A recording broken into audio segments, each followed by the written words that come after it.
40815. Xanadu 3, edited by Jane Yolen.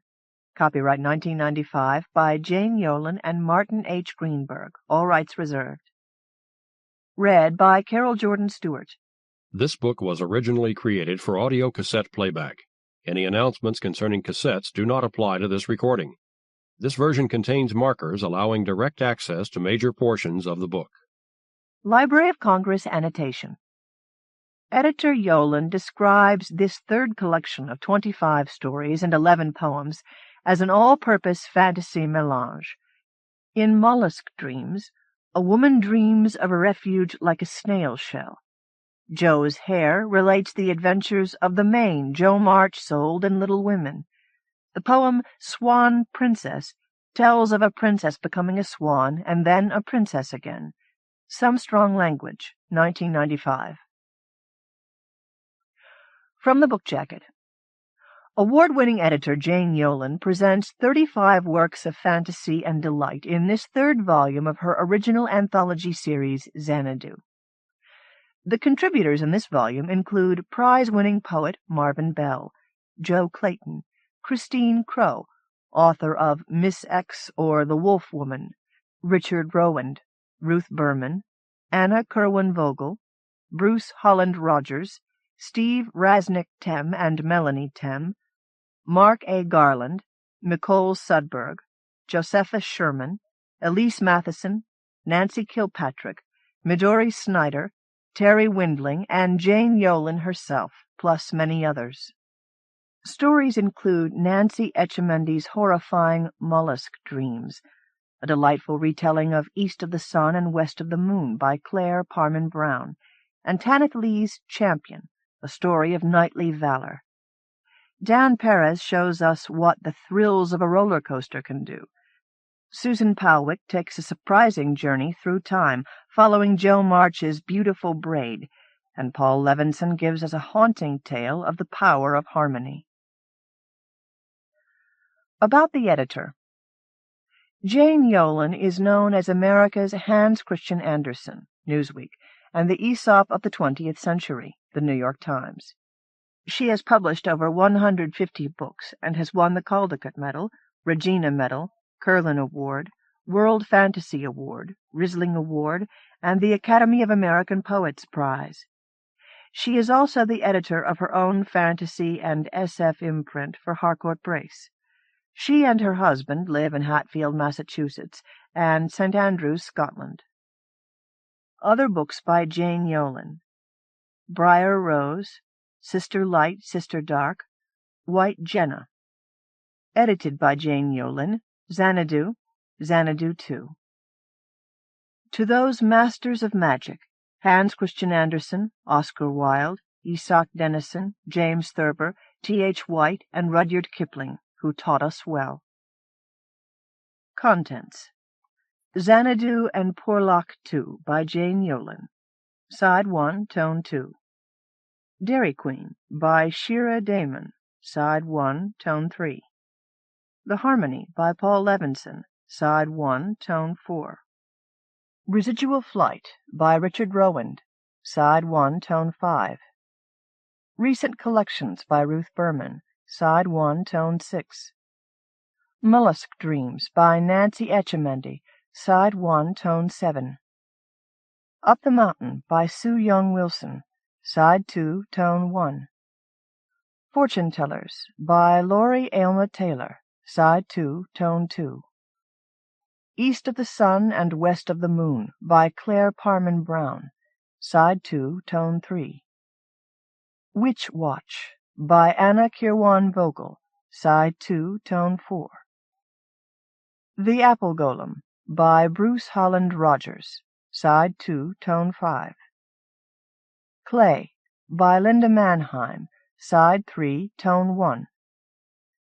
Charon's Wife by Julie Kinney. Side 3, Tone 2.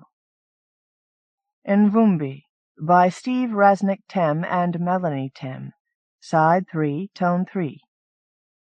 Tomorrow Never Knows by Mark A. Garland. Side 3, Tone 4. Xanadu by Christine Crowe. Side 3, Tone 5. The Man Who Loved the River by Joe Clayton, Side 4, Tone 1. The Night Journey by Terry Windling, Side 4, Tone 2. A Report Concerning the Predator Population in the Northern Part of the Forest by Jeremy Beckett, Side 4, Tone 3. The Champion by Tanith Lee, Side 4, Tone 4. Old Woman Who Created Life by Josepha Sherman, Side 4, Tone 5. Nettie's Garden by Elise Matheson, Side 4, Tone 6. King of Crows by Midori Snyder, Side 4, Tone 7. Swan Princess by Jane Yolen, Side 5, Tone 1. The Lizard Queen by Michelle Stone, Side 5, Tone 2. Two Poems by Brenda D. Crank, Side 5, Tone 3. Joe's Hair by Susan Palwick, Side 5, Tone 4. The Hunter and the Stag by Astrid Julian, Side 5, Tone 5. Mothballs by Marvin Bell, Side 6, Tone 1. Armsdale Rotary Horse by Malcolm Beckett, Side 6, Tone 2. Word Drift by Jeanette Ingold, Side 6, Tone 3. The Asgard Philharmonic plays Tchaikovsky's 1812 Overture by Lawrence Schimmel, Side 6, Tone 4. Gil by Dan Perez, Side 6, Tone 5. Gord and Fenord Go to the Zoo by Charles von Rospach, Side 7, Tone 1. Calliope by Nicole Sudberg, Side 7, Tone 2. Your Essential Unsung Hero by Nancy Kilpatrick, Side 7, Tone 3. About the Authors, Side 7, Tone 4. Xanadu and Porlock 2. I have been thinking a lot about that person from Porlock, the one who woke Coleridge from his opium maunderings, and, not incidentally, short-circuited the poetic muse. We have all met such Philistines. The mail carrier loaded with catalogues, the telephone hawker with acreage in South Florida to sell, even the fax machine with its insistent whine. They have all become incorrigible interrupters of dreams. Stevie Smith, in a poem called Thoughts About the Person from Porlock, suggests that we accept such folk like Benisons. Some people, she tells us, should be interrupted. I take that a step further and name names. If Proust, for example, had been brought to his senses by the mailman even halfway through his effusions, if Norman Mailer had been stopped before his Egyptian novel, if Frank Herbert had bought Florida property before committing the last of the Dune books, you get the point. It is a literary game that gives away all of the player's literary prejudices. Literary taste is just that, taste. I may prefer Italian and you Mexican. I may adore Thai and you Mongolian barbecue. The mind boggles. But the job of an anthology editor must, in some ways, supersede mere taste. It must be inclusive rather than exclusive. So Xanadu is an all-purpose fantasy melange, touching everything from low satire to high medieval, from the religious and reverent to the anarchically irreverent, from the modern to the retro, from the frisson of horror to the knives and pins of the actively insane. I read everything that came my way with equal equanimity, whether I normally liked that flavor of fantasy or not. My one rule had to do with craftsmanship. It had to be beautifully written to make the maybe pile. A lot of stuff never got that far. The life of an editor and the rank growths in the slush pile. Another story altogether. After that, in marches the man from Porlock. He asks, like all good interrupters, whether the damned thing was worth the dream. Thank you, person from Porlock. Like a Benison, indeed.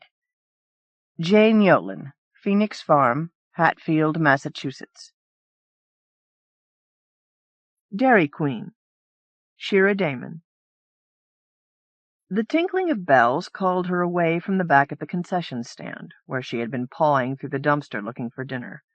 She stood on the path, one slender hand clasped around a partially full milk carton, and listened. Punks? She wondered. Muggers? Not muggers, she decided. Boys carrying baseball bats and knives wouldn't be playing such delicate music on their boomboxes. And they sure wouldn't have fireflies circling them, the lights dainty and colorful like miniature fireworks. She crept up to the edge of the fence, squinting. Her eyesight wasn't great, and it was worse now that she had lost her glasses running from that fat old cop. The hot-dog bun she had scavenged crumbled in her hand, but she kept hold of the carton as she went over to the hole near the gate and stared through the mesh. Whoever they are, she thought, they might be willing to trade blowjobs for food, but if they're strung out, they might beat me up just for fun. She shifted in her ragged sneakers, wondering just how safe she would be if she entered Sheep's Meadow, afraid to cross the open field at night. Taking another swig from the milk carton, she decided it wasn't sour enough to toss, at least not if she stuck to the thin stuff on the top and didn't drink the sludge in the bottom. The music sounded wild. It reminded her of summers in the country, freckles sprouting like mushrooms on her fair skin. Fear of exposure warred with her desire for company. She wavered, a hubcap rolling from an accident, unsure of which way to fall.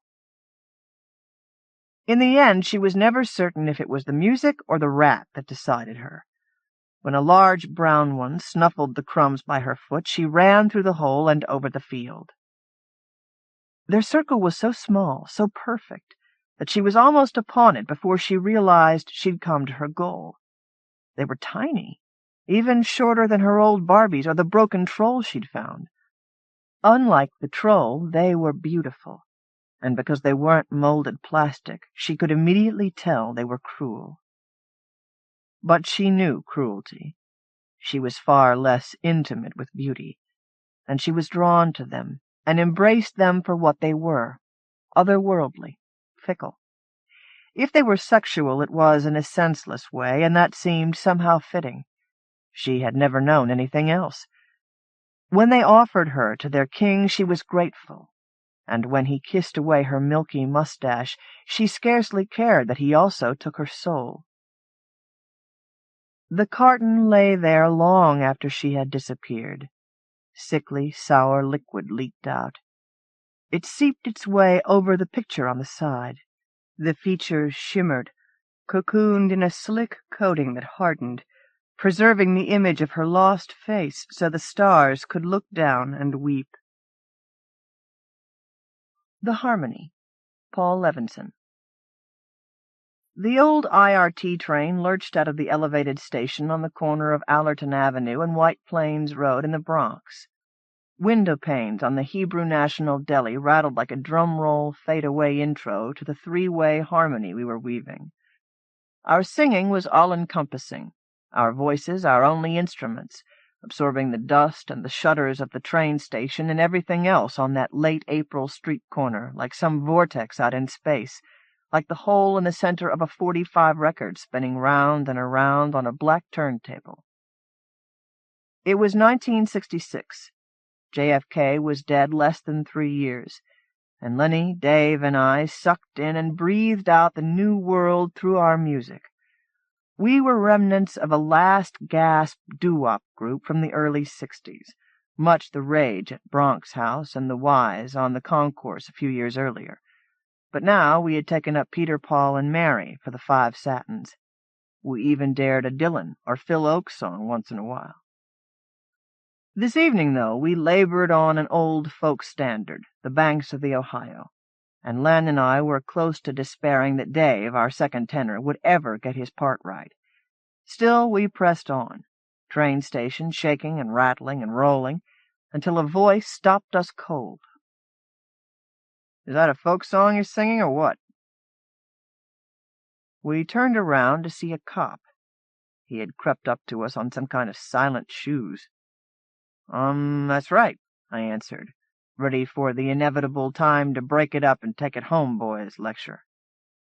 "Good harmony parts there," the cop commented. "But you were a little off on that suspended fifth." He looked at Dave. I was too flabbergasted to speak. "Yeah," Lenny chimed in. "We picked it up from the Mamas and Papas." The cop shrugged.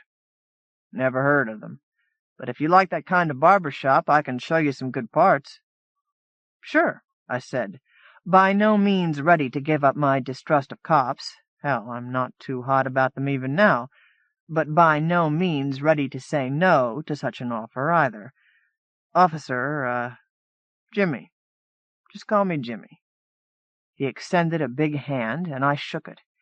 He had jet-black rock-and-roll hair and Newcastle coal in his eyes. A little like mine, I guess. Harmony is like no other progression in this world. 2 voices are night and day in comparison to 1, and 3 can do things utterly unattainable by 2. Chords become possible for the first time with 3, but the returns diminish sharply with the addition of the 4th voice and beyond. Still, the 4th voice makes all manner of 6th and 7th chords possible, the crystal-cool icings on the cakes of chords, and Officer Jimmy was exquisite at them all. I have no idea how long we were actually singing there on that corner. It felt like years. We lit the street with our music. And we must have been quite a sight as well, 3 kids and a cop. Decent name for a group in some eras. And we attracted all manner of onlookers, more than a few truly pleased. "Good to hear those old sounds again, right, Pop?" Jimmy said to an old guy, 70 at least, who watched with rapt admiration as we finished an inspired rendition of Pennies from Heaven. Dave never sang so well in his life, and Lenny and I were flying. "You betcha," the gent said, "like the boys on Simpson Street." He sounded just like my great-uncle Abe. Jimmy smiled oddly.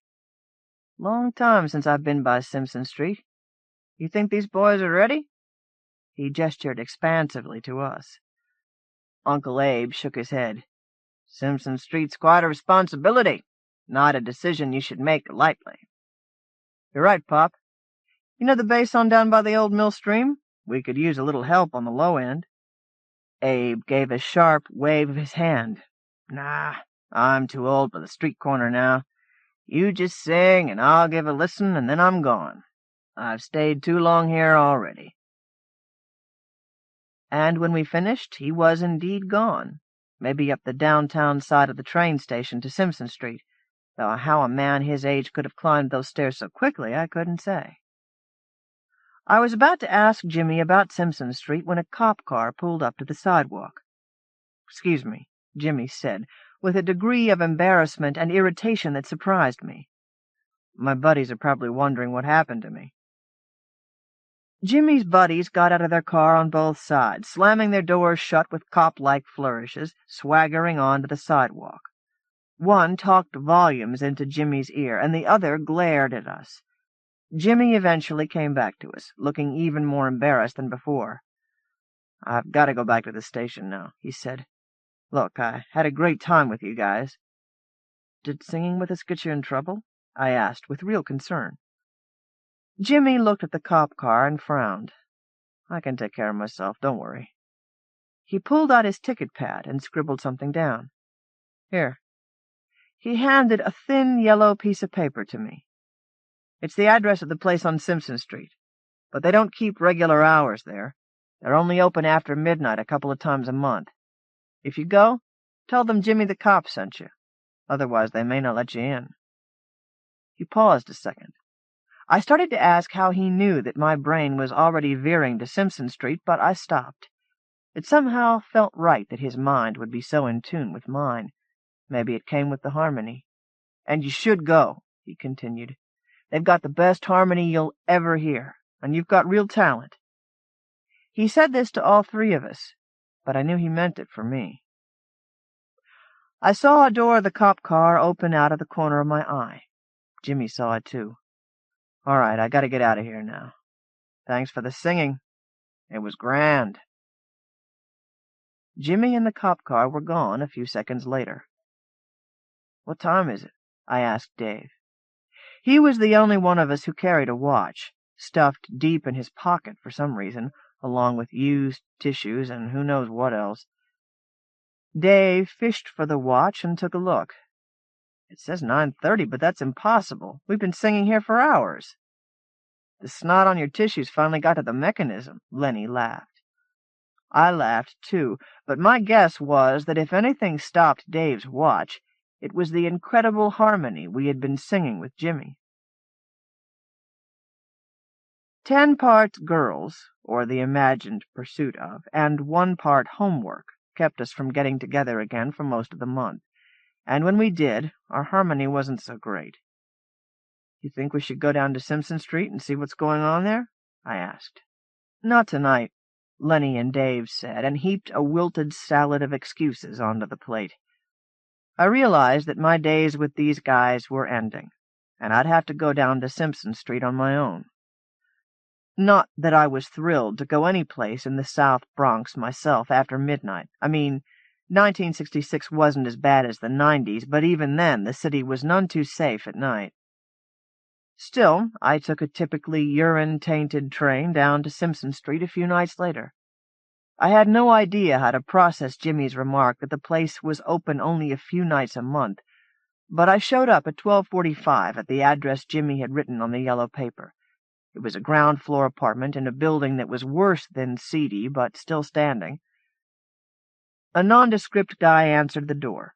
The fact that he was nondescript somehow made him weirder to me than if he had been outrightly peculiar. Jimmy the cop, a police officer my group and I were singing with a few weeks ago, gave me this address," I said. "Group?" Mr. Nondescript said, and peered over my shoulder. "I don't see no group." "Right," I said. "I came here alone. Jimmy said you've got some great harmony going on here this time of night." Much as I strained, I couldn't hear any sounds within. "Been a long time since Jimmy been here," he mumbled. "Look, if this is the wrong time, I can come back again," I said. "Nope. If it's right for you, then it's right for us," he said, and gestured me into the apartment. As soon as I entered, I was blinded by the voices I heard, not deafened, because, phew, I could still hear, but blinded, because the sounds packed my mind so full there was no room left for vision. People gradually came into focus. The room was some sort of huge hall, and the people were clustered in every sort of singing group imaginable, some like rap groups that I couldn't even imagine in 1966. There were doo-wops, barber shops, madrigal harmonies, modern jazz, British rock sounds. If I said I felt like a kid in a candy shop, I'd be lying, because I never cared that much for candy. I was next to some black guys singing drifters' songs. I joined right in with the falsetto part. They liked it, and we sang on. "Sound good, don't it?"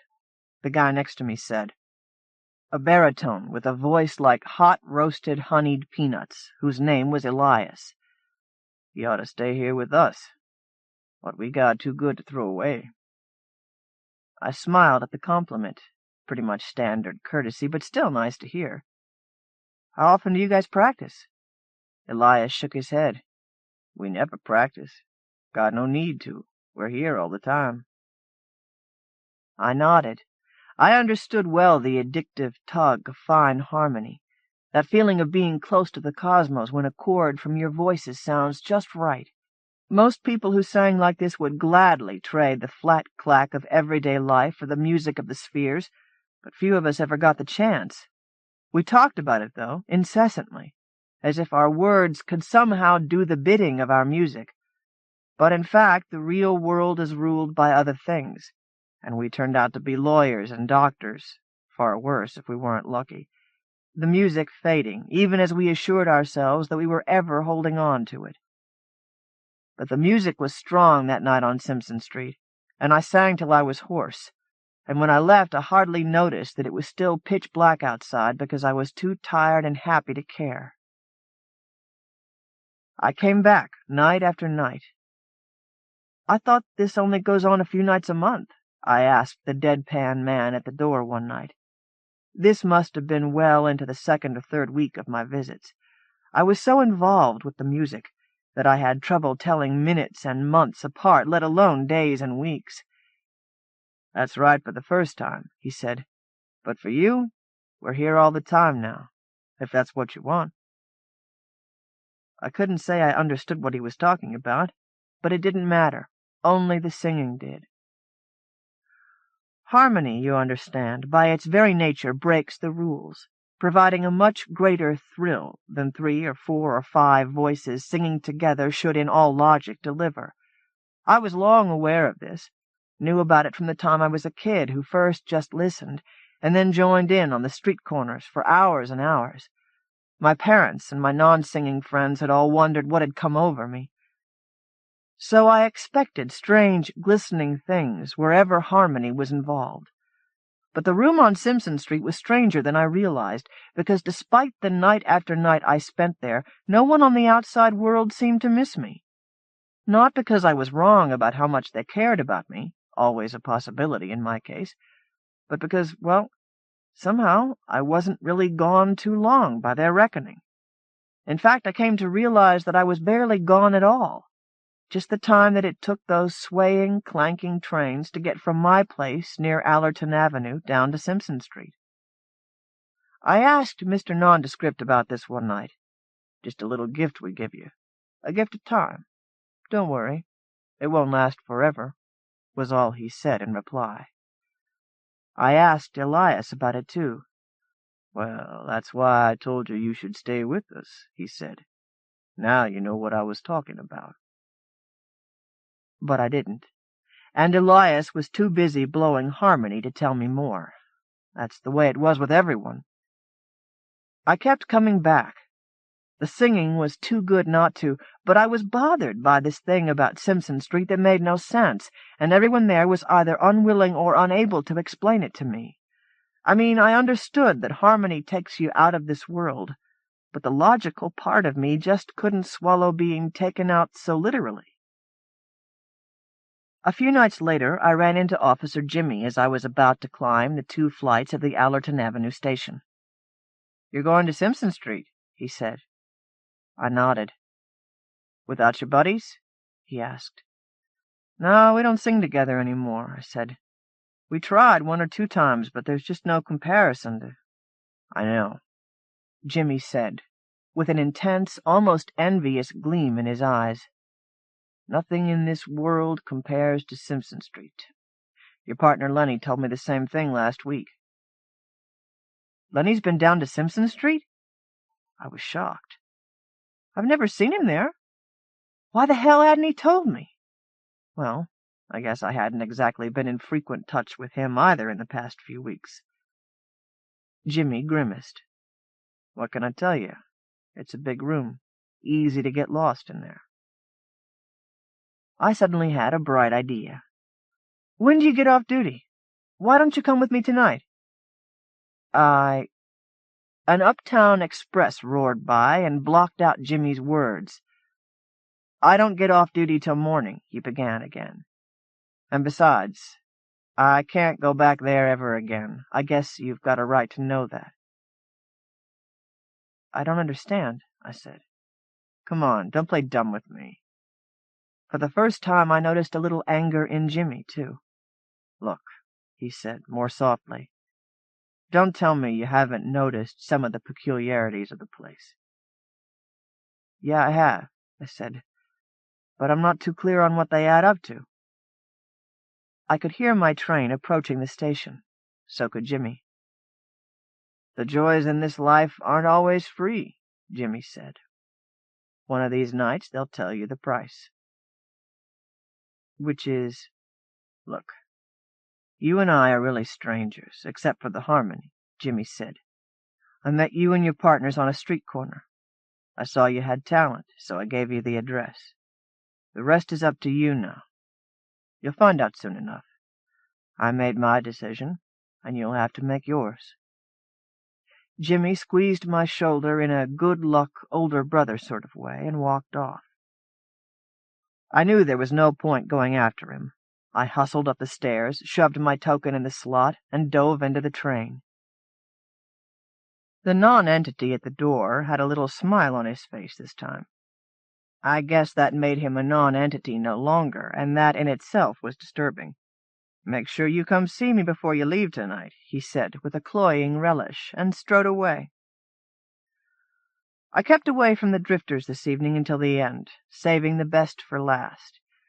I sang with 2 modern harmony groups, a Beatles-type group, a folk group, and even a spectacular Shirelles-type group. I kept my ears and eyes tuned for Lenny, a waste of time, And then I ambled over to the guys who sounded better than the drifters.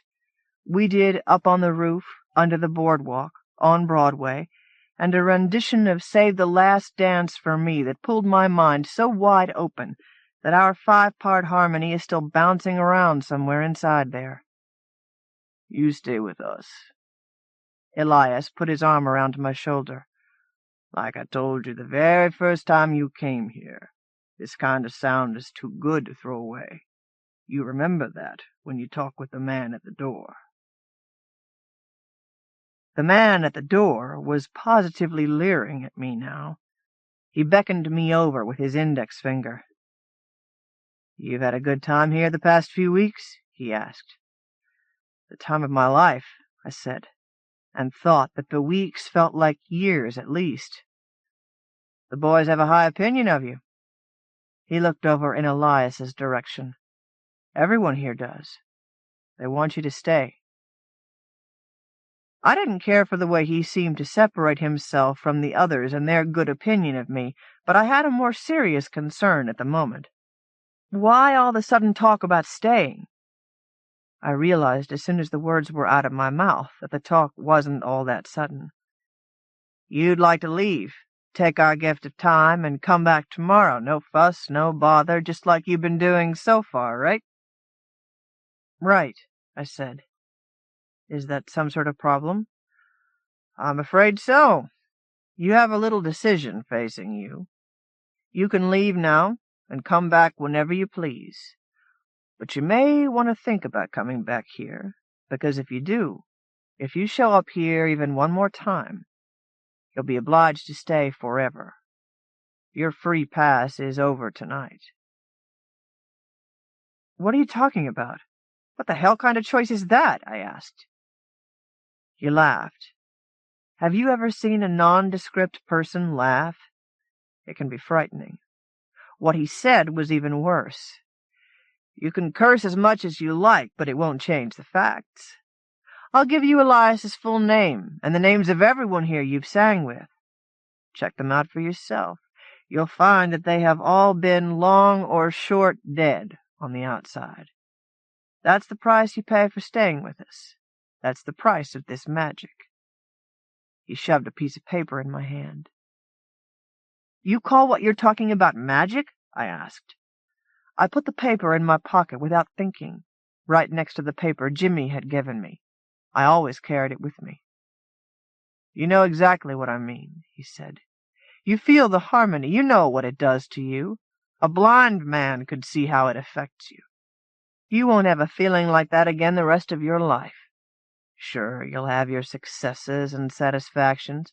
You'll have the big ones, like a wife and kids and a good profession.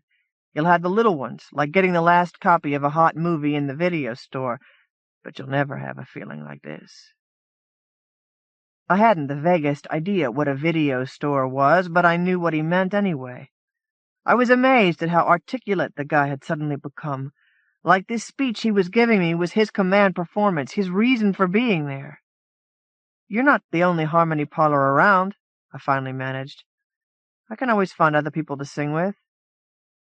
Again that laugh. Come. You know and I know that you'll never find another session like this." "We'll see about that." I stalked out of the door.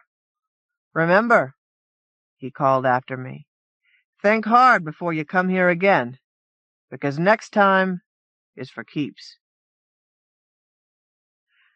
The sky, which an instant before was black as your hat, suddenly burst into full daylight, and along with the light came a ragged chorus of car horns and midday noises. "The sound of reality," I heard him say. But when I turned around and looked in his direction, the door he had just opened was long since shut and bolted. Well, I checked out the names on the list. Elias is in every single one of them. And it was just as he said. They were all dead. Elias had drowned 3 years before in some stunt off the Hudson River. His body had never been recovered. It was the same with the rest. By the time I was finished, I knew more about the heartbreak of families than I ever needed to know. Or maybe I did need to know. Maybe Mr. Nondescript wanted me to know so I could make an informed decision. And if that was the case, I guess it worked. My parents got on my nerves plenty in those days, but the thought of their going through what Elias's family had suffered was way too awful for me to pursue. I couldn't do that to my folks. Besides, I've always been a bit of a coward at heart, avoiding risks most of my life. I doubt that I would have taken a chance on ending my non-harmony life. As much as I loved the harmony, I was only 17. But yeah, I went down there more than once after that last night. Never had the courage to even knock on the door, though. I just stared from across the street. Sometimes I'd stare for hours, and those times the hours counted. One time I saw 2 girls knock on the door, and the non-entity let them in. I stared hard inside before the door closed, and I thought I saw someone who looked like Uncle Abe inside. I saw Lenny on campus a few times after that, too. At first he denied that he'd ever been to Simpson Street, and then that there was anything unusual about the place. Why? I don't know. I guess he felt uncomfortable talking about his encounter with perfection, the things it brought out in him. I guess most people would. But then one night he opened up. He told me how he'd sung with a lot of great groups in the Simpson Street apartment, many the same as mine, but how he found one group that was extraordinary beyond belief, a combination of the Skyliners, Four Seasons, and the Beach Boys. When he added his part to those singers, Lenny said, he felt complete in a way he had never experienced before. Interesting that I never heard any group at Simpson Street that sounded the way Lenny described, but I knew just what he meant, because I felt the same way about Elias's group. One man's Seasons is another man's Drifters. I wonder why there aren't any famous dead rock and roll stars in there, I asked Lenny. Like Ritchie Valens or Johnny Ace. That's not what the place is about, Lenny answered. The stars went a different way. Simpson Street's about beauty, not fame. And I realized his understanding of the place was clearer than mine. I never saw Lenny after that. The spring term was over, and he was off with his folks to his aunt's house near the Hamptons. He loved the ocean, said it made him feel like an East Coast beach boy. He must have walked on those sands alone at night, hearing the waves crashing like the trains moving out of the station, longing with a terrible hunger for those high tenor riffs on Simpson Street. I can't say I was really surprised when I heard what happened. A part of me was crushed and confused, cut up in a texture of harsh pain and a keen reed of insane jealousy, but I wasn't really surprised. I knew the depth of Lenny's need. Dave said Len went out in a little boat one late afternoon and must have caught the tide at the wrong time. It carried him too far out. He never returned. Dave had no idea what had really happened, but I knew. I called Lenny's parents and tried to tell them, but my throat was stuck. So I stifled my tears and told them I'd never forget Lenny, and that was all I said. But I knew where he was. I went down to Simpson Street one more time and kept a vigil through the night. 5, maybe 6 times I walked toward that door. Each time I found that I couldn't move. Each time the paralysis set in sooner. Finally, I knew there was no point in coming back. I love you, Lenny. I sure hope you're happy in there. I sure hope you think of me once in a while when you break into falsetto. I'm sorry I wasn't a better friend to you when I had the chance. My life has had, as that damned doorman predicted, its successes and satisfactions. I've had much happiness. Deborah and the kids have brought me a fulfillment in a dimension that's in many ways far beyond music, and I've found ways of channeling my creative juices, even made a few recordings at the end of the 60s, though nothing of that singing holds even a flicker of a candle to the harmony I helped make on Simpson Street. Oh, yeah, I even ran into Jimmy again a few years ago, up at the Cross-County Shopping Center just north of the city line. His black hair was shot through with gray, and he had been retired from the force for a few years. He told me his wife had died of cancer, they had no kids, and he was thinking of going down to Simpson Street for the big plunge. "Is that building even still in existence?" I asked. "Sure," he said. "Of course it is. I know it is. It's always there for you if you want it. That's part of the deal." If we'd had a third voice, hell, I'd have even settled for Dave, whatever he became. We'd have sung some harmony right there at the mall. But seeing as there were only two of us, and you can't really do much with two, we let it pass. We wished each other well. I still carry the address on the yellow piece of paper Jimmy gave me in my wallet. Now it's yellow not only because that was its original color, but because of its age. I take the paper out every once in a while, look at that address, and think about it. But I harmonize with the radio, not real people these days. It's safer that way. I stopped by Blockbuster Video at the mall last night.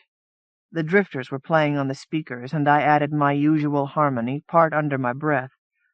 A bunch of kids were standing around outside. I could see them through the window, and I knew, without hearing a sound, just what they were doing. I could tell by their stance. First group of singers I'd seen on the street in 20 years. Maybe that kind of singing is starting up again. The mall's not as good as a street corner under a train, but it has its appeal. I paid for my tape and walked outside. The kids weren't bad. They saw me listening. I smiled at them. "That's pretty good harmony."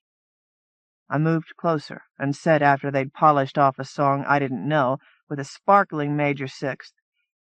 "Thanks," said a tall guy with a baseball cap pulled backward. I could feel how easy it would be to do my part now, to do Jimmy's old routine.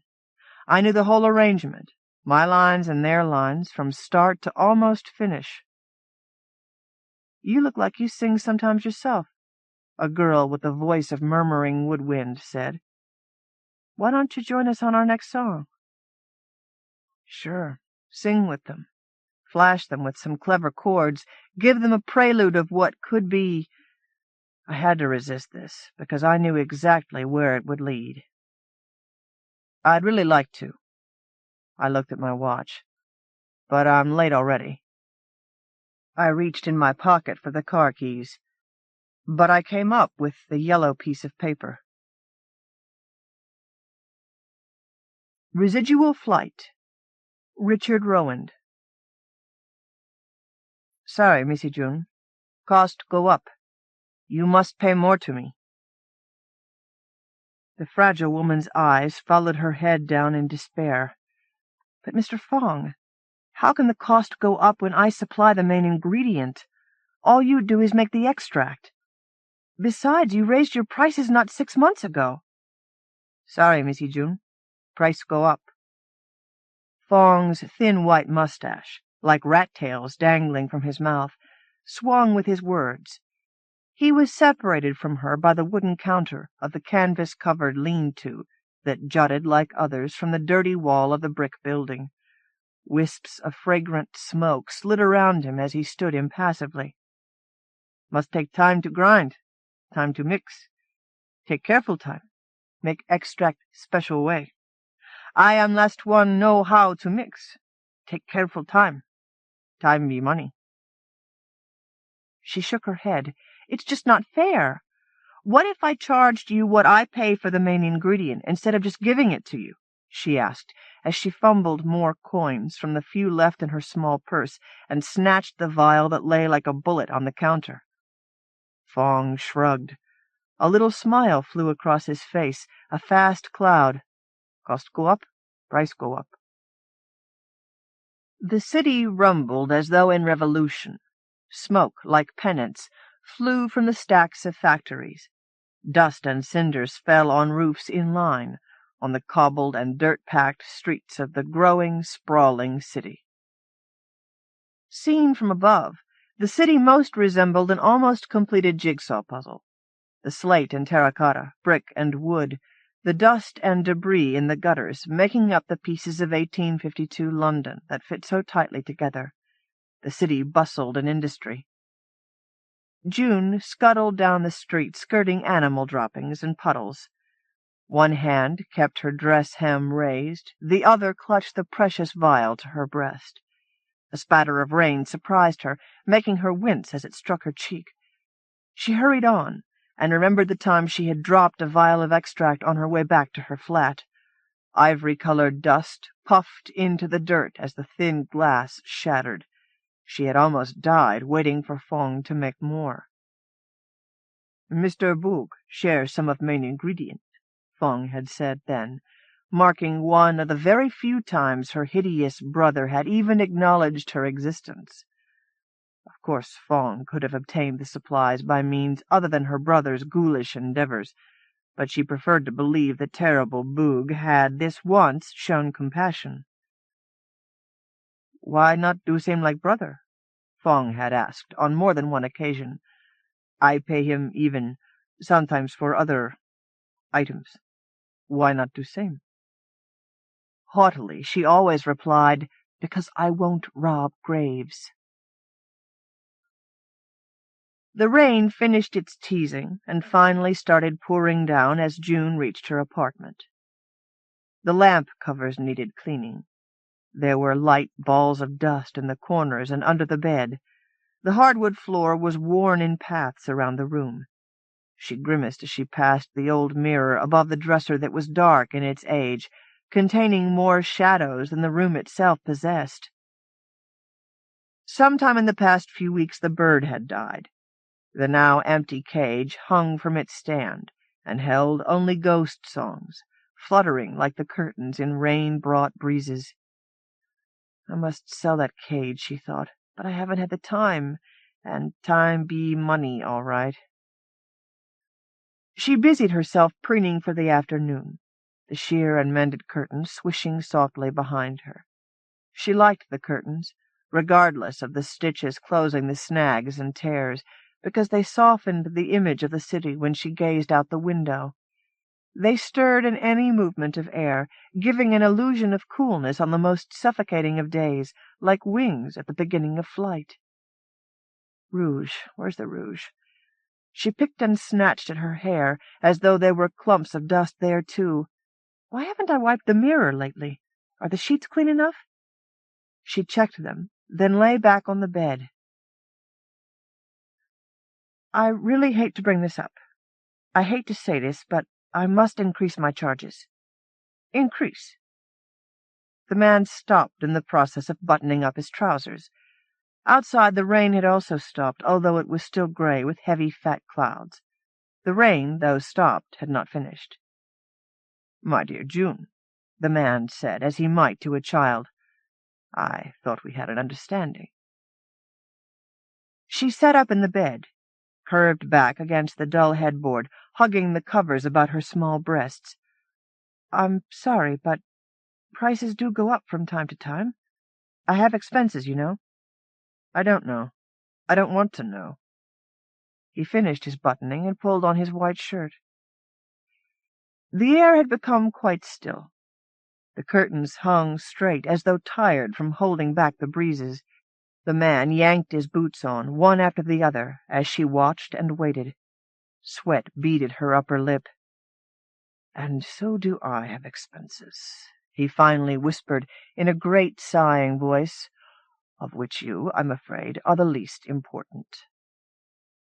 Sadness added weight to his already fleshy face. "You know," he said slowly, "your enthusiasm hasn't been as it has in the past. My wife, God bless her, has had more ardor recently than you." June's large eyes, perhaps her most attractive feature, filled. Tears threatened, and she swiped them with the back of a hand. "I'm sorry I've let you down. I'm very sorry. But my mind's been on other things. I'll make it up to you, I promise." She climbed out of bed, clutching the thin cover about her. "Let me show you," her voice pleaded, tears finally rolling unheeded, tracking down her rouged cheeks. "It's still early." "No." He finished dressing, avoiding her eyes. He tucked in his shirt while she stood there like a partially unveiled statue. He looked around the room at everything except her shuddering form. He stared at the window, the writing desk, the leaning wardrobe, the table with pitcher and bowl, the 2 chairs, the dresser with the vial lying next to the comb and brush, the chamber pot, the nightstand, and finally the rumpled bed. "We've had a wonderful time together," he said. "But all things must come to an end some time or another. I guess this is that time." He pulled money from a pocket and stepped to the dresser. Here's a bit of something extra. I'm afraid I don't think I'll be able to see you any more." The coins made clinking sounds as he carefully placed them next to the comb and brush. The door closed behind him as he let himself out into the dim hallway. June let the cover drop from around her as she raised both hands to her face. She stood there naked, crying, as she tried not to hear the sounds of footsteps disappearing down the stairs. They were faint, muffled voices coming from other parts of the building. Street sounds floated up and through the window, through the gauze of curtain. The extract, like an unfinished chore, waited on the dresser in shadow. She stared at it nervously, one leg fidgeting, her shoulders itching. "Be calm," she told herself. "It can wait. I can hold out. I am the one in control, not a vial of dust."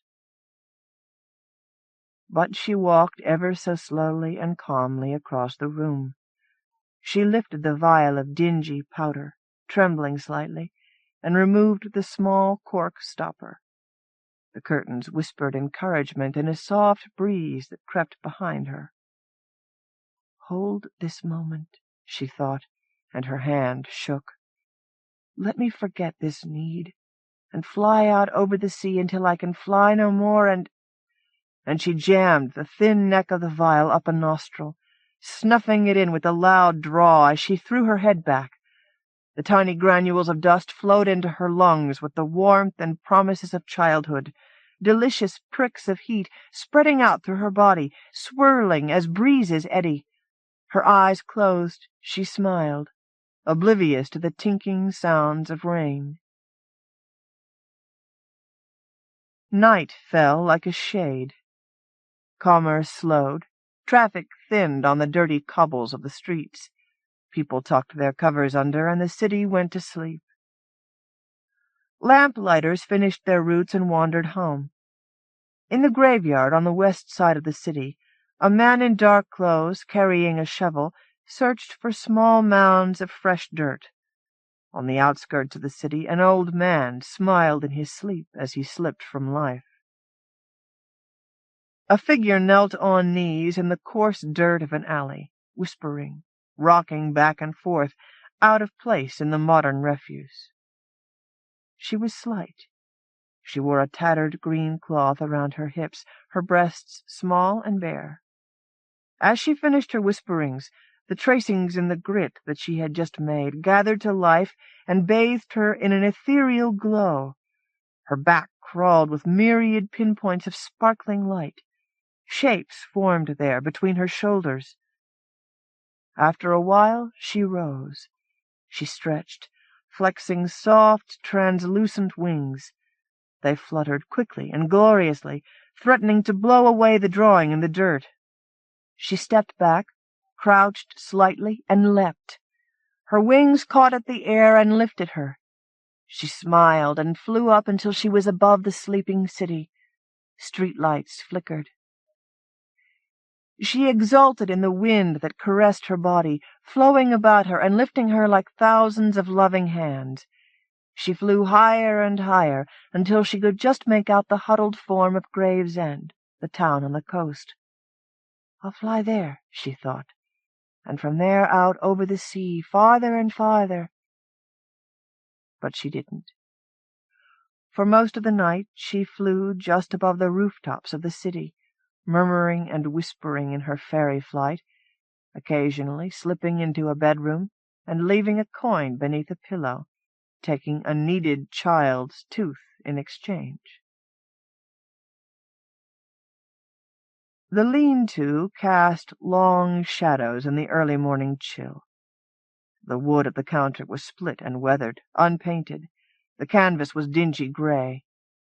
A stranger, thin hair braided at the back of his head, looked quizzically at the spilled pouch of small teeth on the warped counter. To her question he said, "Fong be dead. I am Chu Chen. I take care of Fong's business now. Who you?" Recent Collections. Ruth Berman. The jovial sisters have been gathering folk tales. The photocopier repairman's daughter and the golden drum, the congresswoman's son and the river dragon, the engine gremlins and the driver who made them driving gloves. The jovial sisters do not name their informants or their publisher. The book keeps turning up in libraries. The title's small and hard to read. You may miss it. Look under the rainbow. Mollusk Dreams. Nancy Etchemendy. Ellie's transformation began in the laundromat, at the moment of a terrible insight. It was a Sunday morning, her only day off from the 2 jobs she held waiting tables and cleaning people's houses. She had just finished using the washers and had dumped the family's wet clothes into a cart. There was no dryer available, so she stood alertly at the end of the row, waiting for one, vaguely worried about Robbie's black T-shirt, where it lay fading against Caroline's new pink shorts. Finally, one of the dryers stopped, and she wheeled her cart over. There were other people in the laundromat. A pudgy young man sat in one corner, drinking Coke from a tall bottle and reading a paperback thriller. An elderly couple in matching knitted slippers occupied 2 of the ranked plastic chairs opposite the wall-mounted television set. Several women stood or sat around the room. One folded socks. One chatted flirtatiously with a muscle-bound man whose dreadlocks fell to the middle of his back. Another had settled herself heavily on a bench, where she hunched forward with her elbows on her thighs, chewed gum, and stared past the big windows at some point invisible to others, beyond the town and the valley, beyond the mountains, perhaps even beyond the distant ocean. When the dryer stopped, nobody stirred. Ellie waited for someone to come, but 30 seconds ticked by and nothing happened.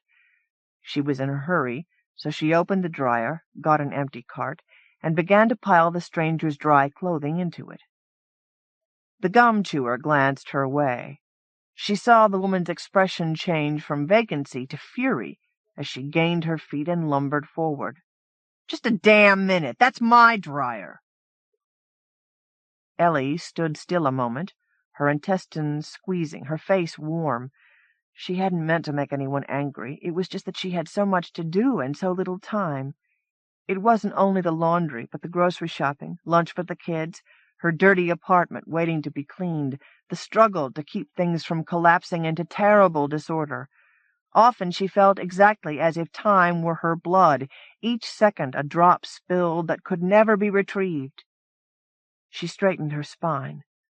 "I waited and nobody came. I thought you were finished," she said. "That's my clothes and my dryer, and I'll thank you to get your hands off 'em." The woman was closer now. She had her fists jammed into her doughy hips, and her cheeks pulled back in a snarl that showed teeth a sour ochre color. Ellie took something out of the dryer, a blouse, a pair of underwear. She didn't know what, except that it was black, and she threw it purposely onto the lint-covered floor.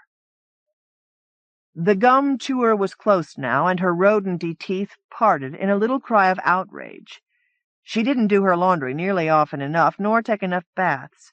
In the damp, windy air of the laundromat, her sweat was a powerful thing. Ellie shrank back. The woman reached for Ellie's cart. Her yellow fingernails violated the clean, wet clothes just as Ellie grabbed her wrist. Breathing hard, the 2 women faced each other. In that single amber moment, Ellie saw herself clearly. The tiny details of the laundromat became significant, the grimy fingerprints on the peeling public walls, the gum chewer's grayish bra strap cutting into her fleshy shoulder and visible only because the neckline of her polyester blouse was torn, the musical rattle of a malfunctioning washer. She saw that, barring large, mysterious changes in the circumstances of her life, her dreams would never come true. Her husband would never hold down a regular job. Her children would never stop terrifying her. Neither she nor they would ever go to college. Chaos would swallow her, and she would run out of time in some cheap apartment, having spent her life cleaning other women's bathrooms. Ellie blinked, let go of the gum chewer's wrist, and wheeled her cart to another part of the laundromat, where she sat down and resumed waiting for the next free dryer. She didn't have the car. She had left it at home because her husband, Hurley, thought that after his shift at the gas station he might drive down to the lumber yard to collect scrap wood for a project he was working on. He wouldn't talk about it, but she suspected it was a still. A friend of his claimed to be saving $50 a month on liquor by distilling it himself in his backyard. The fact that she and Hurley didn't have a backyard wouldn't stop her husband from trying it himself. Hurley always seemed to be stealing somebody's terrible idea. Why had she married him? She could no longer feel the reasons, though she remembered them: his childlike passion, his energy, good looks, and charm. Once she had believed that he would change the world, that the future was theirs to harvest like a crop of golden plums. It was enough to make her go against her parents' many plans and wishes. Eleanor, they had christened her, a proud, hopeful name. She didn't use it any more, because it seemed far too regal for the person she had become.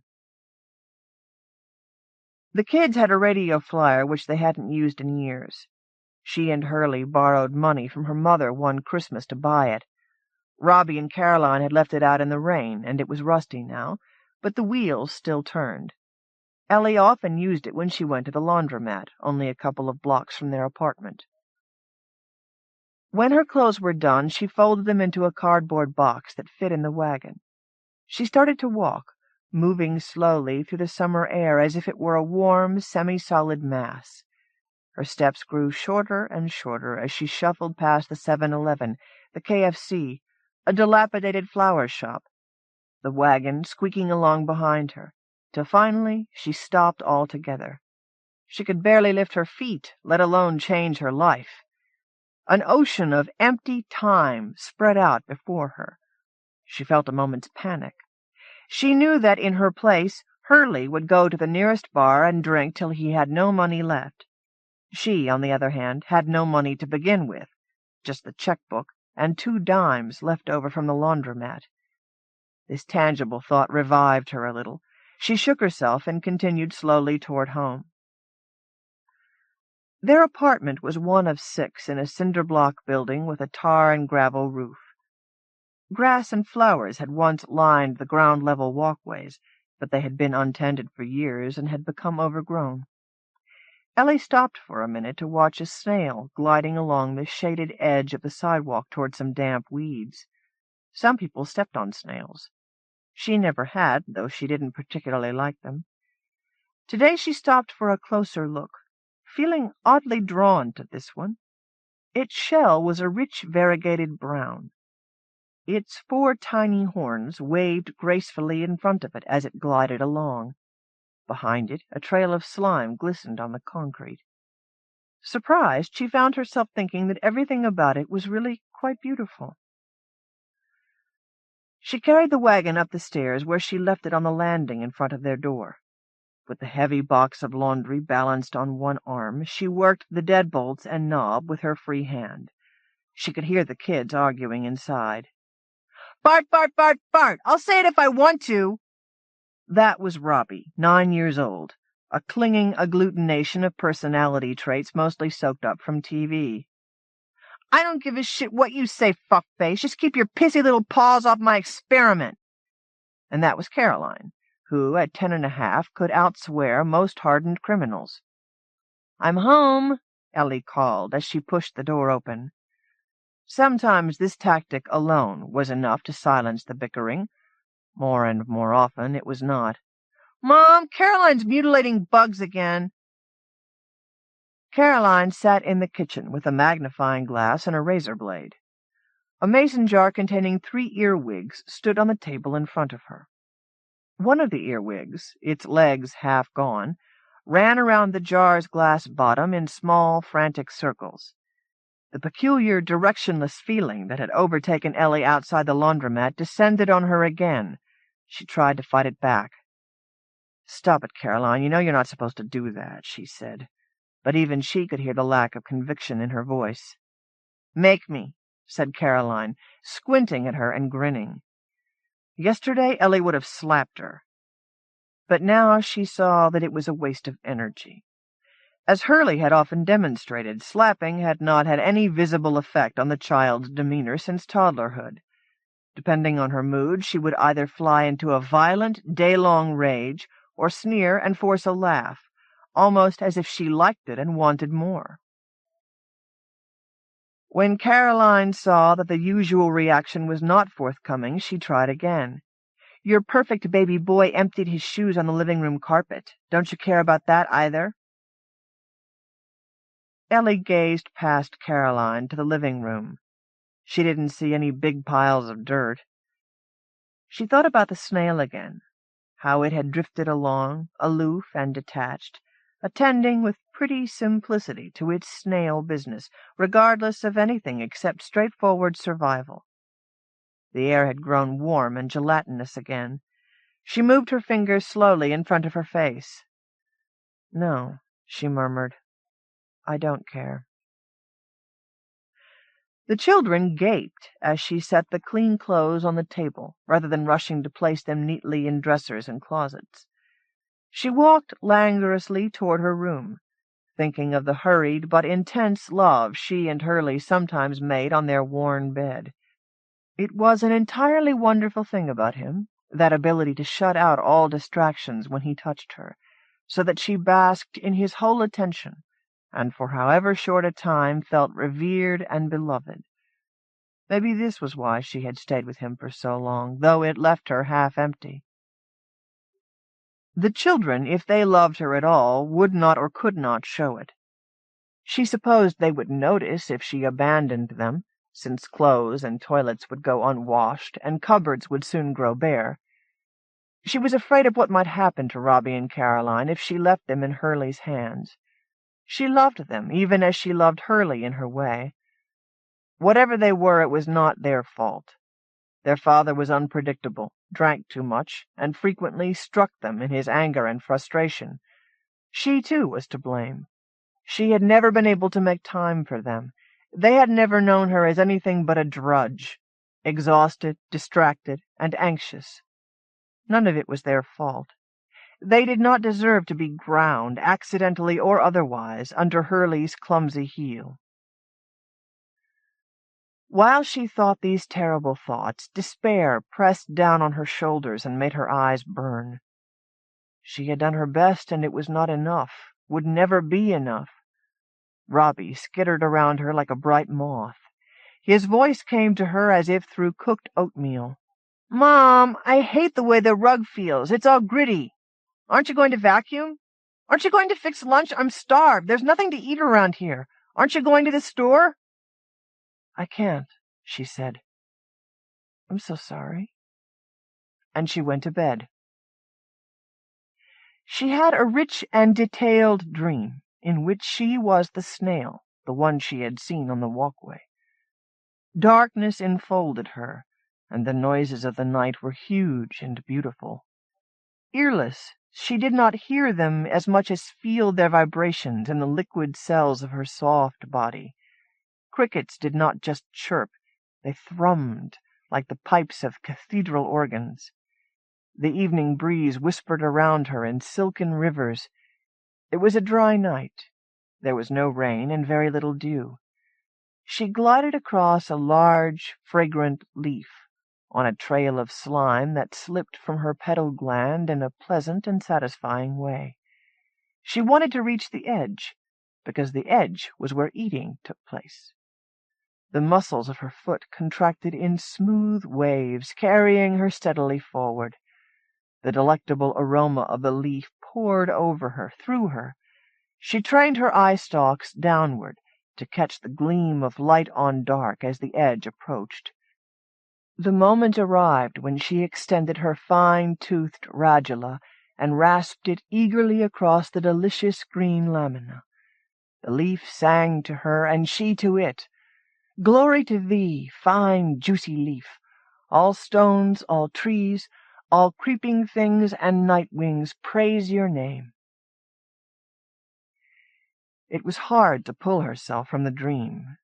She didn't want to, but the human world inserted itself and scratched at her until the snail world vanished. Honey, honey, when's dinner? The kids are hungry. Honey, when are you going to wake up? She opened her eyes and blinked them, transfixed by the alienness of Hurley's face, his jaw covered with a day's growth of stickery bluish whiskers. She felt cold inside, bereft, as if she had lost something precious forever. He smiled, reached down, and rubbed his calloused thumb across the corner of her mouth. "What's this?" he said. "You been drinking cold medicine or something?" This thought seemed to tickle him. His laughter rattled her brain. She sat up, scrubbing the back of her hand across her lips to rub off the gasoline taste of his thumb. She left a pale greenish stain on her skin. Similar greenish spots dotted her pillow and the front of her blouse. She stared at them, transfixed. She remembered very clearly how the leaf had felt in her mouth. In fact, its meadowy taste still tickled her tongue. She leaned down and sniffed the pillow. The aroma of freshly cut grass drifted up from the damp cloth, undeniable and shocking. She leaped from the bed. Startled, Hurley jerked away, his face distorted into lines of incredulity as she tore off her blouse, popping buttons and splitting seams. She kicked it into a corner and stood trembling, afraid to take her eyes from it, for fear of seeing the world around her transformed into leaves taller than men. After a moment of confused silence, Hurley worked his face into a foxy grin. "Not quite awake, huh? Must have been some dream," he said, and followed this pronouncement with a guffaw. He walked over and pinched her behind. "Well, it's time you should be up anyway. You can't lay around like the Queen of Sheba at 8 o'clock at night. I hope you're not sick or something. You gotta go to work tomorrow." Hurley's mention of work and the time brought her back to reality swiftly. She blinked away the vision of the dream and ran her tongue around the inside of her mouth to work away the green taste. She felt suddenly angry at herself for ruining the blouse. "Don't worry," she said, smoothing her damp, rumpled hair. "I'll go fix something to eat. Are you hungry?" "No, I had a couple of beers." "You can't live on beer." Ellie opened a dresser drawer and pulled on an old T-shirt. In the kitchen, she felt oddly disconnected and wobbly. What if she really were sick? A little bolt of panic shot through her. She couldn't afford to miss work. "Mom's up, kids!" shouted Hurley. Robbie danced around her like an excited puppy as she put on her apron. "What's for dinner? What's for dinner? What's for dinner?" Caroline, sitting at the table with a bottle of iridescent nail polish, flipped him the bird. "Shut up, shit-breath. What do you care anyway? You just ate 3 Twinkies." Ellie sighed and opened the cupboard. A can of tuna, a can of peas, a bag of potato chips. She had improvised with less before. As she turned the handle of the can opener, she found herself thinking of the leaf, the savory, moist leaf, vibrating deliciously against her mouth. The memory was so real that it terrified her. With a little gasp, she dropped the can. She had to clean pea juice off the floor. Caroline laughed, but Hurley and Robbie stared at her with something close to concern in their faces. The clean clothes still sat on the table where she had left them. The shirt on top was now soiled with Twinkie crumbs and cream. Without brushing them off, Ellie gathered up the stacks of blouses, underwear, and shorts, and set them beside Hurley, where he sat on the couch watching TV. She fixed dinner, daydreaming of snails. She loaded 3 plates and carried them to the living room, where she placed them on folding trays in front of Robbie, Hurley, and Caroline, who were engrossed in America's Funniest Home Videos. She set a place for herself at the table, but didn't eat much.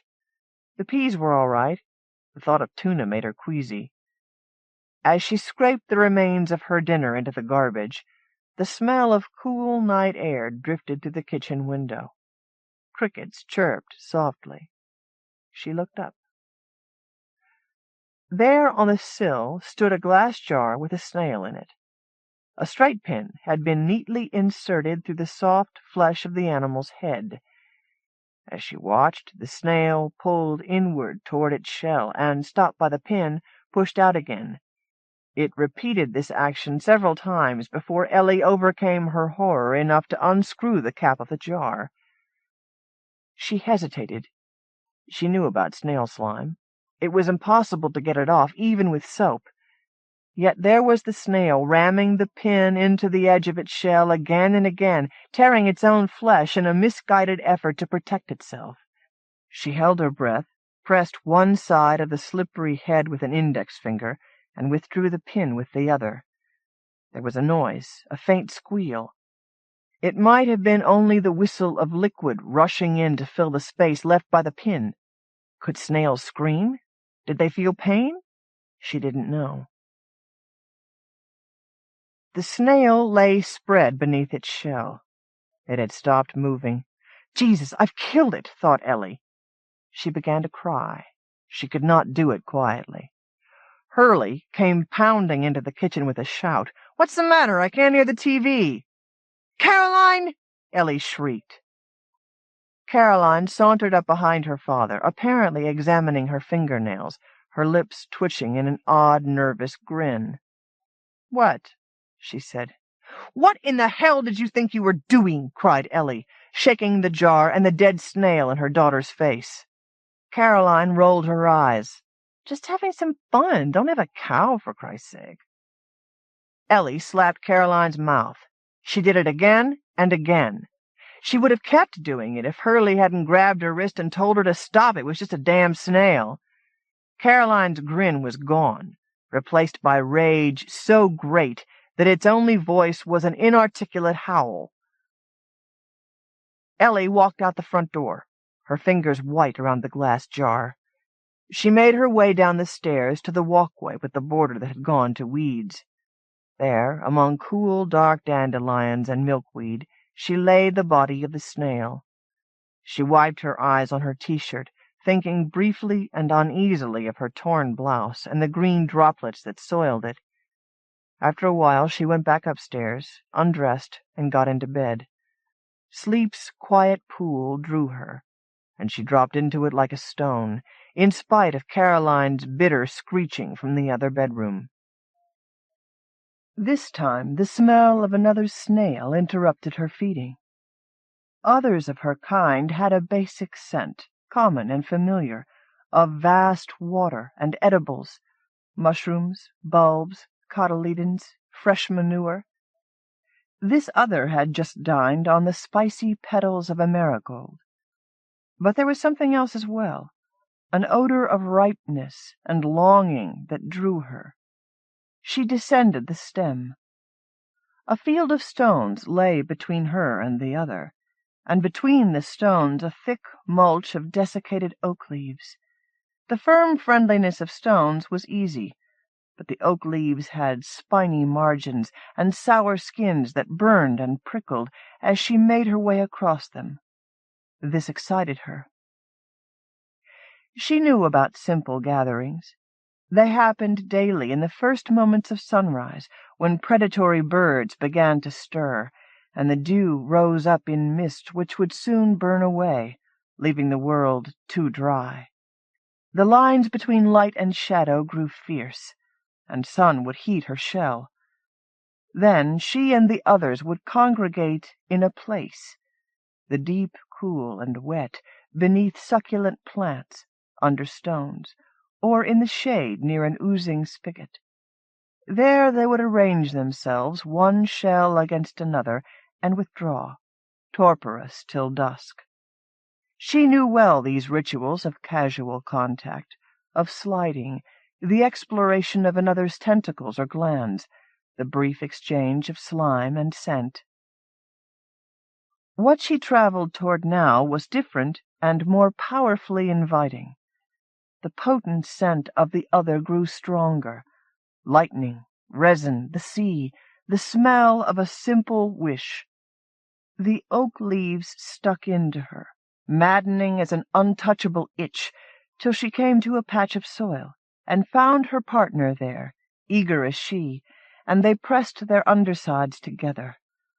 Oh, how beautifully they rolled upon their shells, nipping at the sensitive places behind each other's heads as stars prickled the night above them, and a mockingbird sang the song of danger far away. Hermaphroditic, they both penetrated and were penetrated in jubilant chrismation. How different it was for the part of her that knew herself as Ellie. Hurley, in spite of his rapt attention, often hurt her without compensation, and later, if he asked how she had liked it, she had to lie to spare his feelings. There were no such worries among snails, who coupled out of simple celebration, free from all considerations but need and fulfillment. They went on for hours, till, exhausted, they separated and let the morning sun warm them. Before the night's moisture disappeared, Ellie found a place and slept there without dreams. The bed was wet. The pillow was wet. Her underwear was wet. Sunlight filled the room. It was terribly hot, and Hurley shouted at her. "What the fuck's going on around here? Did you pee the bed or what?" Ellie forced her eyes open. They were dry and sandy, and they hurt. She wanted to close them again. "Water," she croaked. "I'm thirsty." "Thirsty!" Hurley roared. He stood naked beside the bed, his penis flaccid, the veins in his neck engorged. "I'll teach you thirsty. If you're so damn thirsty, drink this." He grabbed her by the neck and forced her face onto the soaked sheets. His casual, small violence made her cry. The sobs caught raggedly in her throat, but she was too parched to produce tears. They wouldn't come. Hurley let go of her with a disgusted little shove. "Stop bawling and get out of bed. You're supposed to be at work in half an hour." He stormed out of the room.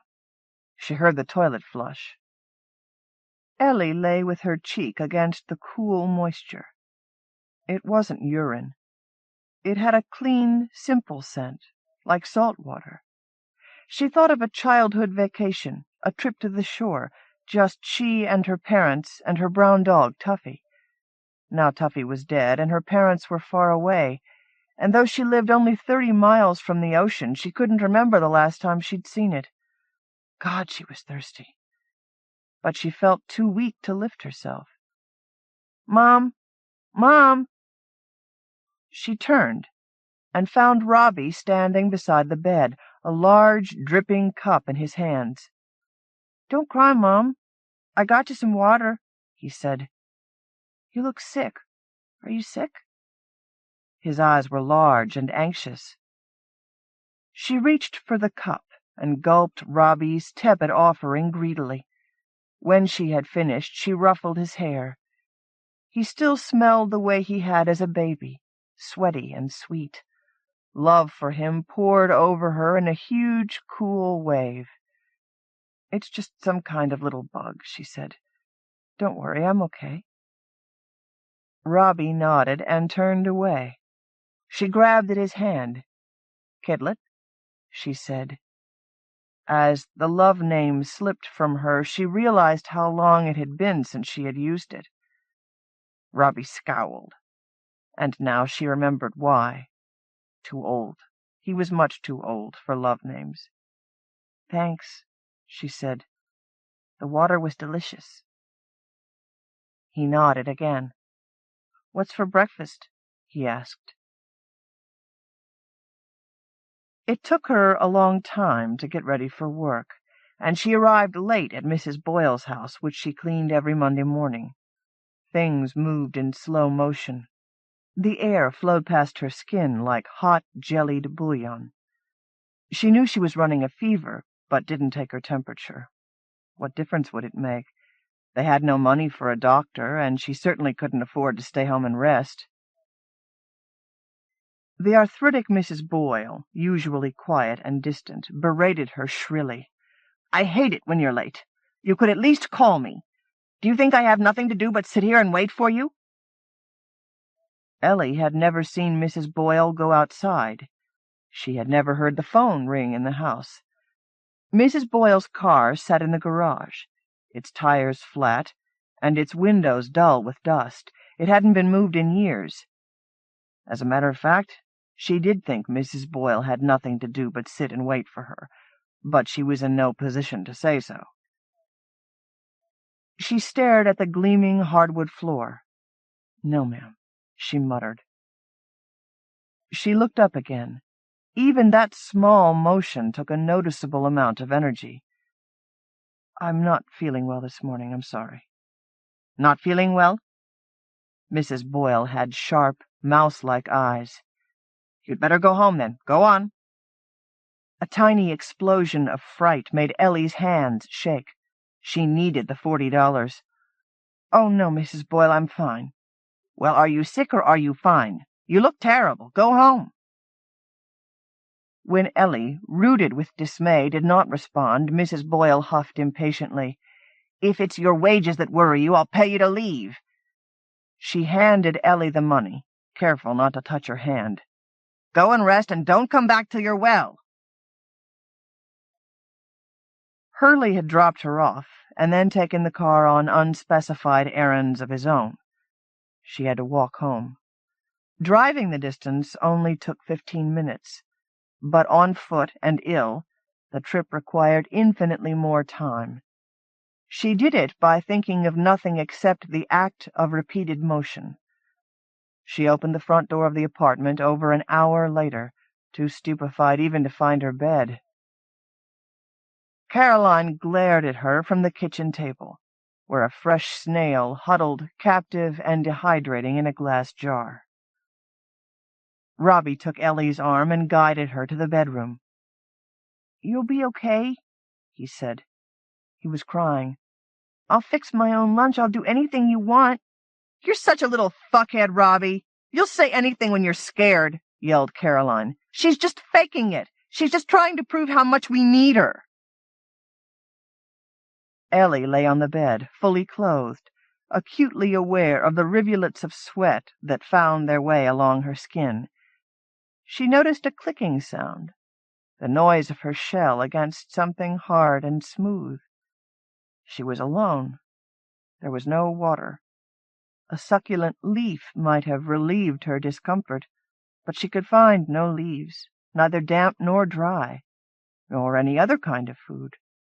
She could find no place. Every way she turned, a bright, seamless expanse lay before her, stinking of sterile sand. Caroline came in. She was holding the jar. Ellie saw the underside of her snail's foot as it crept over the glass, light and dark, moving stripes. She wanted Caroline to let her go. She tried to say so, but she couldn't speak, couldn't move from the bed. All she could do was crawl along the glass, staring through it at herself, a globule of smelly flesh enshrouded in sweaty, bright cloth. She struggled to free herself from the snail. She wanted to be well, to get up and clean the house and fold the clothes and fix Robbie's lunch, but she couldn't get out, no matter how hard she tried. Oh, God, how she needed to be outside in a wet, dark place, dreaming of the nights to come, of copulation and eggs and young plants. Caroline opened the lid of the jar. For a moment Ellie was filled with song. Then she saw that, in her hand, her daughter held a pin. Up the Mountain. Sue Young Wilson. In the winter of the year that she turned 17, a girl left her home and went up the mountain to kill a lynx. Her people hunted the great animals mostly in dreams and seldom in the world, except deer and rabbit for food, which was different. But her dreams had for some little while run shallow and dry as a dead stream, and she woke from them with nothing but dust in her head. Her head was sick that winter, and she wanted to cast her life aside like an old blanket. And so one morning she woke thinking she would go up the mountain to shoot a lynx and spill its blood on the world's snow, to show that she was angry and lost. If she had not, she was thinking, she might sooner or later have taken the long gun and shot herself in the head. Who knows? One morning, then, she woke early from a bad sleep, her head filthy with dust inside. Her son was crying in his wraps, and she got up and fed him to keep him quiet.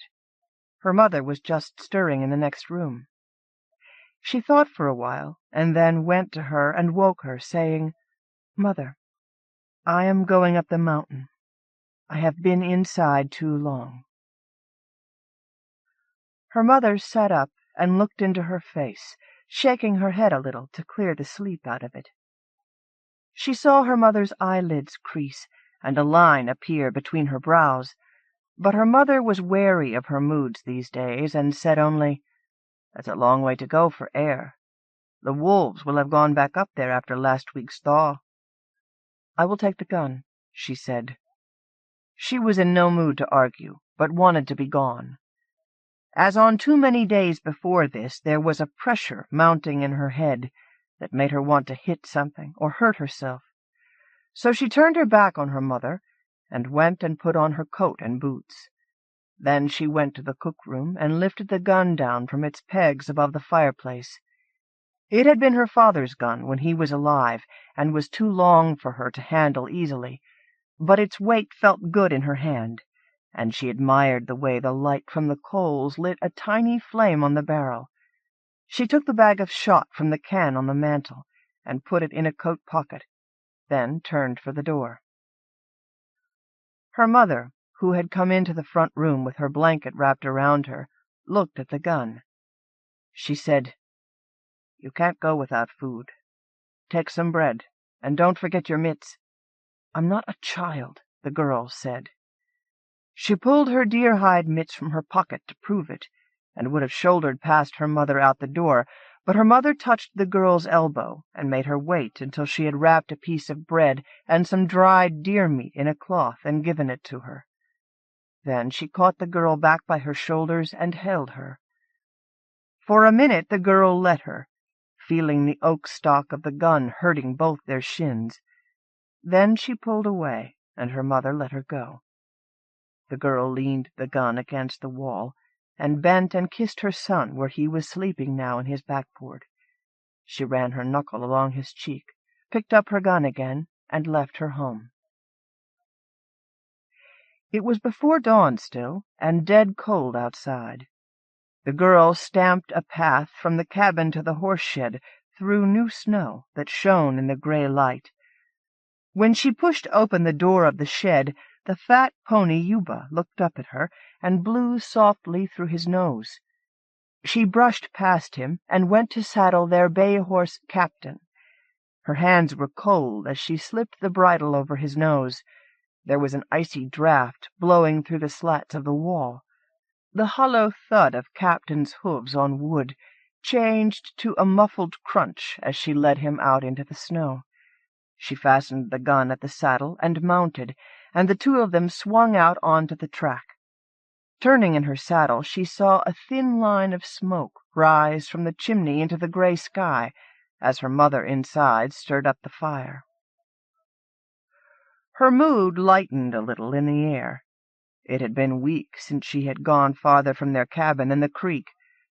As she and Captain climbed, the trees under their dusting of snow changed from birch and larch to pine, and it got colder. The air smelled of wet bark. They came to a place where the path turned steeply upward to follow a ravine. There she halted Captain with her knee, drew her knife, and cut into the base of her thumb. She tore a piece of bread from one of the pieces she carried in her pouch and soaked it in the blood, then threw it to one side as an offering to Crow, to say that she would be bringing him a corpse on her saddle-bow when she came that way again. She waited a minute to see if he would appear and eat the bread, but nothing moved in the sky or on the ground, so she nudged Captain, and they walked on. She had jammed her fists into her coat pockets and was starting to nod in the saddle to the rhythm of creaking leather, when the long howl of a wolf drifted down through the canyon and dashed her wide awake again like cold water in the face. Captain threw up his head and snorted. She held him in hard with her knee as he sidled in the narrow path, which to her right looked out over 100-foot drop. She was more afraid than he was. He had killed a wolf with his forefeet once, in the winter, years ago when the stream froze and the starving wolves came into their paddock to eat the horses. She had never killed a wolf. The cry came again. Captain stilled, listening, and the girl slipped her cold, sweating hand under his mane and held it on his hot, sweating hide. The touch comforted both of them. She told him that wolves do hunt at dawn, but this one was maybe singing to its mate, or at the moon still hanging in the sky, colder and whiter than the snow. Captain's head went up, and he started forward again. And so they climbed Hek Mountain together. By mid-morning they were up higher than the girl had ever been before, up where the air hurts the throat, and sometimes rings with a cracking sound like gunshots, as the knots of sap burst in the frozen hearts of the pines. Through Captain's gate she could feel the ground beneath his hooves had grown softer, where moss was growing under the snow instead of grass. She was getting a sore place on the inside of her left thigh from the saddle rubbing, and after a while she thought that if she spoke she would make a crick, crick noise like the saddle.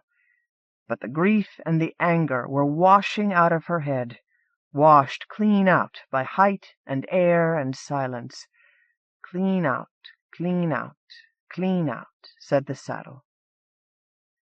Now this was a great gift, and made her sure that she had done right to come hunting a lynx in the daylight, because that grief and anger had been on her and in her and at her since she was maybe 13, since a little after she first started to bleed. It came on slowly at first, stopping her with a hollow twist inside when she had her hands wrist-deep in cold water washing clothes, or her head bent as she served up supper. When her baby's father came to live with them, to trap foxes for their fur on the mountain a while before moving along, the anger and the grief scattered a little, because she was so in love with him, the way the light struck his hair and his eyes when he walked in the sunlight so easily. On the way up the mountain she was thinking about him a little, wondering where he was. She could picture him better in the summer-time than the winter, doing a turn of work in somebody's fields, maybe, sweating and grinning, and pushing back his heavy yellow hair. He was fair all over, as her father had been fair, though her mother was copper-colored, and she was dull brown, with his wrist. She had mended his boots for him before he left for good, and when she showed them to him he had smiled at her and looked away. But she wasn't angry at him. He had been little more than a boy, and there wasn't enough room for him in their home anyway. After the baby was born, it came back worse than ever, like a furious wolf jumping behind her eyes, while her hands pounded meal or turned a spindle. And so if she had any thought that morning when she left to shoot the lynx, it was to see all swiftness and sunlight on fur smacked out flat and dead by the knock of the gun, to prove what the world was really like. But by now she was thinking that she had done better than she had known. She was enjoying the hunt for its own sake.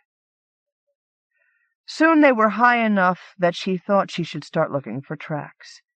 She hadn't thought to bring one of the dogs, and indeed a dog would have gotten footsore climbing all that way. She was happy enough without one. When they reached a big dead pine, She dismounted and hitched Captain's bridle around it, leaving it a little loose so he could work his way free in case she didn't come back. She yanked her mitts up with her teeth, because her fingers were going numb, and pulled the long gun from its holster on the saddle. The barrel was so cold she could feel it burning her hands through the deer hide. A little awkward in the mitts, she loaded it and slung it from its strap over her shoulder, where it hung down and banged the backs of her knees. The trees were thin up here, and she set off on foot between them, moving quietly, looking for marks in the snow, like the footprints of a big dog. As she walked, she heard a wolf again, maybe the same one, but this time well below her, down the mountain, sounding more sad than fearsome. She had rounded a big rock and was climbing over a fallen tree when she heard a cough. It sounded dry and a little impatient, like her grandfather's long ago when he had wanted to interrupt a story. She stopped short, and the butt of the gun knocked against the tree. Whoever it was coughed again. He seemed to be in amongst a stand of trees, not far away at all. She crouched a little and called out, her voice sounding funny from disuse. "Who's there?" Somewhere a pine knot cracked sharply, and the noise echoed all over the empty spaces. When the echoes died, she stood listening to the sound of the snow freezing. Her right hand was lifting the gun clear of the tree, softly, and her left was sliding up the barrel to balance it for the quick shift to her shoulder. As she was thinking about all this very carefully and acutely, the cougher strolled out of the brush. He stopped maybe 20 feet from her. They looked at each other for a moment, and then he looked away, uninterested, and bent his head and started to lick his forepaw. She looked at the tufted ears and the long body, longer than she was expecting, really, maybe 4 feet of it. She said to him, "Lynx?" That raised his head, like a house-cat's, if house-cats ate dogs for breakfast. His eyes were blue, and his fur was white, as ice is white. That was how she knew he was not just a lynx, but lynx. He looked at her, and she went down on both knees in the snow and said, "Lynx, I want to kill you. Will you let me?" He opened his mouth. At first she thought he was yawning, and said to her, in a voice like boiling water thrown on a fire, "Where were you a year ago? Child woman, you are a mother now. Go back and feed your son. There is your life for you."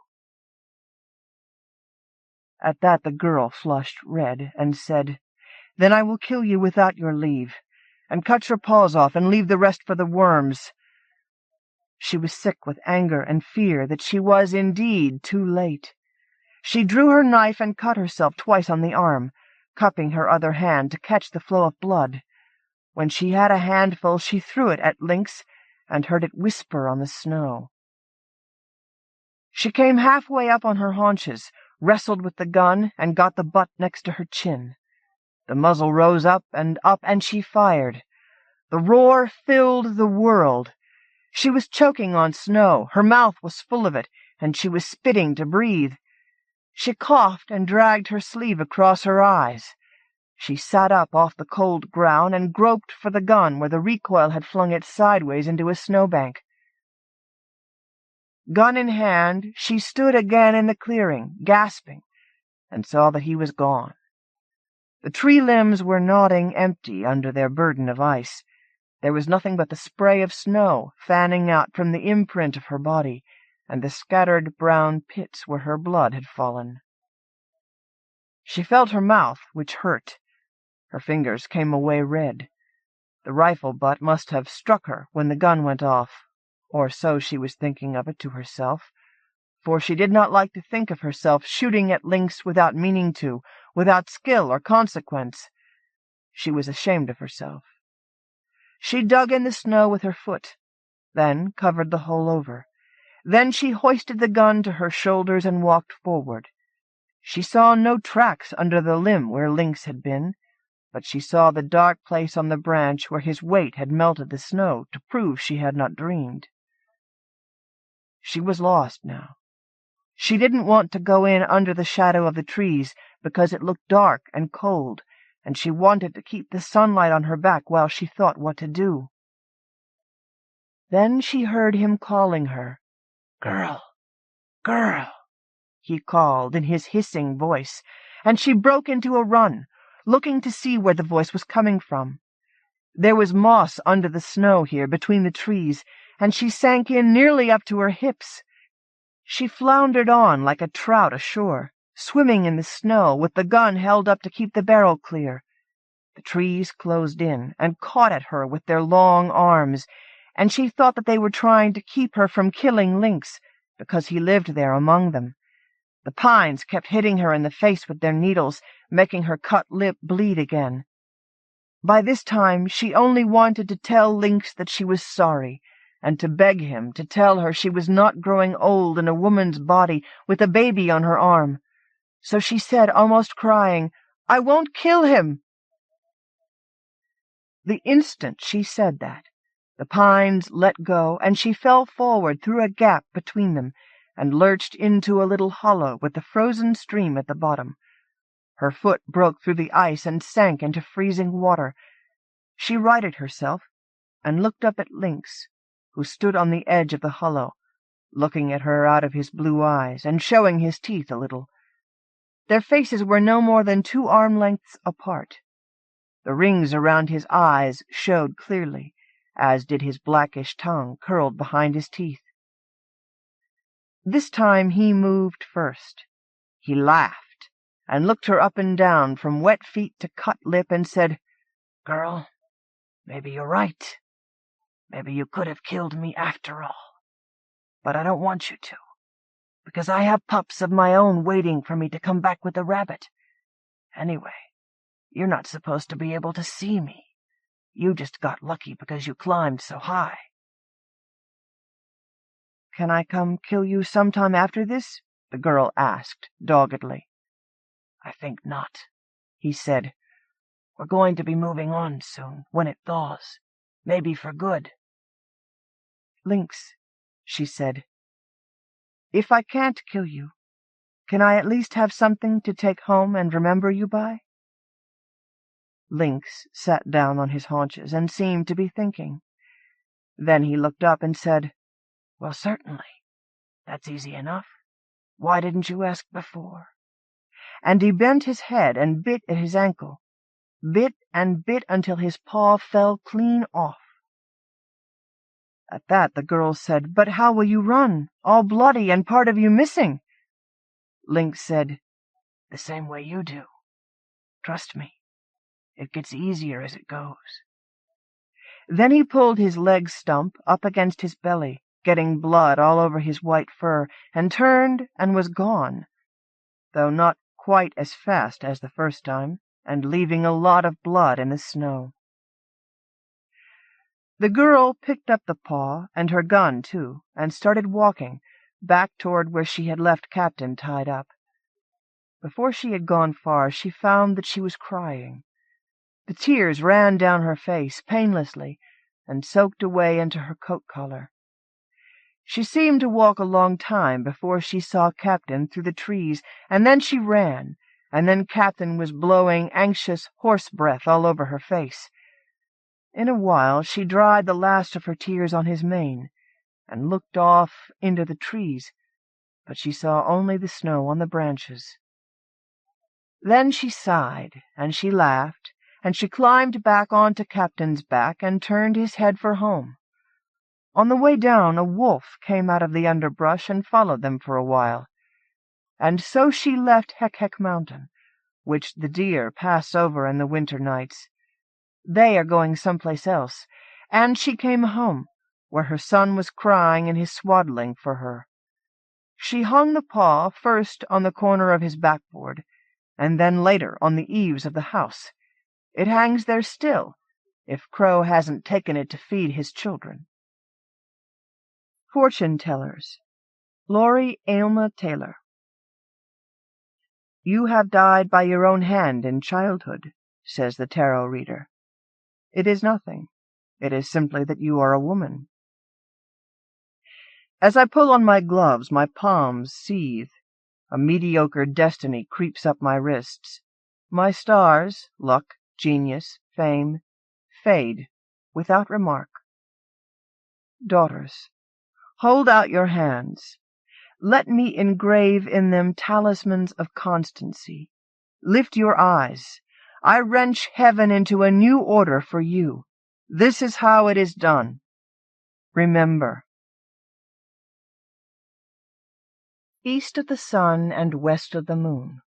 Claire Parman Brown. The fish on the butcher's table behind Safeway's seafood display case was the most striking I'd ever seen. Gold and silver scales gleamed under fluorescent lights, and a pimple-faced clerk was about to cut into the soft pink belly. Before I could consider the consequences, I tapped the top of the display case to distract him. "I want that fish," I said. "Sure thing, ma'am. I'll have it clean in a second." "No. I want it whole." He hesitated for a moment and then shrugged. "All right." He wrapped the fish up, and I placed it in the basket of my shopping cart. I finished my shopping. After all, the fish had probably been out of water for hours, and then I drove out to Ocean Beach with the fish, wrapped in white butcher's paper, on the seat beside me. The sun was just beginning to set when I parked the car. It was cold and windy, and the beach was relatively deserted, not unusual for San Francisco in June. So there was no one to stare or wonder as I unwrapped the fish. It shone in my hands like burnished copper, and felt like frozen jello. I walked down to the water, watching the waves crash and roll up onto the beach. When one of them splashed over my shoes and the freezing water soaked through to my socks, I decided I'd gone far enough. I threw the fish in as far as I could, just as the wave began to recede. In a moment I was standing on damp sand, and the fish was gone. I backed up slowly, searching the water for a glimpse of the fish. In a fairy tale, the fish would have reappeared, told me he was an enchanted king, and demonstrated his gratitude by offering me 3 wishes. And what would I have asked for? Endless riches? Love? Fame? The wind was picking up. I shivered. All I wanted were dry clothes, a nice dinner, and a hot bath. Just as I was turning away, I saw a flash of gold against the silver sea-water. It was the fish, leaping in the sunlight. By the time I got home, my elation had subsided. I would probably catch a cold for all my trouble. The red light on my answering machine was flashing. I hit the play button and turned the volume all the way up so I could hear it in the kitchen. "Petra? Petra, are you there?" My mother. I put the groceries on the kitchen floor and struggled out of my damp socks and jeans. "Where are you? If you stayed home and rested in the evenings, you wouldn't be so tired all the time. Have you talked to your sister? She's thinking of leaving Jason. You've got to call her. I can't do anything from here. You girls should never have moved so far away. Why aren't you home?" Mercifully, she hung up without saying anything more. There have been times when my mother has used up my entire answering machine tape. I kicked my damp clothes into the bedroom, scattering sand everywhere, and went in search of my red terrycloth robe. A beep, then another message. "One thing," a man said. I didn't recognize his voice, but he sounded testy. "Don't try to find out who it is." A wrong number. That was the annoying thing about having an answering machine, getting other people's messages and never understanding what they were about. My robe was in the bathroom. I pulled it on and then called my mother to talk, or rather listen, as I unpacked my groceries.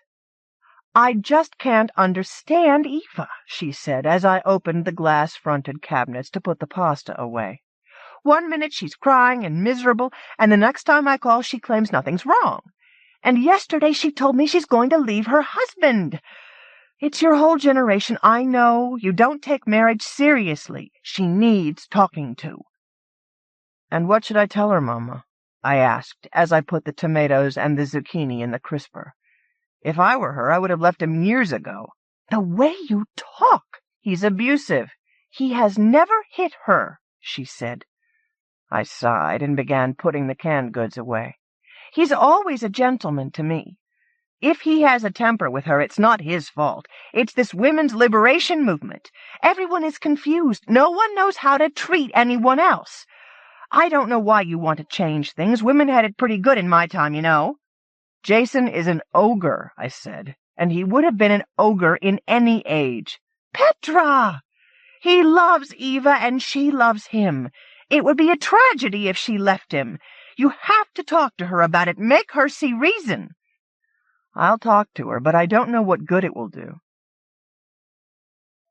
By the time I got off the phone with her, I'd decided to skip dinner and go directly to the long hot bath. I turned on the bathroom taps and drizzled bubble bath in the water, and then I went to the bedroom to get the book I'd been reading. I've had friends who were robbed tell me they sensed an intruder had been there before they realized anything was missing. They had a vague feeling of something wrong, something out of place. I stood at the door to my room, wondering who it had been and what they had taken. Nothing seemed out of place. My few pieces of jewelry were easily accounted for, and the knickknacks and keepsakes scattered around the room hadn't been moved. I checked under the bed and in the closet and found nothing. After searching the room thoroughly, I decided I was imagining things. I got my book and returned to the bathroom. There, when I had taken off my robe and was stepping into the steaming water, I realized what it was that had been out of place. The wet clothes I'd left on the floor of my room. Someone had taken them away. A search of the apartment revealed only locked doors, secured windows, and my damp jeans and socks drying on the living room radiator. It made no sense. I finally gave up trying to figure it out and went back to the bathroom. By that time, my bathwater was cold. I woke to the smell of eggs and sausage. I lay in bed for a few moments, suffering pangs of envy until my alarm began ringing. Then I got up, grabbed my robe, and shuffled out to the kitchen. There it was, the breakfast I'd been dreaming of. Hot black tea, eggs over easy, and sausages nicely done. I tried to remember if I'd locked the door last night, but I was sure I had, and anyway, who would break in to cook me breakfast? Hello? No answer. I went through the apartment again, looking for signs of an intruder. Nothing. So I decided to give up the search and sat down to eat. The tea was lukewarm, but the rest of the meal was wonderful. I ate slowly, indulging myself, and then hurried through my shower and got ready for work in record time. When I left the house, I made sure all the windows and the door were locked. I worked in San Francisco's financial district. Here, a few hundred people tried to maintain the illusion that they were in Middle America. Purple hair and body piercing were rare east of Van Ness. Suits were the rule. I was no exception. I wore a wool gabardine suit and a blue silk blouse with a bright silk scarf tied around my neck. Conservative, respectable. I sat in my office at First Boston, chatting away with various fundraisers who desperately needed money. I listened to their pleas, sifting through to find the most promising and least politically controversial applicants. These I handed over to Gloria, the woman who reaped the rewards for my hard work. I tried to call my sister, but her phone was busy, so at lunch I took Bart into the Mission District where she lived. She spied me first through the peephole in the apartment, and then opened the door only wide enough for her to slip out. She was thinner than I remembered, and she looked pale. "Jason's sleeping," she said. "He was working on a poem all night." I nodded. God forbid we should wake him up. "I brought these for you," I said, and handed her a sheath of pamphlets. Most of them were on inexpensive health care for women, but hidden among these were a couple on how to recognize a verbally abusive relationship and where to go if you wanted out. Eva took them without comment. "Mom sent me to check up on you," I said. "Want to have lunch?" She hesitated for a moment and then said, "Sure, let me just get my things." We ate at the taqueria down the street from her apartment. She smiled and laughed a lot, but there was a sadness in her eyes. "Mama's got a pea under her mattress," I told her, and we both smiled. Old joke.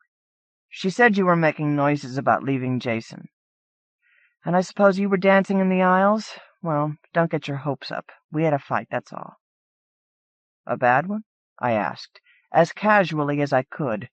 I tried not to sound hopeful, knowing how Eva hated to be pushed. "He didn't hit me," she said defiantly. "Anyway, it was my fault. He's been in a down phase, just sitting around the house, driving me crazy. He doesn't even wash the dishes or anything, and we don't have any money. He hasn't sold a poem for months, and when he does—" She shrugged. "People don't appreciate poetry the way they should. So I came home from work, and we had a fight. I just wasn't thinking about how stressful it is for him. He's misplaced his muse or whatever, and here I am giving him a hard time over completely unimportant things." She looked at me with pleading blue eyes out of a face that had once been very beautiful. "You don't know what a bitch I can be," she finally said. "I grew up with you, remember?" I said. "Was it really awful?" She nodded. For the rest of the meal I listened to her woes, and her insistence that she was really very happy, wondering how I could talk sense into her. "It doesn't have to be this way," I said. "Why don't you stay with me for a while, just until things are better?" She looked at me as if she pitied me. "You never give up," she said. "I don't need saving. I love him." As if that were all it took to make it come out right. When I got back to work, I realized I'd missed a lunch meeting with the director of Mount Zion Hospital. I called the man, debased myself with 1,000 apologies, and convinced him to reschedule. He forgave me because he needed funding for a new children's wing, and we were both hoping I could wring something out of First Boston's budget for him. By the end of the day, I was exhausted and depressed.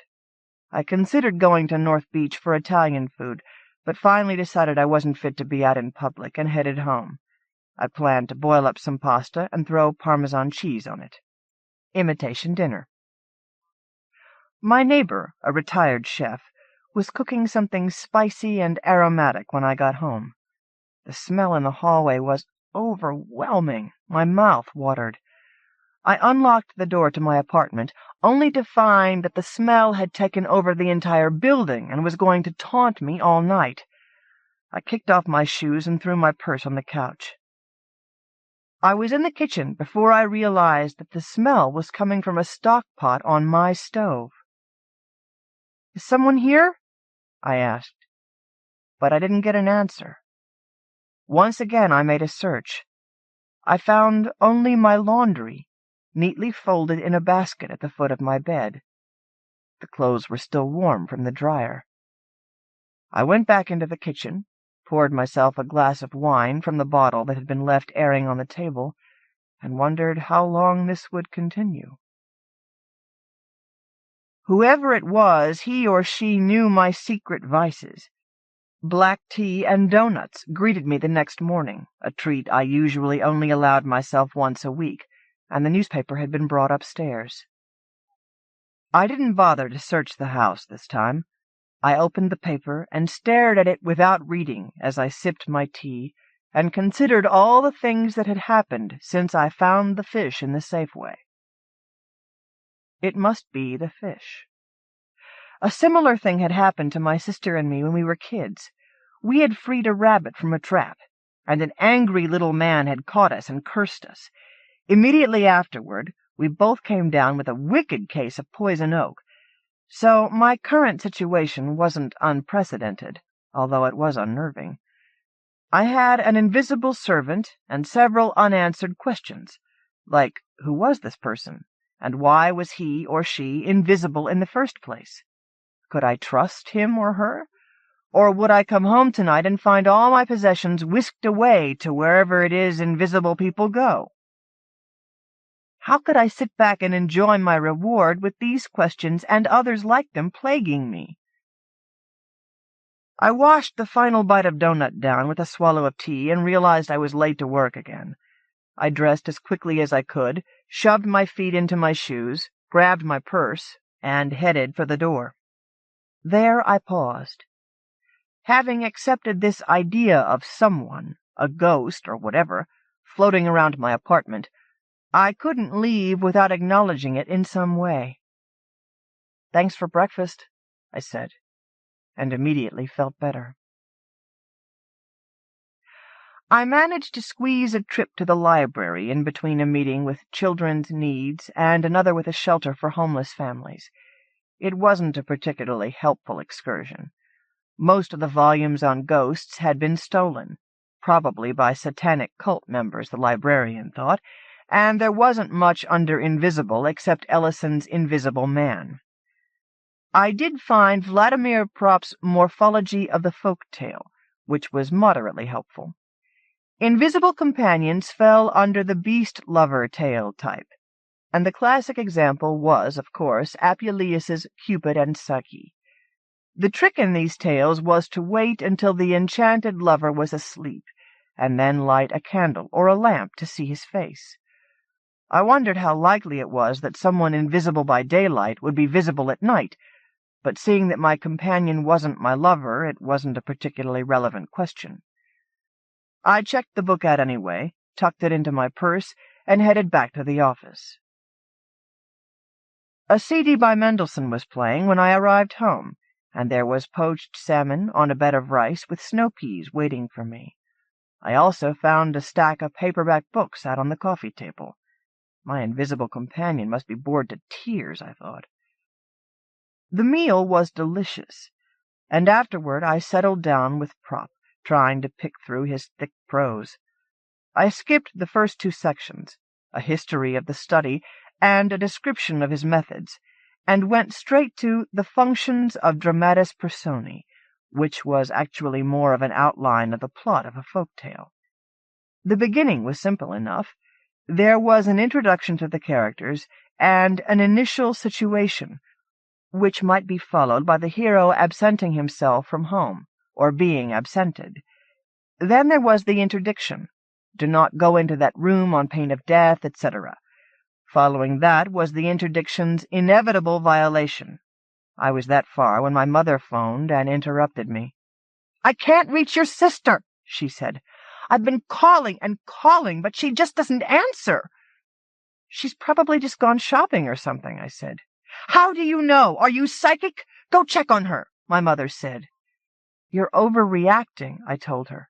"It's a 10-minute trip for you. She lives in that terrible neighborhood. Anything could have happened to her." That was true. Her neighborhood was bad, and that was a good enough reason for me to avoid it at night. But Mama was right. Eva might need my help. "All right," I finally said. I took my dishes to the sink and grabbed my purse. I was going to turn off the lights, then, thinking better of it, left them on. I had to take a bus to my sister's apartment and then walk 2 blocks down Guerrero, across the street from graffiti-decorated projects. I made it to my sister's building without any mishaps, rang the bell, and stood outside the gated doorway, looking nervously left and right while I waited for her to answer. When she didn't respond, I remembered that I had a set of her house keys from the time she and her husband had gone on their honeymoon, and I had looked after her plants. I rang the bell again before I began searching my purse for the keys. When I found them, I unlocked the gate and went up. I decided to knock on her apartment door instead of barging in. The peephole darkened for a moment, but no one opened the door, so I knocked again. "I know you're in there, Eva," I said. I waited almost 5 minutes. When she opened the door, she turned away before I could really see her. and I followed her into the apartment. The first thing I saw were the roses, a dozen of them, in a huge crystal vase on the coffee table. "Aren't they lovely?" she asked, gesturing to them. "Jason bought them for me this morning." "They're beautiful," I said, wondering where he had gotten the money. "I'm sorry if I woke you or anything. I only came because Mama asked me to. She couldn't get through on the phone. I suppose she thought—" I stopped, because she had turned toward me enough for me to see the horrible bruise around her eye, and the cuts on her cheek and lip. "What happened?" "It's not what you think," she said. "Where is he? I'll kill him." "He went to do the shopping. He's so helpful around the house lately. You wouldn't believe—" "Get your things," I said. "You can stay with me." I didn't even think about how I was going to explain my invisible servant to her. "I'm fine," she said, and of course I didn't believe her. "Tell Mama the phone's broken. We've got to get a new one, that's all." For a moment there was a strained silence, and then she sighed. "Really, Petra, I'm all right. We had a fight, and he did hit me, but he's sorry and it's over. He's not going to do it again." Men like that always say they're sorry, and they always do it again. Jason is a brilliant poet, not a man like that. Anyway, I'm fine. "What if he does it again? Will you call me, day or night?" She rolled her eyes. "You worry too much," she said. "When are you going to realize I can take care of myself?" I took her hand in mine and squeezed it gently. "You will call?" "Yes, yes." "Happy?" Of course I wasn't, but it was all I could do. I didn't get home until after midnight. The lights were still on, and a hot cup of tea was waiting for me. I drank it thankfully, then called my mother to tell her that Eva was fine. When I hung up the phone, I was seething with guilt and weighed down by helplessness. My head was pounding, my neck and shoulders ached. I crawled into bed, too tired to think any more, but I couldn't sleep. I tossed and turned. Whenever I closed my eyes, I saw Eva and her blackened eye, Eva and her bleeding lip. In the midst of this, there was movement in the room, a faint breeze, and then hands, strong but gentle, went to work on my back. Tenderly but persistently, my invisible friend worked through all my knots, coaxing my muscles to relax, easing me into sleep. The next day was harrowing. Even after I had showered and eaten the sumptuous breakfast prepared for me, it seemed I could not wake up. Concentration was impossible. I thought about my sister, and I thought about the person living in my apartment, under an enchantment, which couldn't possibly be nice for him or her, however nice it was for me. I tried to call Eva twice, but didn't get an answer, so I guessed she hadn't gotten a new phone yet. I should have given her the money to buy one. I should have bought one for her myself. Which is what I did. I had dinner with the director of Mount Zion and promised him I would talk to Gloria about funding the new children's wing, which was the best I could do. Afterward, I went to Eva's. She looked better than I had seen her look in a long time, fresh and happy. Jason was there, hunched over his manual typewriter. I'd tried to give him an electric one once, and he'd been offended. The noise of the motor bothered him. I handed Eva the phone, and she smiled. "Thanks," she said, but she clearly wanted me to leave, so I did. I got home late, and the first thing I did was apologize. "I had dinner with the client," I told the heir. "I meant to say something this morning." But my servant had somehow known. No cold dinner was waiting on the table, only a glass of red wine. I took the glass of wine to the living room, sat on the couch, and resolutely opened Propp's Morphology. It kept my mind off Eva anyway, and it was comforting the way events in fairy tales followed one another so predictably, and the way everything always turned out all right in the end. I started with step 7. The victim submits to deception, and thereby unwittingly helps his enemy. Over the next week, we settled into a routine. There was breakfast waiting for me in the morning, hot black tea with an omelette or some other delicacy. Every day at lunch I called Eva, but most of the time she didn't bother to answer the phone. It was wonderful to come home every night to find the laundry done, the apartment clean, and a delicious dinner waiting, knowing all that I had to do was supply the raw materials. It was as if I'd been given a good housewife without having to worry about being in a relationship. But I couldn't let it go on. I was not a slaveholder.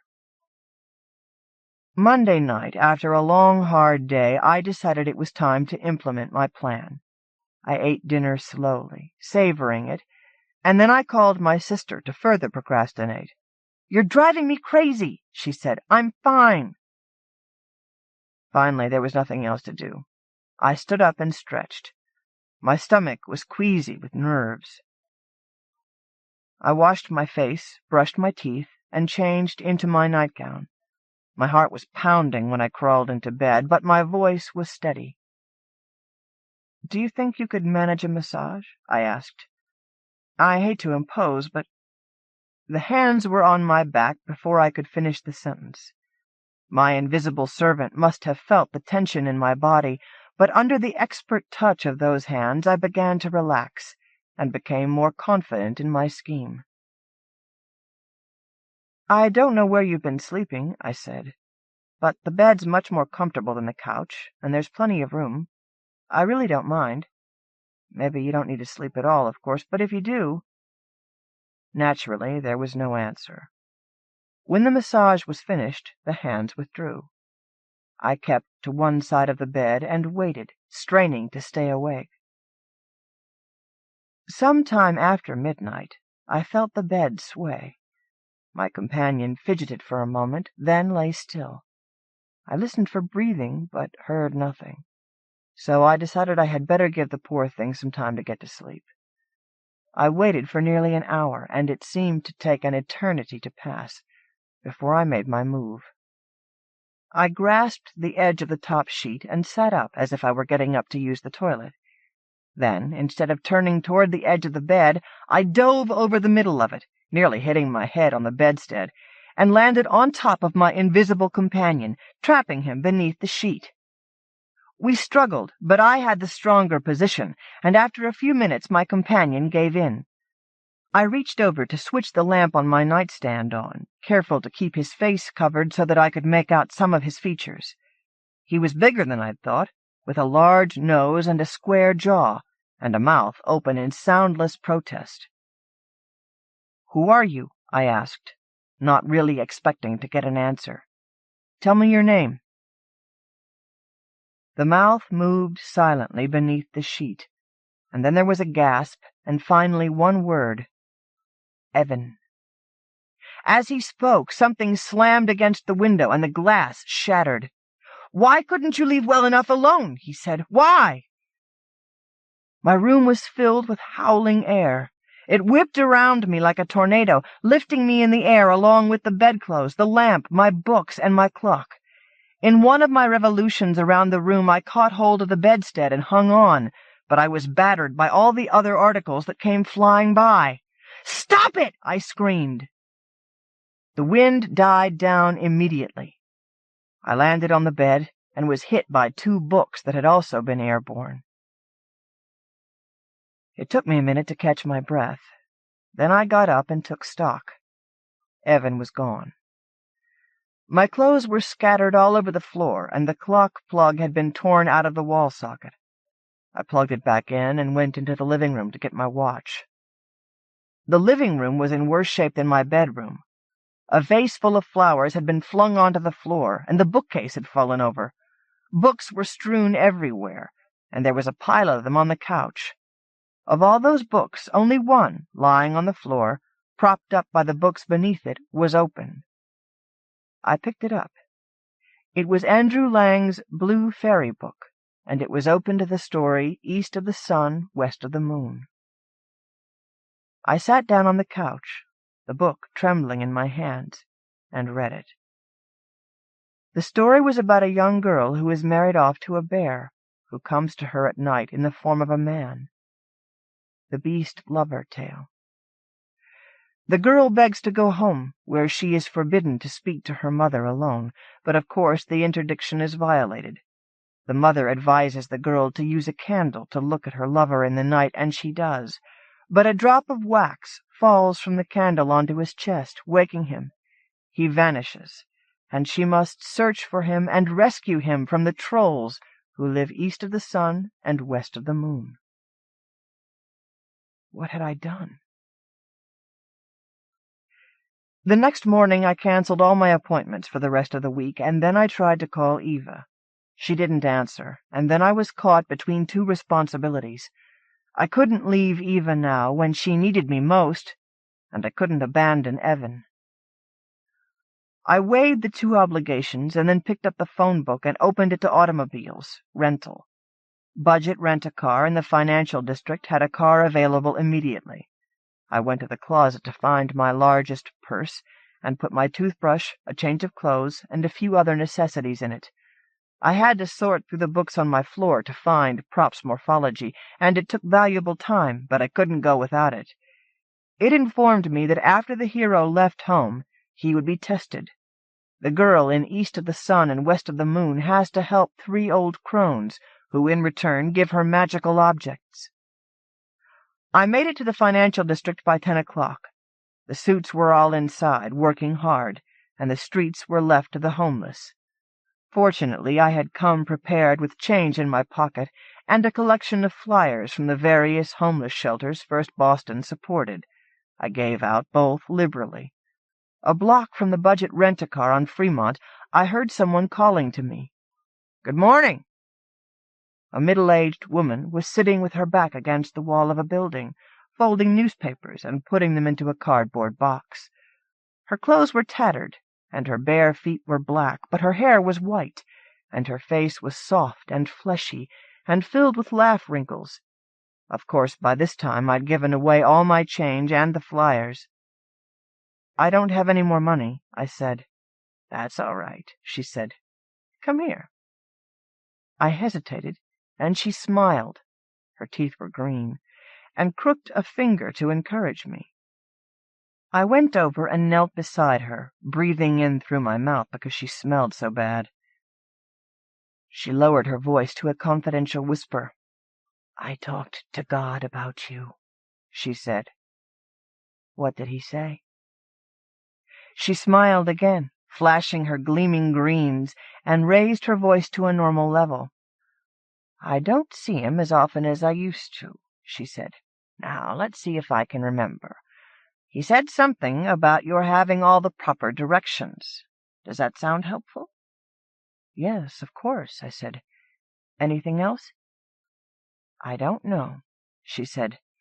"That was yesterday, several years ago. I did try to remember." "I'm sure you did," I said. I took out my wallet, intending to give her a couple of dollars, but all I had were the 20s distributed by the ATM machine. I took out a crisp new bill and put it in her hand.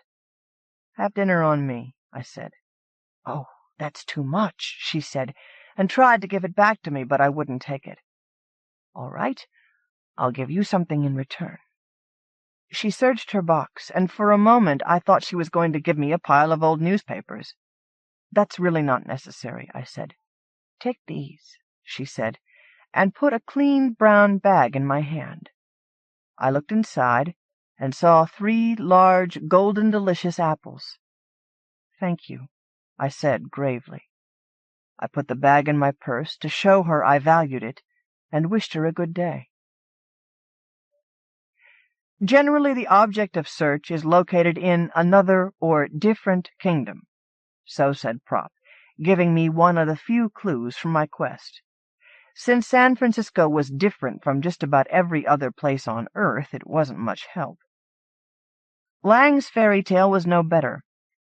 After the girl meets the 3 crones, she goes to the east wind, then the west, then the south, and finally to the north wind, who is able to take her all the way east of the sun and west of the moon. I thought about this while I drove over to the Women's Needs Center to pick up a pamphlet on battered women's shelters. I mailed the pamphlet to my sister, hoping to assuage my guilt. Then I got back into my rented car, a Ford Taurus that smelled faintly of cigarette smoke, and drove north over the Golden Gate Bridge, which was not really golden, but the color of rust. I drove up Highway 1, figuring that if I had to go, at least I'd take the scenic route. I stopped at every little town and poke-hole along the way, casually asking waitresses, gas station attendants, and everyone else I happened to encounter if they had seen Evan lately. Nothing came of it. I ate lunch in Mendocino and read some more prop. He was nearing the end of his usefulness. He ordered 4 different ways of defeating the villain in direct combat, including fighting in an open field and cheating at cards. Or I could simply banish the villain, and who was the villain anyway, which didn't seem likely. Failing this, I could seize the object of desire by cleverness or force. I made it to Leggett, where Highway 1 joins with 101 a couple of hours before sunset. The car stank. It wasn't the odor of cigarettes, now hardly recognizable. It was the overpowering smell of apples. By the time I got to Garberville, it was too much. I spotted a Safeway with a huge parking lot on the road ahead, and when I reached it, I pulled in and parked. I took the bag of apples out of my purse and tucked them underneath the passenger seat. Then I got out of the car and cracked the windows. I was walking toward the store when a woman in a battered old truck with a bumper sticker that read, "Fuck the environment," pulled up. I wouldn't have paid any attention to her if the truck's license plate hadn't spelled out Evan. The woman got out of the truck. She was large but not fat, as if she might have been a logger in her younger days. I held back for a moment, thinking of Prop's outline.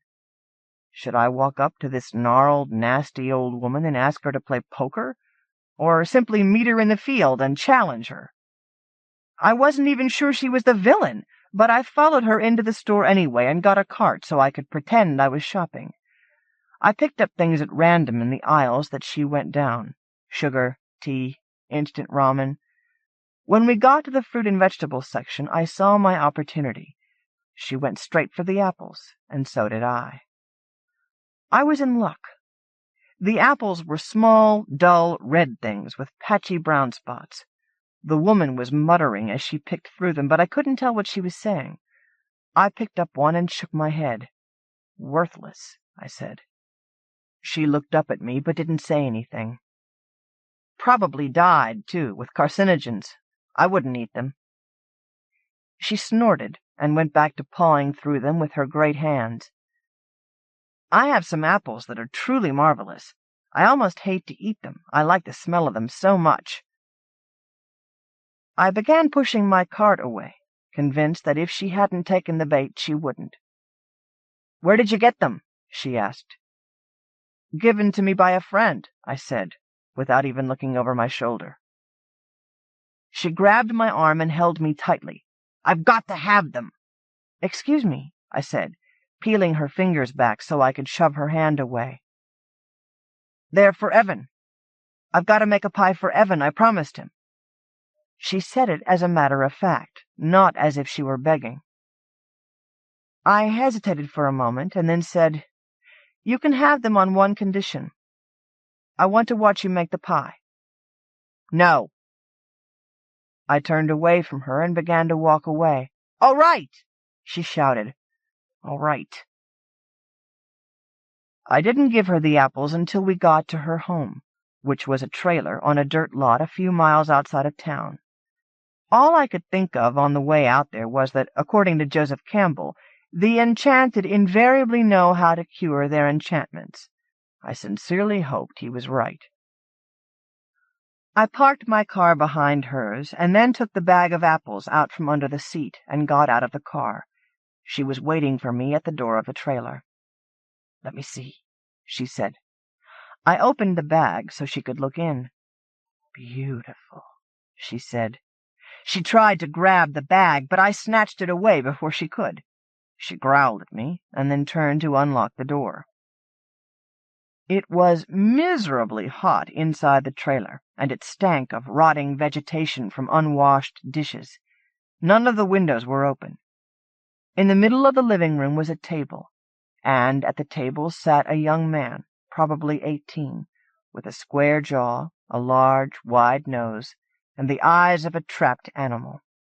His hands and feet were bound, and he was tied securely to a chair. "Little Evan," the woman said, "Mommy's back now." She kissed him on the forehead, and he flinched. Then she ran her hands over his face, as if she were blind and wanted to remember every feature. I stood at the door watching, the bag of apples in my hand. After a few minutes, she finally noticed me. "Give me the apples," she said, "and sit down." I handed her the bag of apples and sat down at the table across from Evan. "Lovely apples," she said. "It'll take a while to make. You really want to watch?" "Yes," I said. It took an hour and a half. Evan was silent the whole time. The old troll talked to herself, but said nothing sensible. I sat at the table, watching them both, sweat trickling down my neck. The trailer was sealed so tightly I couldn't even tell if night had fallen. Thankfully, the smell of apples soon smothered the pervasive stench. A layer of dust covered everything. There were photographs on the walls, all of Evan, and stacks of magazines that I realized after a while were comic books. In a corner by the television was a battered plastic rocking horse, and on the kitchen counter was a children's game called Barrel of Monkeys. I wondered how Evan had learned how to clean house and concoct those exquisite meals if he had lived here all his life. When the pie came out of the oven, the old troll brought it directly to the little table. "You don't want any, do you?" she asked harshly. I shivered, despite the heat. "No," I said. She smiled and nodded. Then she took her fork and stabbed into the pie. The crust crumbled, and she pulled out a steaming slice of apple. "A bite for Mommy's boy," she said, and shoved it into his mouth. It was too hot, and he tried to cool it by sucking in air around it. Finally, he swallowed as quickly as he could, and then sat breathing through his mouth. "And a bite for Mommy." She didn't seem to find it hot at all. The next bite was for Mommy's boy. I watched them eat the entire pie. Once she had to force a piece into Evan's mouth by pinching his cheek with her strong fingers, and once he gagged and might have spit his piece out, but she told him he would only have to eat it again. When it was over, she looked at me, and my heart began to pound. This is it, I thought. She's going to try and kill me. She pushed the pie plate aside, and it clattered across the table and onto the floor. I jumped when it hit, and then looked back at the troll. She put her head down on the table, closed her eyes, and went to sleep. Evan and I watched her silently for a few moments. "What the hell do we do now?" I whispered. "Kill her," he said. His voice was hoarse. So much for the enchanted knowing the best way out of things. "Prison doesn't appeal to me," I said. The old woman began to snore. I took a deep breath to steady my nerves, and then got up to untie Evan. "What else can we do?" he asked. He sounded forlorn, reminding me that he was young and reliant upon me. I had his hands and his legs loose, and was working on the knots of the rope that bound him to the chair. "Has it always been like this?" I asked. "All my life," he said. "Not the invisibility part, but everything else. Crazy old bitch. Keep your voice down." He sighed. "Okay, so I thought I could escape. I was going to go to college, make something of myself. But I couldn't tell her that. I didn't do anything to tip her off. The day I left, I just threw a few things in my backpack and slipped out the window." I loosened the final knot. "What happened?" "Caught me. Started cussing me out. She said I was nothing without her. And it's true. Unless I'm with her, I don't exist." He rubbed at the rope burns on his wrists. "But I didn't give in," he said. "I left home anyway, went to San Francisco. It was pretty lonely until I got the job at your place." He glanced up at me and then away, quickly, as if he were embarrassed. "I met this old man on Fisherman's Wharf. I used to go there just to be near people. Anyway, this guy could see me. I begged him for help, you know. He said he owed you a favor." "The fish, of course." "He did," I said. The old woman snorted and roused herself enough to turn her head, but she didn't wake up. "What are we going to do?" he asked. I stood up and looked around the room, really a shrine to Evan, for inspiration. His old shoes, from the smallest to the largest, had been carefully arranged in a glass cabinet, and his framed birth certificate hung on the wall. I was surprised she hadn't saved his umbilical cord, but I supposed the hospital had something to do with that. Something Prop had suggested came to mind. I got the book out of my purse while Evan stretched his stiff legs. 19:8. The spell on a person is broken. The breaking of a spell takes place either by burning a hide or by means of a formula. I shoved the book back into my purse. "We've got to burn the place," I said. "What about her?" He jerked his thumb at his mother. "You'll have to help me get her outside." It wasn't easy. I didn't know how deep the apple-induced sleep was, and my biggest fear was that she would wake up. I grabbed her legs. Evan put his hands underneath her shoulders, and we staggered out the door of the trailer. When we deposited her on the ground, her snores jerked to a stop. But she didn't wake up, only rolled over. A few moments later, while we hovered over her, holding our breath, she began to snore again. We both let out heavy sighs, and then Evan looked up at me. "All you have to do," I said, "is set the place on fire. Start at the back room and work your way forward so you don't get caught in it." He nodded. I sat down next to his mother and watched him walk back to the trailer. It was a chilly, clear night with little wind. After what seemed an incredibly long time, I saw the first sign of fire in the kitchen window, black smoke curling up the pane, trying to escape. Soon tongues of orange flame began licking the edges of the curtains. I stood up and paced anxiously. Evan was still inside.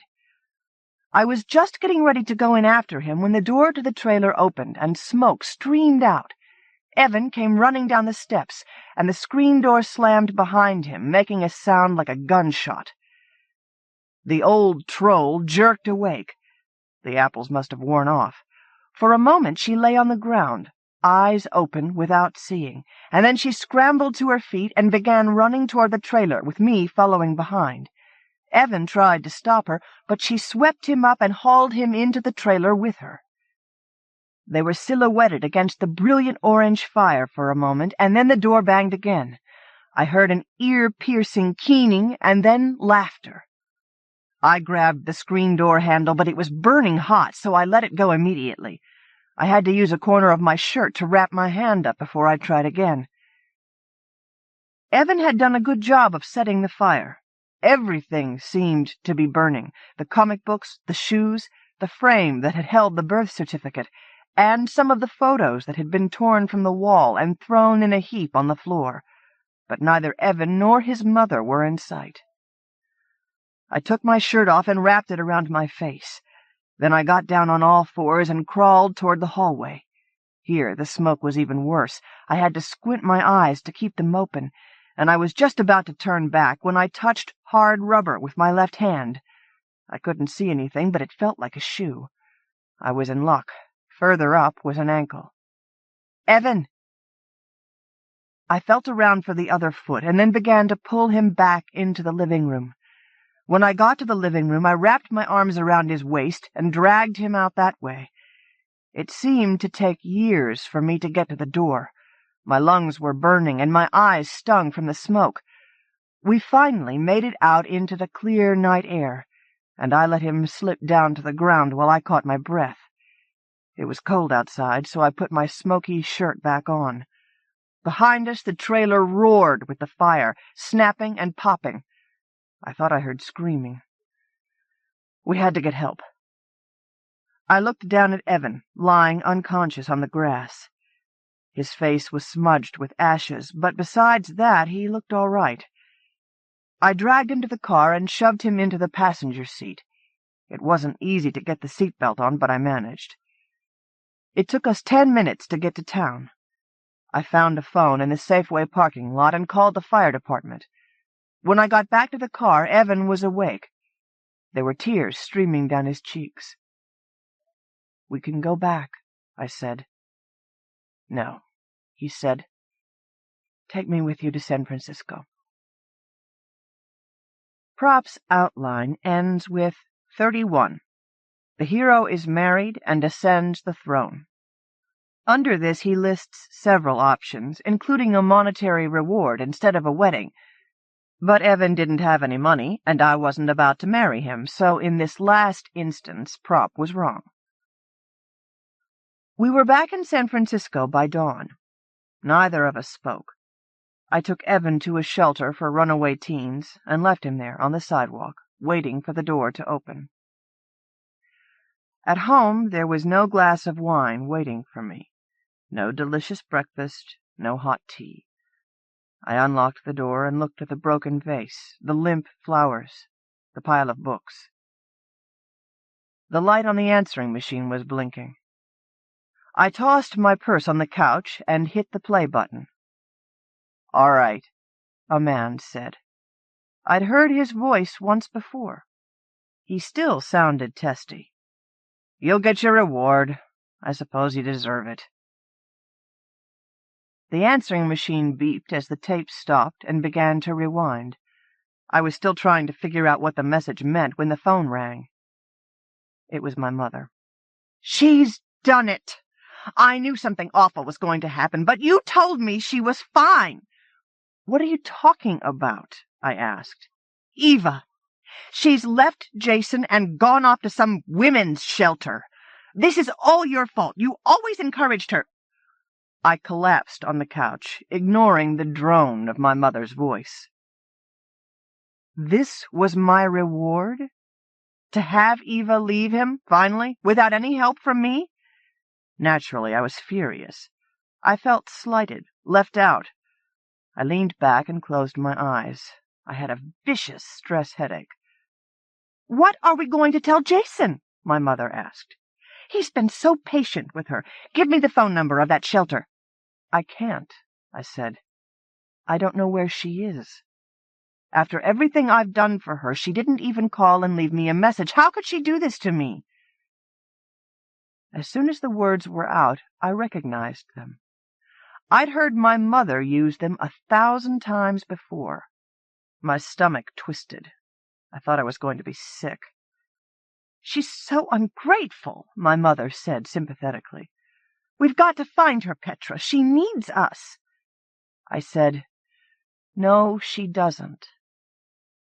It hurt, so I said it again, and then added, "She'll call us when she wants us, Mama." That didn't sound at all like my mother. My stomach began to settle down. "How can you say that? She's not right in her mind. We have to take care of her. I'll talk to Jason and you call those shelter places until you find out where she went." "No," I said. "I've given up saving people." My headache was beginning to recede, and I felt 10 pounds lighter. "Petra!" my mother protested, but nothing she said would convince me. "I've got to go now, Mama," I said. "I'm really busy." I had to put the books back on their shelves, pick up the vase, and throw the dead flowers away.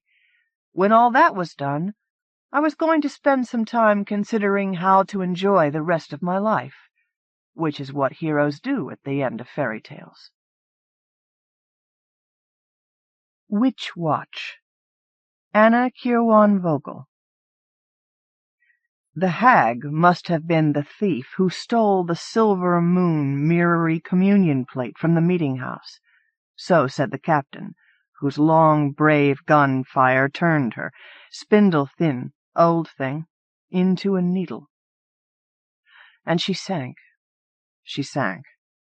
She only floated for a while, in the dark, leaf, moon, dim water, with the plate held up above her, that night down Triangle Pond, the silver with her, so said the brave captain. The Apple Golem, Bruce Holland Rogers. Das ist die alte Liebesgeschichte. Balthasar wearied of the affairs of princes. They built their fiefdoms into kingdoms, and their kingdoms into empires. Then they died, and their sons brought everything to dust. New princes arose, and their wars echoed the wars of their forebears, like the notes of a tune heard too often, too often. Such things happened as they had always happened, and they would go on, Balthasar knew, for a very long time, with Balthasar there to witch the weather and concoct the poisons and cast the oracles, or without him. So, he thought, let it be without. He followed the path into the mountains, and went on where there was no path, between the knife-edged peaks and across the fields of ice.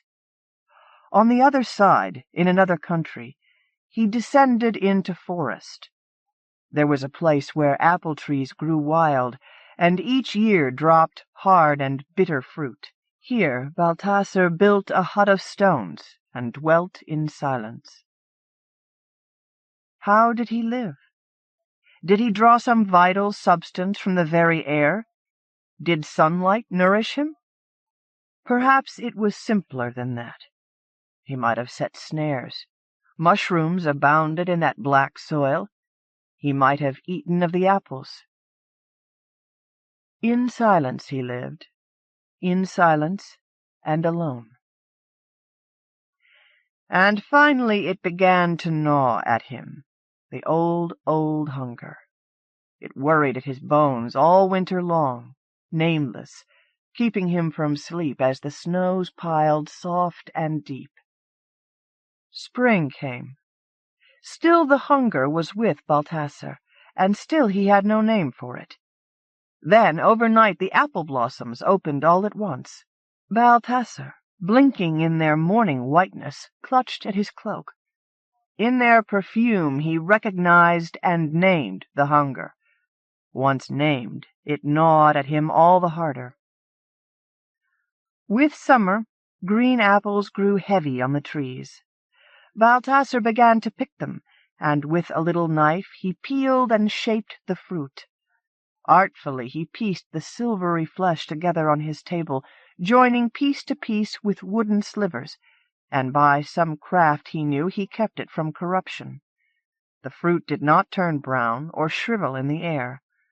Long days he worked, correcting often for some flaw that he perceived, sometimes starting over, until the feet that he had carved and pieced from apple flesh lay finished on the table. And then he made the legs, from apples growing rounder on their branches. Into the night sometimes he worked, seeing by a witch-light that he conjured in his room. The hips were broad, but not unseemly so. Delicately he carved her apple heart and lungs, covered them in apple ribs, and overlaid her chest in apple skin. Shoulders, then, her arms, her hands. Her face was the labor of a week. Green apple-skinned he made her, save for her red-skinned lips and the aureole of her breasts. Live, he said, and other words, such as his kind would know. And then he kissed her, touching with his pulsing tongue her apple-tasting one. She blinked. She stirred. And even as he lingered in the kiss, she began to move beneath him. He touched her apple knee, the yielding, now warm skin of her apple-flesh-made thigh. He felt along the length of her, and where he touched her skin it knit together and was whole. His fingers traced her cheeks, her lips, and gently crossed her throat. He caressed her breasts and sides, breathed softly on her eyes to make them clear. When his hands had brushed her everywhere, brought all of her to life, he pressed his knee between her legs to make her yield. The thing that gnawed at him no longer gnawed. For a time, Balthasar was satisfied. He lived as he had lived before. The apple golem, after that first night, lived among the apple trees, moving in the forest shadows like a wild thing, silent. Balthasar, searching, could never quite catch sight of her. Always, it seemed, she was in the corner of his eye, then gone. But she was obedient. She came to Balthasar whenever his need was upon him, and in silence she did as he required. Even when the leaves fell, when the last apples came to earth, when the snows began to descend heavy and wet, she remained among the trees, and was with him only when he summoned her. And when the first snows turned to ice, and the later snows began to fall soft and deep, something again began to gnaw at Balthasar. He called the golem, and she came to him. He looked at her, standing warm and naked in the brittle cold of his doorway. Her skin was green and supple as spring buds. Her eyes met his plainly, frankly. She would do anything at all that he commanded. This is not enough, he thought. He seized her wrist. She did not resist him. He pulled her sharply against him, fell with her to the floor. He bruised her flesh with his fingers, pinched and pulled at the green skin of her breasts. He battered her with his hands, grabbed sharply at her neck to force her against him. She went willingly. Not enough, he thought. This is not enough. He coupled with her, battered her, clutched hard at the flesh of her hips. When release came to him, it was not release enough. He lay still, and she gazed into his eyes as before, malleable. His creature. Too much his creature. He pulled her closer, roughly caressed her neck. The apple smell of her skin was strong. He pressed his tongue against her shoulder, tasting, probing, and then dug his teeth into her, bit down hard, even as she began to pull away. His teeth met. She rolled away from him, and her mouth was open in a soundless cry as her fingers touched emptiness he had made in her. Yes, Balthasar thought. She would not meet his gaze. She would not meet him with her eyes again. She was his. She could not fail to come when he called, but that frank gaze had left her. If he took her face with his hand, her eyes would dart to the side. Yes, this was what he had longed for. All that winter he had her. All that winter he was free of the thing that had gnawed at him. Nearly every day he satisfied his appetite for her, taking small bites from her shoulders, her neck, her breasts, and her legs. Nearly every day he would call to her, and always she would come, but always her eyes were elsewhere. In the spring she was a skeleton of silvery apple flesh, darting between the trees where the apple blossoms were starting. As before, he continued to summon her nearly every day, and every day he marveled at how she had begun to change. At first, it was only the smell of her, the rich scent of apple blossoms that clung to her and aroused him as never before. But when the apple tree buds began to open, when the leaves began to uncurl, the golem's wounds began to heal.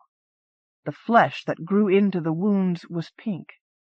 When he bit it, it did not yield so easily to his teeth, and it tasted not so much like apple flesh as meat and blood.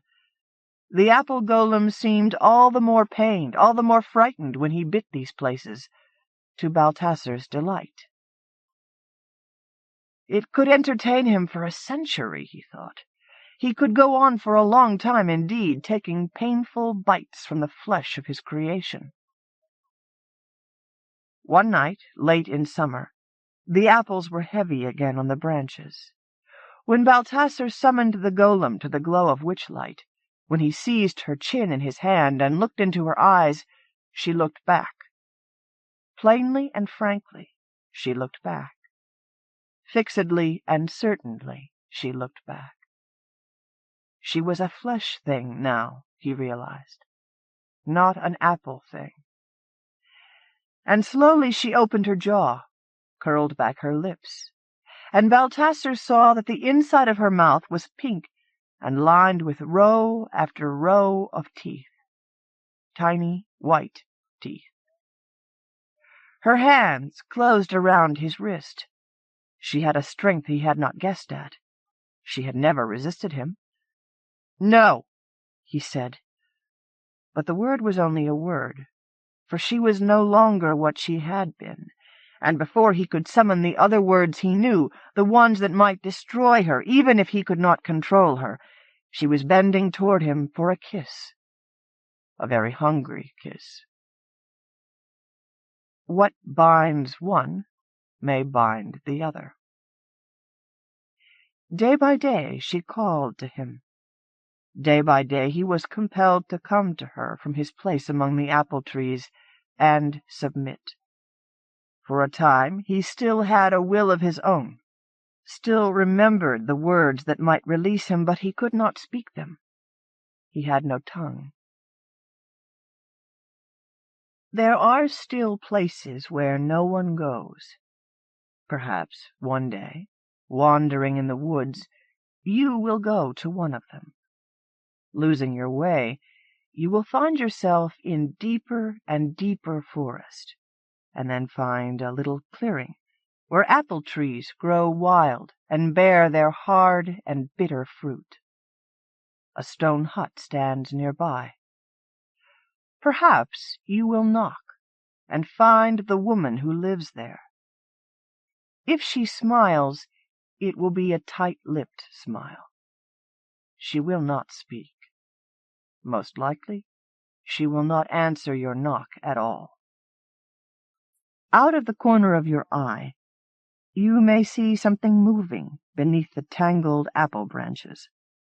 Look fast enough, and you will glimpse a thing that you will be sure you cannot have really seen. But if you were sure you had indeed seen it, and if you wanted a name for it, you could call it this: Bone Golem. It had another name once, but that was long ago. Das ist die alte Liebesgeschichte. This is the old, old story of love. Clay. Linda Mannheim. Since Judith died, Shoshana's in the basement all the time, working with clay, she says. But no sound was coming up from there when I went out to the porch, so I know she's not using the wheel. A knot, too, has gone off, probably to another meeting. When she gets back at night, she runs through the streets, never chancing to walk any more, coming home with her hair stuck to her face from sweat, drinking orange juice from the container while she stands in front of the fridge. She won't say it's Judith's death that's driven her from the house, keeping her perpetually in the midst of a protest or meeting. She'll say it's Reagan winning the election, the invasion of Grenada, or the boys hassling her in the street. So I'm home alone, the early spring edging onto the porch, when the bottle crashes down next to my chair, and the men in the car scream, "Dyke!" I get up, hands shaking just a little too badly to open the door at first, then finally enter the dark, gloomy living room. Shoshana's put on a Clash album, turned loud enough for her to hear it downstairs. Angrily, I snap it off so suddenly, the needle jumps as I bump against the stereo. I fume into the kitchen, brightly lit but crusty with unwiped spills and sandwich crumbs, and I want to make a cup of tea, but there are, of course, no clean mugs. I begin to search for dirty mugs in the sink beneath the greasy pots, the bowls with dry dough in them, the plates that had been soaking for days without any water. I slam the bowls and pots and plates onto the counter, cursing, Finally, a mug with a moldy tea bag and a piece of lemon in the bottom. "Damn," Shoshana whispers. "Marla, what is wrong with you?" Not answering at first, I turn the hot water on, squeeze soap in the mug, and search for a sponge. "Where the hell's the sponge?" I ask her, tipping up dirty plates in a stack, one by one, to see if the sponge is wedged between them. "You shouldn't leave the water running like that," Shoshana says, all soft and calm, her short dark hair now long enough to fall in her eyes, so that she looks like a very tall schoolgirl who needs a haircut. She comes toward me and shuts the water off, then stands near me, saying nothing with her mouth and holding me with her eyes. Clay dots her worn-out jeans and her untucked flannel shirt. Clay covers her hands, and never comes out from under her nails, no matter how much she scrubs. I look at her, at the calm in her eyes, nearly maddening, the pile of dishes in the sink, food wrappers and magazines on the table. I remember the crash of the bottle on the porch and the men's voices as they drove away.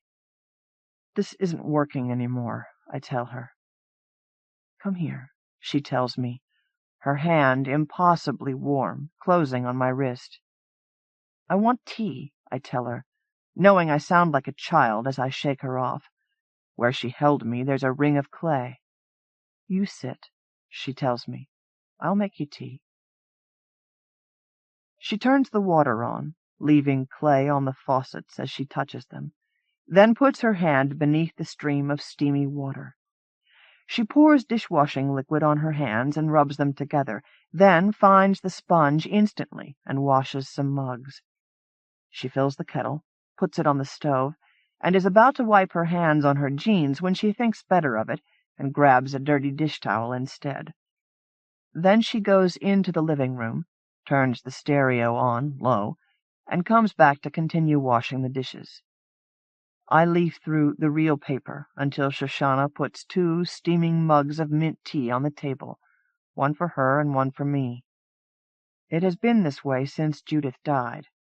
Shoshana, who should have been taken care of by everyone, will allow no one to take care of her, and instead takes care of everyone. "Okay," she says to me, forcing a brief smile. "Tell me what's up." "It's not working anymore," I tell her. Then say nothing else. It's clear what I mean. Since Judith died. Since Judith died, nothing's working anymore. Shoshana stares in her tea. She knows the rest of the sentence. She looks up briefly. "I think it's just a hard time," she says. Ridiculous. Her saying this to comfort me about the death of her lover.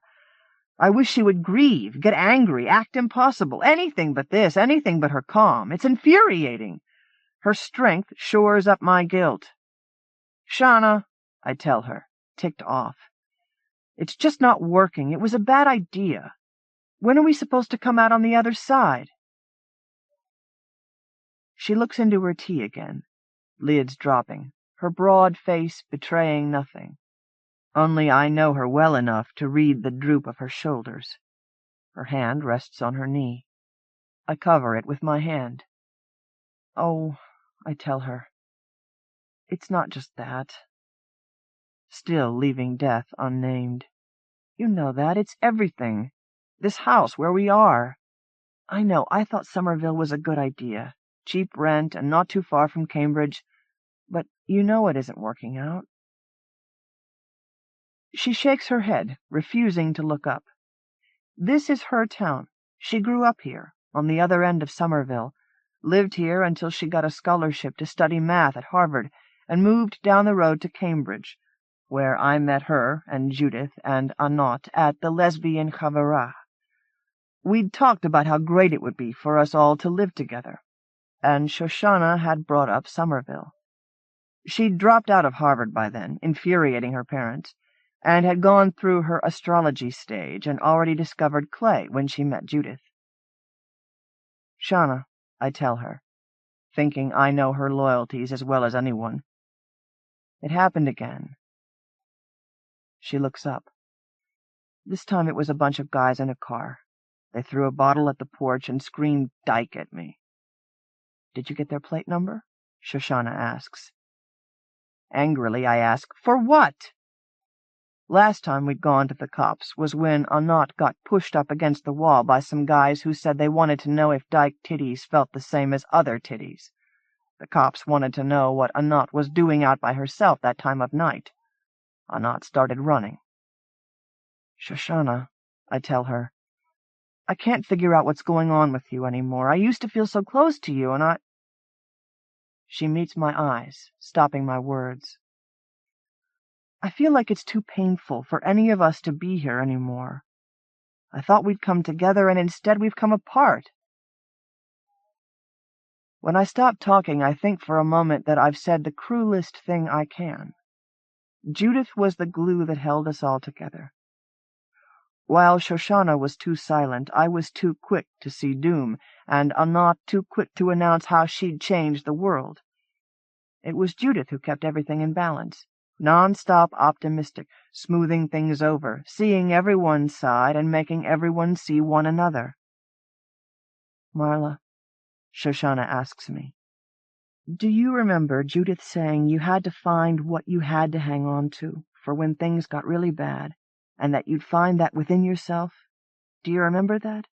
She said, sometimes the core inside you is strong, and sometimes it is only a flutter.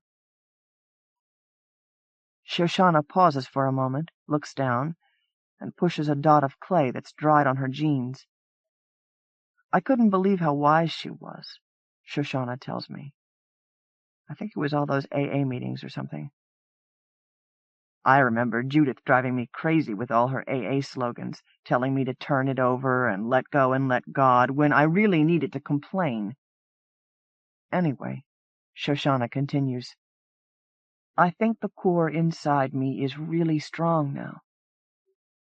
I squeeze my eyes shut jealously and unbelieving. No, really, says Shoshana. It's the clay. I'm doing things with it I've never done before. I realize this is just Shoshana avoiding the subject. Now we won't have to talk about the household falling apart. Do you want to see? She asks. What I'm working on, I mean? No, maybe. Okay. I get up from the rusty fake broiler chair, leaving my tea on the formica table, and follow Shoshana down to the basement. There, on Shoshana's wooden work table, lies a sculpture of clay, the size of a human body. In fact, it is also the shape of a human body. From the stairs, I see it up to the neck, its face still in shadow, and at first I think, an Amazon. The sculpture has only one breast, like the Amazons who cut off a breast to be able to pull back the string on their bows. Then, as I get further down the stairs, the sculpture's face emerges, and I realize it is not an Amazon. It's Judith. Judith's face, eyes shut, and Judith's body after the mastectomy, as she was during her 5 years in remission. Shoshana stares at the sculpture, beaming, and I realize the reason for her calm. She's gone crazy. It's not done yet, she explains. Oh, I whisper. From upstairs, Anat's voice calls, Hey, anybody home? Where are you all? Don't let her see it, Shoshana says. I don't think she'll understand. Of course, I tell Shoshana, and quickly run upstairs. Shoshana follows. Anat stands in front of the open fridge drinking orange juice, stops drinking, and wipes her face with the back of her hand. Where were you? She asks. I came in and the stereo was on, and I couldn't find either of you. I forgot to mention that the Rosh Chodesh group is going to meet here this month. And Marla, I said you'd put up posters around near the bookstore for this divestment rally. I hope that's okay. You'll have to put them up tomorrow because the rally's next Wednesday. Oh my gosh, I just remembered. I said I'd contact the press about it. Anat is tiny and has to stand on her toes when she goes to the cabinet for a box of raisins. She puts the box on the counter and searches for something else. "What happened to my sandwich?" she asks, looking where the dirty dishes were. "I left it right here." "I'll make you another one," Shoshana offers, from behind me. I lean against the edge of the table, hands balled into fists deep in my pockets, and eyes narrowing as I watch a knot turn, sandy-colored braid swinging, to take Shoshana up on her offer. So it goes for another week, us all avoiding one another, each caught up in our own vortex of activity, or in my case, stillness. Each morning I make my way to Davis Square to catch the bus to the end of the Red Line. It still ended in Cambridge then, and by rote I walk and ride and work. At the bookstore the other women know something is going on, but they also know enough not to push me, if I don't want to talk about it. The way stories travel in the women's community, I want to avoid starting rumors about Shoshana's quiet obsession. All she has left now is her privacy. Still, thinking about it keeps me up nights, so I begin to sleep later and later, until one morning I get all the way to Davis Square before I admit to myself that I won't make it to the bookstore on time if I take the bus and the tea I'm supposed to open, so I walk back to get the car, which supposedly we all own.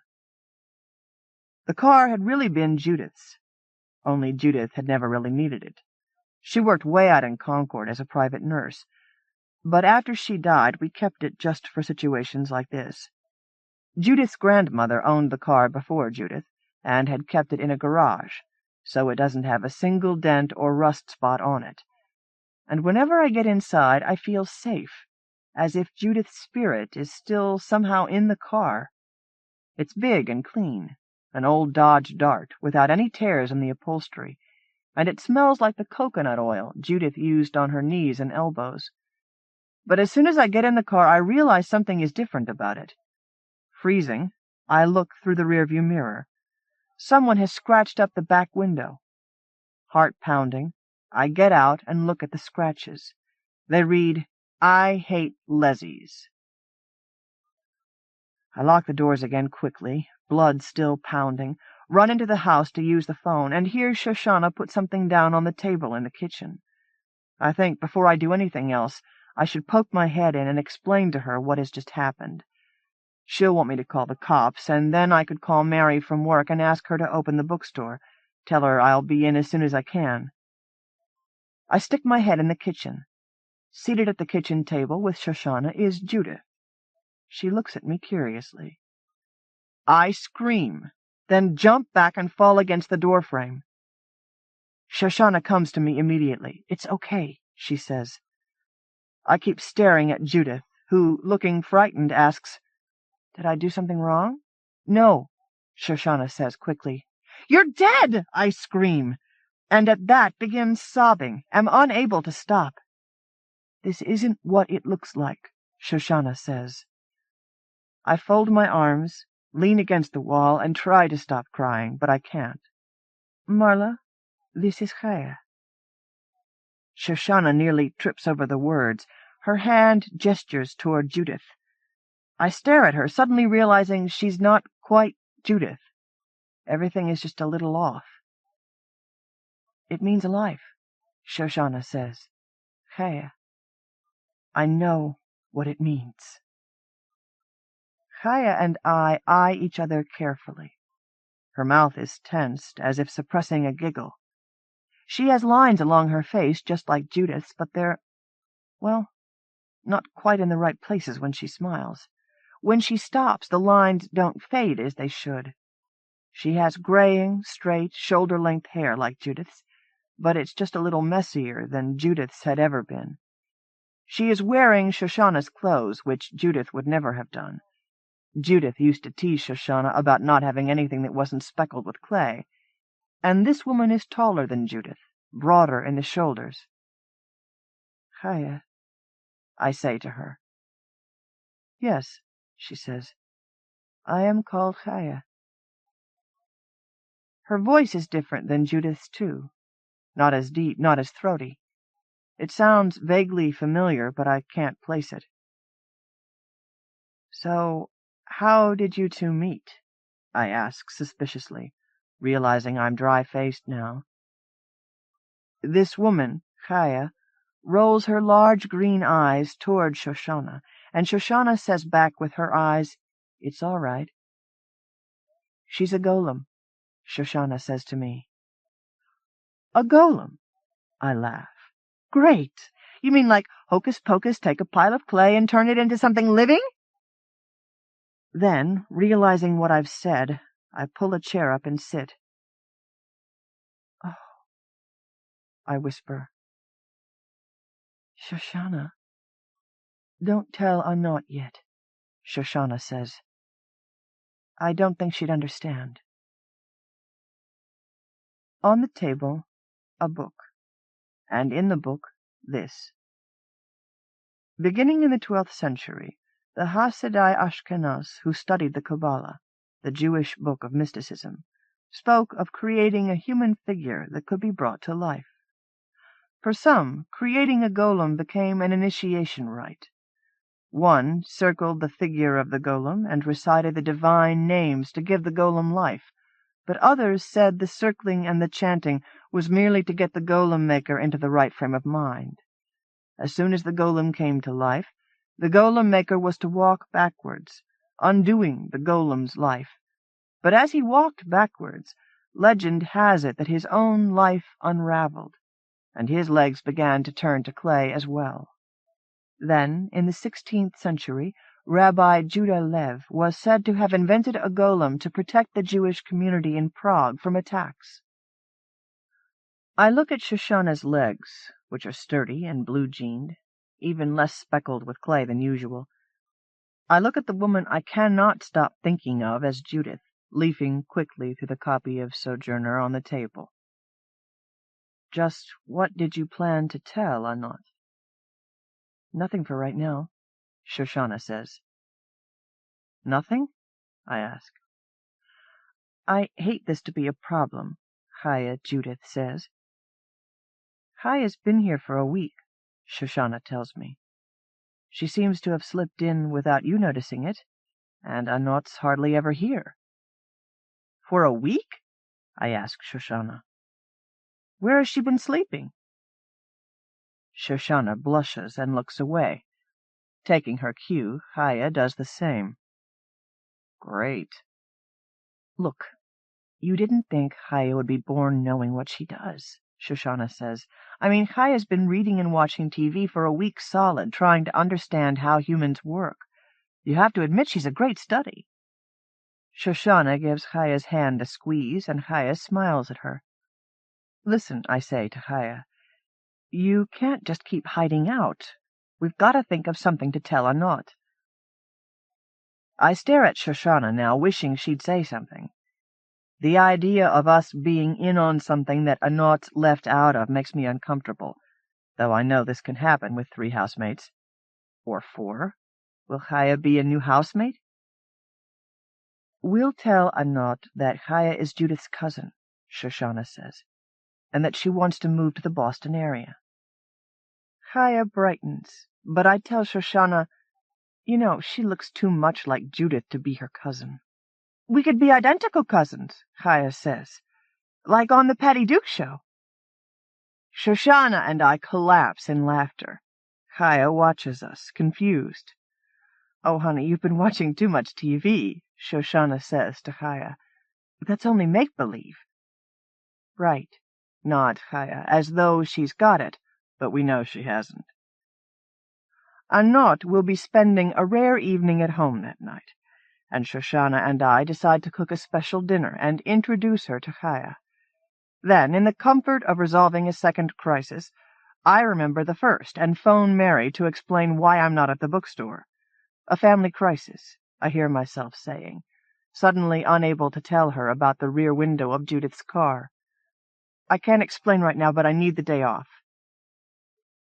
I can't stand to drive the car to the glass shop with what's written there, and I can't stand to deal with the cops in the middle of everything else, so I go down to the basement, find a brick from the homemade kiln Shoshana once used, and go outside with its rough weight in the palm of my hand. Then I heave the brick through the back window of Judith's car and drive to the glass shop. Shoshana shows Chaya how to mop the floor. Chaya pushes the sponge mop hard, leaving streaks of white on the mostly gray floor. You know, I say to Shoshana, that's what they used golems for in the old stories, doing chores. I'm leaning against the old wooden counter with generations of paint covering it, and Shoshana, sensing the disapproval in my voice, tells me, if Chaya's going to live here, she'll just do as much work as everyone else. Like how? I ask. Like we'll add her name to that chart of who's supposed to clean what when. So she'll know when to feel guilty? I ask. What's guilt? Chaya wants to know. Come on, Marla, says Shoshana. We've got to get to the store. Chaya, we'll be back in about an hour. Don't answer the phone for now, and don't pay any attention if someone knocks at the door. Chaya nods and continues to mop the floor. Out on the street, Shoshana and I walk in unnerving silence until Shoshana tells me, Ask it. Ask what? I want to know. Whatever it is you're thinking about so hard, she says, stopping at the corner and turning, her dark eyes boring into me. I stammer. She seems 1,000 feet tall when we even get close to arguing. It's a place we don't go too often, but I'm certain we're there now. I don't know, I tell her. Oh, come on. Shoshana shrugs. You have no reaction to this at all? Okay, I admit. It seems like a bad idea. What's bad about it? Stop it, I whisper. You think I'm just trying to make a replacement for Judith? Shoshana asks. Don't you? I open my mouth, but no words come out. I'm not, she says quickly. Chaya is her own person. I wanted to make someone to look after us, and I thought, well, why not have her look like Judith? I stare at Shoshana. Her jacket sleeves are just a little too long for her arms, and she cups the edges in the palm of each hand. The wind plays in her hair. Doesn't it bother you? I ask. Doesn't what bother me? That she looks like Judith. Yes, she tells me. Sometimes it's so painful I can't stand it. Then I notice tears brimming in her eyes. Her lip quivers, too. I put my arms around her, and she starts to sob. We stand there on that corner like that until Shoshana stops sobbing, and I let go. Even as we're shopping, Shoshana reaches up and wipes her eyes every now and then. It's not until we're home that Shoshana is dry-faced. As we arrive with the groceries, 1.5 hours after we left, Chaya is still mopping the kitchen floor. Chaya! I scream. What are you doing? Chaya looks up. Mopping the floor. I scream, Stop! Chaya stops. I heard about this, I tell Shoshana accusingly, hand on my hip. Golems will just keep doing stuff until you tell them to stop. Head injury, says Shoshana, eyes glazing. What? I ask. Should I do something else? Chaya wants to know. Just hang out, Shoshana says to her. Act the way we're acting. Then to me, Judith once worked with people who'd had head injuries. This one guy had a part of his brain damaged, so he had trouble initiating things. If Judith asked him to do something, like sorting bottles, he'd just keep doing it until everything was done, and then he'd just stand there until someone told him what else to do. Also, part of his memory was wiped out. What are you saying? I ask. We'll tell Anot Chaya is Judith's cousin, and that she's had a head injury. Chaya leans forward. They move to the kitchen table, sitting and whispering to one another as I unpack the groceries, co-conspirators. By the time Anot arrives home, they've got the story worked out well, but Anot, finding Chaya in the shadows of the front hall for the first time, stares and stares. She finally whispers, I'm sorry. You just look so much like Judith. She goes on into the kitchen and plops down a pile of leaflets, and the grief in her face makes us all exchange guilty glances, as if this grief must be our collective fault, first for bringing Chaya in, then for lying about who she is. We put the couch cushions on the floor, eat at the coffee table in the living room, and dig into the lentil stew.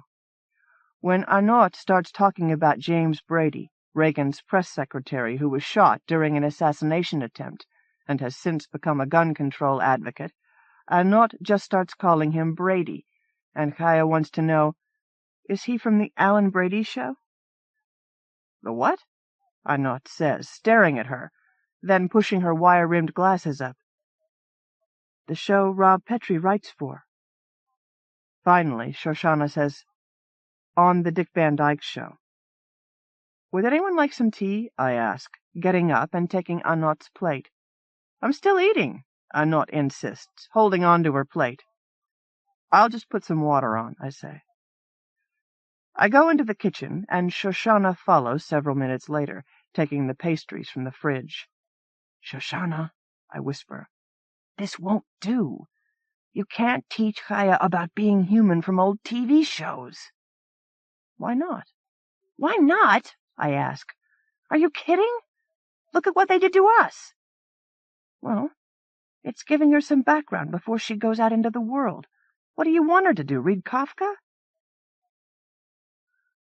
Later that evening, we're walking to Davis Square to get the bus to Somewheres, the women's bar, and the boys come toward us like statues on a stoop come to life, and they are just boys, barely in high school. I'd like some of that, one guy says. You giving it away? How come you girls are out all alone? Calls another.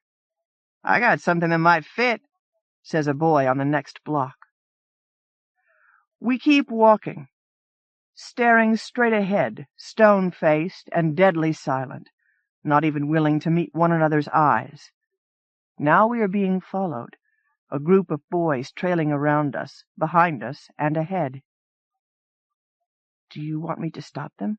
Chaya whispers to Shoshana. Shoshana nods. You girls looking for something? Asks a boy. Yeah, Chaya says, turning suddenly and grabbing his collar so she's lifted him in the air. I'm looking for trouble. You got any? I shut my eyes, wondering what old movie Chaya got her lines from. When this is over, I think, I will talk to Shoshana about the inappropriateness of training a lesbian golem to behave like Marlon Brando or John Wayne. This is so unfeminist, I whisper. I'm sorry, Shoshana whispers back. I didn't have that much to work with. I asked, Chaya is saying, still holding the boy in the air with one arm, if you wanted to make trouble. No, the boy whispers. His friends have disappeared. He looks around, terrified. Put him down, Shoshana tells Chaya. Chaya puts him down with a bang on the front end of a car. Then, before she lets go of his collar, she warns, You'll learn to treat women with respect now, won't you? The boy nods. Don't forget to tell your punk friends about me, she says, before loosening her grip. The boy darts off, gone in seconds. Wow, Arnaut tells Chaya, staring. That was so cool. Somewheres is just starting to get busy when we get there, and only a few couples are out on the dance floor. Chaya orders a martini, very dry, shaken, not stirred. Yeah, right, says the bartender, smiling. Okay. Shoshana can't stop staring at Chaya as she sips the drink. Then I remember, if Judith ever drank, it meant she'd slipped. She'd only done it once, the night she found out she was out of remission. Arnaut grabs Chaya's hand and pulls her out to the dance floor.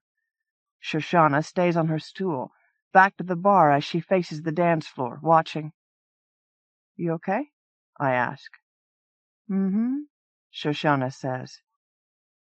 You think she'll be all right? I ask. I mean, should she be drinking? How should I know? I don't know, I tell her.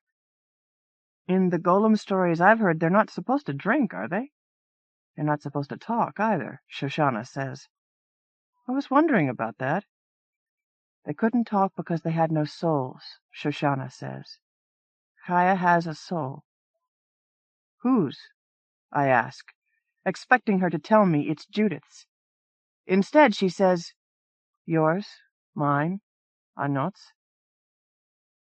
I don't know what's making you say that. Haven't you been listening? She asks.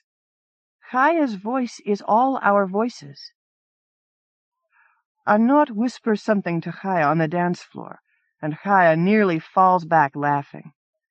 Then she and Anot move together again, clumsy, but with such tenderness, I believe their next steps will land where they're supposed to. The moral of the Golem stories, I tell Shoshana, was always that men weren't supposed to create what God created. Men, no, Shoshana tells me, grinning and looking at her drink for a minute. But women always have. Don't know about that, I answer. Chaya throws back her head, laughing again, with movements that are so distinctly hers, I don't think I will ever mistake her for Judith again. But I have to ask Shoshana, do you really think you should be sleeping with her? Oh, the Golem always gets the girl, she says, tongue-in-cheek. And the story always ends in tragedy. Not this one, she answers. Charon's Wife, Julie Kinney. 1. It took 4 men to hold me down in my grief while my father slapped my face. I could not understand then, but I do now. I lay stretched out in the grass, smelling the sun, the hay in the fields, the wildflowers, the grapes. I roll over and bury my face in the dirt, and watch you through the latticed earth as you pace across the marble and iron floor, among the piles of coins, from the eyes and off the tongues of the dead. 2. My daughter, pale beauty, sister to the angels, with skin the blue-white of mother's milk, your sunken eyes ringed in black, and your hair lays dark and tangled on your shoulders. I smooth it, braiding pomegranate blossoms into your curls. Today your father brings you a husband, a brave man. The wound on his chest blooms like a poppy, red ringing the black center. A brave man, he comes to the altar with snakes coiled around his arms, with worms in his mouth, with tears and coins under his eyelids. Nvumbi, Steve Rasnic Tem and Melanie Tem. Who needs men? Jamie's daughter Eliza demands with free-floating adolescent vigor. I mean, what good are they anyway? Jamie notices the light through the high kitchen window that opens onto the alley, a thin sliver like the slit in a door up to which, in another time and place, the sorcerer rode backwards. He notices the sounds of this particular city morning, the taste of the closely inhabited apartment air when he licks his dry lips. Eliza's mother, Jamie's wife, Danielle, is getting ready for work in the dark little bedroom off the kitchen. Through the doorless opening, Jamie catches flashes of her bright red uniform, her pastel underwear, her skin, which is golden tan. Danielle is a beautiful woman. He loves her, of course, if love can be defined as owing someone both your life and your death. Jamie's mother-in-law, Eliza's grandmother, and Danielle's mother, Claudine, stands at the stove with her back to them, frying bacon for breakfast. The black skillet that Claudine calls a spider is full, and more raw, striped pink strips wait on the counter. All the appetites of all the Miller women are prodigious. Jamie, of course, will eat very little. Claudine is a tiny woman, and old. No outsider would see her power, which is part of her power. To neighbors and family and friends, her power is obvious, a given part of life. Of Jamie's life, certainly. Of his death. Thinking about how powerful Claudine is, how old, how small, Jamie is slightly unnerved. I mean, what good is he?" Eliza gestures toward Jamie with a sharp backward jerk of her head. Out of long habit, his hands stay with the abrupt movement and don't lose the braid. Eliza's hair is thick and coarse. It curls around his fingers like entrails, scooped, prodded, divined. It resists the braiding, but pointlessly. Overt resistance is always pointless. The dead do not resist. Jamie spent months or years in the sorcerer's bottle. He remembers that time as pleasant, sitting up on a shelf with thousands of similar bottles, aging, collecting dust, until Danielle was ready for him, and Claudine and Danielle came to claim him and his tired old body, so poorly cared for down in the sorcerer's cellar, was forced to inhale the contents of the bottle with those dry and tattered old nostrils, forced to make the same mistakes over and over again. A lifetime of hard labor, and then hard labor after death. Eliza has hurt Jamie's feelings. He is dimly surprised. His hands want to tremble among the braids he has made in his daughter's hair, but they do not. Claudine flourishes her spatula. The bacon sizzles. She mutters loudly, "Nvumbi." "Nvumbi my ass," Eliza says brazenly under his hands. He stiffens, and so does she, but she goes on recklessly. "Personally, I don't even believe in Nvumbi." Claudine whirls from the stove, spatula raised like the sorcerer's forked, hooked stick. Jamie wonders if she'll be buried with her spatula, what she'll take with her into the next world or her next life in this one. Will she take him? He wonders how she'll die, what he'll do when she does. Danielle flies out of the bedroom. Her uniform top is unsnapped over her lacy flesh-colored bra, her flesh a rosy brown, and the nipples concealed from Jamie, but still there, still soft until he raises them with his tongue. She slaps Eliza hard across the face.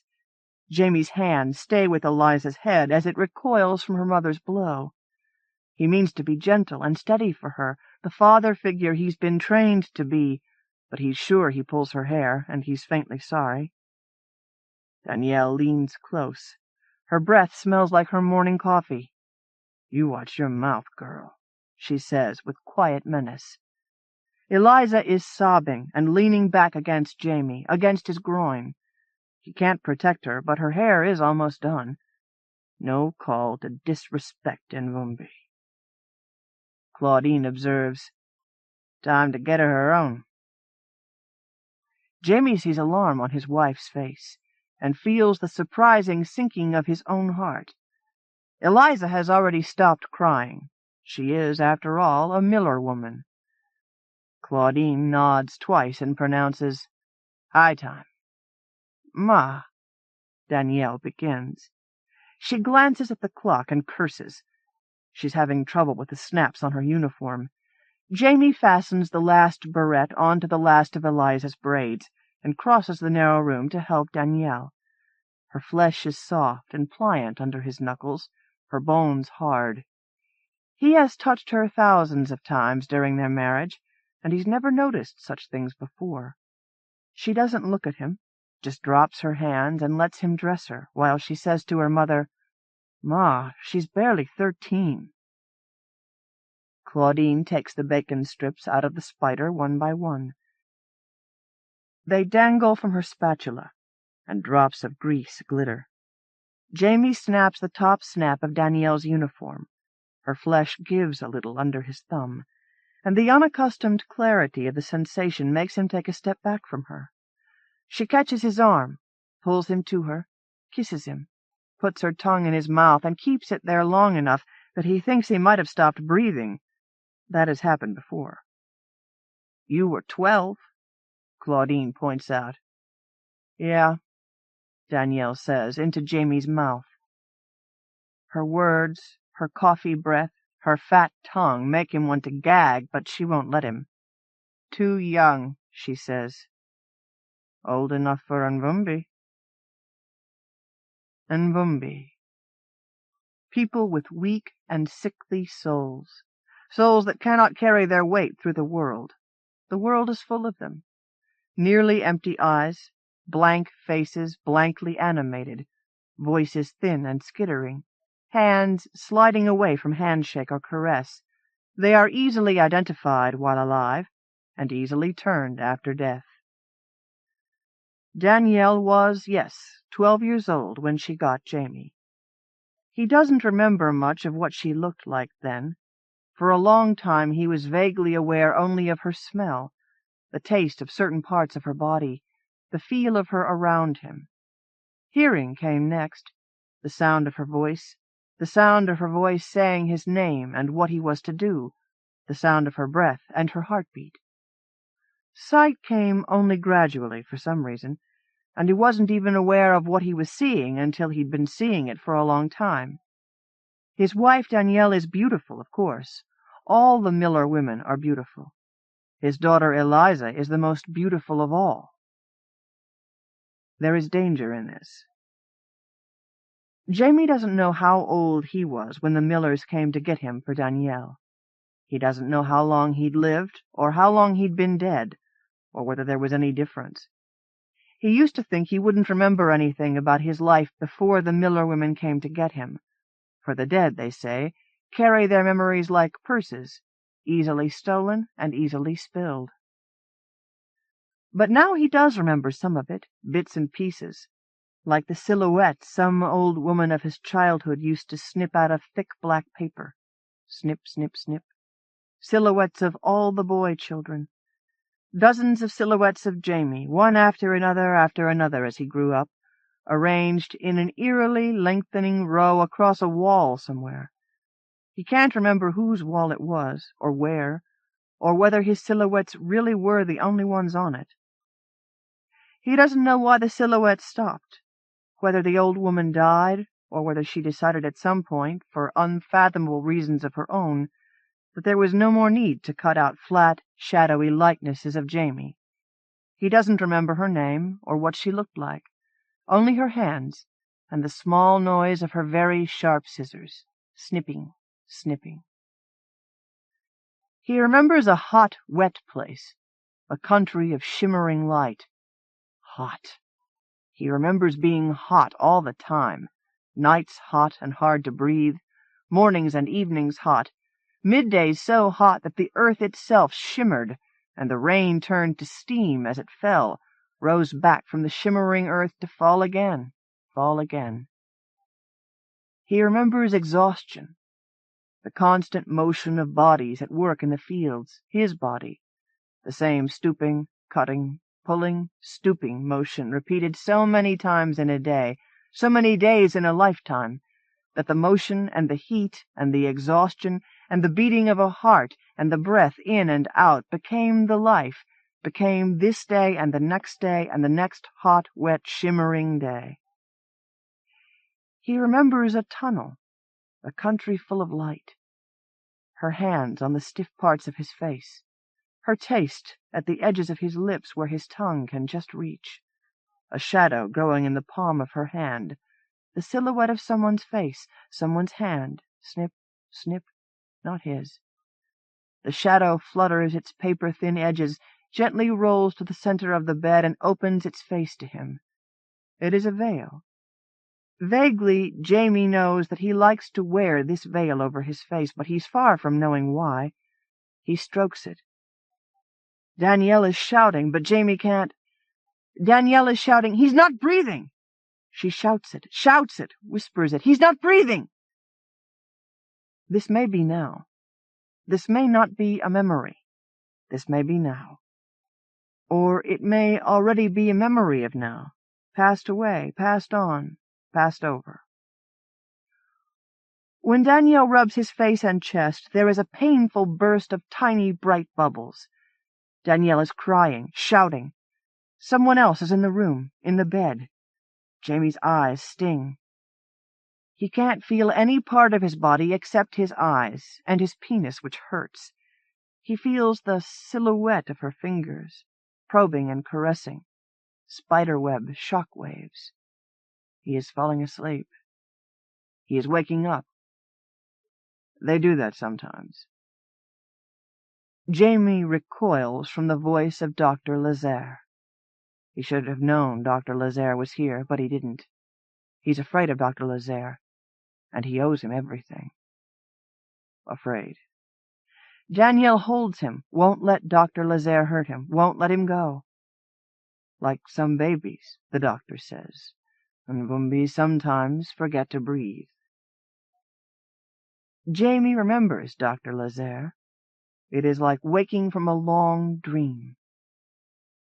He remembers Dr. Lazare in that other life, watching him for a very long time, watching him for months, then bringing Claudine and Danielle to watch him as he worked all day in the fields. He remembers his mother taking him into their hut and hiding him, warning him to stay away from Dr. Lazare and the two Miller women, not to do anything Dr. Lazare says, for the man is a sorcerer, a magician, an evil man, and the Miller women were said to pay him well for his services. And if you see him riding his horse backwards, run away, my son. Run as far and as fast as you can. But Jamie remembers the night Dr. Lazare came to his bed and kissed him, and put his tongue inside Jamie's mouth, and then he was in the bottle, and somewhere he could hear his mother crying over his empty body. He remembers another night, sometime later, when Danielle and Claudine came to pick him up from Dr. Lazare. He remembers the way Danielle kissed him and pinched his flesh. He remembers how Claudine caressed him, too. He remembers how they placed the black veil over his face and led him away, one on each side, holding his arms tightly as he got used to walking again, leaning over and kissing, caressing the black veil, giggling like schoolgirls every time he stumbled. Jamie remembers these things without curiosity. The dead have no curiosity. You can do anything with the dead you desire, and they will never ask you why. The dead make the best of friends. You can plant them in deep holes, or store them in jars. You can stack them like logs in a cave, and still they won't complain. You can pile stones on top of them to keep them in their holes, as if the dead really cared for escape, as if a few stones could stop them anyway. You could eat the brains of the dead, and sometimes people did. The dead asked for nothing, and they permitted everything. The small black bird flutters its thin wings, gently rolls to the center of the bed, and opens its face to him. It is a veil. Jamie likes to wear this veil, but he doesn't remember why. He strokes it, treating it like some small animal. His veil, sweet veil, soft and loose like a lover's lingerie. Its cool embrace is comforting. Danielle stands at the door watching him. Then she comes and joins him and his veil. His life before was nothing like this. He worked the fields, and he lived with his mother, and he fought no one, and he disrespected no one. Now he lives with the Miller women. He works all day. He makes love to Danielle, and he fights no one. He doesn't even raise his voice. Sometimes he remembers his mother, crying over his empty body. Sometimes he thinks he may be waking up, but he cannot hold that thought for long. Danielle is upstairs in her bedroom, playing with Jamie's black veil. She purrs softly through the ceiling, making coy, ritualistic comments about its properties. It is thin and yielding, like the moist husk of a spider, she says. She holds it up to her face like a window to look through. The lines of her face darken, the veins in a leaf just turning brown. Jamie stands at the bedroom door, watching Danielle play with his black veil. She pats the flat of the veil, puffs it up with her fist beneath, and moves it from her crotch to her navel. He walks over and sits down in the chair. He sits very still. She giggles, and calls him to come look at her, but the dead are poor at feigning interest. Danielle looks at Jamie intently, and for the first time Jamie sees himself as she must be seeing him, the hard, rough mask of his face, the dry, thin lips, the wrinkled eyes, the underlying decay only just showing. That is wrong, he knows. There is no decay, but Jamie still insists on feeling it there. Waking up is a hard thing. Danielle insists that Jamie is darkly beautiful. She examines his nose, ears, eyes, and throat. She checks his pulse. She watches his penis for signs of life. She rubs his flesh with creams. She asks, "Don't you love me any more?" "Nvumbi ain't nothing but old woman jive," Eliza sneers, but only to him, when her mother and grandmother aren't around. "I'm going to have me a real live boyfriend, not some fake dead dude like you." "I'm not dead," he wants suddenly to tell her. "And Nvumbi are real, and they aren't dead either. I am Nvumbi." Then he thinks, with dim horror, that he might have said some of it aloud. He might actually have spoken. Apparently not, because Eliza doesn't react, and surely she'd have noticed something like that, even about him, even though she does her best not to notice him at all. She's sitting with her back to him, towel bunched in her lap, wet hair dripping and wildly curling. He's supposed to be putting lotion on her back. He has been warming the pink lotion between his pink-brown palms before he lets it touch her skin. Danielle taught him that. He has become distracted by the slinky feel of the lotion across his own flesh, something he is not aware of ever having noticed before. He has become distracted by the sudden possibilities of all the things he'd like to say to his daughter. "Would you hurry up?" She glares at him over her shoulder, still bony as a child's. "I ain't got all day. I got a hot date." All the lotion has vanished through his own pores, and he must start over. He squeezes a daub onto his left palm and cups his right palm over it. It is cool, but Eliza is so impatient that he has to put it on her before it is properly warmed. He lays both palms flat on the soft flesh between her shoulder blades and her spine. She yelps and jerks away from him and threatens to tell her mother. "You know, someday she's just going to get rid of you. She'll find some cute little stud who's even more zonked out than you are, and she'll just throw you in the trash. Or she'll just get sick of having a man around at all, like Graham did. Then what will you do?" Smoothing the lotion into her warm skin, Jamie wants to say, "I'm your father," but he doesn't believe he can.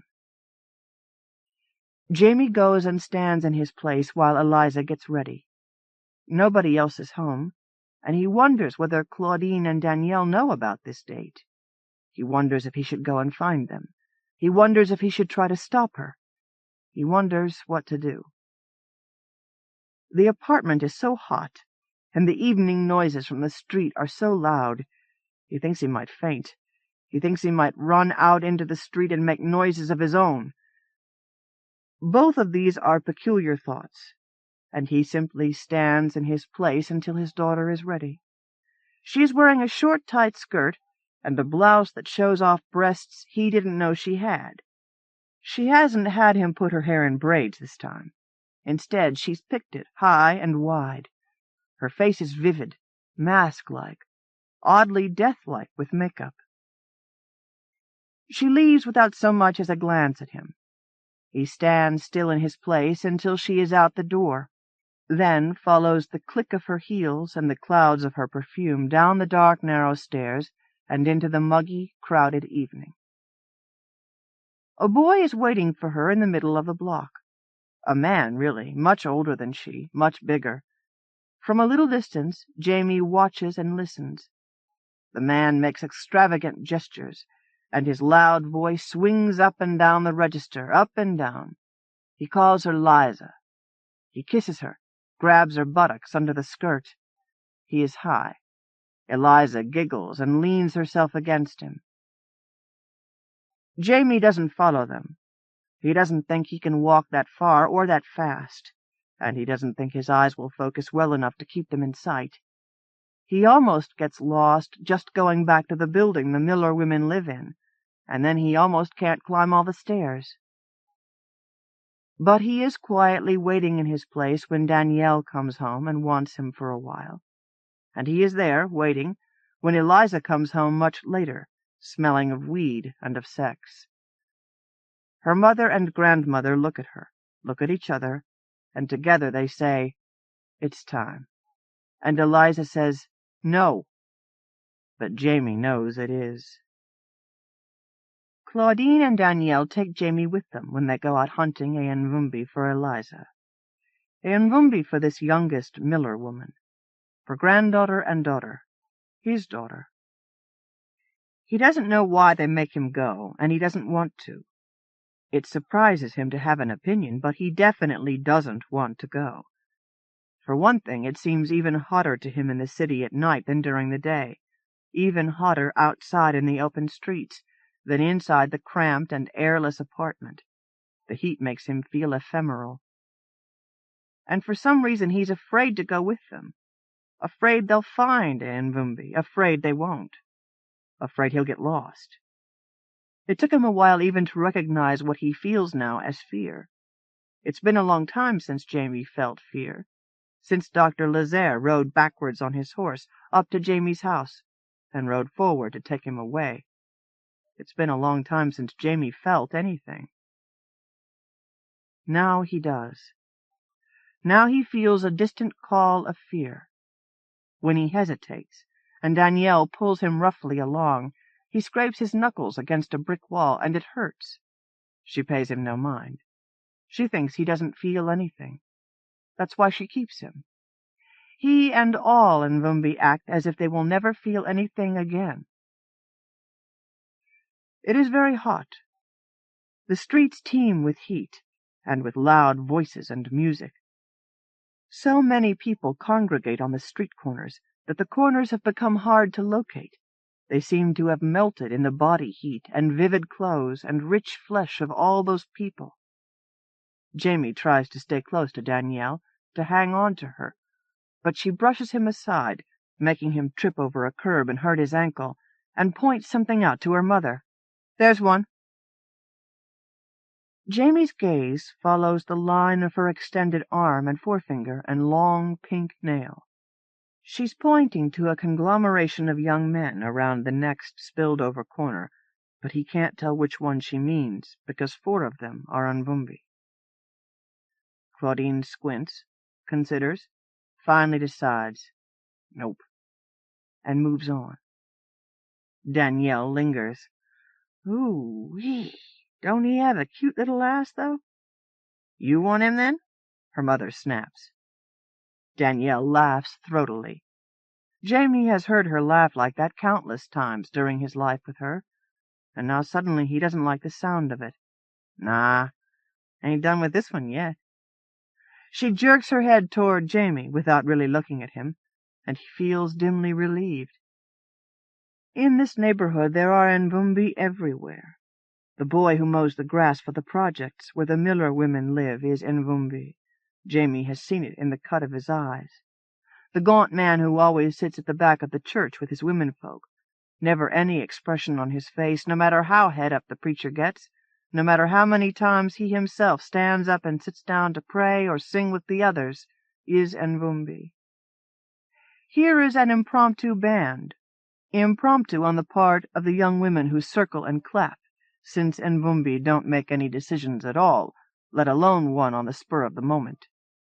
The young men on the bongo and harmonica and the child rapper are Nvumbi. Their music is technically smooth and rather pleasing, but it has no life, no soul.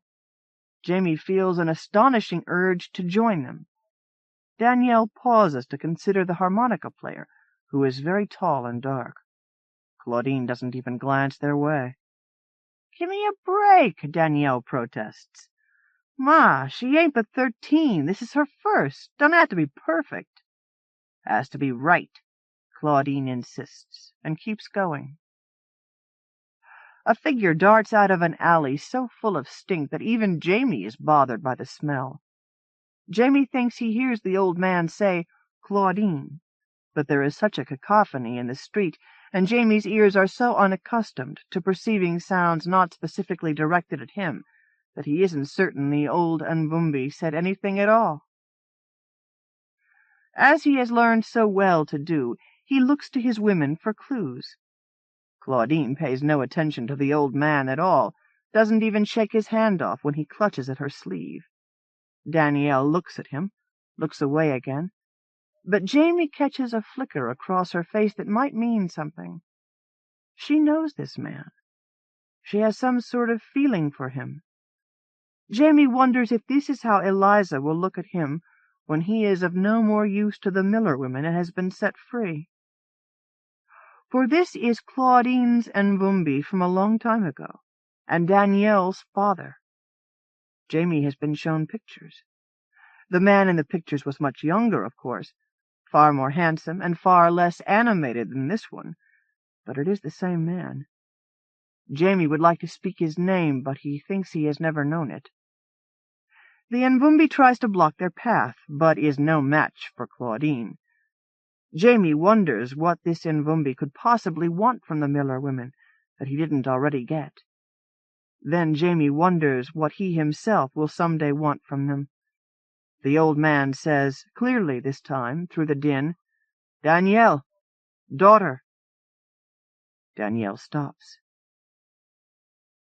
Jamie doesn't know what to do. He doesn't know where his place is now.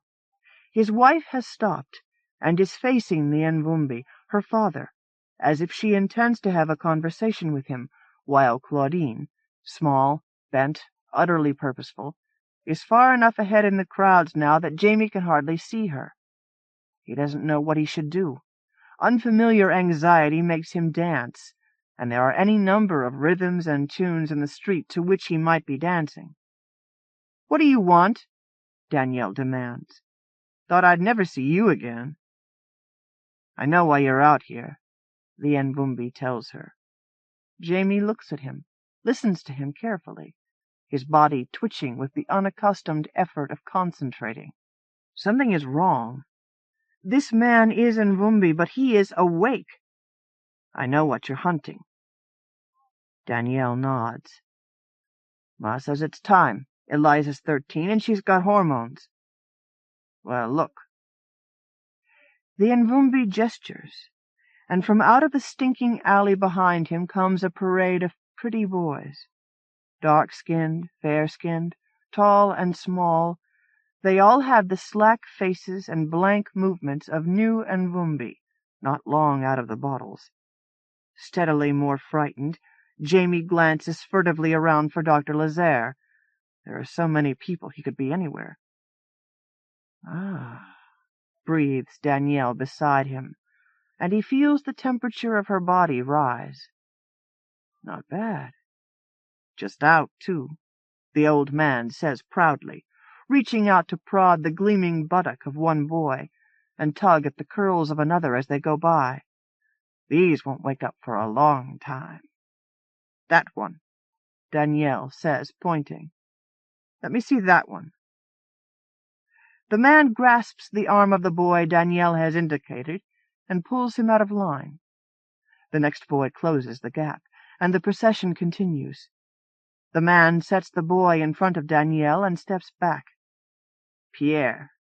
He's 18. "Ain't no 18, Danielle objects.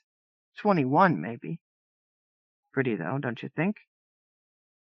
Pierre is taller than Jamie and broader-shouldered. His skin is truly black, highlighting in blue.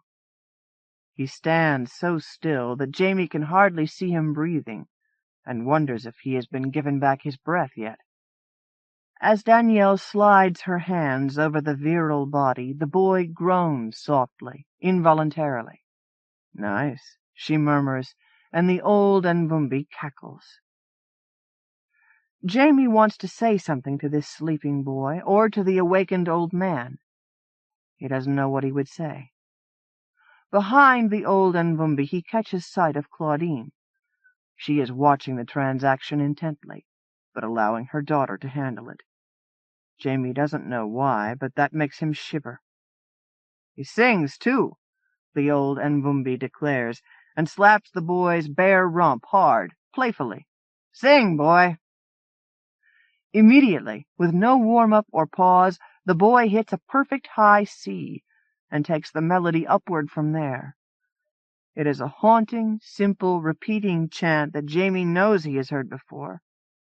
It makes him remember things he does not want to remember. Heat that shimmered across fields rather than collecting among buildings. Someone he loved, vaguely. Vaguely he remembers love. But the song Pierre sings has no soul.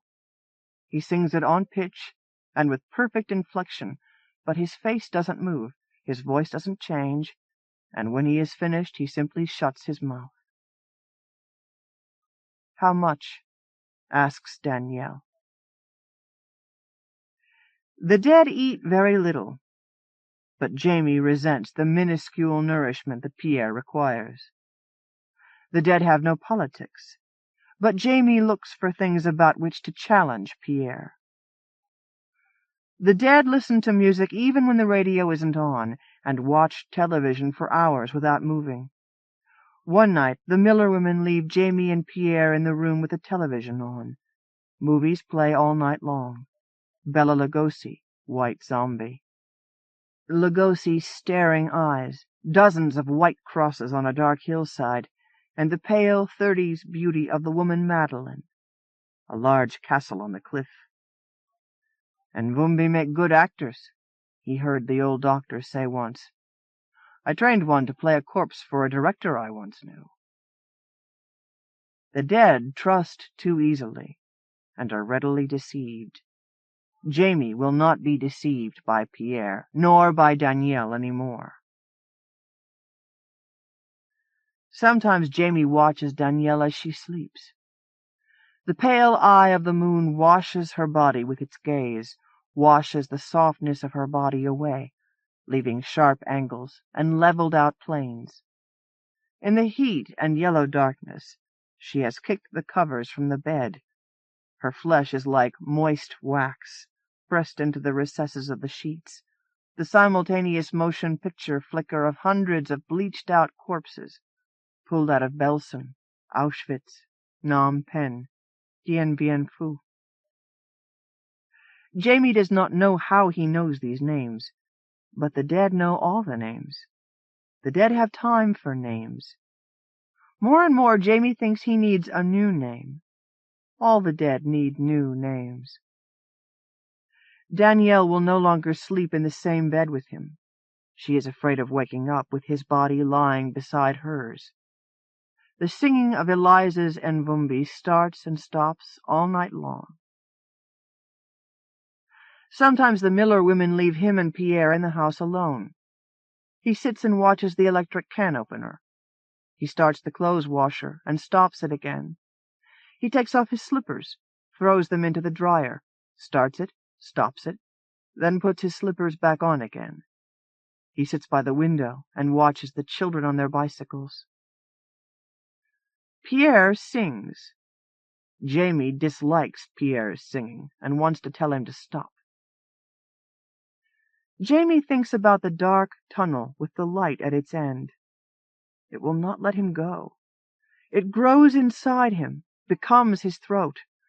When he opens his mouth wide, he feels the light inside. Danielle takes Jamie to the grocery store. There is little he feels he can eat. Grains, a few vegetables. The thought of raw, dead meat makes him sick. She is careful what she buys.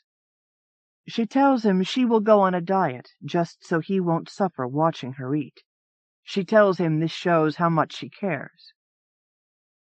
Jamie knows he must agree. He knows to nod. He forces a slight smile across his lips, but it bothers him. He picks up a tomato and examines it.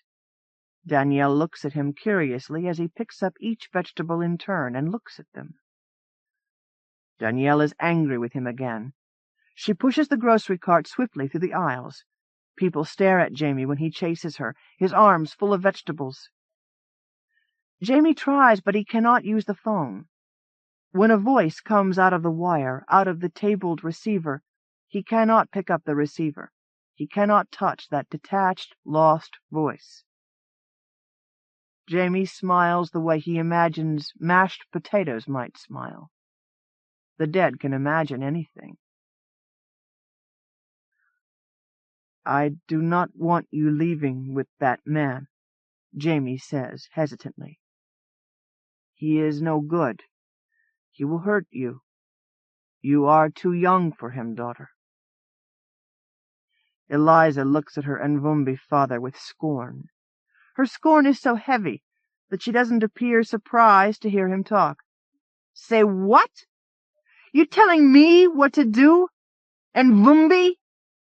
She almost spits the word. "I am your father, and I do not want you to be hurt."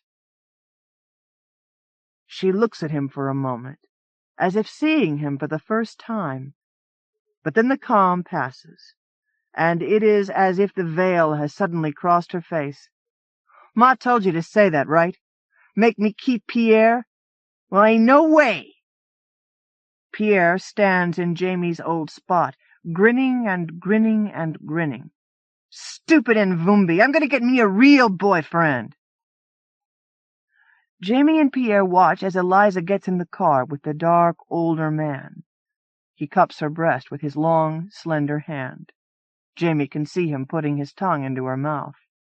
He can hear her laughing as if she is flattered, as if she is loved. She is just a child. She knows nothing.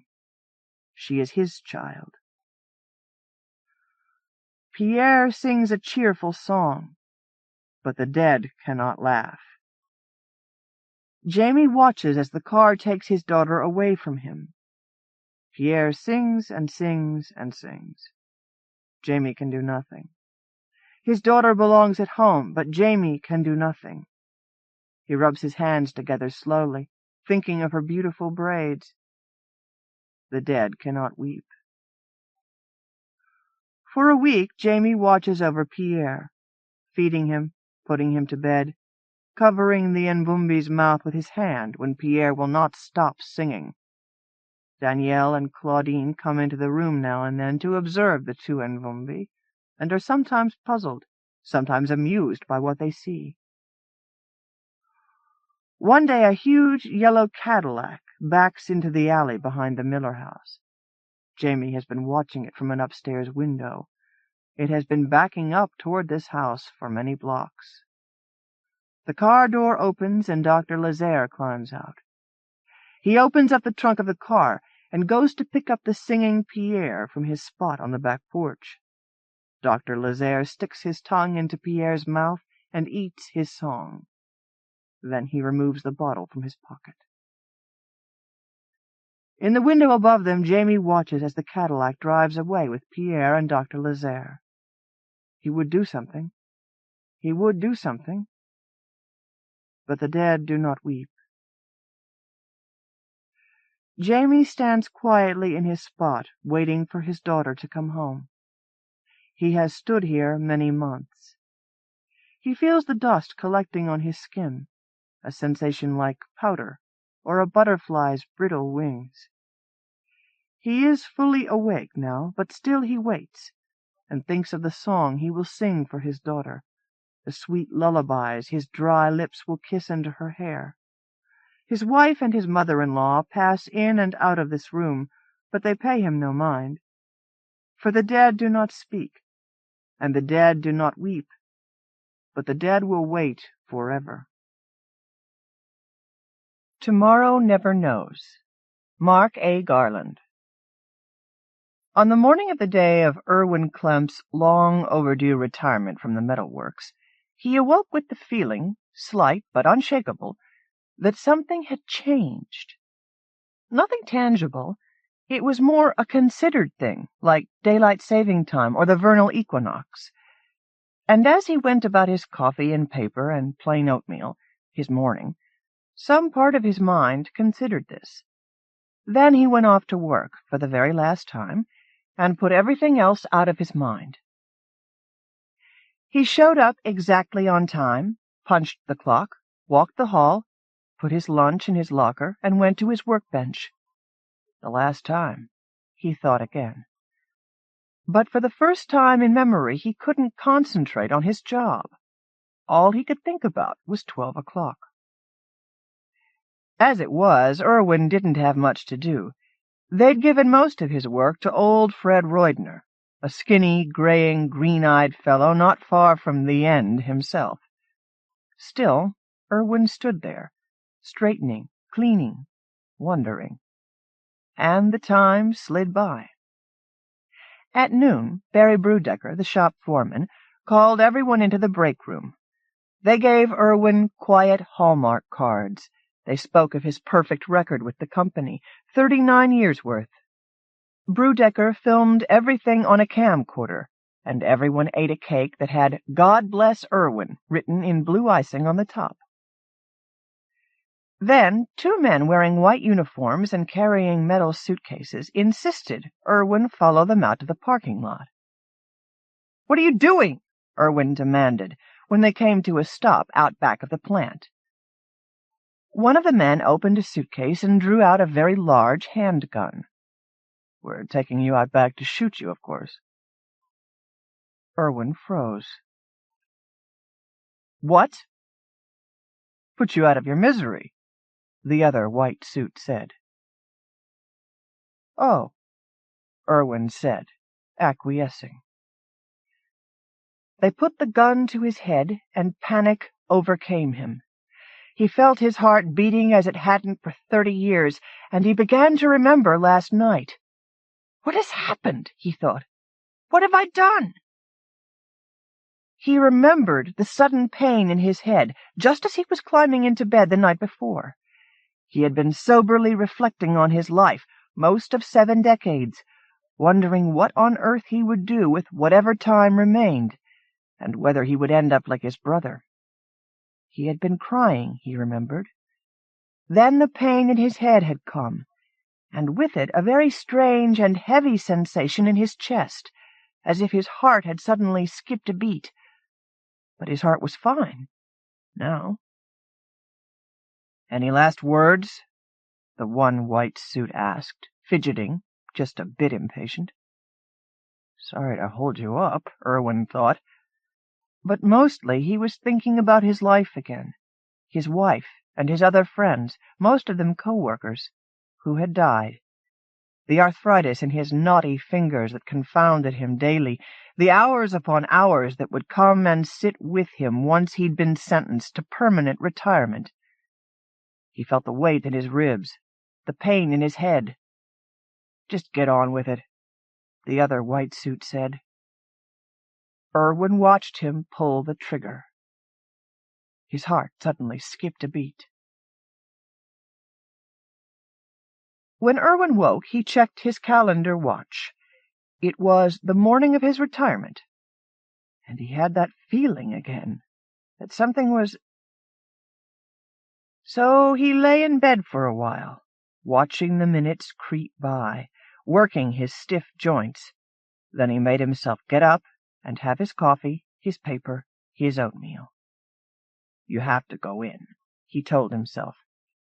"You must have hit your head, or you had a wild nightmare, or you are losing your mind."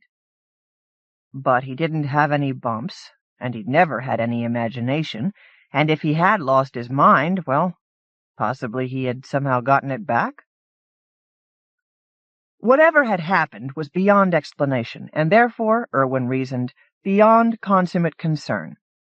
The only thing he really wanted to do was what he always wanted to do, especially when life was bothering him, and that was go to the metalworks, even if it was only for half a day. He spent the morning tinkering at his bench, watching for anything unusual, daydreaming quite a lot. They'd given most of his work to old Fred Roydner. Then at noon the shop gave him a retirement party. The speeches were about the same, though the cake seemed a bit sweeter, and there were a couple of workers there that he was sure he had never seen before. Then 2 men in black uniforms, one of them carrying a hand radio, and one carrying a vinyl bag bearing an unfamiliar insignia, came in and insisted Irwin follow them out to their truck. "Where are we going?" Irwin asked, after they'd hustled him out and into a plain, vanilla minivan parked out front. but the men just looked at him, nodding as if he'd said something else completely, and then looked away. The truck finally pulled up to the glass doors of a gigantic building just outside of town, a road Irwin had never been on before. The men took him inside and put him in a wheelchair. A woman in a slightly different black uniform came by, tapping at a flat electronic pad of some kind, watching its screen. Then she nodded, and Irwin was wheeled away. Into a small, round room, round like a barrel, where he was helped up and asked to lie down on a flat table. The others stepped back then out of the room, and Irwin heard a sound like electric motors humming, watched the light change, darker, lighter. Then the door opened, and they wheeled him out, into bright lights and shiny steel room with great vault-like doors at one end, and a sign there, just behind the white desk, that read, "Cryogenic Storage." "Has he been scanned?" Another man, in still a different black and blue-striped uniform, inquired. The man with Irwin nodded. "All the organs are usable." "Good," said Stripes, smiling politely at best. "I don't like waste." Then he waved to another technician, a very trim older woman, and she came toward him toting a similar smile and a hypodermic needle. Irwin quickly made himself think terribly sad thoughts, the worst he could imagine: his friends, his wife, his loneliness, eternity at home watching game shows and soaps on TV, the seasons changing through the window. His brother Louis was a carpenter, one hell of a carpenter, and never sick a day in more than 44 years, right up until the day he retired. Irwin had finally gone over after 3.5 weeks, after Louis wouldn't answer the phone even at 3 in the morning. Louis had been dead a while. There was weight, pain in his head. He knew what he had to do. "It's time, Mr. Clemp," someone said. Irwin made his heart skip a beat. When Irwin awoke, he was so concerned with what 12 o'clock might hold that he couldn't even eat breakfast. He dressed and went straight out the door. He had to wait for the metalworks to open. Then he waited for the others to arrive, for work to begin. He spent the morning doing nothing much beyond watching Fred Roydner work, noticing how good Fred seemed to look this time. Maybe not so much gray, his deep blue eyes. At noon they gave Irwin a retirement party, speeches, cards, cake. After that, one of the secretaries came in and gave Irwin a gold watch and a peck on the cheek. Then nobody came, and Irwin went on home. In the morning, Irwin got up and had his coffee and paper and oatmeal, and watched soaps and game shows. Outside it was raining. The next day the weather was nicer, sun and clouds. He ate a little less, read a little less, watched more television.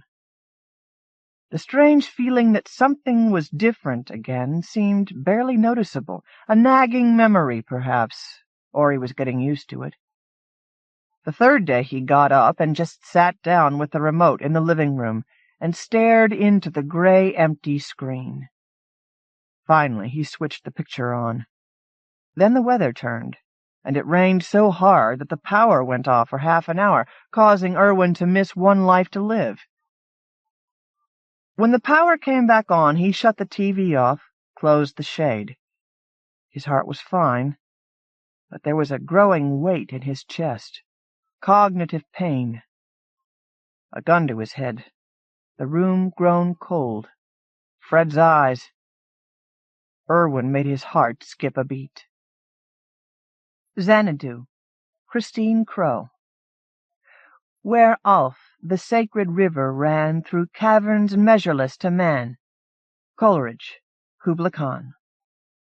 High on green banks above the gorge, we navigate the crumbling edge, its knotted roots and hanging ferns, daring embroideries in space, while far below our cautious feet the river shuffles like a snake. Bruised ghost of histories upstream, what awesome gathering of forms splays here beneath us like a dream, stretching wild fingers up the slabs, confusing fantasy and myth with living rock and air and light.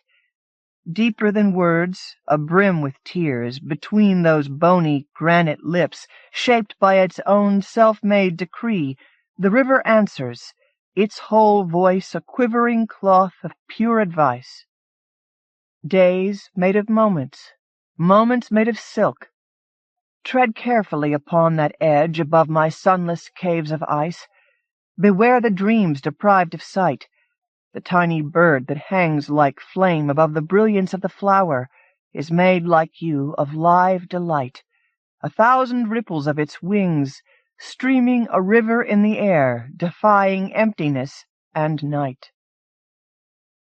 1,000 circles spread in time, and now, once more, come trembling back, mirror to pool and pool to book. Eurydice twice lost and found beneath the waters of despair, a miracle of rare device. I guard that message with my life, glide like a bark of joy into the blue, close the door gently on such silent wealth.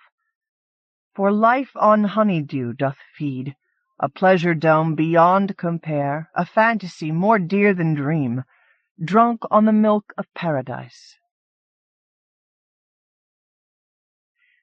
The Man Who Loved the River, Joe Clayton. She heard the screams and thought they were cries of joy, heard the explosions of the war rockets and thought they were a pleasance to please the gods of summer. She dressed in crimson silk and emeralds, and went up from the river to join the celebration, a thing she'd done 1,000 and 1,000 times before.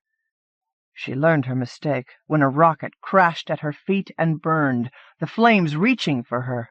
She screamed and fled in blind panic. Fire was her enemy. Fire could destroy her. She woke to the smell of smoke and charred meat, with a hard pain by her heart and a burning between her thighs. Memory. The smoke-blackened faces of the soldiers who caught her as she ran past the alley, her mind screaming at the fires all round her. Their hands on her, tearing at her. The sweat stink of them, the weight of them, crushing her into the rutted earth. River. I need my river.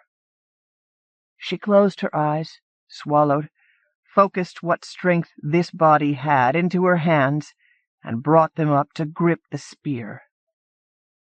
With a scream that tore her throat, she wrenched it out of her, then flung it away and lay for a moment as the wound closed over and her insides restored themselves.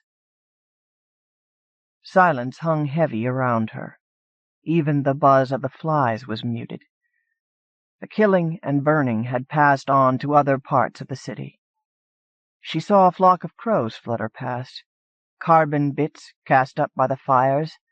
They'd eat well today, and tomorrow. When the tickling was done and she was whole again, she got to her feet and looked down at herself. They'd pulled the jeweled pins from her long black hair. It hung tangled and matted over her breasts and down to her waist. Her red silk robe was rags now, smeared with blood and muck. Her ears were torn where the soldiers had wrenched her earrings loose. Her rings were gone, her fingernails broken, her jeweled silk slippers in some soldier's pack. She started walking. Each step she took was insult and agony. This was her city, Kota on the river. It had been hers since it was built, dedicated to her. The townsfolk dropping flowers on her bosom in the spring, and in the fall sprinkling her with the fruits of their harvest. She'd walked these streets 1,000 and 1,000 times, amused by the antics of the ephemerals who lived here. Mayflies, pretty and clever mayflies. When she reached the river, she found the bridge untouched. She limped up the steep curve, leaned a moment on the carved stone rail, then she flung herself over it and dropped into the water. Pain, shock, terror. She couldn't breathe. Her hair webbed across her face, crawled into her mouth. Rigid claws snagged in her dress, pulled her up, jerked her into the smoky sunlight. A shadow passed over her. The claws retreated. Something grabbed her hair and lifted her out of the water. She heard a soft grunt.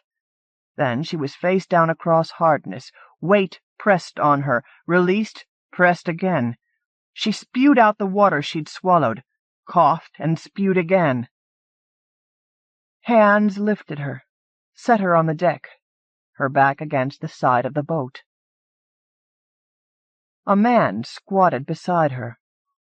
At first she thought he was old because his hair was mostly gray, and his face lined and haggard, but there was a liveliness to the way he moved, and a look in his eyes that suggested it was hard living that had aged him rather than long life. Odd eyes, the color of high summer olive leaves with dust blown across them. He twisted his mouth into a shape half rue, half wry. "So you're with us again." She blinked. "Lady, you shouldn't be throwing life away so casually. There's always a way to wiggle out of trouble." She stared at him, wondering what he was talking about. It took a while for her to realize what he must have thought when he saw her jump. She started to say, "I wasn't—" A point of heat bloomed suddenly inside her. "That's why," she thought. "So that's why." She forgot about the man and hunched over, hugging herself as she tried to understand what had happened to her and what she should do about it. He clicked his tongue. "Stupid. I should have— Look, lady, promise me you won't go overside again." He had to repeat the word several times before she heard him.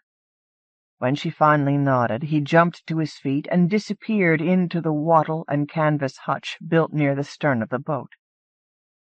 He was back a few moments later with a mug of tea and a blanket that smelled of fish and sweat. He closed her hands about the mug. "That's strong enough to wake the dead and loaded with honey to help with the shock." He shook the blanket out and wrapped it around her. The tea was strong, with an afterbite that puckered her mouth, but it warmed her and brought back her strength. She looked up. They were directly under the bridge. The boat swayed back and forth at the end of the mooring line, never leaving the shadow of the span. He squatted beside her, brows drawn together, eyes narrowed as he considered what to do with her. "General's got the city," he said. "Can't go there. Anyone I can take you to?" "No. I'll stay with you." His mouth twisted again into that half-curl that seemed habitual to him. His fingers drummed on his thigh. "You're from wealth, that's easy to see. Your clothes and your hair. Just the look you have. Me, I scratch for a living. I call myself a poet when I'm drunk enough, but to feed myself and keep clothes on my body I juggle and tell jokes, or go for a day laborer if things get really tight. It's been the worst year I've seen, so I've been working as a fish cutter for Tani Khan. He's the man who owns this boat, breaking my back for my keep and a few coins over. What I'm saying is I can barely hold house for myself, let alone a lovely creature like you. If you're sure you can't go home, you'd best get yourself into one of the monasteries up in the mountains." "I can't leave the river," she said. "I'll die if I leave it." He blinked at her, but didn't argue. "Well, we can't stay here much longer. It's not safe. There'll be soldiers coming to see who and what we are." "Where did you plan to go?" "Away. It's as good a destination as any." He shrugged. "I'd really like to get on with that if you don't mind, lady." "Name me Sunabai, O life-giver." It was the river's name in dragon speech, and it was the name she used when she walked on land. "Not lady. I am not what you think." "Name me Jair. Life-giver sounds—" He lifted his head. Then she heard it too, the rhythmic stamp of men's feet marching in unison. "We'll do our thinking elsewhere. Hold on. This may get a bit tricky."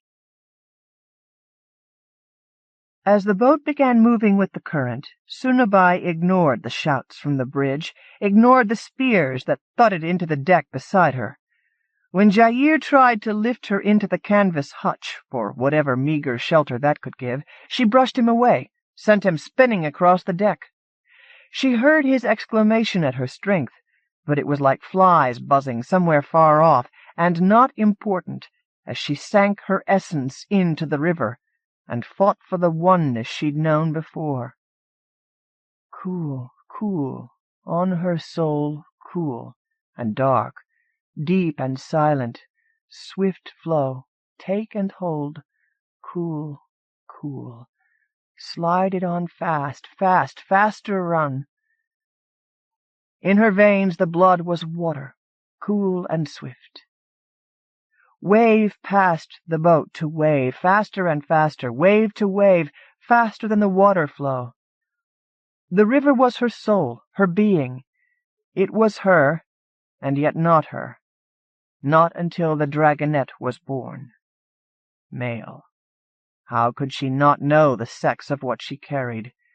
A gift to the rain clouds, a son of air. Water drops leapt high and exploded into a billowy fog that followed the boat and hid it from the howling men. Exhausted but pleased, Sunabai opened her eyes. Jair knelt beside her. "You all right?" "Yes." "The boat doesn't answer the helm." "I know. Don't worry." He shook his head, fog-wet hair falling into his eyes. A river witch who can dance a ship like that and call a fog must know what she's talking about. His mouth twisted into the half-curve she was getting to like. The boat glided on through the fog, held firmly by the river's hands, her hands. It shouldn't have tired her, but it did. Jair saw her shiver. He ducked inside the canvas hutch that was like a gray ghost sliding through the fog, and a moment later came back carrying a teapot and mugs on a tray, a tunic and trousers, neatly folded, tucked under his arm. He knelt, set the tray down, held out the clothing. "They're mine. It's not what you're used to, but they're clean and warm." She smiled up at him, tears gathering in her eyes and spilling out. He touched the wetness with his finger, touched the fingertip to his tongue. "Salt," he said. "Salt tears. I didn't think witches had tears." "Neither lady nor witch," she said. "But grateful. Talk to me, Jair, while I change." She pushed away the stinking blanket, began to strip off the rags of the red silk dress. Jair stirred uneasily. If you moved to the hutch, you could be private." She stepped clear of the dress, squatted, and felt about for the trousers. The soft, worn cloth clung to her fingertips like something alive. "I haven't strength to waste on silly fussing." She got to her feet again, tossed the dress into the river, where it melted to the water it was made from, pulled on the trousers, and drew the lacings tight.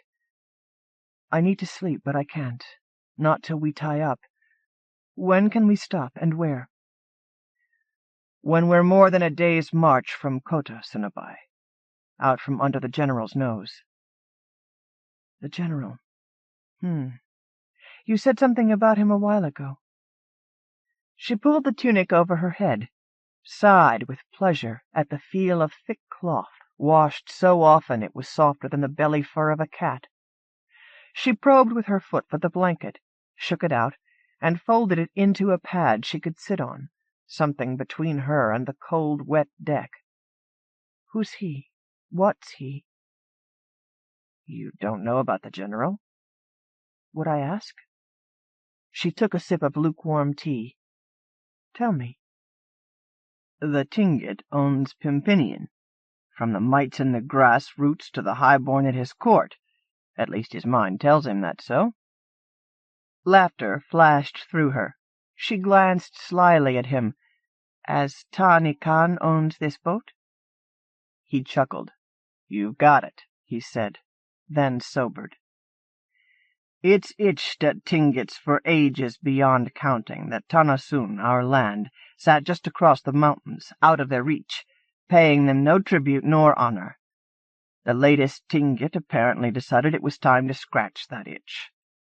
Well, Sunabai, peace is bad for armies. They forget how to chop heads and turn their hands to pilferage and other civilian skills. When the Tingit's general came to the mountains, our fine leaders packed up their wealth and took the first ship south. Our soldiers were covered with rust and fat and broke like a beggar's fart. And so the general sits in the Ramajan's seat and closes his hands round Tanasun. I wonder how long it will be before he declares himself the dynast and tells his Tingit to whistle for it. So if we can keep our heads down for a few months, until General gets Tanasun working again, we should manage all right? Sunabai, you have to understand why I'm not the one to protect you. You need someone with a house and family, someone respectable who can recite his generations back to the time of mists. In times like these, people like me, we get rounded up, strangled, or collared for slaves. You told me you're a poet. A poet isn't respectable? His mouth slid once again into the twisted half-smile. A poet with a private income is a most respectable being. A poet stony broke is the worst kind of vagabond. So, if you had money and a profession, there'd be no problem. Less of a problem, true. And if wishing were all, Kota would not be burning. As to the profession, you have the boat, and I can call fish to fill your nets. No matter what else is happening, people have to eat. Wouldn't that be a protection? As to the other, the river bottom has collected a great deal of what men call riches. I can bring them to your hands. I need you, Jair. Those soldiers left me with child, and I am weakened until he's born. Make a home for us. Keep us safe. He turned his face from her. More years ago than I like to remember. He bent forward, poured tea for himself, and sipped at it, the silence stretching out and out. She said nothing and let it stretch, listening to the whisper of the river as it grasped the boat and carried it swiftly along, to the small creaks and groans from the wood around her, to the irregular drip of condensation from the masts and the top of the canvas hutch. More years ago than I like to think about, I left home. There were reasons. I won't inflict them on you. I was resigned to dying a beggar in an alley somewhere, my throat cut for a copper penny. He set the mug down, held out his hand. She set her hand in his and waited. I give you my oath on this, river spirit. By bone and blood I swear. I will hold true to you and what you carry for a year and a day, and stay friend to you for all of my life. And I do swear, by the river that is my soul, I will hold true to you, Jair Life-Giver, for a year and a day, and stay friend in whatever way I can be for all of your life. By the time the moon touched the peaks of the western mountains, Sunabai was lying curled up on the blanket, weak and shivering, tears of fatigue sliding across her face and into hair still wet from the fog. Jair leaned over the bow rail, scanning the banks, looking for a place they could tie up without facing capture or death. "Ah!" He straightened, hurried to her. "Sunabai, West Bank. There's a landing with part of the watch-house still standing. Looks abandoned, no soldiers about. Take us over there." Sunabai stripped off the clothing Jair had given her and waded into the river. She stood there, holding on to one of the landing struts. At first she was so cold, her trembling nearly shook her hand loose from the wood. Then the water was food and sleep for her. The poisons of fatigue washed away, strength washed back in her. When she felt completion, she trudged up the bank, collected her abandoned clothing, and moved toward the watch-house, avoiding corpses lying in the yard.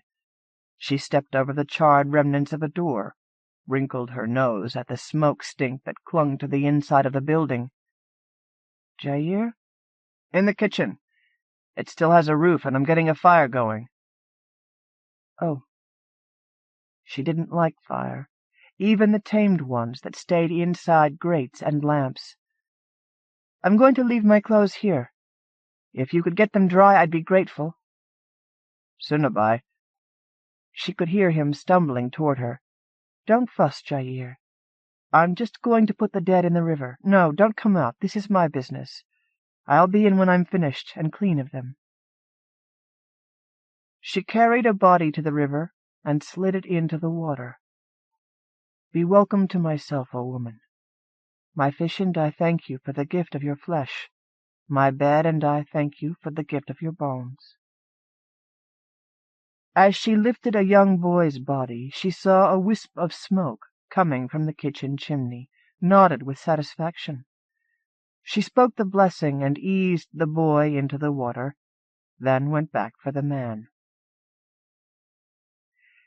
Sunabai woke much later, cramps in her muscles from the tile floor, shivering and feeling sick. The heat had leached away from the brick oven, and she'd kicked the blanket off in her sleep. She sat up, rubbing at her arms. Jair was a darker lump a short distance off, his breathing slow and steady, comforting in a way. She reached for the blanket, but as she pulled it close, the stench coming off it was more than she could stand. It triggered a nausea in her that was reinforced by Jair's sweat, the remnants of the meal he'd cooked for them, the stench of ancient grease that seemed to permeate the walls.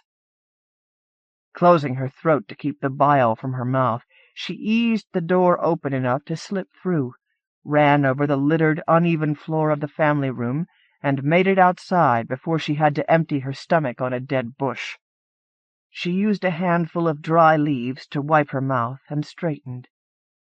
There was a pale gray sheen at the eastern horizon, dawn touching the jagged line of the Jugegan Mountains, one of the paired ranges that guarded the long, sinuous valley where her river ran. Shivering as the morning wind rose off the water, bringing wisps of fog with it, she walked on to the landing and sat on the end, her feet dangling, her arms hugged tight across her breasts. The river sang to her, and sang to the life inside her, and she felt the dragonet to be responding, such a tiny, tiny fragment, yet pulsing even now to the water flow. She was crooning softly under her breath, singing with the river, singing to her thingling when she heard half a scream, a high, reedy sound, suddenly muffled. Jair came racing from the watch-house, his face glistening with sweat and hard with determination. "No," she thought. "No, Jair, don't!" He must have seen her discarded blanket and thought the screamer was her. She called urgently to the river, felt it answer her, flowing into her almost as it used to do. Then she ran after him. When she rounded a clump of trees, she saw a paved road with 3 soldiers, an old woman, and a young girl. Jair wasn't visible. He must have gone to cover somehow. 2 of the soldiers held crossbows, cocked and aimed at the old woman, The third was tearing the clothes off the girl. She smoothed her hair back and walked toward the road, swaying and delicate, singing a lure song as if she were at the ceremony of the midsummer moon. The river boiled in her. Delicate tendrils of steam floated from her nostrils. She ignored the shouts and curses of the other two and walked toward the soldier intent on the little girl. He slapped her, cursed her because the ties that held her trousers were in a knot. He was reaching for his belt knife when Sunabai's hand fell on his shoulder. He swung round, eyes widening when he saw a woman's face, a beautiful woman. Her forms were always beautiful. It was a matter of pride. She stretched her mouth in a soundless bellow, blew steam into his face, cooking the flesh from the bone before he had time to scream. As he fell, there were sounds behind her, scuffling feet and grunts. She ignored them and touched the child's face with her fingertips, aware suddenly that the little girl was blind. "It's all right." She made the words a song and saw the terror ebb from the small face. "He won't hurt you now." She straightened and turned. The old woman was bending over the body of one of the soldiers, scooping up a folded fan, the sticks clinking together like small knives. Jair was struggling with the last soldier.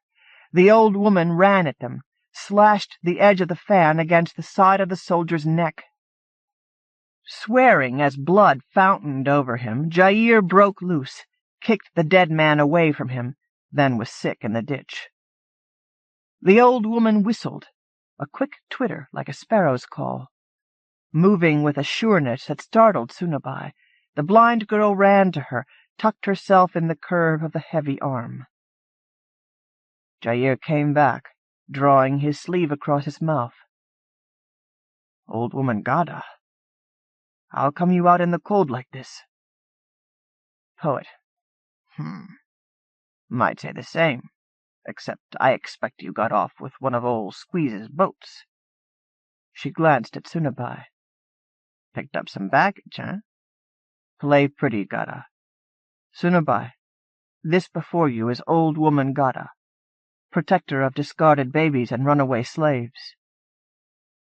Gada dipped her head with its massive coils of white hair, glanced at the dead soldiers. "Give us a ride, eh? Best we be a long way off when the sun gets up." Jair didn't bother with the sail, and left the guiding of the boat to Sunabai and the river. He squatted on the deck, frowning at the old woman. "Well, Gada, burned the flea quarter, didn't they? Cut throats of beggars and cripples, shoved rest in stockade. Them they could catch. My babies and the olders I left at the Sauter Shrine, but I didn't do that with Carole." She glanced over at the blind child who was curled on one of the fishy blankets, muttering in a restless sleep. "Not after I seen that pimp a geek break One-Eye Tid's neck like he was a chicken for the stew pot." "Got a bolt hole? Or are you just going?" She screwed up her face until it was a knot of wrinkles. "Born in a alley in Kota. Snatched up, however. How am I going to have a bolt hole? Figured if I hadda, I'd dig my own." "I have kin of a sort downriver. I'm taking Sunabai there. She's with child and will need someone to look after her. You want the job? Yours?" "No." "She's a funny one. You see what she did?" "That worry you?" "Wouldn't want her getting steamed at me." Sunabai chuckled, let the laughter diminish to a smile when they turned to stare at her. "I will be mild as a summer's day," she said. "Should I swear it?" Gada snorted. "I remember a summer's day when wind took half the roofs in Kota." Sunabai's nostrils flared, and the remnants of the anger she still carried blazed through her. But when old woman Gada cringed, and Jair's face crumpled with worry, she curbed herself. "Be glad that I can take a roof or two. It was useful today, and might be again. Jair. She glanced to the east, where the red curve of the sun was just visible. Are there nets on board? Yes. Why? What has to be done is best done without a lot of eyes watching. You see the 8 ahead? Cast the anchors to hold us still near the downstream end.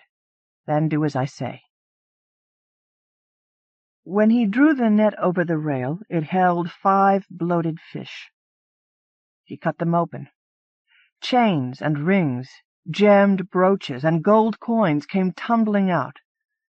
While he threw the fish bodies into the river and dropped the net again, Gada and Carole cleaned the treasure with rags and a bucket of river water.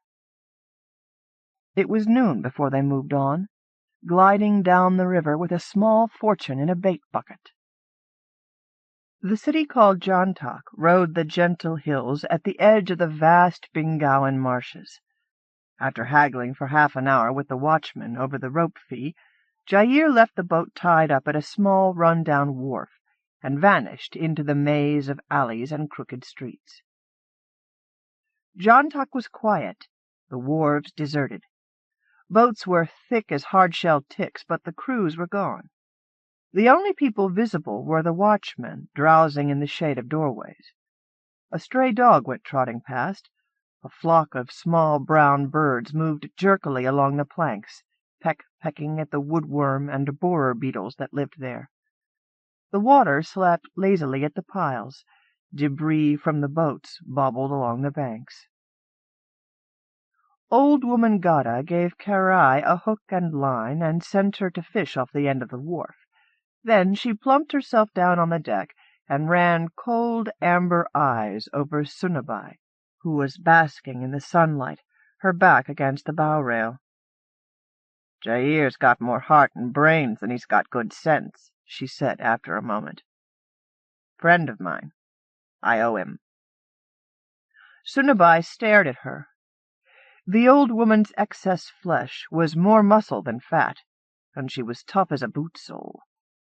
Like Jair, her life-shadow was shorter than her body's look, but she was denser than him, with a resilience to her that Sunabai found herself admiring. "So if you mean trouble," Gada finished, "you've got me to deal with." Sunabai gazed thoughtfully at the old woman. "I have sworn to be his friend," she said. "I might be yours, if you ask nicely."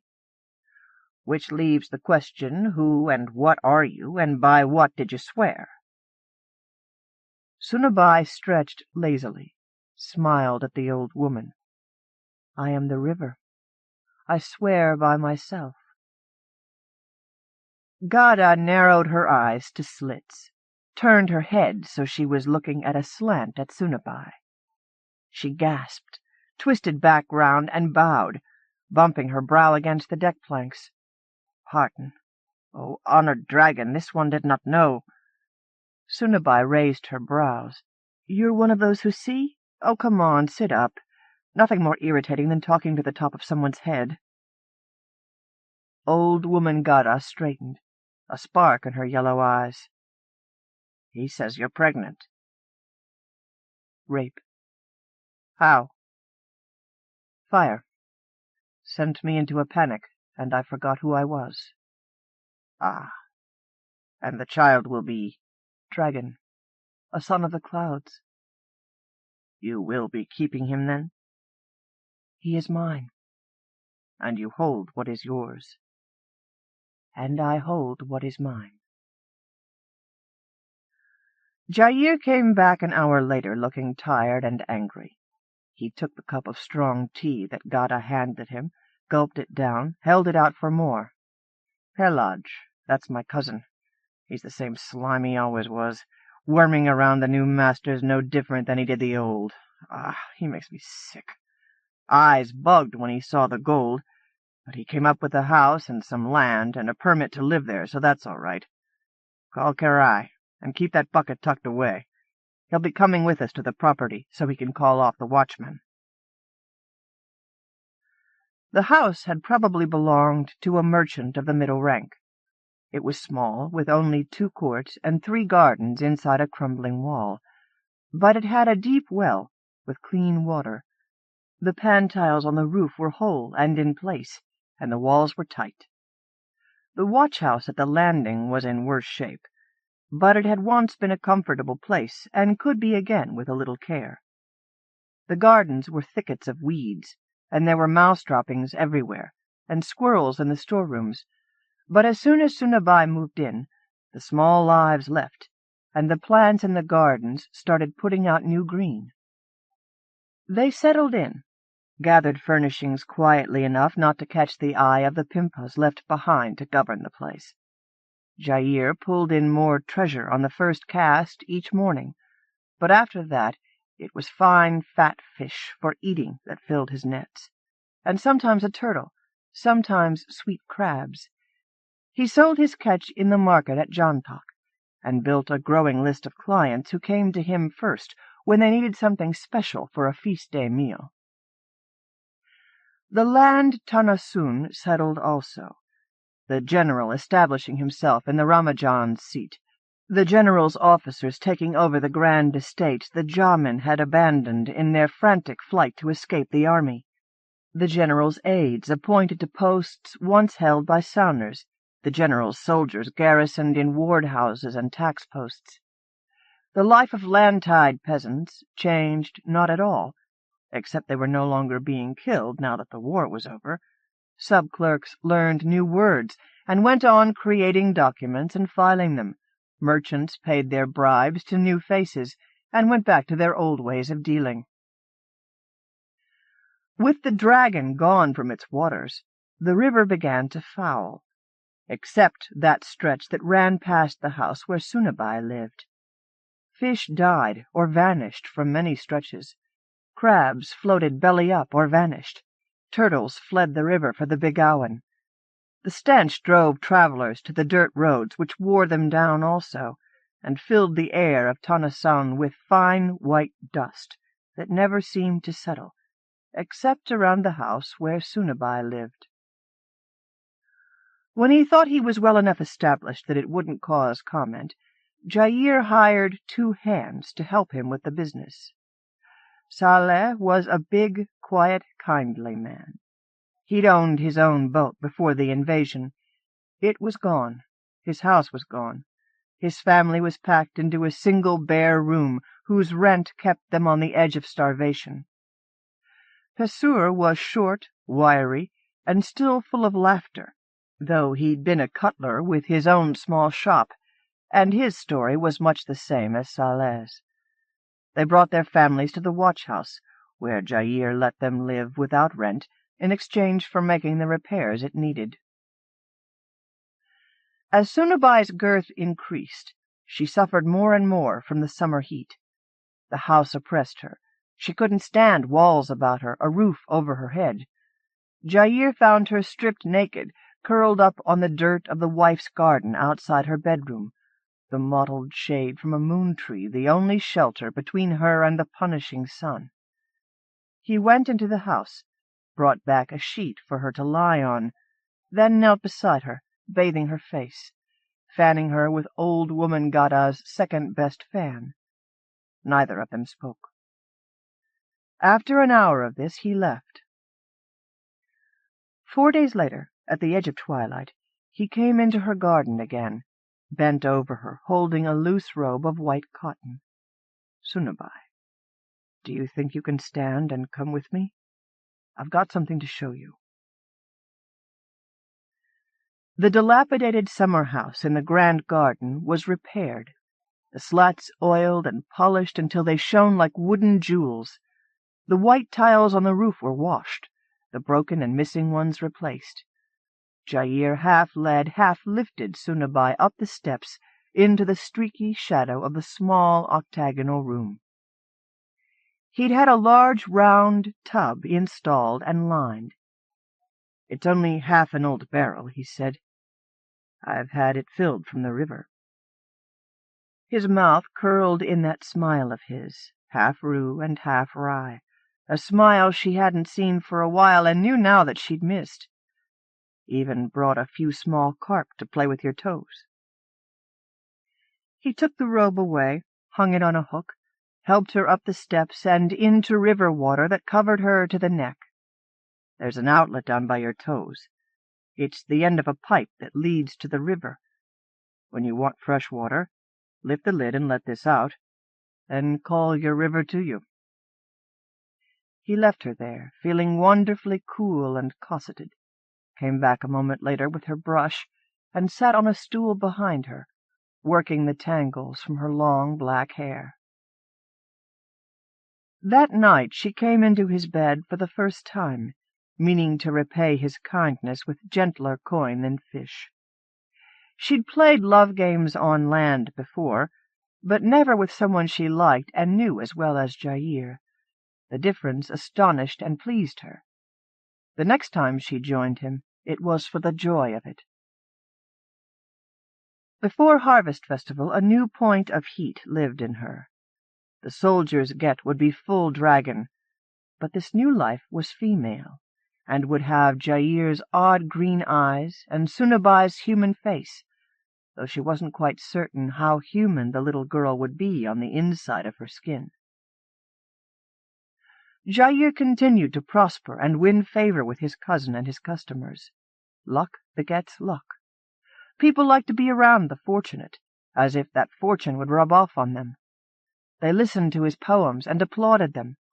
They told themselves he was a man touched by the gods with gifts beyond the ordinary, and fell over themselves to understand when he kept aloof from the social round.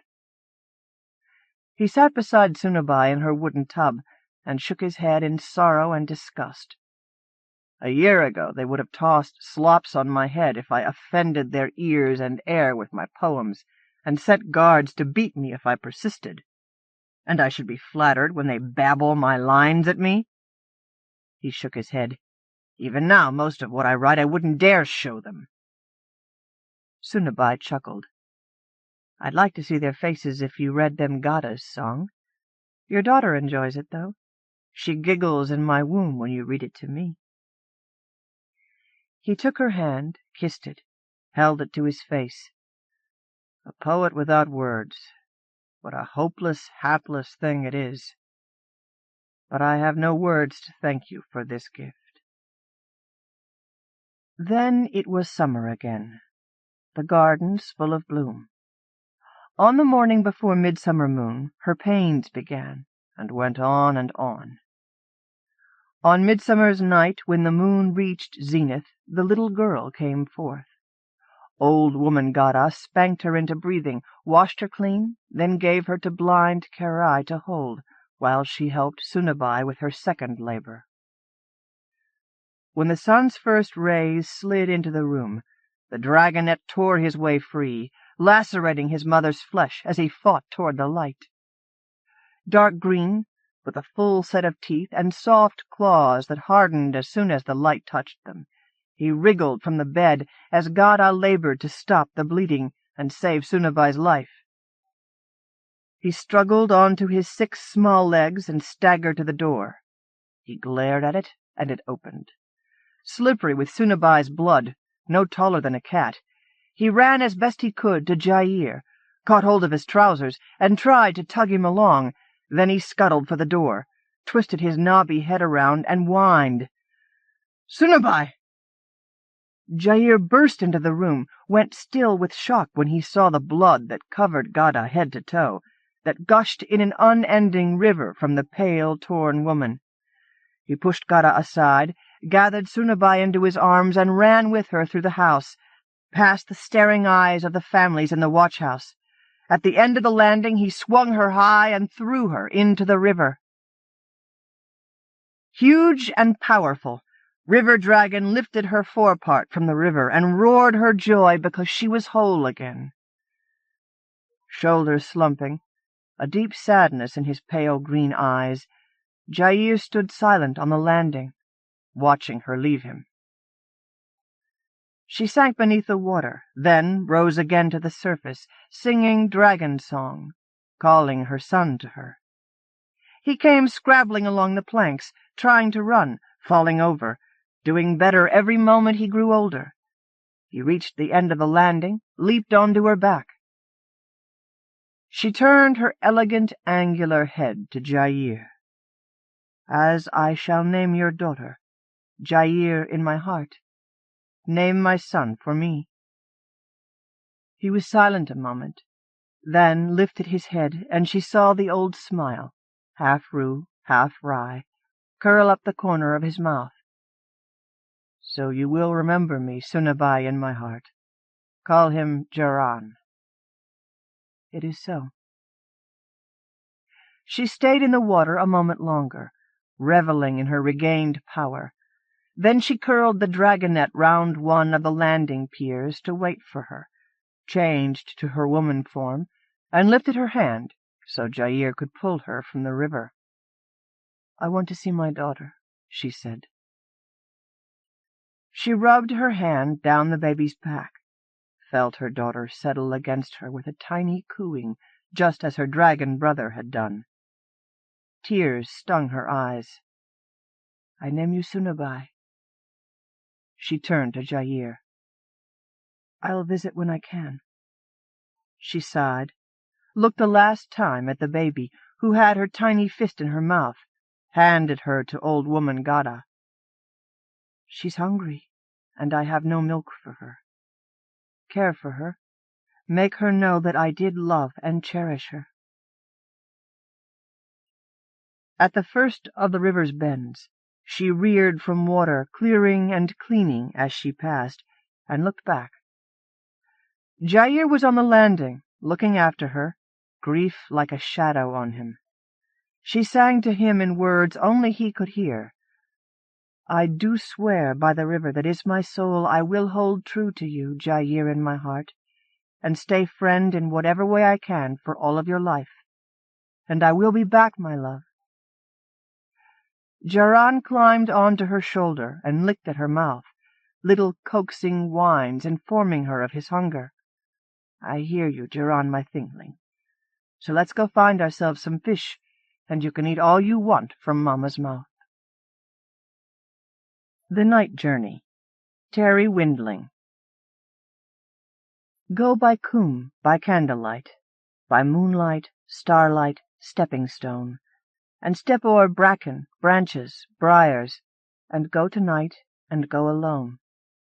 Go by water, go by willow, go by ivy, oak, and ash, and rowan berries red as blood, and breadcrumbs, stones, to mark the path.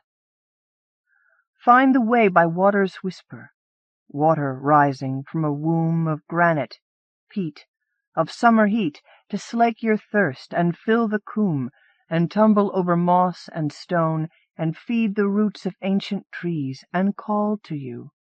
Go, now, tonight, by water, earth, philomancy, by candle flame, by spirit name, by spells, by portents, myth and song, by drumbeat, heartbeat, earth pulsing beneath your feet, calling you home, calling you back, calling you through the water, wood, the waste, the wild, the hills where Dartmoor ponies pass, and black-faced sheep, a spirit child, a fox with pale, unnatural eyes, an owl, a badger, spectral deer with horns of starlight, candlelight to guide the way, to lead you here, to lead you to the one who waits. He sits and waits upon the tor. He waits and watches, wondering if you're the one he's waiting for. He waits by dawn, by dusk, by dark, by sun, by rain, by day, by night. His hair as black as raven's wings, eyes of amber, skin so white, his skin tattooed with spiral lines beneath a mask of wood and leaves, and polished stone and sun-bleached bone, beneath a shirt of spider's weave. His wrists weighted with silver bands, and copper braids tarnished to green. He waits for you, unknown and yet familiar from forgotten dreams. You dream, and stir upon your bed, and toss and turn among the sheets. The wind taps at the window glass, and water tumbles through the leat and through the garden, through the wood, and over moss and over stone, and tells you, go, by candlelight, and go tonight, and go alone. He's sent you dreams, he's left you signs, he's left you feathers, beads, and runes. So go, tonight, by candlelight, by ash and oak, by wood, by coombe. A report concerning the predator population in the northern part of the forest. Jeremy Beckett. Once upon a hasty sketch there lived a little girl named Red Hood, who lived with her mother at the top of page 1. Red was strong for her age, 11 years and a half, smart, and fairly wise. This was in contrast to her mother, who, while no dunce, often didn't think beyond what she could see in front of her. However, they were very close, and lived in a small 2-room apartment on the south side of the forest. One day Red was reading in the morning sunlight when her mother came out carrying a basket. "Red, honey, it's your grandmother's birthday soon, and I'd like you to take this basket of goodies over to her this morning. There's no rush, so you can walk if you like. The exercise would do you good." Red said nothing at first. She knew her mother wasn't on very good terms with her grandmother, who, let it be said, could be kind of scary at times, but felt that she should be, and so occasionally made gestures like this. "Okay, Mum. Why do I have to walk, though? Can't you drive me?" "No, dear. I have to see my orthodontist in an hour. Just stay on the beaten path, and you should reach there before lunch. She knows you're coming." This last wasn't true, though, as she had forgotten to phone in her haste to get ready for the orthodontist. She got in the gyro and drove off. Red sighed. It always happened like this. Suddenly she felt really angry at everything in general, and stomped inside to get ready. She put on her little cama-cloak, adjusting it to match the red leaves, it being autumn, and set out to her grandmother's. She lived by herself in the northern part of the forest. She was so angry, though, that she forgot to clip on her emergency transponder.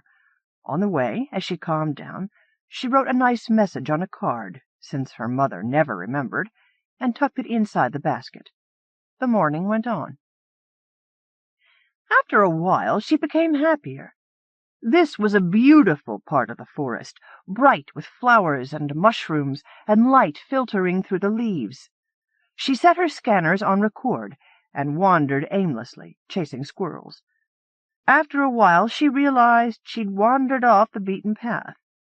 She came to a clearing. There was a wolf in it. "Well, hello, little girl," said the wolf, as he hastily straightened his tie and cast a surreptitious eye at his pocket protector, making sure the pens weren't bunched up.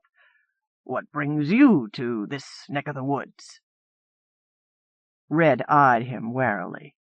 To say she was unimpressed is an understatement. Red and green-checked shirts weren't her thing, but she was an honest girl, and answered, "I'm on my way to visit my grandmother's house." "What, the old lady by the stream? Good for you. She seemed a bit lonely last I dropped by." This wasn't quite true. The last time the wolf had gone near the old bat, she'd threatened to get a restraining order if he didn't leave her alone. However, he thought that all old people were lonely. His sainted mother, God rest her soul, and he really should light another candle, always seemed lonely when he dropped by on his yearly visit, so her scanners didn't notice anything out of the ordinary in the wolf's thermal radiation pattern. She trusted those scanners, having wired them herself out of an old IR spotter scope her mother'd picked up at an army surplus auction. The wolf continued, oozing charm. "It's odd that your folks would let you wander about in this forest all by yourself. I suppose you're wearing a transponder so they can tell where you are?" Red flushed, remembering that she had forgotten her transponder in her haste to get out of the house. "Yes," she blurted, much too quickly. The wolf smiled. "She's not too far from here. A half-hour or so if you catch the bus." He pointed toward the bus stop. "It'll be by soon." "I'm a bit short." "Oh, that's all right. Your granny can pay me back next time I see her." He flipped her a token. "Your friends?" "In fact," he went on, "I'm dropping by for a bite real soon." Red looked around. "It's a lovely spot for flowers. Do you come here often?" It was beautiful, too. Even though it was turning fall, the forest floor was covered in bluebells, wild roses, and some purple and yellow things she couldn't identify. She could have accessed her science peripherals, but she didn't want to take her attention off the wolf. "Yeah, it's one of my favorite spots." Red glanced past him, noting the Lupo Cola bottle at the foot of a maple, and decided that the wolf had different criteria for liking things. "Are you staying long?" she asked, resolving to walk fast if he said yes. "No, I have an appointment with my orthodontist." He pointed in the opposite direction to Red's grandmother's house. "Tell her I said hello," he said, as he strolled off. What a geek. Still, she sat down amongst the flowers to wait for the bus. The bus was late, of course. As soon as the wolf was out of sight, he dropped down to all fours for greater speed, running until he came to the gnarled oak tree, under whose roots he kept a supply of things for such opportunities as this. Pulling out a bunch of detour signs, he'd grabbed them during a pub crawl the year before, he ran pell-mell, really fast, with his arms waving the way you see in the cartoons, for the bus route, where he put up enough signs to add a good half-hour to the bus schedule. Then he ran, more slowly since he didn't exercise much, until he was just inside of Red's grandmother's house. He spent a few minutes collapsed against a tree until his breath stopped wheezing and his heart stopped threatening to attack him, then pulled himself together and up and peered at the house. He could hardly believe his luck. She was gardening, out in the open. Her back was turned to him, and she didn't seem to be wearing her comm link to the house security system. Yum! He gathered himself for a sprint. She didn't even have time to look up, and he took her down in one blow. Stringy old broad, he thought, and dragged her toward the house. Inside, on the kitchen table, the comm link was beeping its frantic warning. The wolf turned it off and stuck it on his ear. He went looking for the bedroom. It was past noon when Red finally reached her grandmother's. She couldn't believe how busy the local Forest Works department was. All those detour signs, it was unreal. She walked up to the house and knocked on the door. Come in, came her grandmother's voice. At least she assumed it was her grandmother's voice. It started off as a deep growl, but finished in a high squeak. She hesitated. "Is that you, Grandma?" "Of course it's me, kid. Get inside. You'll let flies in." She relaxed. It was Grandma, all right. Red walked in. "Mom sent you some goodies, Grandma, and I made you a card. You sick or something?" she called out, putting the flowers in a glass of water. "Why, yes, dear. I have been feeling ill lately. A touch of fever," said the squeaky voice. "Could you come into the bedroom, dear? I could use some help." "Okay, Gran," said Red, putting the basket on the kitchen table. "You sure it isn't strep? Your voice sounds like hell." She wasn't sure, but she thought she heard slobbering. She opened the door. "Like 'em?" "Goodness, dear, what lovely flowers! No, leave the light off. It hurts my eyes." In the dimness of the bedroom, Red had to squint to make out her grandmother on the bed. The comm link glittered. "Come closer, dear."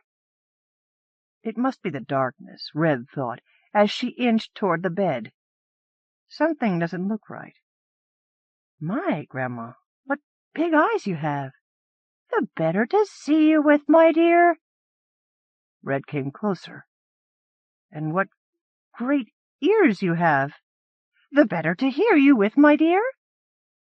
Red came closer still. "And what great teeth you have." "The better to eat you with," said the wolf, lunging forward. "Shit!" said Red, throwing the glass of flowers. "Ow!" said the wolf, who fell to the bed, clutching his nose. Red tore out of the bedroom, out of the house, and into the forest, calling, "Fire!" "You crummy brat, get back here!" shouted the wolf as he staggered after her. The hunter strolled along, whistling as she walked through the forest, pounding her beat. Being a part-time cop had its good, quiet moments sometimes, and this was one of them. If she just happened to wander by Julia's house, well, the old lady liked conversation and sometimes had a goodie or two to share with her friendly neighborhood patrol. Red might be visiting, too, which was always fun. Smart kid, that. She let her thoughts drift along, because this really was kind of a quiet part of the forest, and her brain jack would let her know if any alarms went off. She considered taking her jacket off. She was proud of that jacket. Lightweight, but it could blend with any background, and would turn a high-velocity bullet. Cost like hell. But decided it was too non-reg.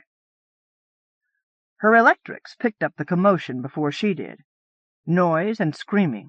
What the hell? As she ran toward it, she powered up her defenses and took the safety off her zapper. She came on the scene just in time to see Red dash off into the forest, followed closely by a wolf.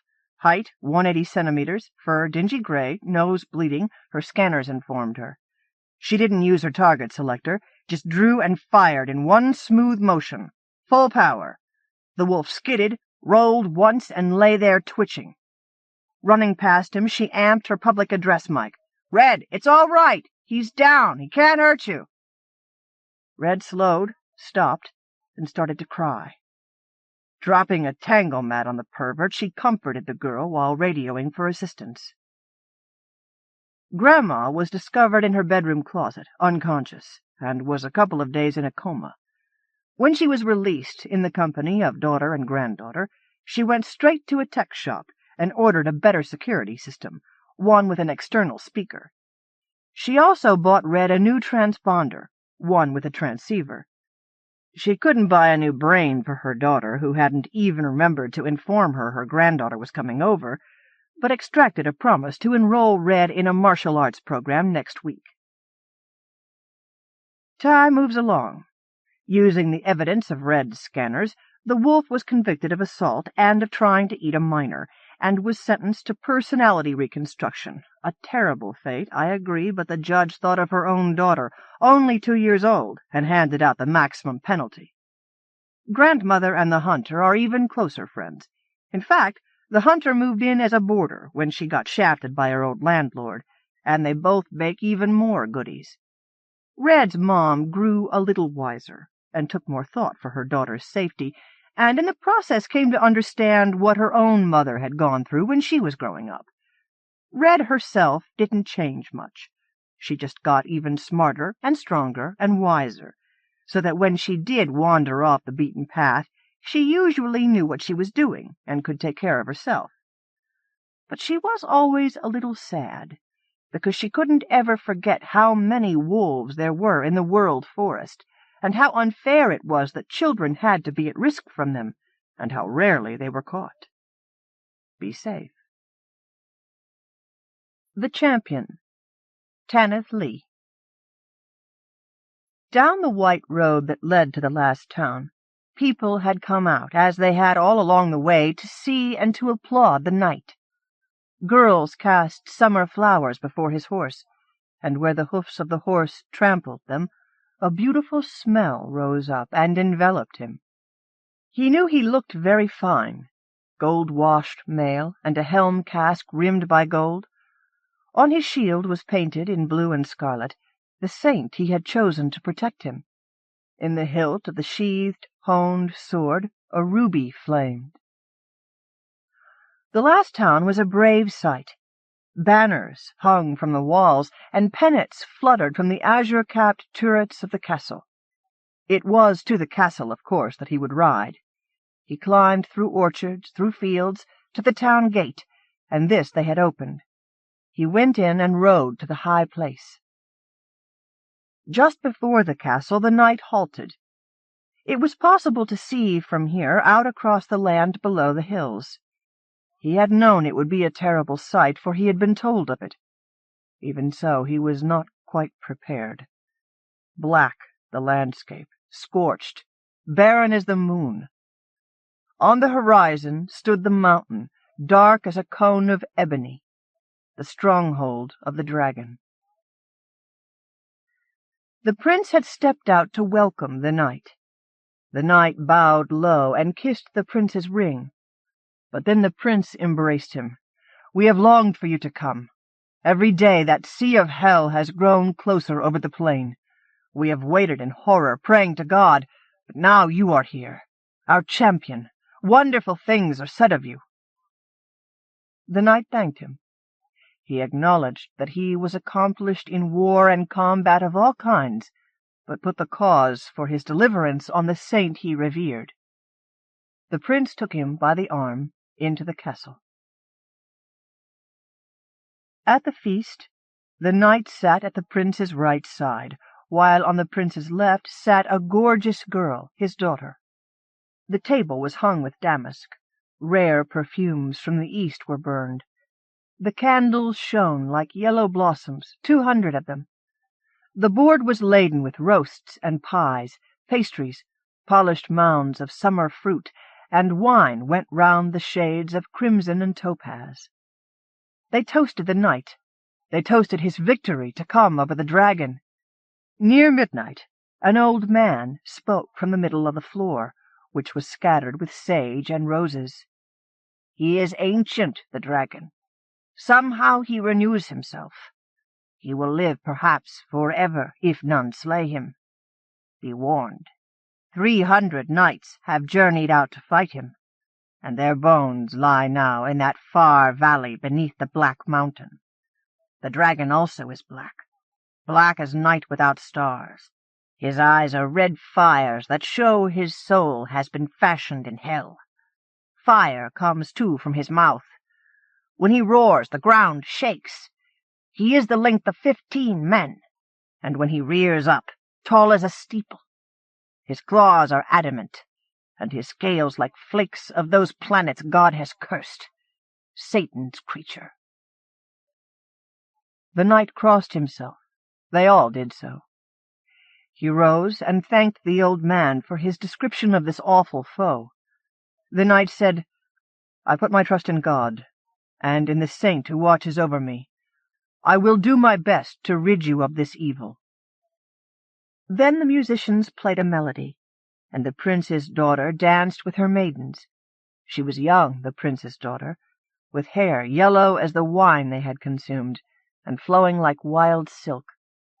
When she raised her hands, you saw her white, slim arms like the necks of swans, and her eyes were the color of honey. The prince leaned to the knight and murmured to him in a low voice, "Sir, if you wish, tonight my daughter will come to your chamber. If you slay the dragon, she shall be your wife. But if, alas, you perish, there is anyway no chance for us. Perhaps, too, she will conceive your child, the seed of a virtuous and courageous man. There will be no shame in that." The knight bowed again to the prince. He said that he longed for such a visit from the lady, providing she was willing. The prince assured him that she was. It is her dearest wish. Presently the knight was lighted to his chamber, and there was a wide bed covered by fine linen on that summer night, with pillows of down, and hangings embroidered by pearls. No sooner had he been undressed, and the servant had left him, than the prince's daughter entered. She was smiling sweetly, and through her robe like smoke he saw every inch of her like blushed ivory and cream, with a mask of gold at her thighs.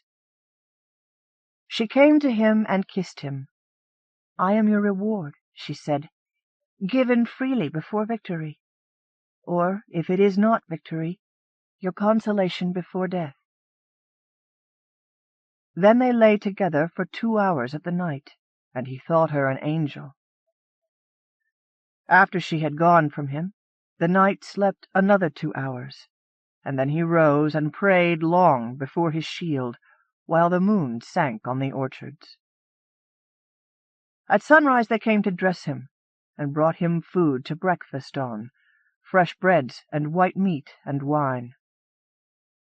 The sun stood on the lowest turret of the castle as he rode out, and from that turret the prince's yellow-haired daughter raised her white hand and let fall a spangled, gauzy scarf, that he might wear it as her favor. Below the hills there was a shore of grass that gradually withered and next died. Beyond this lay the tumble of the ruined land. Great rocks heaved bare as graves. The trees were dead. In some directions, like eyeless skulls, stood buildings that had fallen. Lakes of grey ashes stirred at the whining and pawing of the wind. There was a smell, too, no longer of flowers and fruit, no longer of humankind. It was bitter and burnt, this smell. It stank in the night's nostrils, and his horse shied at the shadows of skeletal black birds that wheeled and were gone. Through the dreadful terrain the knight rode all day. At dusk, beside a brackish stream, he lay to sleep, staring up at the stars, which here had taken on a reddish tinge, and a moon dull as an old bone. At daybreak he rode on, and now he was near to the mountain. It loomed up to meet him, so black and unreasoning it was like death itself. The ground before the mountain was another thing again. It was burned, not black, but red, and on it were scattered the bones of men like dark white blooms. Here and there, too, were buckled shields and broken swords, helms that tarnished. The horse picked through them all, trembling, and at last, when they were very near the mountain, its gnarled slopes rising above them, the knight dismounted from the horse and sent it back. It hesitated there a moment, and then it ran away. The knight shouted. He shouted for the dragon and told it to come out. There was at once a tumult inside the heart of the mountain. Smoke gushed in a cloud, and there came a fearsome answering roar. From a cave up in the mountain's flank, the dragon came forth. It was as they had said, black as starless night, with red eyes, and the scales on it like burnished slates of unworldly metal. In its forefoot it held up, like another warning, the rib-cage of a man, but this disdainfully it cast away. Down the mountain the dragon moved, like an enormous lizard, and it was long as 15 men, and rearing up like a steeple. The knight had drawn his sword. He raised his shield. Fire rushed then from the dragon's mouth, and passed over the knight, scorching and choking him, but leaving him intact. "Creature of hell," he said, and smote the dragon on its underside, where the scales were at their thinnest. The dragon groaned and lurched aside. It blasted him again with fire, not so much now, for it had less breath. The knight was scalded, but not mortally so. He ran to meet the dragon and pierced it over the lung, but the dragon's hide was thick. It moaned again, and raising up its foreleg, dashed the knight to the earth. The knight called on his saint, but in that moment he knew all was lost. His life rolled away before him, and the sky turned over. The dragon brought down its claws that were like adamant. They scythed through mail and cloth and skin. They tore through flesh and everything that was not bone.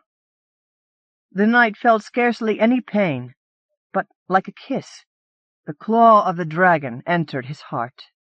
He closed his eyes, and fire came and burned him up, cold as ice. But when he opened his eyes again, he was not dead, and now he hurt just a little. The hurts were along his belly, and over his left lung. He stirred and called out, and from his mouth went a clash of fire, fierce and victorious. He looked down upon his own burnt body, and then he forgot it, for now he was the dragon. The dragon went back from the beautiful black land, the land he had made like scented ebony and the dark side of the moon, back into his castle of caves. His people had come out to applaud him, and at his feet they tossed lovely flowers of fire from their mouths. How fair they were, his people, and the caverns of the mountain, which he seemed to see for the first, how glorious, massive, tall. In the central chamber he looked at the walls, which the dragons had carved with the art of their claws, and burnt to color with their flames. Pictures were there, of many things, all the joys of dragons, and one picture showed the scaled champion, standing in might above a fallen, puny human foe, such a fearful thing, so hideous, sad, and evil. The dragon spoke to his people in their own ancient speech. He described the brief combat. His roars shook the stone. Then his silver wife came to him, and led him sweetly to their chamber, heaped with the jewels of his hoard, the gold and pearls, rubies and emeralds. Here she embraced him, winding him in her silken tail. She licked his hurts with her healing tongue, and lay with him in passion and delight. And in the hour which followed, as they slept, he knew she had conceived his child. If ever he should die, which would not be for centuries, renewing himself with every fight as he did, this child would rule the world, and be, after him, the champion of his kind. Old Woman Who Created Life. Josepha Sherman. In the far-off days of the beginning, there was no one save Old Woman, only she, and the endless, endless water all around her one bare little island. Now, this quiet emptiness might be restful, thought Old Woman, but it is hardly interesting. So she spun off some of her own being, and created a daughter to keep her company. But Old Woman's daughter was lonely there on that empty island, with only her mother to keep her company, and nothing else, no plants, no animals, no song or laughter or change. Old Woman looked at her unhappy daughter and thought, "This is still not what I wanted. This is hardly interesting." So she called up earth from under the water, and cast it out over the endless seas, the way a woman of the people sows seeds. The land she cast out grew till it covered the water, and became solid. "Go," she told daughter. "See what's out there." Daughter went out on to the new land. She traveled the 5 directions, north and south, east and west, and home again. "Nothing," she said sadly. "There's nothing out there but empty land." "Well now," thought Old Woman, "this still isn't interesting enough." So she spun off some of her own being, and created a second child, a stranger. But this child she hid in daughter's lodge. "You didn't look closely enough," she told daughter. "Go search in your own lodge." Daughter went in, and found the other child. Ah, but this stranger was a wonder. Stranger looked both the same and very, very different from daughter. Hesitantly, daughter and stranger sat down together to puzzle things out together. While daughter was in her lodge with stranger, Old Woman spun birds and fish and animals out of mud, and cast them out into the water, the air, the earth. The animals lived and multiplied, swum and flew and sang. "That's better," Old Woman thought. "One thing is still missing, though." She grinned. "But I will let daughter help with that." Sure enough, daughter and stranger came to realize their differences meant they were woman and man, 2 halves of the whole. They came to love each other, but what could they do about it? Old Woman sighed. "I knew I'd forgotten something," she muttered. "Should have worked out all the fine details. Here." She handed stranger a long, stiff deer bone. "Put that— yes, down there." Flesh merged and changed. Stranger, now truly man, went happily into woman's lodge. Woman happily received him. Old Woman smiled, waiting. Time passed, the first time that little island had known, and soon woman grew round, and rounder still, and at last she retired into her lodge with Old Woman. Now, since daughter-woman and stranger-man were the offspringings from old woman herself, not children of mortal birth, they were not quite like the human folk. And so woman didn't birth just one, or two, or even 3 babies. In only a short time she had birthed a whole swarm of babies, more than one woman or even one tribe could raise, more than any lodge could ever hold. Old woman's smile widened. Together, she and daughter-woman placed all that vast swarm of babies into a sack. Old woman lugged the heavy sack out to stranger man, who had been waiting nervously outside the lodge. "Take this sack to the center of the world," she told him. "Do not open it till you're there. Don't even look inside." Off went stranger man, lugging the heavy sack. But soon he heard mysterious noises coming from within the sack, sounds of sobbing and quarreling and laughing. Curiosity tickled and nibbled and gnawed at him, till at last he gave a great groan and set down the sack. "One little peek can't possibly hurt anything," he said, and opened the tiniest corner of the sack. Oh! He was bowled right off his feet by the rush that followed. These were no longer babies streaming out of the sack, but people, tall and short, fat and skinny, red and yellow, white and black.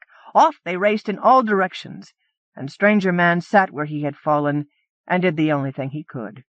He shouted out tribe names for each and all. Sadly, he got to his feet and trudged back home to confess to old woman what he had done. But old woman only smiled. She'd known stranger man would give in to his curiosity. He was her child, after all, and everything had gone as she had planned. "Don't mourn, stranger man. You've helped me." "Aye, but why, don't you know what you've done? You've let loose a new kind of creature, stranger man. It's called humanity." Old woman settled back on her pile of sleeping mats and smiled contentedly. "From now on, no one will be bored or lonely. From now on, the world will be an interesting place indeed." Based very loosely on a Paiute creation myth from southern Nevada. Nettie's Garden. Elise Matheson. I was hiding in the tomato patch when she caught me. "Come here," she said, not unkindly. "Got something for you," she said. And the little kid I was shuffled up, cheeks and fingers sticky, popsicle painted, smudged with dirt, my pixie-cut hair like a silver helmet. "Here," she said, digging around in the pockets of her tent-like dress, making the cotton calico bulge and shift beneath it. Her thick legs were like columns, if old stone could have mosquito bites and varicose veins. Remembering, I'm surprised that I didn't envision them gray, ribbed, mossy. Yeah, she was a monument, all right. I put one foot into the carrots. "Kid," she said, holding out a dull, brassy disc. "Take this." "What is it?" I asked, around one bitten fingernail. "Stubbornness," she said. "Temper. Pure cussedness." My eyes flicked side to side, not sure, but her voice had none of the edges I was used to, just a kind of immense weariness, like the expression in the eyes of the doctor who patched my brothers and me back together whenever our dad tried to take one of us apart. "Take it," she said again, and my hand went out, received the token. The size of a coin it was, with strange letters, heavier than it ought to be. I was trying to puzzle out the pictures. She was still talking. "Can I keep it?" I asked. She laughed and pointed to my hand. The disc turned bright copper, then glowed cherry pink, dissolved, sank into my palm with a soft hiss, leaving behind a smell of roses and hot tar. "You couldn't lose it if you tried," she said. "So much the better for you. They'll call you selfish, child, Ornery, ungrateful, a stone bitch. You just close your hand around that and pay him no mind. Don't give him the satisfaction. You hold on to what I give you, and you'll be okay."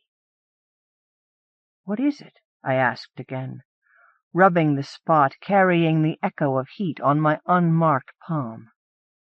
"Survival, child," she said. "Never mind. I know you don't understand me, but you keep your fists closed tight around that heart of yours, and some day you win through to where you can open 'em up again. You'll be okay. Now get the hell out of my garden," she said, with no less rough affection than her previous words had carried. "If you want to live to be 7, kid." And she bent to her work again, hiding what looks from here like the fierce pride of a mother hawk. King of Crows, Midori Snyder. The day had been hot and dusty, the sky a wide bowl of blue overhead, when Johnny Fahey walked into the canyon. The sudden sweet taste of water in the air opened his parched lips in surprise. Along the high walls of the canyon the wind whistled in the deepening crevasses and scattered drifts of pink sandstone. Johnny smiled, and then he sighed, his exhalation a dry puff. He'd walked much of that day and the day before, always on the lookout for the mining camp, the lonely settler, and the small towns with their weddings and wakes.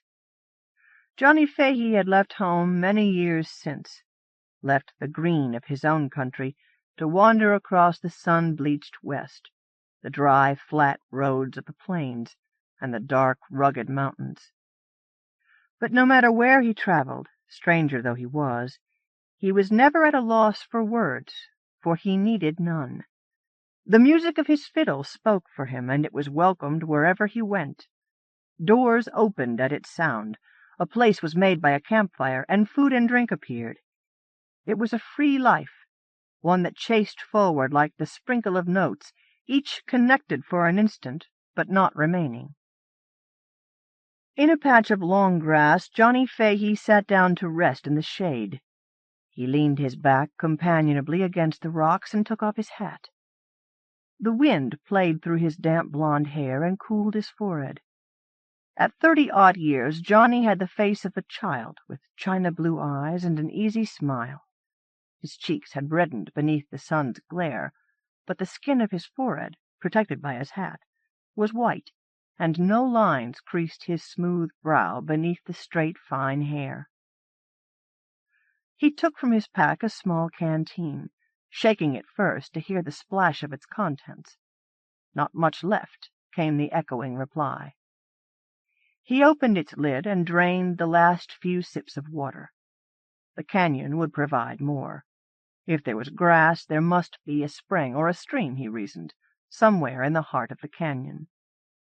Johnny closed his eyes and rested, feeling his limbs sink into the yielding grass. It was peaceful after a day's walk. But he didn't rest long. The wind that tugged at his hair brought with it sounds. Johnny opened his eyes and cocked his head to the wind. There it was again, a sharp, shrill calling. A bark, he guessed, imagining the coyotes taking their pleasure like himself in the unexpected grass. No, he thought again, as the wind brought the sound closer. Not a bark, but the harsh cawing of crows, their raucous voices rising from the hidden basin of the canyon. Johnny stood up, and, shouldering his pack and fiddle, walked deeper into the canyon. The road twisted and turned through high-walled corridors, until at last the canyon opened into a wide, grassy field. Spread across the field were crows, fanning their black wings over the grass. He stopped, awed at the sight of so many, their necks thrown back as they called to one another. The swirling flocks settled themselves uneasily, stalking through the long grass, their heads reared to catch the sunlight. And with a common cry they shook their feathers, beaks breaking and limbs stretching, until they had shaped themselves into the semblance of human form. Now standing before him were men and women, striding over the green, their wings changed into cloaks of black velvet.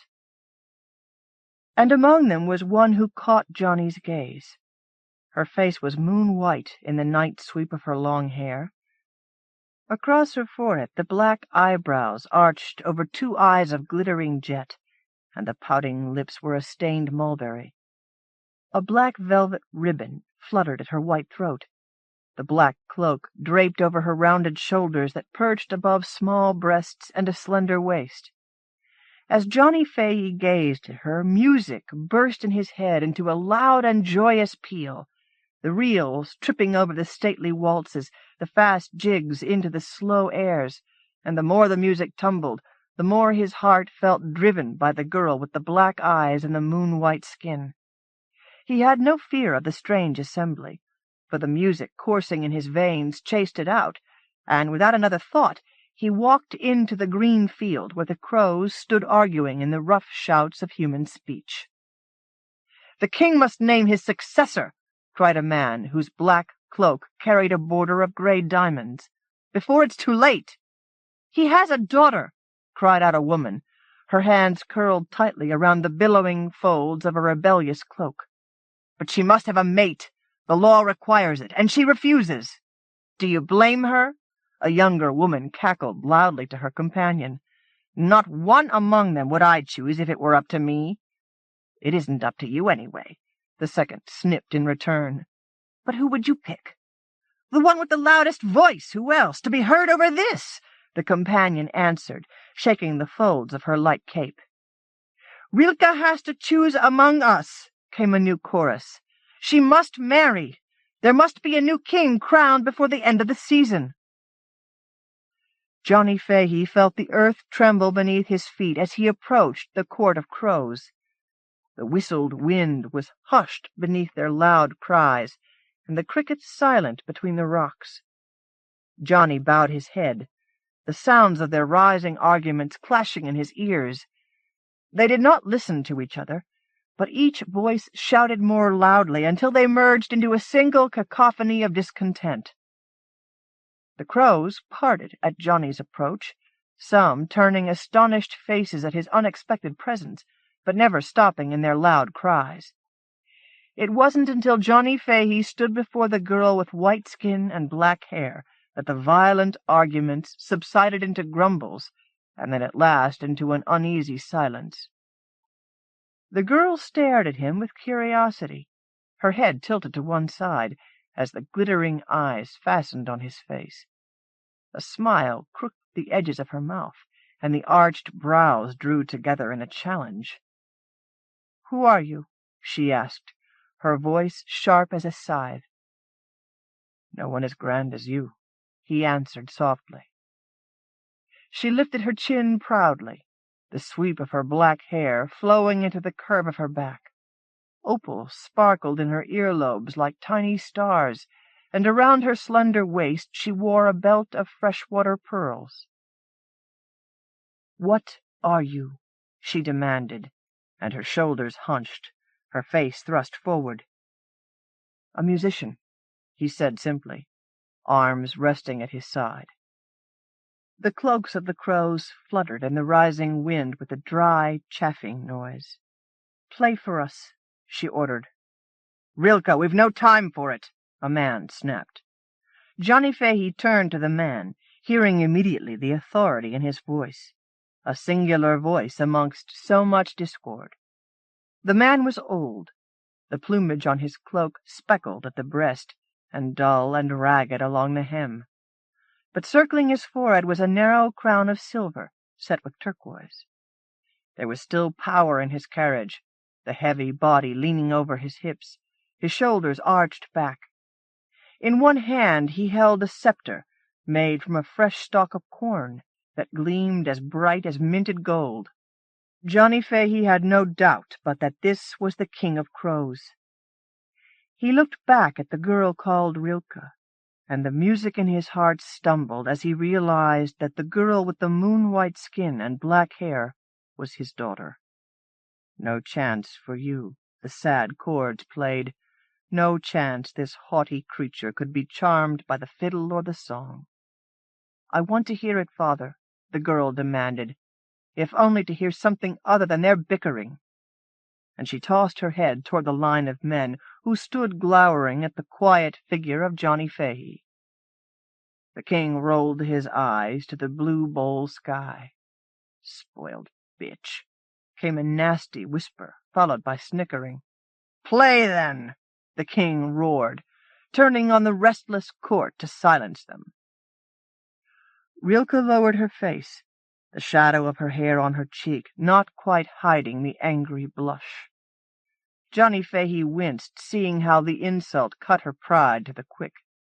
But he took out his fiddle and tucked it under his chin. He rested the bow over the strings and waited a moment more to hear what the wind would bring him. A tune came from listening, knowing what was already playing in the hearts of those gathered. He thought he could well guess at the tunes a crow might wish, something wild, with the harsh rasp of double stops. Then Rilke raised her face, and he saw in the dark eyes an unexpected yoke of gentleness. The soft whisper of her sigh touched him, and without intending to, he lowered his fiddle again and began to sing slowly in a clear tenor voice. "I met a fairy woman at the river's eddy, and I asked her would anything unlock love. She said to me in whispered words, 'When it enters the heart, it will never be released.'" There followed a silence, filled only with the rise and hollow of the wind in the grass. Johnny Fahey heard the slow beat of his filled heart. Abruptly, he put the fiddle beneath his chin again and played a reel as fast as his singing was slow, the notes scraping against a sudden ache. He might gain her, they sang, but how could he keep her? He might lose her now, but she would be forever in his thoughts. Amber rosin smoked over the strings, and the white hairs of his bow broke like the strands of a clinging web. He drove the tune, as if to empty the sight of her face from his heart, and yet as he finished the last notes, he looked up and her glittering eyes snared him. "Teach me to do that," she demanded. Johnny gave a weary smile. "To play the fiddle?" he asked. "It's not that easily done." "No, not the fiddle," she answered, shaking her head, and in the sunlight the black hair glimmered blue. "Teach me to sing." The king, silent until now, threw back his head and roared with laughter. Around him the court followed suit, their strident cries glancing off the stones and circling the air. Rilke's white face flamed, and she turned angrily to the king, her fists clenched. "Laugh if you want, but I won't choose a mate until I have learned to sing," she proclaimed. "You already sing well enough." "No, not like that. A sweet voice, that's what I want." "No," the king protested.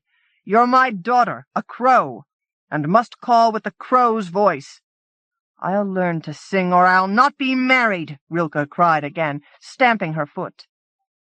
The king frowned, his expression sour, but his daughter crossed her arms over her chest and stood stubbornly facing him, the flaming cheeks adamant. Johnny Fahey gave a slight smile. "I'll teach your daughter to sing," he said quietly, "but on one condition." "A waste of time," the king said gruffly. "I'm in no hurry," Johnny replied. "What's your condition?" Rilke asked eagerly. "That if I succeed, I be made the king of crows," Johnny answered, surprised by his own boldness. But how else to gain her, he thought. The king laughed again, and the court followed in a clamoring chorus. The king's cloak snapped fitfully in the rising wind, and he lunged toward Johnny Fahey. A gnarled fist grabbed Johnny around the collar of his old shirt and lifted him up on his toes. The king peered deeply into Johnny's face, the black eyes as piercing as daggers. You think she's a woman. Make no mistake, musician, she's a crow. And harsh though her call, she'll be no other thing but what she is. Your offer is foolish, and has the mark of man, stupid enough to love a creature beyond his reach. And still I make the offer, Johnny said calmly, though his heart was pounding. The king released his hold slowly, and Johnny felt the soles of his feet returning to the earth. Fair enough. You have until the end of summer. If you succeed, I will relinquish this crown to you, though I've no fear that will happen. And when he fails, the king turned to his daughter with a jutting chin, I'll choose your mate, and the matter will be settled once and for all. Rilke opened her mouth to speak, but the king's upraised hand commanded silence. Think well on it, daughter. You're a crow, the daughter of the king of crows, and there's no musician that can change that truth. I'll learn to sing, Rilke said tartly. And then what? The king said sharply. Who will you sing for? For us? He opened wide his arms to the court of crows. I'll sing for myself. Then you'll sing alone, my daughter, the king answered. But so be it. You'll learn the hard way that you are a crow. The king looked over his restless court and exclaimed, I am done here. All around him the waiting court burst into noise, the shrill cawing and harsh scraping of their voices breaking the spell that held their forms.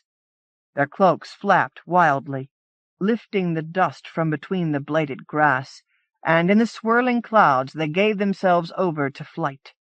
Johnny held his hand over his face to protect it from the seething dust, glimpsing in the distance the turquoise sky stippled with black veins at their parting. And then the winds quieted, the dust was exhaled back to earth, and the sky shone clear again. Johnny Fahey found himself alone with Rilke, daughter of the King of Crows. "What are you called?" she demanded. "Johnny Fahey." "What sort of name is that?" she asked, her head cocked back as she looked up at him with her sharp eyes. "One without shame," he answered with a light shrug. "And where did you learn to sing?" Johnny smiled, remembering. "It was all around me. I had only to listen. My mother—" "Just listen?" Rilke interrupted. "That doesn't sound right. Surely there were people who taught you, gave the know-how so you didn't make a fool of yourself. That's what my father always says. You have to get the way of it from someone that knows how, otherwise you're stuck, flying in a circle with one wing. Have you ever seen the deserts from up high? No, of course you haven't. You can't fly. Well, I have, and let me tell you." And on she went, not stopping for a breath or pause, scarcely even caring whether he answered her rapid questions or not.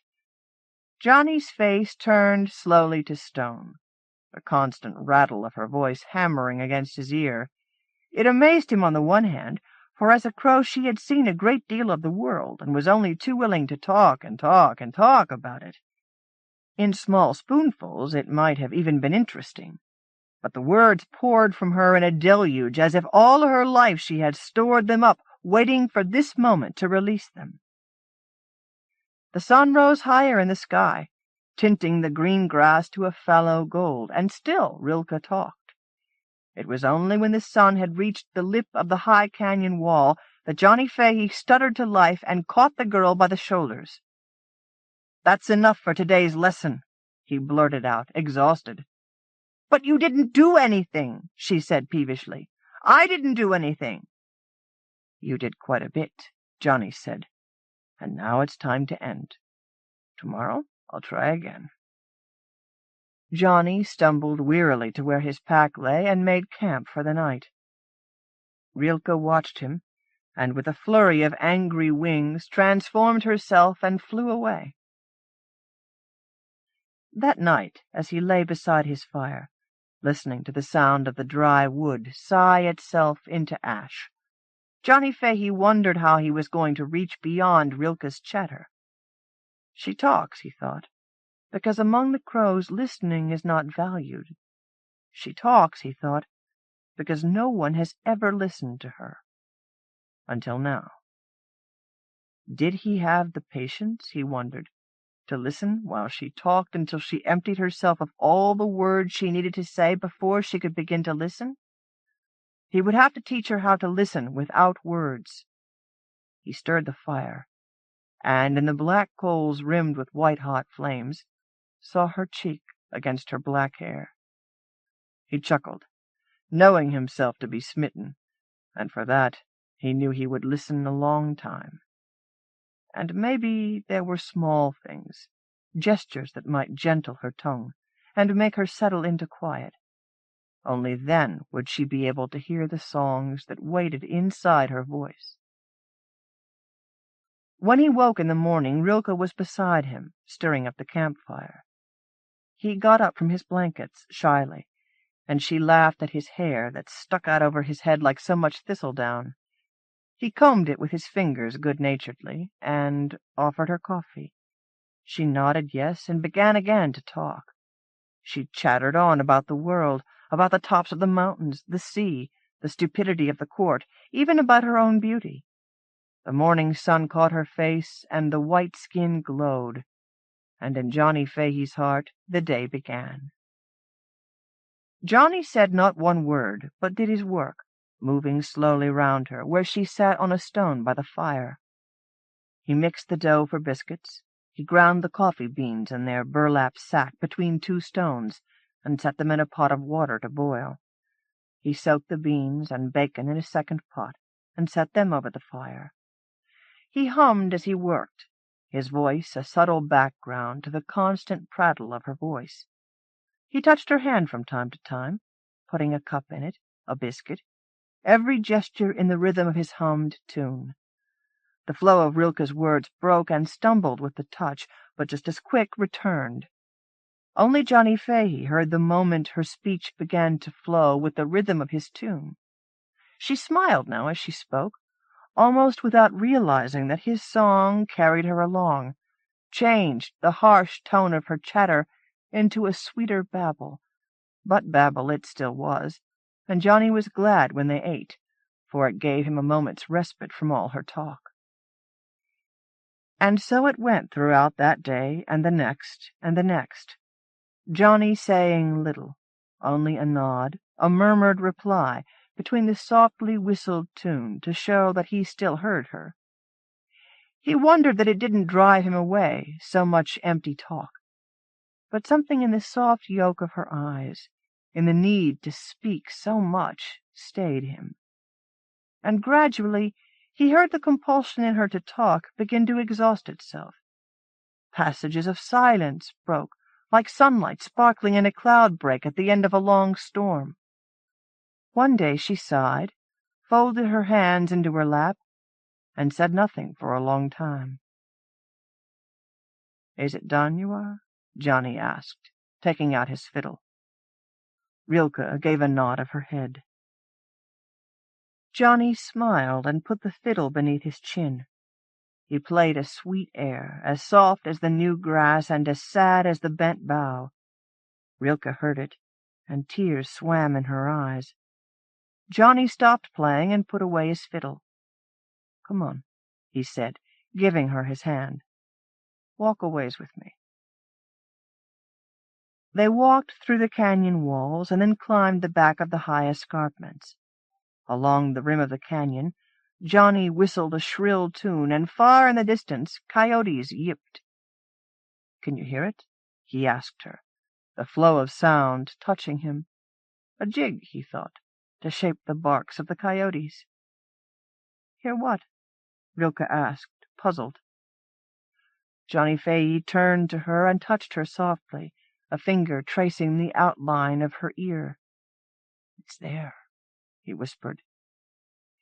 She raised her face to him, waiting, and then her eyes hardened. "I hear nothing. It'll come," he promised, and let his hand hold her chin. Her upturned mouth was so close to his that he felt himself lean in to kiss her. She pulled her head free from his hand and bristled angrily. But I want to sing! Make me sing! Rilke, he said, softly stepping back from her. You will sing. But first you must learn to hear. That's stupid! I'm sure I hear well enough, she replied hotly. If you can hear the tune, then you can sing it. Is that all there is to it? Rilke threw back her head, her white throat to the sun, and opened her mouth to sing. But out came only the harsh cries of a crow, and the harder she tried to sweeten her voice, the louder she croaked and cawed. At last, stamping her feet in frustration, she leapt from the canyon wall and, in the open air, transformed into a crow. But Johnny saw her face just before the black feathers hid it, and it was sad and hurt. Well, he muttered to himself as she flew away, you've unraveled that.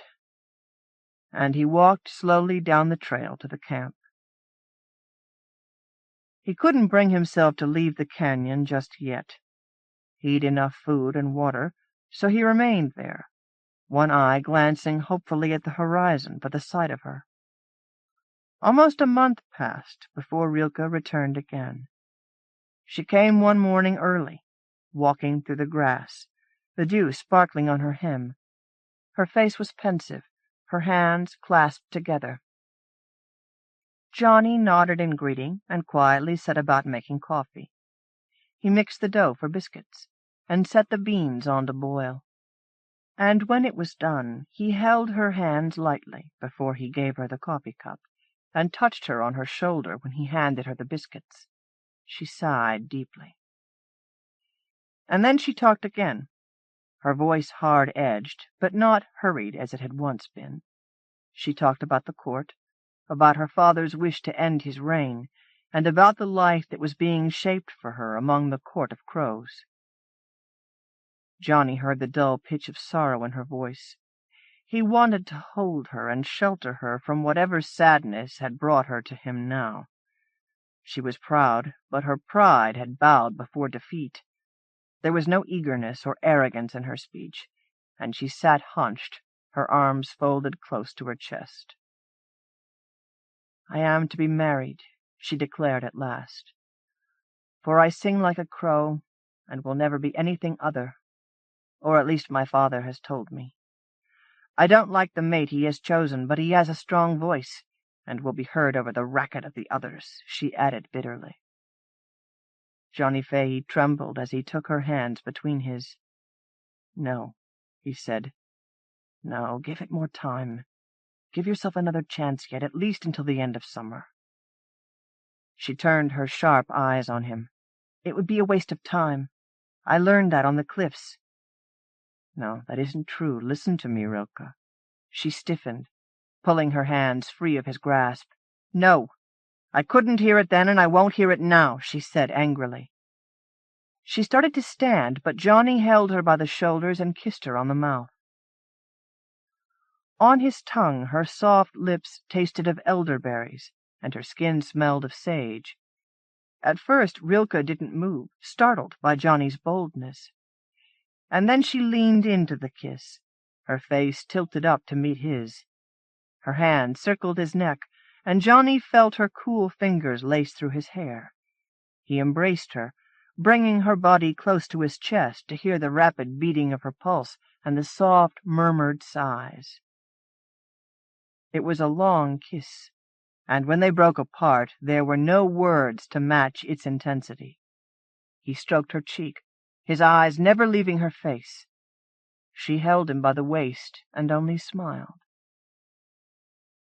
They stayed together that day, wandering through the canyon and marking the slow passage of the sun. In the night, Rilke lay beside Johnny, and in the moonlight the length of her body flashed white as a comet beneath the black velvet cloak. He called her name over and over, until it carried a tune all its own.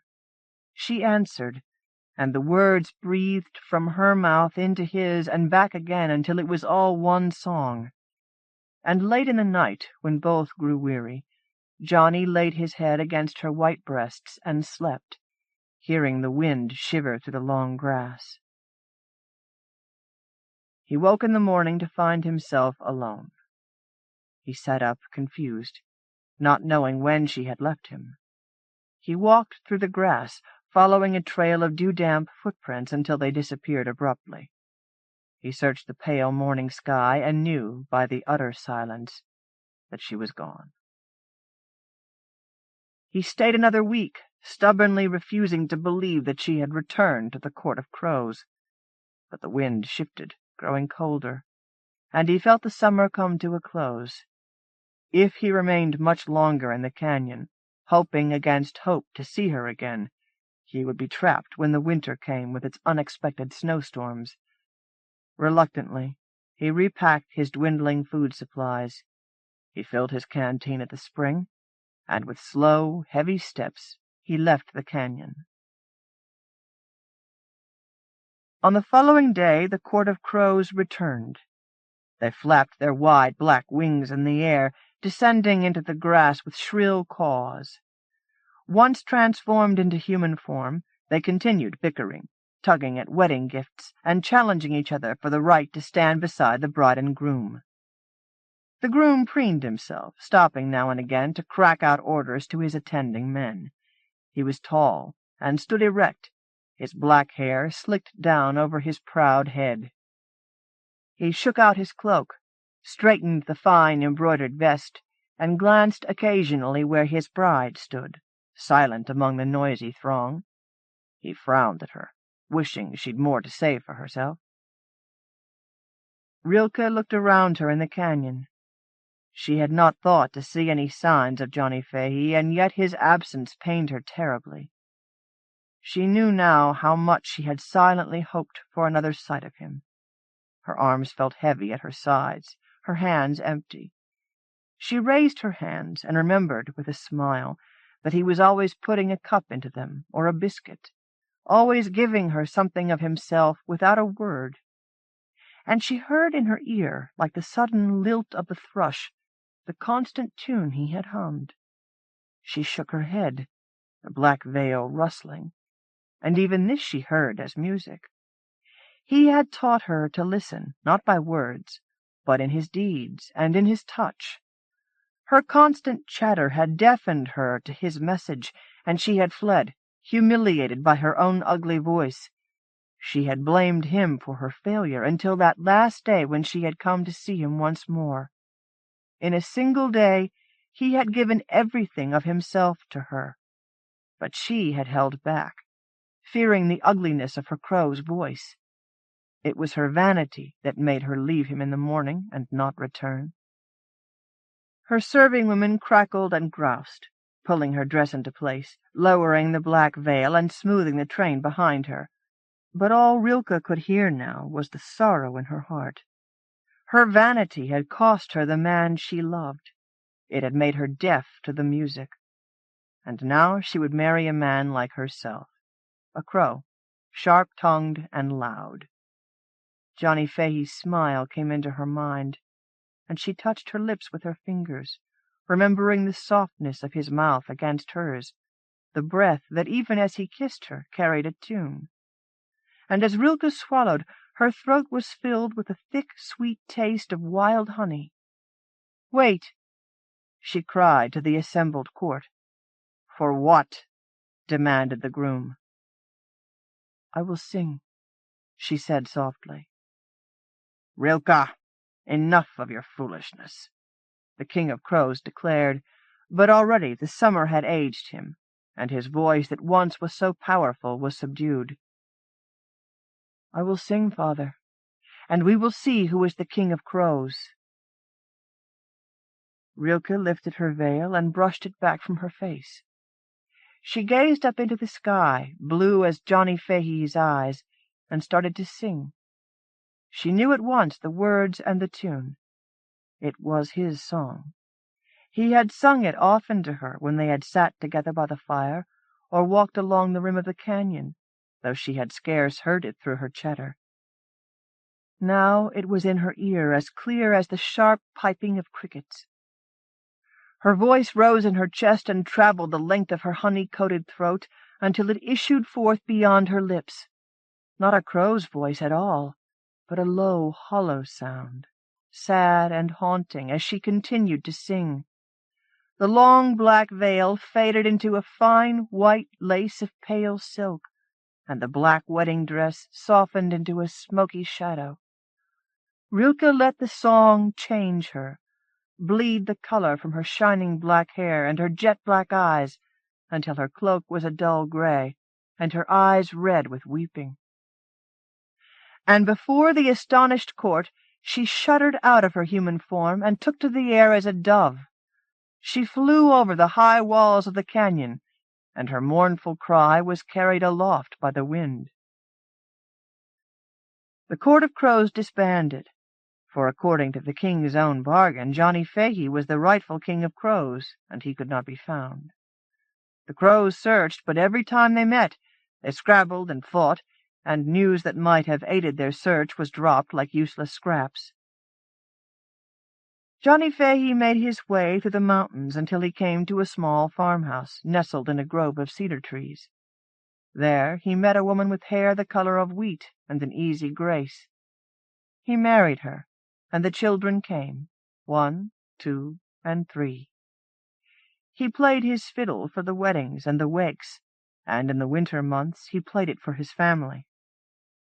But always in the spring, when the birds returned to the cedar grove, Johnny Fahey would find himself alone late at night, standing on the porch of his house. His wife and children asleep, he would listen to the sad song of the mourning dove, hidden among the fragrant cedars, and without knowing why, he would lower his head and the tears would come. Swan Princess, Jane Yolen. 1. When the change came, she was sitting in the garden, embroidering an altar cloth, thin gold thread working the crown of Christ. First her neck, arching like cathedral vaultings, dress ripping at the shoulders, accommodated wings, white-veined, white-feathered like oriental smocking, hands and feet tangling into orange legs, inelegant, powerful as camshafts. When her head went, she cried, not for pain, but for the loss of her soft, thin lips so recently kissed by the prince. Not even the sweet air, not even earth unfolding beneath her, recompensed for those lost kisses, or the comfort of his human arms. 2. When the change came, she was floating in the mill-pond, foam like white lace tracing her wake.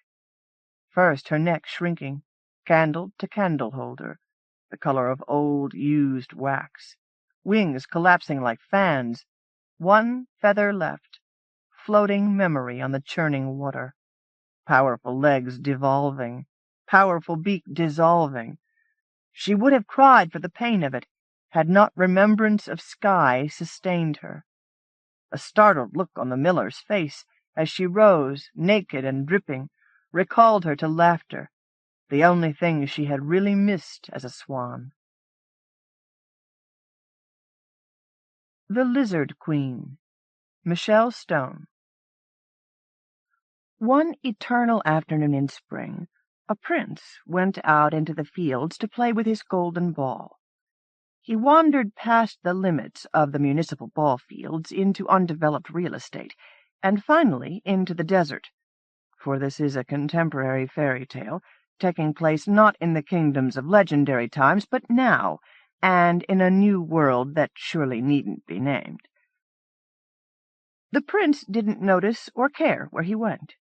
He concentrated on tossing his ball in the air, juggling it against the bigger, blinding ball of the sun, and catching it behind his back in the snug-fitting well of his Major League glove. He had talent, it was true, and ambition, too, as well as a certain immunity and natural grace enjoyed by the royalty among us. He threw his ball higher and higher, perfecting his backspin, until he muffed it, and the ball rolled and disappeared into a deep hole in the shadow of a boulder. The prince fell to his hands and knees and looked into the hole, but no ball could he see.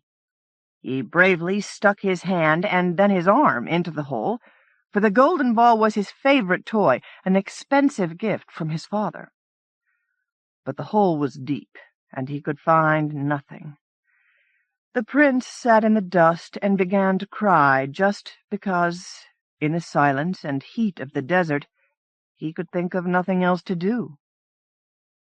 Above his head, atop the boulder, a bright green lizard watched a while, and then called down to him in tender song. "'Excuse me, honey, but why you cryin'? You know, tears are poison in the sun. I can be sellin' if you be buyin', so why don't we talk and see what can be done?" The prince started violently. Without thinking, he blurted out to the lizard how he had lost his ball. "Oh, sweetheart, that's the easiest thing in the world to fix. I can get your ball back for you in 2 seconds. Let's see here." The lizard pulled out a small notebook and began to leaf through it. A tiny pencil was held clamped between its teeth, since, of course, a lizard has no external ear housings to put a pencil behind. "I have an opening right now, as a matter of fact. You wouldn't mind making a token contribution in repayment. Shall we say that, for example, you'll promise to love me, let me eat from your mouth, and let me sleep with you in your bed?" The prince paused a moment. He did not think of going home and asking his family and his townspeople for help in retrieving his ball, which was a pity. 50 certified licensed engineers, commanding an army of earth-movers, could have excavated within the hour. 50 fair ladies with fluttering silk hankies would have rushed to dry his tears. All of his subjects and all his royal family had sworn and assured him that they would gladly leap to their beloved prince's service at his merest word. But despite such assurances, the prince had also been raised to feel that asking for help was for weaklings, a shameful and childish thing to do. He liked to solve his problems on his own, with a minimum of fuss, and preferably without disturbing his elders. Deep in the desert, with the tears still wet on his cheeks, the prince heard the lizard's words as kind and concerned, and as offering a fair exchange, and, best of all, a simple solution. So the prince promised, because he burned to retrieve his fumbled ball quickly and quietly, and because, perhaps, he even thought he might make a new friend. And the lizard was just a lizard, after all. Come to think of it, he'd never known a lizard before. It might be fun to have a lizard for a pet. It could sit on his shoulder, and he could teach it tricks. All of his friends would be admiring and envious of him for having domesticated a reptile. And if worse came to worst, he could always just squash it. "Okay," said the prince. "Let's do it." The lizard put away its notebook with a tight little grin and streaked down the side of the boulder to vanish into the hole. In no time it returned, pushing the golden ball with its nose.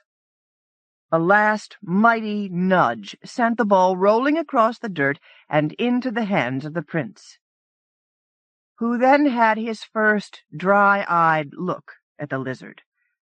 Actually, the creature was a whisker too large for a lizard. It might, in fact, have been more of an iguana, the prince thought, now that the sun was no longer in his eyes. It had long black claws that looked as if they could crack a small dog open like a peanut, and rough, scaly skin, and a bludgeon tail like that of a dragon, with serrated fish-knife edges. It grinned its undomesticated grin at him expectantly, flashing a wilderness of teeth. The prince sprang up and bolted for home as fast as he could run, without even thanking or saying goodbye to the lizard, or answering when it called out after him. That evening, when the prince and his family had sat down to dinner and were just lifting their forks to their mouths to the opening theme of the evening news, there came the unmistakable sound of scaly lizard skin scraping its way across the front porch.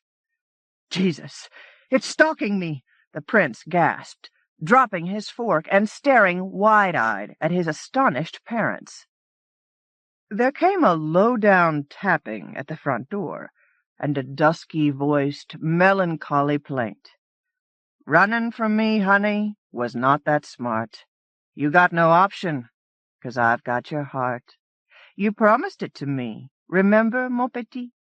Now I'm here to collect, and I'm ready to eat." The prince stumbled toward the door, meaning to secure the deadbolt lock, but his father, the king, and his mother, the queen, demanded that he tell them what was happening. Shaking in shame and fear, he told his parents about the lizard and what he had promised in the desert. At this, his parents grew very serious indeed. "You must open the door and keep your promise," said the king, who was, above all else, an honorable man. "But we will close and bar the door after the lizard comes in, so no one else need know of this," said the queen, who all of her life had been a true, loyal, and modest lady. His parents opened the door and let the lizard creep into the room. The prince stood paralyzed, consumed by the terror of having to face and accept his obligation. Oozing savoir-faire, the lizard slid close to the prince and gazed up at him through dreamy, half-closed eyes. It opened its mouth a crack and sang again, taking sumptuous pleasure in the bluest notes. "Now take me to your knee, my dearest one. Take me to your heart, your lap, your head. Take me to your life, your soul, your bed. You promised me, you owe me." The queen slammed and barred the door, and the king cleared his throat and reminded the prince that promises must always be kept. So the prince bent down and lifted up the lizard and returned to the table to sit with it in his lap. And the lizard seemed to grow bigger and larger and happier and heavier in his lap, but it didn't say a word. The royal family returned to the table, picked up their napkins, and attempted to eat their meal as if nothing unusual had happened. The king chattered on about current kingdom affairs, and the queen critiqued the weather. In time, the prince regained enough presence of mind to offer his new friend a spoonful of chili from his own royal plate. Then the lizard spoke. "You promised to let me eat from your mouth," it said politely. The prince cringed. The king looked stern, and the queen gave a little cry and abruptly left the table. The prince had no choice but to lift the lizard onto his shoulder and offer it the food from his own mouth. As the lizard ate, it daintily flicked its long tongue across its grin in satisfaction, and grew visibly larger and even heavier, until its black claws tore at the skin of the prince's shoulder through his sweatshirt. When the lizard had eaten every bit of the prince's dinner, it seemed content to watch television with the family for an hour or two, burping to itself.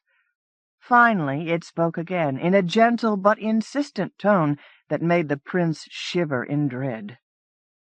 "Excuse me, honey, but I'm all in, and you promised to let me sleep with you in your bed."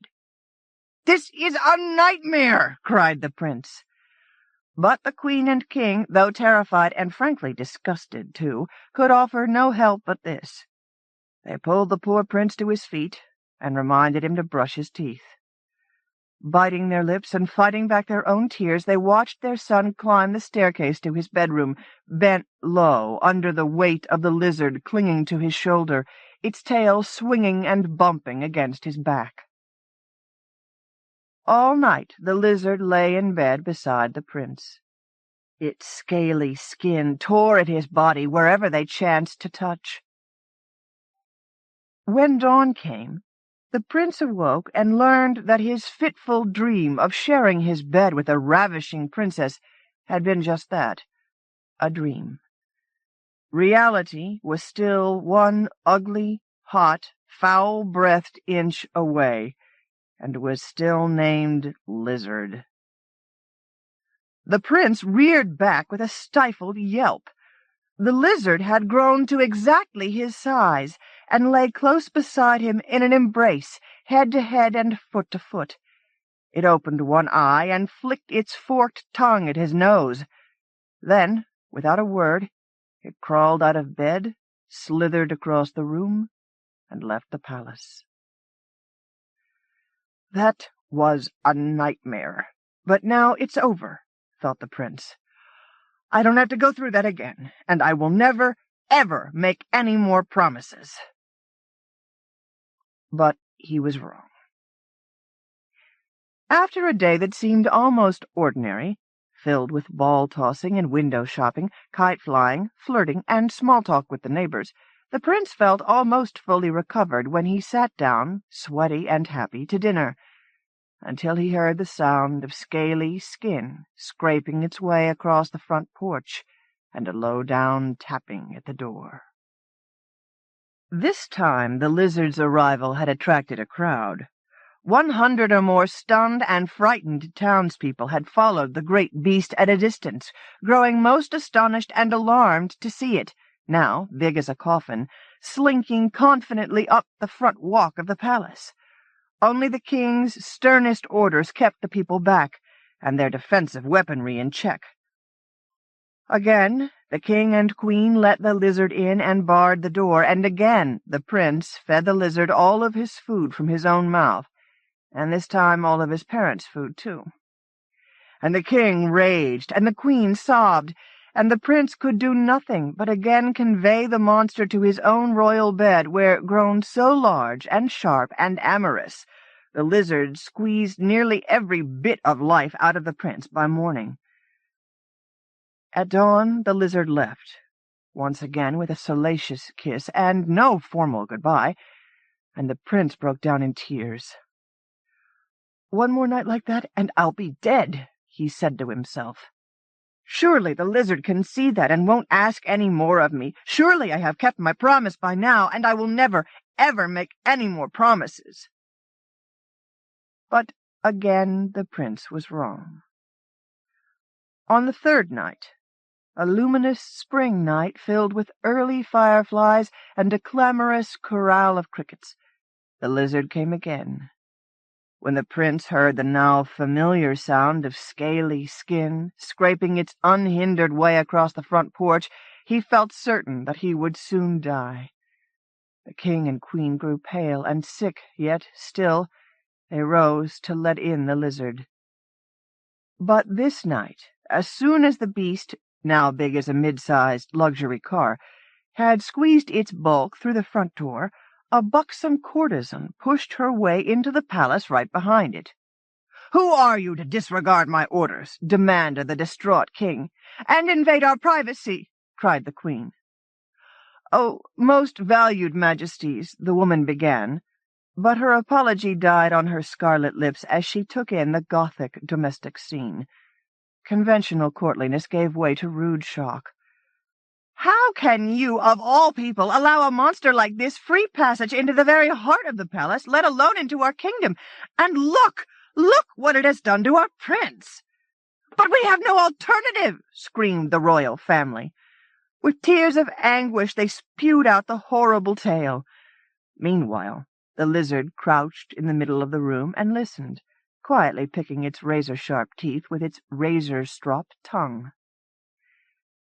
The courtesan had plainly seen more than a few interloping beasts in her day. "This is just absurd," she pronounced bluntly. "Our prince never knowingly promised to trade his life for a simple toy, but that's what the lizard has ended up taking. He never promised his family's food as well as his own, but that, too, the lizard is taking. And he never promised to harbor this expanding monster indefinitely, night after night. This lizard has deceived and tricked our prince, and the promise it extracted is invalid." Quick as a cartoon character, the lizard sprang into the air with claws and jaws extended, aiming to devour the meddling sophist. And quicker than that, the courtesan swept a long golden blade from a hidden recess in her high-laced, high-heeled boot and whacked off the lizard's head. "And that's called self-defense," she said. The royal family stood speechless. staring alternately at the carcass of the beast and the flamboyant figure of their unimaginable liberator. Finally, the king shivered and shook his head. "You a lawyer?" he asked. The woman laughed. "Nope, not a lawyer, just a lover, an experienced lover.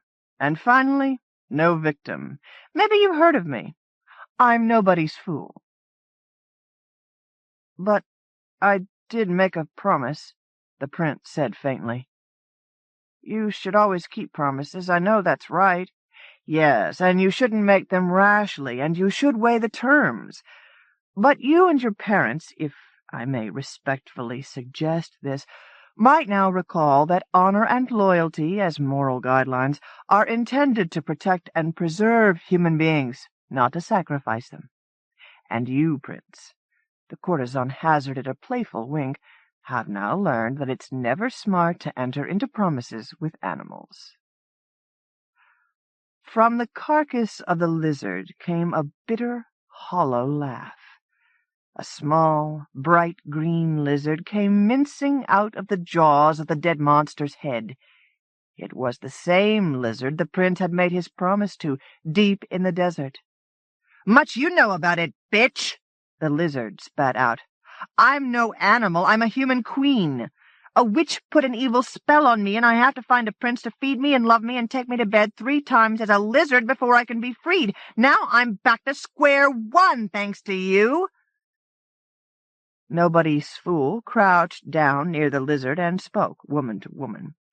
"Well, why didn't you tell that to the prince in the first place, instead of trying to sucker the poor kid into promises you knew he wouldn't understand? Honesty might have worked." "The spell says the prince can't know my true nature." "Yeah, sure. And I suppose that wasn't your true nature coming out that practically killed the poor guy. Was that any way to get him to love you?" "Well, I guess I got carried away. Got a little piggish is more like it." Nobody's fool tisk-tisked. "Well, I won't embarrass you by asking what you did to earn an evil spell in the first place, but I'll tell you this. You're back to square one for a reason, because you're going about things all wrong. Just because you've been hurt doesn't mean you'll get better by tormenting innocent third parties." The woman picked the lizard up and cradled it in her palm. "All right, you've gotten your ride in from the desert, but you're playing out of your league here. Now that you've been cut down to size again and have been honest with me, let's see what we can do. I can't make any promises, but it just so happens I tend to meet a lot of princes in my line of work. All kinds of them, including some who I think might be more your type. And if all else fails, I know a few pretty decent reptiles, too. You'll do a lot better joining forces with me than you ever could by yourself in the desert. Remember, the 3 most important things about self-redemption are location, location, location. And don't tell me, this could be the start of a beautiful friendship, right?" Despite her sarcastic tone, the lizard seemed hopeful as she let herself be slipped into the courtesan's shoulder bag. Before the 2 of them went out the door, Nobody's fool laid her golden blade on the table. "You may need this again some day," she said to the prince, "and when you can, pass it on. Now that you've seen when and how to use it, you don't need to worry about making promises you're sure you can keep." The prince just hung his head and nodded. He was young, after all, and it was spring. His head was swimming with her perfume, and he was finding it difficult to make sense of all she said. But he could recognize a gift when he saw one as well as anybody, and because he was royal, there was no doubt that in time he would prove worthy. Before the prince could find a pencil to jot down his benefactor's aphorisms, the lady and the lizard queen had gone. But there on the table, solid and gleaming, sharp and lasting, the golden blade nestled beside the golden ball and the untouched dinner, making itself at home. As is usual in such cases, there was a period of finger-pointing and reconciliation. Them, the king and queen and the prince and their people lived together in peace and in happiness for a good long stretch, which is just about the very best we can hope for in life and in stories like this one, which never really end.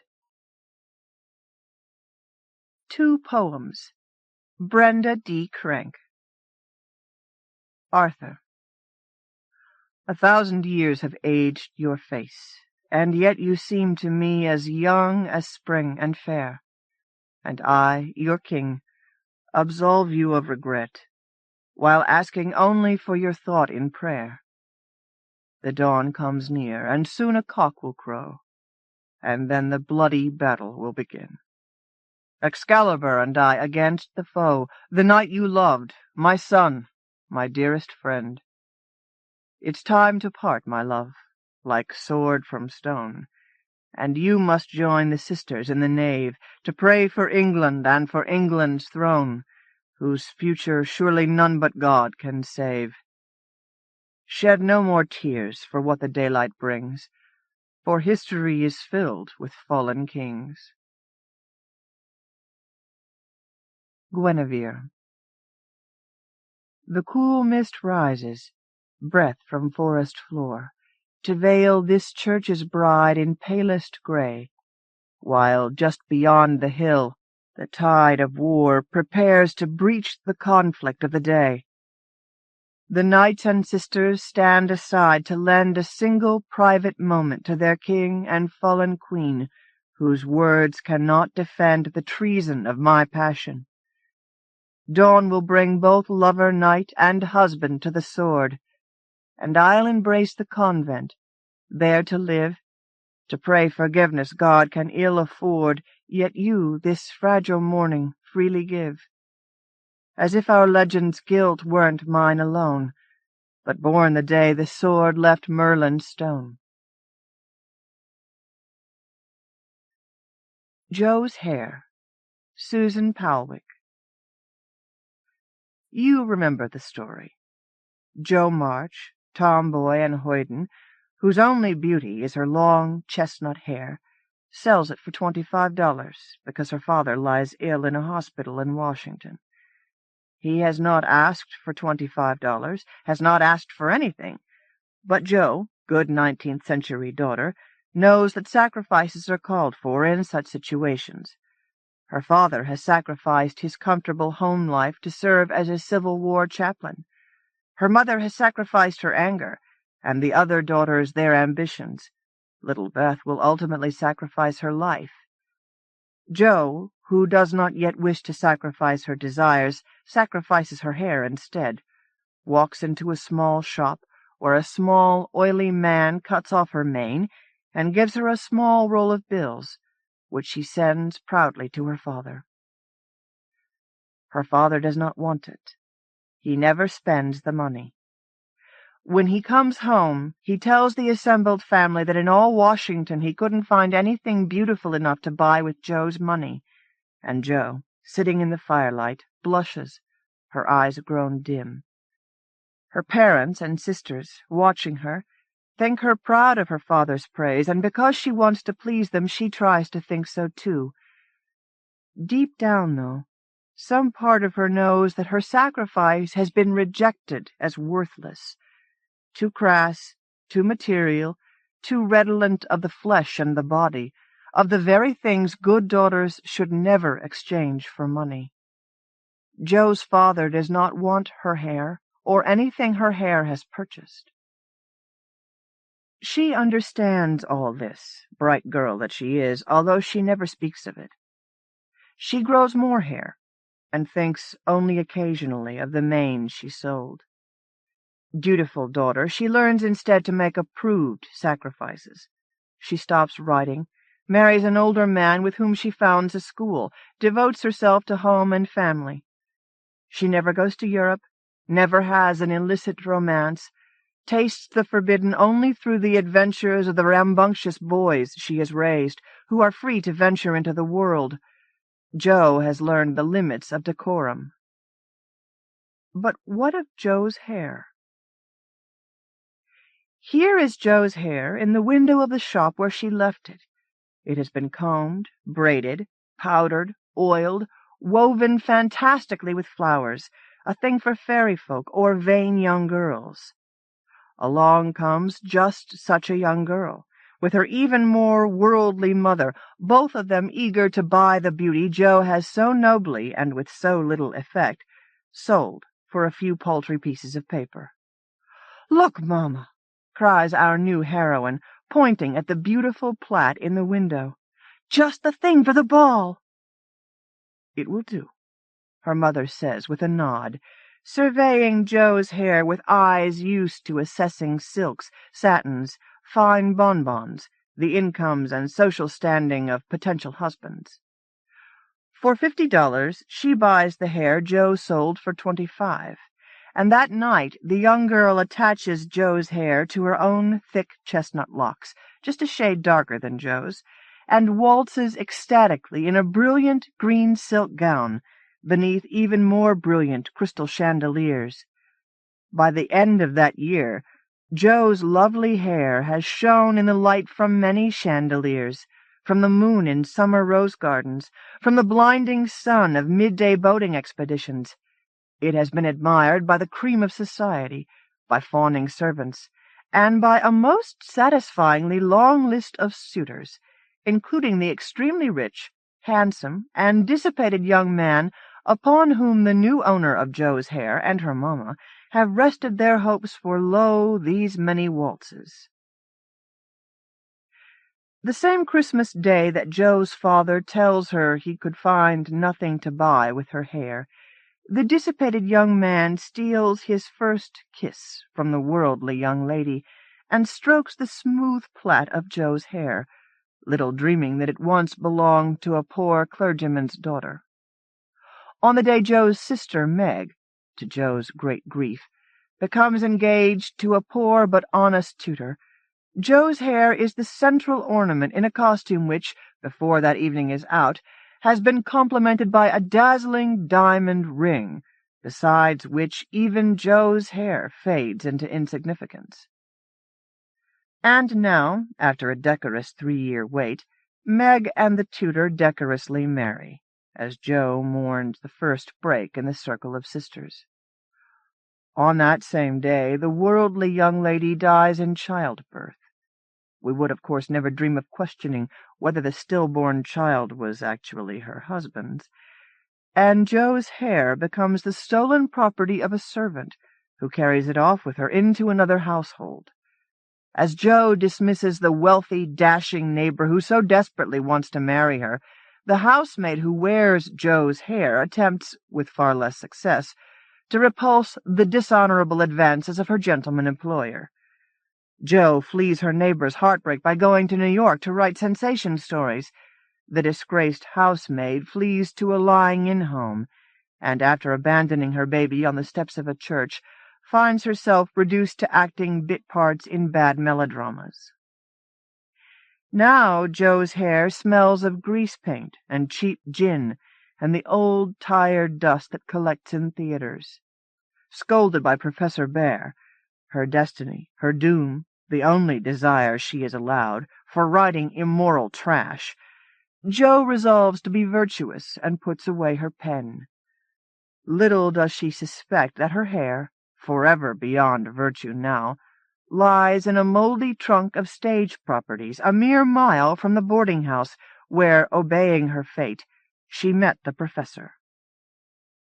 She has more important things to worry about. Returning home to her family, she finds the saintly Beth dying a saintly death of tuberculosis. Grieving, Jo dutifully nurses her little sister, who counsels, as Victorian household saints always do, self-abnegation. "Be everything to Father and Mother when I'm gone," Beth says sweetly. "And if it's hard to work alone, remember that I don't forget you, and that you'll be happier in doing that than writing splendid books or seeing all the world." Jo agrees, of course. How could she not? This is her first deathbed scene, and it moves her profoundly. Young as she is, she little guesses how many others there will be, how few things she will ever be able to do for herself if she devotes her life to keeping promises to the dead. Pierced by sorrow, valiantly struggling not to rebel against the drudgery of the life she has promised to lead, she stays at home and learns to dust. Meanwhile, Joe's hair has, in a moment of sartorial desperation, been snatched out of its moldy backstage trunk by the woman who will eventually become the most famous diva of the age. As Beth dies, Joe's hair crosses the Atlantic on a luxury steamer. Joe wears mourning as her hair, adorned with blue gems, disembarks in London. Joe languishes at home, washing dishes, and convinced that she is fated to be an old maid, as the actress wearing her hair sets out, in the company of a lord addicted to opium and the perfume of women's bodies, for the mysterious East. Professor Bear miraculously reappears, and proposes to Joe under an umbrella on a grey, pouring afternoon, while Joe's hair hides demurely beneath a veil in Istanbul. She marries Friedrich, of course. What choice does she have? And embarks upon the Plumfield years, raising her sons and other people's sons, any sons she can find, raising them and teaching them, and watching them leave her to marry, to go into business, to go west. Meanwhile, more people die. Her mother, Meg's husband, various prim spinster neighbors. Joe, good Victorian wife, becomes an old hand at deathbed scenes. Most of them are quite dull. Only one of the many she must endure through the years holds any interest for this tale. As Joe's father lies dying, he gives her back the $25 she sent him so very long ago when she sold her hair. All these years he has kept the roll of yellowed bills in a little leather bag. "Spend it on your boys," he tells her, and weeping, she promises him that she will, just as she promised Beth so long ago to live for her parents instead of herself. But Joe doesn't spend the money on her boys. Instead, for a reason she cannot fully explain even to herself, she chooses not to spend the money at all. She wears the little bag around her neck where it weighs on her like a millstone. If she were asked, she would say that, like her father, she cannot find anything beautiful enough to buy with the money. She isn't asked, however. No one notices or cares. Her countless boys have other interests, and Friedrich seems curiously distracted. As it turns out, he has become infatuated with a local dairymaid, a recent immigrant from Germany, who looks like a Valkyrie and makes superb sauerkraut, a skill Joe has never mastered. In due course, Friedrich and his new love run off to Berlin, where they open a restaurant. Joe struggles onward, heroically trying to run Plumfield alone. She acknowledges, although only to herself, a guilty relief when at last the school burns down, sacrificed to the wickedness of a blaspheming boy who insists on smoking cigars in bed. Joe herself has, at last, sacrificed everything her father and Beth could have wished: her hopes, her health, her ambition, her idealism, any purely personal desires. She has been ground down to a suffering kernel of patience, that Victorian household staple, as crucial as bread, salt, and oil for the lamps, the woman who gives all and asks for nothing. In the process, she has outlived the era that molded her, has outlived the century itself. Joe has remained at home through the invention of Studebakers and submarines, of light bulbs and airplanes, of motion pictures and federal income tax. Her lifetime has seen the sinking of the Titanic, the extinction of the passenger pigeon, and the hideous convulsions of the First World War. When she was young and strong, all of this would have thrilled her. Now it only inspires terror. Joe is obsolete, and she knows it. Selfless Victorian wives are going the way of the passenger pigeon. Friedrich has left her. Her boys are scattered to the corners of the earth, and the women of her family who might have cared for her are dead, worn down by work and childbearing. Old and ailing now, Jo throws herself upon the mercy of a world she no longer understands and repairs to the county poorhouse. Jo's hair, meanwhile, has found its way into harems and whorehouses, palaces and parades. It has travelled by elephant through dim, steaming jungles, by camel across the Sahara, by whaleboat across the Atlantic. It has been presented to the Queen in Buckingham Palace, and crossed the Rockies on a mule. It has been admired in Paris salons and Colorado saloons. It has been mute witness to adulteries, betrayals, murders, political plots, the death of men in duels and women in childbirth. It has seen the world's greatest cities and smallest villages. Children have pulled on it. Lovers have caressed it. Heathen healers have cast spells with it, taking it for some holy shaman's charm. As we rejoin Jo's hair, a dog in windswept Kansas carries it away from its owner, a wandering scissor salesman who won it from a California undertaker in a poker game. The dog buries it under a tree. A few days later, a very young Kansas pirate seeking gold notices the signs of recent digging and unearths Jo's hair.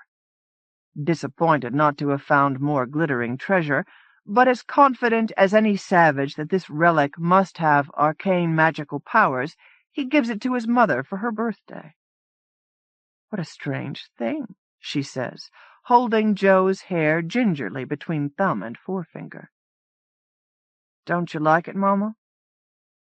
"It's pretty," she says, eyeing the thick, dirty plait, and feeling ashamed of her own sparse locks. "I'd say it's been knocking about a bit, though. The lady who grew it must have been a stunner. I wonder why she cut it off." "Maybe she was an imprisoned princess," says the small pirate hopefully. His mother grunts. "Don't get many of those around here, dearie. Those books you read will be rotting your brain. A nun, maybe. Who knows?" She puts Jo's hair into a drawer, not wishing to hurt her son's feelings. If only she had some nice hair of her own to cut off. She's heard that people pay good money for hair. In the county home, Mother Bear lies marooned in a thin white bed, her wrinkled hands plucking at the coverlet in front of her, her wrinkled white head, all its hair lost long ago to illness, age, grief, covered by a wrinkled white cap. A thin line of drool descends from one side of her mouth. She has just soiled the sheets. In her more lucid intervals, she realizes that she has indeed achieved her ambition of becoming like Beth, for here she is, dying, tended by others. She knows now that everyone becomes like Beth, whatever they do in their lives or don't do. Had she written all the splendid books she ever wanted to write, had she traveled to her heart's content, still she would have arrived here at last. She has cheated herself for nothing. Her self-denial has left her only the small pouch around her neck, holding the $25 she has never spent. For the moment she has forgotten about the money, forgotten the meaning of the slight, familiar weight on her chest. For long stretches now she forgets where she is and where she has been, forgets that she is dying, forgets, blessedly, all the things she has lost, and the many more she has never had. She lies on her narrow bed, her eyes glazed. Sometimes she calls out names, Friedrich, Beth, Marmee, and then, head cocked, falls silent, as if listening for an answer from a beloved voice. The voices that answer are never ones she knows. And now here comes another voice Jo doesn't know. Someone new to change the bedclothes, to feed Jo gruel and carry the bowl away afterwards, to open the window when the room needs airing and close it again when Jo gets too cold. "Good morning, Mother Bear," the new voice says, too loudly. and fragments of Joe's past come rushing upon her like pieces of an unwelcome dream. "Please don't call me that. Call me Joe." The new voice hasn't heard her. "There now, Mum, we'll have you all comfy in a jiffy," it says, and lifts Joe to yank the linens off the bed. Joe sees now a beaming, ruddy face, very young, as guileless as a yearling colt. When the young woman turns to reach for the clean sheets, Joe sees, swinging below her white cap, a thick chestnut braid. "What beautiful hair you have," Joe says wonderingly. It reminds her of something, but she can't quite remember what. The young woman laughs, deftly changing the bed beneath Joe's prone body. "This thing? This old rat's tail? Oh, it's a hairpiece, Mum.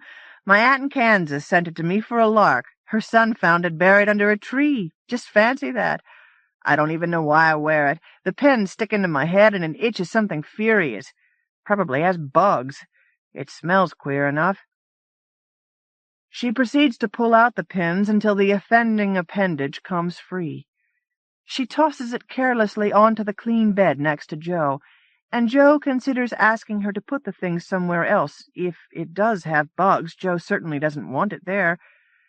But instead she reaches out and begins to stroke the braid as she would an animal. Then she lifts it to her cheek, caressing it. "Don't it smell queer?" the nurse says.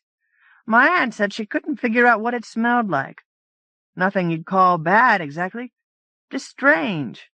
Hair do pick up smells like nobody's business, don't it? What do you think it smells like, Mum?" "It smells like sunlight and cinnamon, like ambergris and attar of rose, like battlefields and bedrooms. It smells like musk and milk, fresh ink and old ivory, like pine needles, incense, horse dung, curry, and beer, like old books and new timber. It smells like mustard and meadow grass and moonshine, like savannas and sourdough and the restless sea." Joe feels her eyes filling with tears.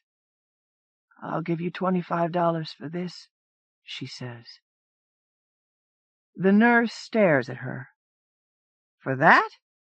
That old thing? Oh, now, Mum, I'd be robbing you. I couldn't." "Yes, you could," Joe snaps, already fumbling with the bag around her neck. "Here, take it. Buy something you want. Buy something beautiful." She thrusts the money into the young woman's hand and sends her away. After all these years, Joe at last knows that there was a reason why her father never spent the $25 on himself, and why Joe never spent it on anyone else. A hank of dirty hair has renewed her faith in Providence. The nurse, guiltily clutching the leather bag, lingers outside the door, her conscience battling with the part of her that has long coveted a grand feathered hat in one of the fancy stores downtown. Surely the old woman must be cracked to give $25 for a filthy, nasty plait of hair like that.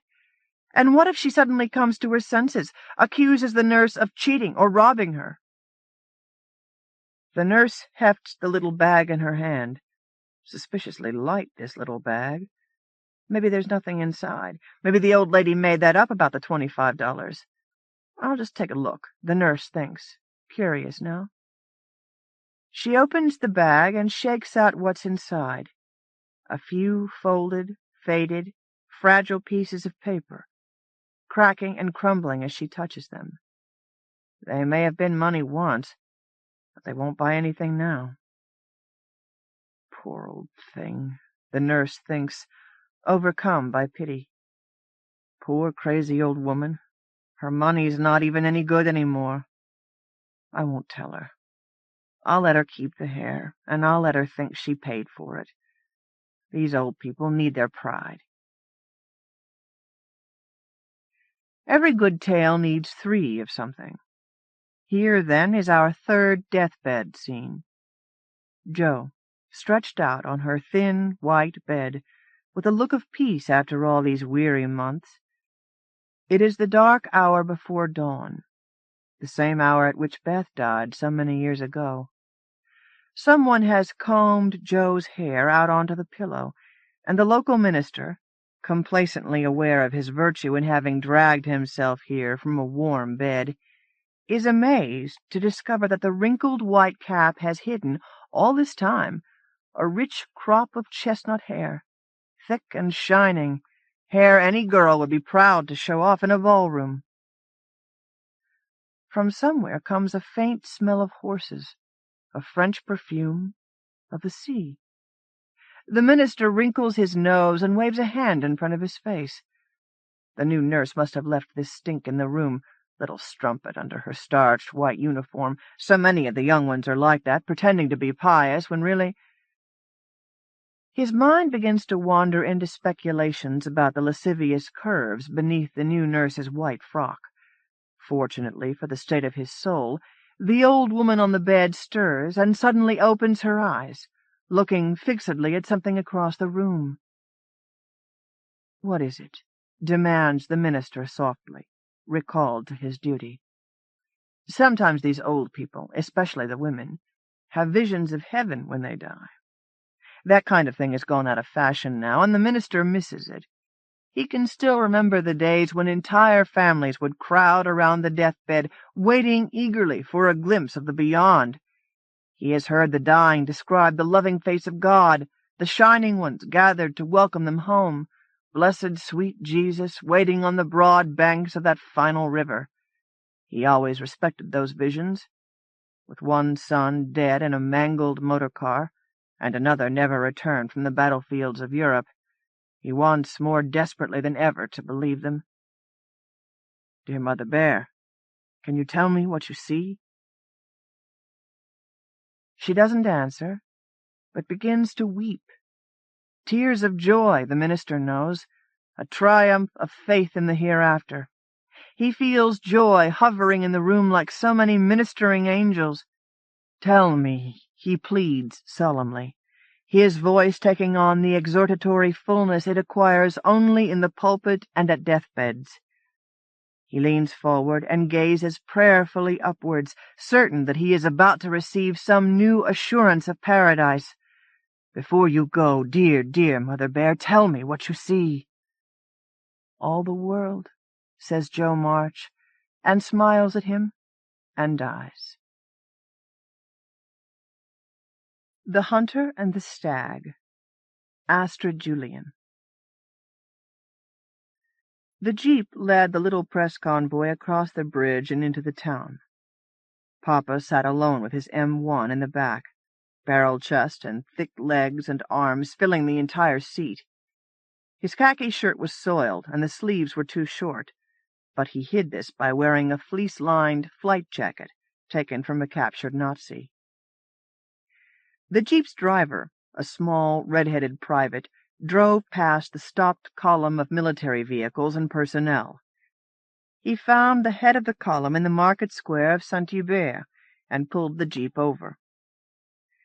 The driver lit a cigarette while the passenger, a middle-aged war correspondent, stretched and yawned. "So where the hell are we, Archie?" "We crossed the border into Belgium a few hours ago, Papa." "Any more of that schnapps?" The driver passed a half-empty bottle into the back seat. The correspondent poured schnapps into his mouth, swished it around, and spat it out into the street. "Back to work," he said, and climbed out of the jeep. The morning sun fell into the alleyways between the ruined buildings and lit the fountain in the center of the market square with frosty pink light. 3 officers in disheveled uniforms stood there smoking cigarettes. Papa introduced himself as the correspondent from Collier's magazine and unfolded a military map. The men were with the 4th Division. American forces in the area were converging on Aachen to cut off the fleeing Germans. The men told Papa that his friend, Colonel Buck Lanham, and the 22nd Infantry Regiment were camped close by, in the forest near Bastogne. Papa was surprised but pleased to hear this, and decided to travel on and join Lanham. He folded up the map and slipped it into the inside pocket of his flight jacket. Clouds hid the sun as he walked back to his jeep. He waved to the other men in his party. The Brazilian and the reporter for the London Daily Mail got back into the Mercedes-Benz Papa had captured from the enemy. No doubt they were writing reports to the Inspector General of the Army. Fucking snitches. So what if he'd decided to remove his correspondence insignia? His shirt needed to be washed, goddammit. And so what if a bunch of irregulars called him Colonel? Aren't all Kentuckians called Colonel? As for interrogating prisoners, no one else in Papa's party knew enough German to get the job done. Jean Descamps, Papa's bodyguard, started the BMW motorcycle at the rear of the little press convoy. About 5 miles on the other side of Saint-Hubert, Papa's group joined a group of French irregulars in setting an ambush for the retreating Germans. Papa was hoping to capture a motorcycle sidecar so he could ride with Jean Descamps. He also collected guns for his personal collection, and German potato-masher hand grenades, which he passed on to the French irregulars. They could be thrown more accurately, and had more explosive power than the American-style pineapples. They set the trap at a fork in the road. Papa pushed his helmet up at an angle. The gray stubble on his cheeks made him look untamed. His round brow creased with apprehension, and his eyes became sharp like an eagle's. Killing was a serious business to him. It made him feel alive. He ordered the men to back their vehicles into a stand of large oaks about 60 yards from the road. Then the men, together with their small arms and 50-caliber machine guns, hid in the hazelnut bushes to the west of the fork. Papa loved killing. He had watched 1,500 bulls die before he wrote Death in the Afternoon. But the joy of watching a bullfight was nothing compared to the joy of doing the killing himself. And killing man was more exciting than killing stag or lion, because man could kill him back. Killing Germans, he would tell a friend many years after the war, provided the greatest thrill of all.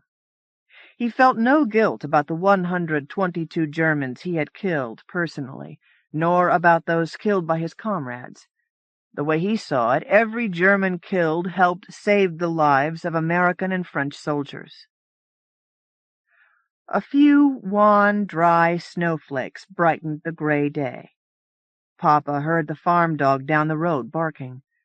Someone was coming. The men stopped their whispering and joking and waited. A soldier in a German uniform and helmet was riding a bicycle along the road. The weight of the radio strapped to his back made him wobble from side to side. He stopped at the fork to check his map. One of the machine-gun operators jammed in a fresh belt and took a bearing on the messenger. Papa signaled him not to shoot. There might be others with vehicles behind him, he said. Don't want to spook them by firing a 50. Papa patted the M1 slung over his shoulder and grinned at Jean Descamps. 30 francs says I'd drop him with the first shot. Whispered wagers rustled through the trees like dry leaves. Papa walked out into the street. Just then the German turned around and saw him. He jumped onto the bicycle and pedaled like mad, but it was all in vain. Ernest Hemingway was a crack shot. On October 23, 1995, Bela Rosa took a last walk through his West Side Cleveland home. Starter home, the real estate lady had called the house, but for him it had also been a completer home. At 87 he hadn't thought he'd ever be selling it, but now his wife, Martika, had found peace and forgiveness at last with her beloved Lord Jesus. And once Bela heard about the shepherd and his magic Tilinko flute back in Hungary, he suddenly had places to see and things to do. Bela's 2-bedroom house was on West 143rd, just south of Puritas. He liked to think it was the prettiest house on the street. The front yard was fenced in by chain link that Bela had erected in 1963, 3 weeks after he'd brought home the German shepherd puppy Gladys. Blossoms still dotted the hedge of tea roses growing inside the chain link. The tips of their red petals had been burnt brown by chafing October winds. On either side of the front door, white clematis grew up into an arch that had welcomed both the mailman, who brought Martha her seed and plant catalogues, and the UPS man, who brought Bela his books. Uncle Bela, or Bela Batsi, as he was known to his younger neighbors, smiled as the arch welcomed him home a final time. He could still remember filling the watering cans for Martika when she planted the vines. The front porch had been swept for winter, the flower boxes and furniture wrapped in plastic and stored in the garage. His arthritis would be grateful he wouldn't have to do that job again. Inside the house, the walls had all been painted white and the wood floors scrubbed. Not as clean as Martika would have liked, but good enough. The new owner loved the wood floors. Bela wondered what the neighbors would think of him. Performance artist, the young man had called himself. Strange that he should have wanted to live in the Plain Jane West Park area instead of in Cleveland Heights or Ohio City with the other young artists and poets. He liked the young man. He wasn't full of himself like the young people Bela saw on the news or on TV shows. Bela had been amused to watch him skate into the backyard on his light green rollerblades. His blue and black spandex leggings and the palm-sized tattoo of a Chinese dragon on his bare chest had nettled the real estate lady, though. She wasn't willing to risk a sale by being rude, but the smile faded from her eyes and hovered over her lips like overpriced department store perfume. From behind silver-blue razor-blade sunglasses, the young man looked down at the real estate lady in her very beige suit. His head was shaved except for a long, dark ponytail that hung over his left ear. The ponytail bounced back and forth as he talked, and from time to time it caught on a ring he wore in the top of his ear, or on one of the 5 earrings that hung suspended from his earlobe. Hemingway had worn earrings, too, Bela remembered. Or at least he'd wanted to ensure that the son of his African wife, Deba, would be born healthy. Not having had grandchildren of his own made him more tolerant of young people, Bela Batsi thought. He never felt threatened by new ways. He actually enjoyed helping this modern-day Visigoth to invade the West Side.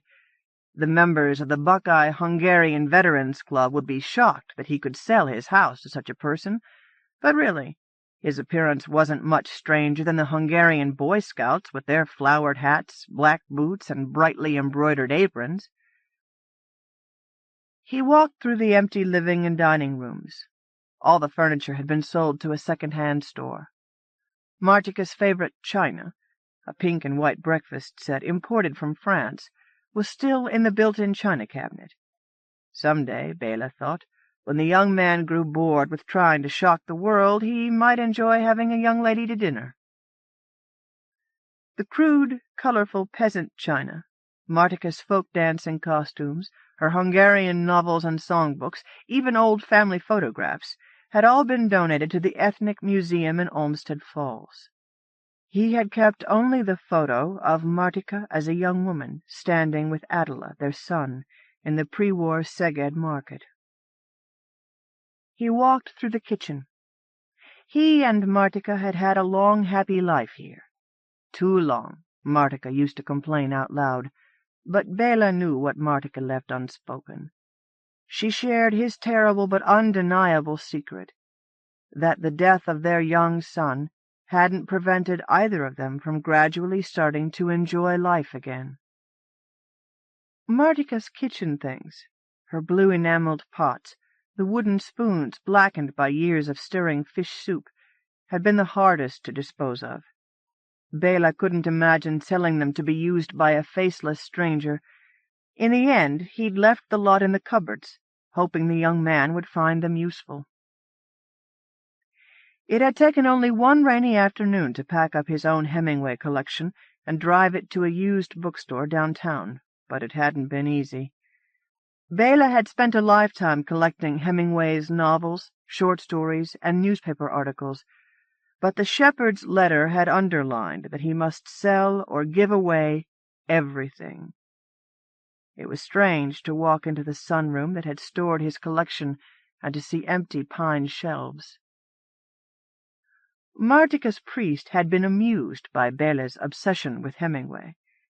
Bela himself was hard-pressed to explain, except that as a young man, when the landowner hadn't needed his help herding the horses, Bela had hired out as a guide for wealthy Italian tourists who hunted and fished the marshlands along the Tissa. For him, Hemingway captured the thrill of the outdoors and of the hunt like no one else. He was a man's man. At least that was what Bela had told the priest. Secretly, he had to admit his collecting was a compulsion he couldn't control. He craved knowledge of Hemingway the way other men craved booze or big-chested women.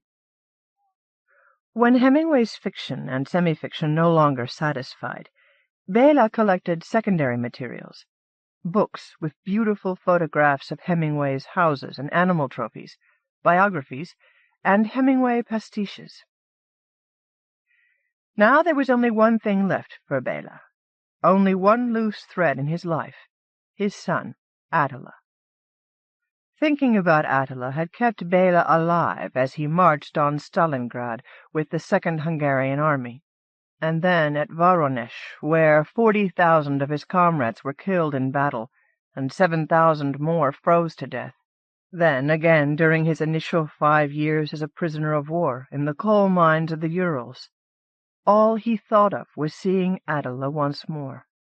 And when Stalin needed still more slave labor, during the show trial which declared Bela a war criminal and sentenced him to an additional 8 years' hard labor in a logging camp in Siberia, his thoughts were all Attila, and how hard it would be for the 19-year-old to take care of Martika, his mother, all alone. Then, at the end, there had been a long train ride home, at the end of which he'd expected to be greeted by the 27-year-old Attila and maybe a grandchild or two, but he'd been greeted instead by a country occupied by the Russians, a people in rebellion, and news of a son 11 years dead. None of Martika's letters had reached him. When the compulsory draft was introduced late in the war, she hadn't let Attila be sent into Russia like his father. Martika's own mother had been German, and so she sent Attila south, to the Germans. At first she had been afraid he would be put into the Prince Eugen division and kept in Yugoslavia. She had heard that the partisans took no prisoners. But soon after Attila's training as a dispatch rider and radio operator in the Signal Corps, he was sent to France. Martika was delighted that he could be on the Western Front, where soldiers fought like gentlemen. Now, learning how his son Attila had died was all that kept Bela going. Had Attila managed to die well, like a true Magyar warrior? What kind of gentleman killed 16-year-old boys? These questions needed answering. This was Bela's last duty as a father. Papa stood in the bathroom doorway of his Ritz apartment. Outside, Paris still lay in ruins. There was little to eat, and even less to keep warm with, but here in the Ritz it was warm and safe, and the champagne was plentiful. Mary Welsh was lying on the bed reading. Papa finished buttoning a clean white shirt and tucked it into his pants. The buckle on his belt, a trophy taken earlier that year, was a soft gold color with the words Gott mit uns cast in a circle around an eagle's head. Steam whooshed out of the bathroom radiator, filling half the room with hot white fog. Papa watched as the steam coalesced, becoming denser and whiter, until it looked like a huge white stag. The stag walked up to Papa, sniffed his beard and his belt, then pushed by him and walked into the bedroom. What was going on? Papa wondered if he'd gotten hold of some bad booze. Easy now. Calm down, Mountain, he told himself. Check with Mary. If his lady love could see the stag, then it wouldn't be a hallucination. He had to be careful, though. If he acted too weird, it might frighten off the woman he had chosen to become his fourth wife. Papa followed the stag out of the bathroom and stood in front of the window, next to the huge beast. Bob Chance and Buck Lanham are stopping by for a visit, he said to Mary, hoping she would look up. Maybe you can knock on the Kraut's door later on and see if she wants to come out and play." Mary looked straight past the stag. "Actually, I asked Marlene up already. She said her cold is getting worse. She's going to spend the day in bed." Papa watched Mary's face carefully. She couldn't see the stag. His drinking had been getting out of hand, Papa thought. Suddenly he felt a little woozy. Papa walked across the room and lay on the bed next to Mary. The stag trotted to the desk and began munching on the white crocuses Hemingway had given Mary for Valentine's Day. Papa rose, picked up the pot of flowers, and put them on the fireplace mantel. What would Mary think if she found the crocuses half-eaten? He walked back to the bed, fluffed up the enormous pillows, and sat glaring across the room at the stag. It seemed unconcerned. A wine-glass, half-filled with champagne, stood on the desk. The stag lapped it up with a long, dark-gray tongue. Papa ignored the stag. Mary wouldn't notice champagne disappearing from a forgotten glass. There was a knock at the door. Colonel Lanham and Colonel Chance arrived with gifts for Papa. Lanham sprawled into one of the 3 brocaded easy-chairs. Chance sat at the table and unwrapped the 2 German machine pistols and enough ammunition to last for a year's worth of shooting sharks from the flying bridge of the Pilar, Papa's boat in Cuba. Papa was careful to cross in front of the stag as he poured his guests champagne spiked with brandy. Lanham and Chance couldn't see the stag either. Papa drained his own glass with one long pull. The stag was at the fireplace, munching on the crocuses. Papa ran his fingers over the smooth steel of the machine pistols. He watched the stag chewing on the crocuses, took aim with one of the machine pistols, and clicked the trigger. The stag lowered his antlers and stamped his front hoof. Papa hurriedly loaded the pistols, ignoring the worried looks of Mary and Lanham. The stag dissolved into shimmery white fog again. Papa thought he heard antlers scraping against wood. He shushed Mary. Yes, it was coming from the bathroom. The stag stuck his moist gray nose back through the doorway into the bedroom. A single dark brown eye blinked at Papa. Papa started marching around the room, slowly working his way to the bathroom. Papa's friends protested loudly, urging him to unload the pistols and put them down. Hemingway pooh-poohed their concerns for the safety of people in adjoining rooms, and even the danger to themselves from ricocheting bullets. Just as Papa entered the bathroom, the stag dissolved again, and reappeared back at the desk. Papa stalked back out. The stag wandered back to the fireplace. He would trick him this time, Papa thought.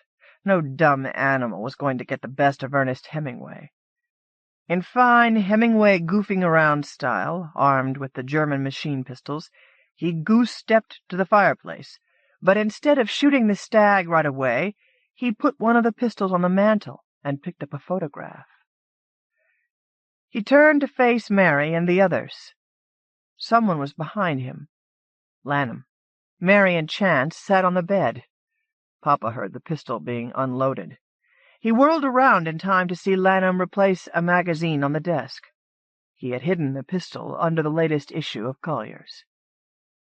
Hemingway shoved the photograph in Lanham's face, then waved it at Chance. "My rival for Mary's affections," he announced. "Bugger won't give her a divorce." He looked at the picture himself. "Doesn't he have the goddamned biggest ears you've ever seen? Bugger should be shot for having such big ears." He put the picture into the fireplace and brought up the pistol, staring at the stag all the while. Lanham and Chance screamed their protests. The stag dissolved again. Quick as a grizzly snagging salmon, Hemingway grabbed the photo and ran into the bathroom. "Gotcha now, you bastard!" he said to the stag as he slammed the door behind him. No one could see them now. Papa took aim. He hadn't left the stag enough time to dissolve away. The stag lowered his antlers and charged, pinning Hemingway's pistol arm against the door. Papa heard Mary pounding on the door and the men urging her to step away so she wouldn't be hit by a ricocheting bullet. He pounded his free fist into the stag's neck. Then, just as the stag was beginning to dissolve, Papa aimed an enormous kick at the stag's flank. The foot met no resistance. Papa's whole body arched up into the air, and he landed on the ceramic floor with a heavy thud. The machine pistol slipped out of Papa's hand and went off. Marble walls amplified the gun's metallic purr into a roar. The toilet shattered. The picture of Mary's first husband lay in a puddle of water. When he realized the stag had dissolved for good, Papa laughed like a hyena.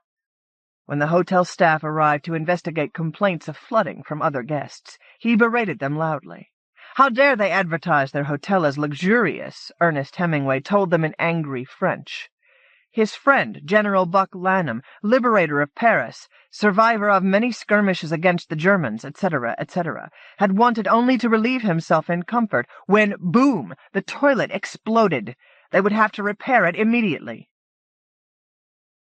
The incident at the Ritz had begun by frightening Papa, but in the end the story of the exploding toilet became one of Papa's favorites.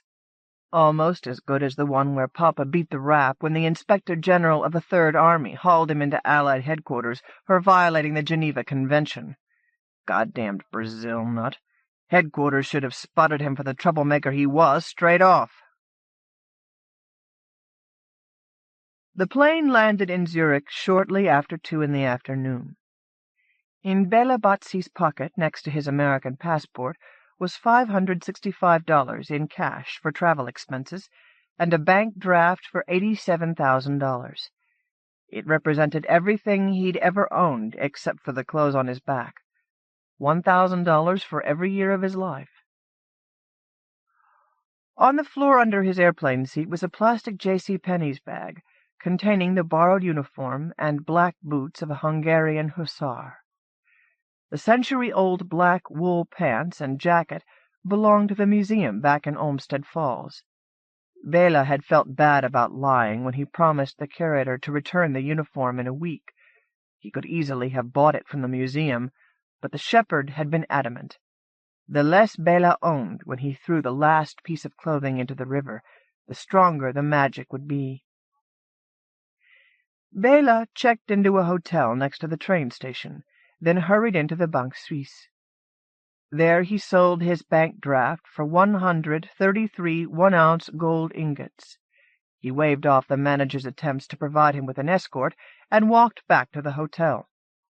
Safely back in his room, he rang the concierge for a sewing kit. It probably would have been easier to buy an ermine coat from some Paris designer, but gold was the hard currency of magic in every folk tale Bela had ever heard. He wasn't about to take chances. Shortly before dawn the next morning, after 3 stuck fingers and much cursing of his failing eyesight, Bela Batsy had sewn all 133 gold ingots into the jacket and pant linings of the hussar's uniform. He left a wake-up call with the concierge and lay down to sleep until his train was ready to leave. The uniform jacket fit well around Bela Batsy's waist, but the braid trim puckered at the buttons across the chest where the wool had shrunk from many washings. When he tied the big black bow around his neck, he was startled to see how his 87 years had faded his skin, until now it was almost white like an infant's.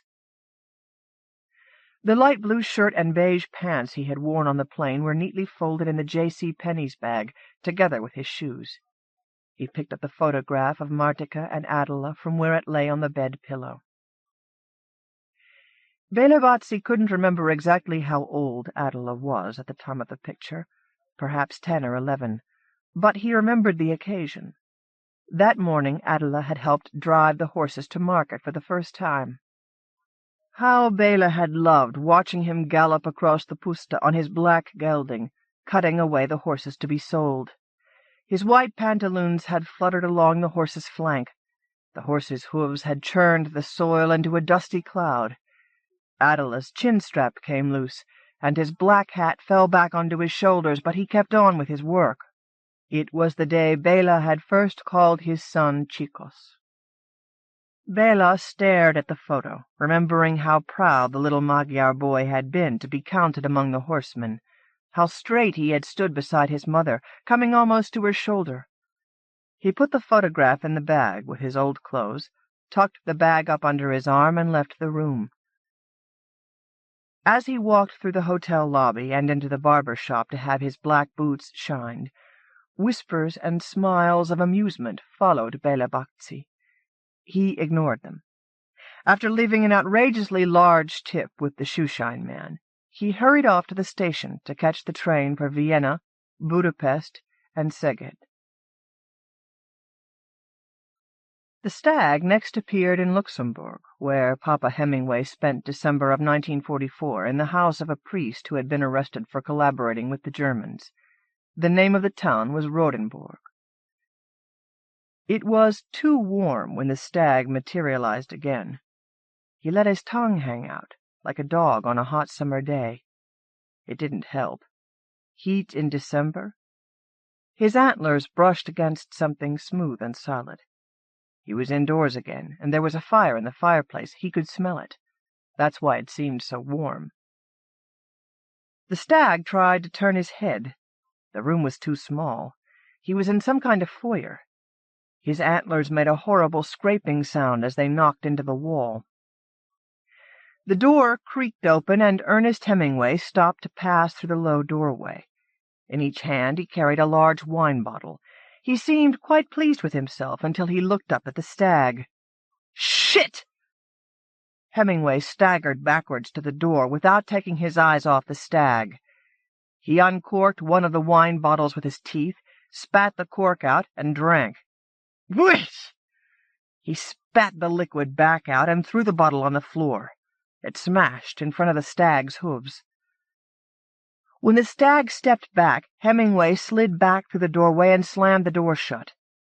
The stag listened to Hemingway's feet pounding down the stairs, then looked down at the label on the broken bottle. It read, Schloss Hemmingstein, 1944.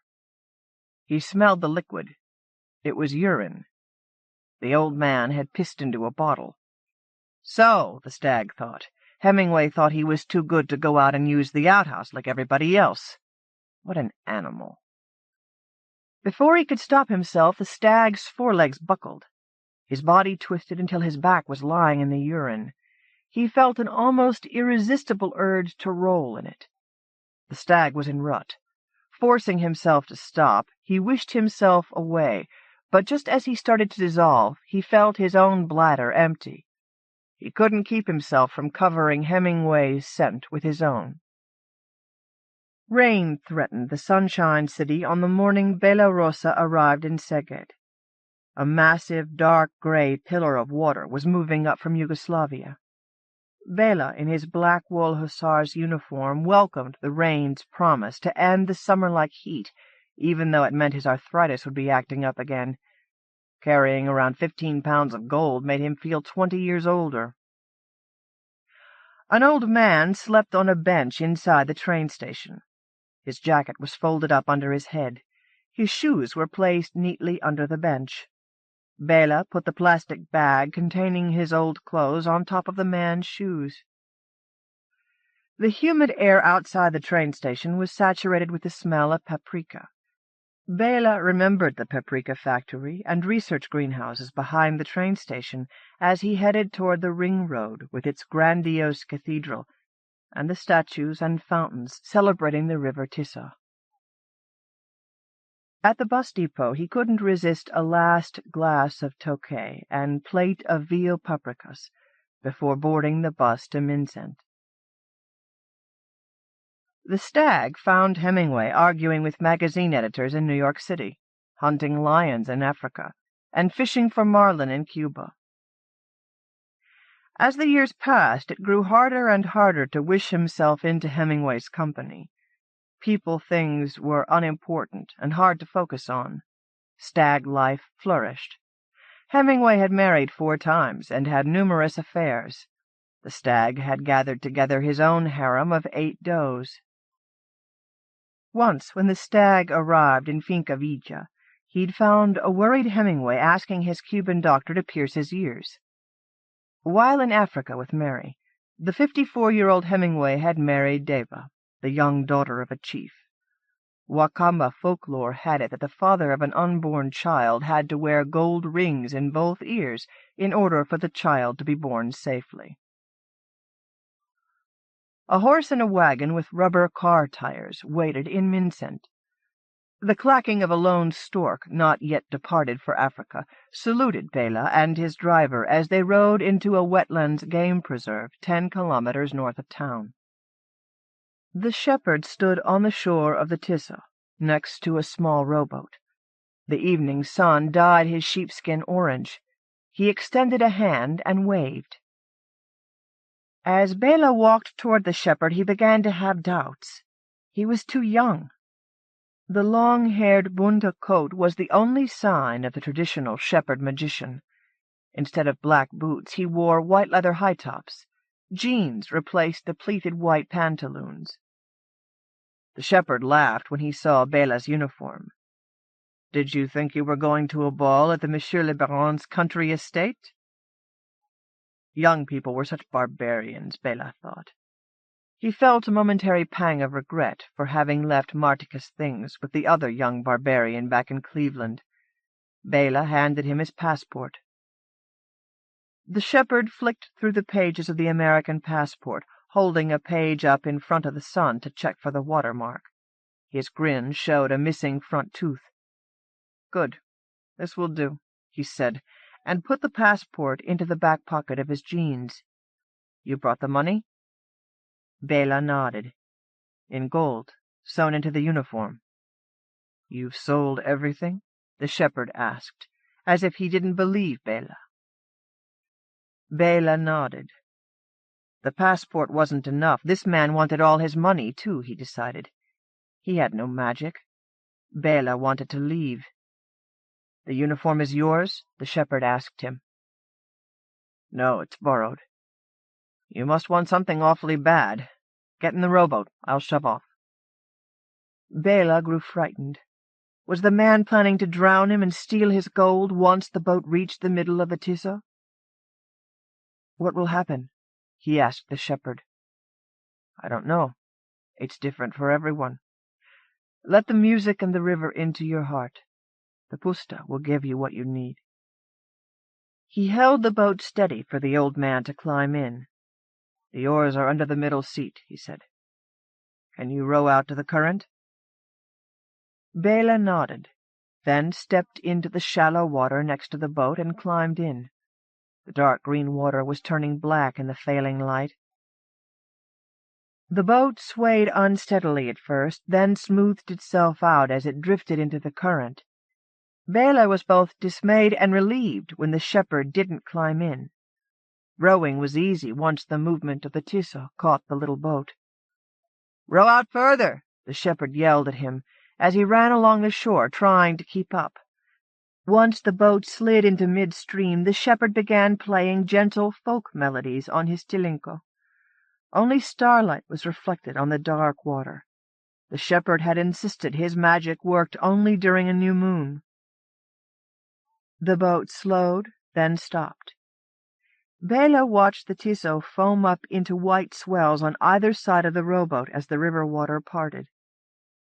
Bela wondered if the shepherd hadn't placed something in the river to make the rowboat stop exactly there, something that would later help him to find the gold sewn into Bela's coat and pants. Bela took off his boots first, filling them one by one with water, and watching them as they slipped out of sight under the dark water. Then he untied the bow at his neck and opened the buttons of the coat and put it into the water. It slid under rapidly, weighed down by all the gold. The pants followed. The Milky Way washed the Tissa with soft silver light. Here, on Hungarian Pusta, where it shone brighter than anywhere else in Europe, it was called the Warrior's Skyway.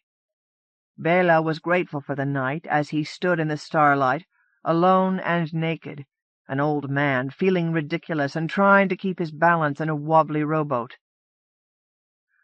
For 5 minutes, while the shepherd played, Bela stood, hands hiding his genitals from the shepherd's gaze. What a foolish old man he was, he thought. How could he have believed there was no magic in the world, just as there was no justice, not even for little boys who rode horses like the wind? "It's not working," the shepherd called out to him. No, of course not, Bela-Batsi thought. Now the shepherd will come up with excuses, and the tourists will laugh when they find him naked walking along the shores of the Tisa tomorrow morning. And the shepherd would hide, and in a few weeks he would row out into the river and steal Bela's gold. "Are you sure you've thrown everything into the water? Check under the seat. Maybe something fell out." Bela did as he was told and groped under the seat. Nothing. When he pulled his left hand back out, it shone white in the starlight. There was a glint on his finger. Yes, of course. His wedding ring. He stopped himself from taking it off. This was the very last thing he owned. The first thing Martika had given him at the beginning of their long life together. Should he give the last remembrance of a normal life to the charlatan on the riverbank? A fine mist from the river wet Bela's legs and belly with tiny droplets. His shoulders slumped with resignation as he worked the ring off past knuckles grown thick with arthritis and calluses. "Here!" he yelled at the shepherd as he held up the ring. "I found it." The shepherd began playing again. His melody merged with the sound of running water. Bela shivered as he let the ring fall into the dark water. The water around the boat churned and splashed up onto Bela-Batsi's thin white legs. The rowboat teetered unsteadily in the swell. Wind whipped the river spray up into the old man's face and onto his chest. Cold black water sloshed up over the sides of the rowboat. The waves next to the boat glowed with a green light so pale they were almost white. Something was moving under the surface. Many somethings were moving, encircling the boat, swimming faster and faster, higher and higher, until golden-winged helmets broke the surface of the Tiso. Hundreds of them, too many for Bela-Batsi to count. An army of men on horseback splashed through the whitecaps. Horses kicked at each other as they snorted and thrashed their way up out of the water. The men were small and dark, different from the modern European-looking Hungarians, more like the old Asian Magyarok in the stories of Bela-Batsi's childhood. They wore golden armor. Short bows were slung over their shoulders, and golden quivers hung from their saddles. The boat rocked violently as the warriors rowed out of the Tiso and through the air around the old man. Water sloshed over the sides until finally Bela was tipped into the black river. The cold was an icy dagger plunging into his throat, grabbing onto his fingers and legs, paralyzing him. Every nerve screamed with shock. Several seconds passed before he remembered to tread water. He swam toward the light, losing many more seconds before he realized he was diving deeper, that the light was a second horde of golden warriors on the river bottom. He gambled and swam toward the blackness of what he prayed was the surface.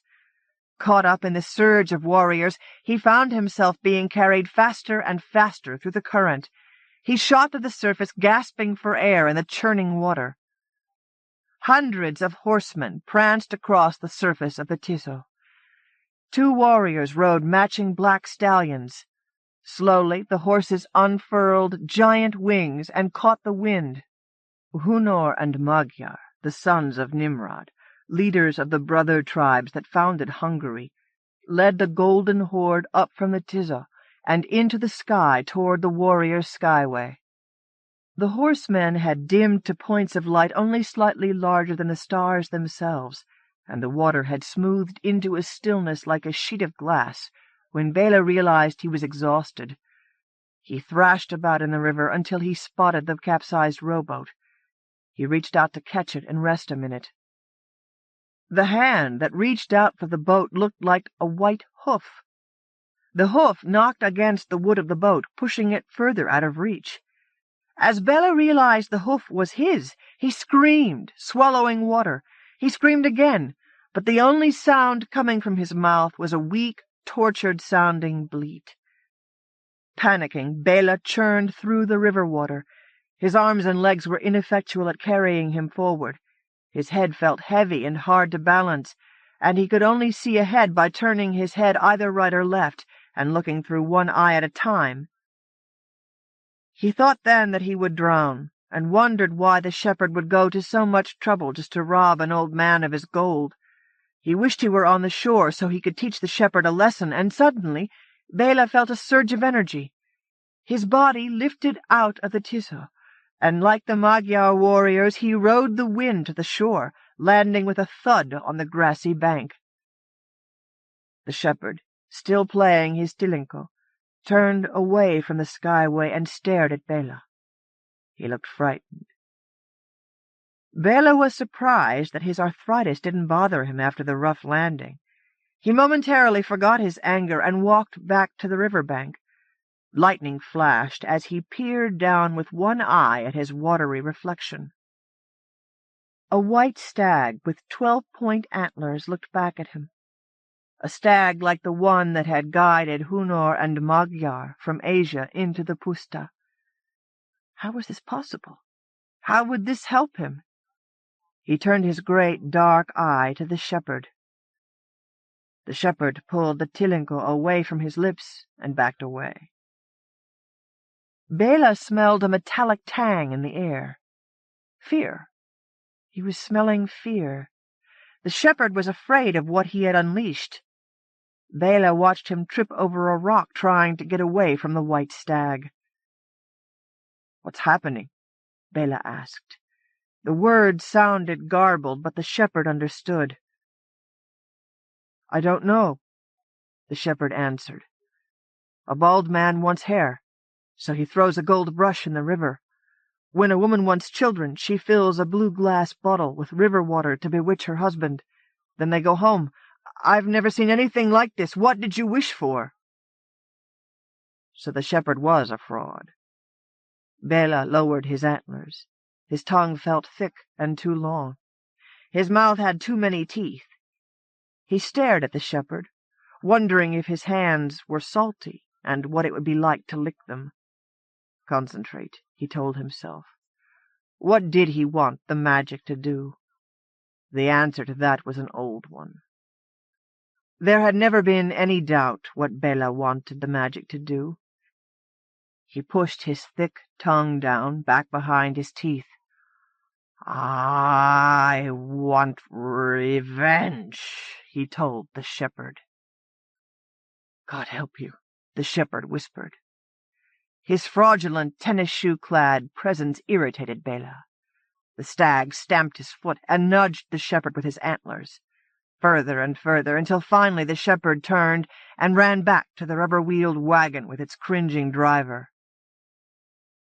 Alone at last, Bela nibbled on some grass shoots and thought and thought.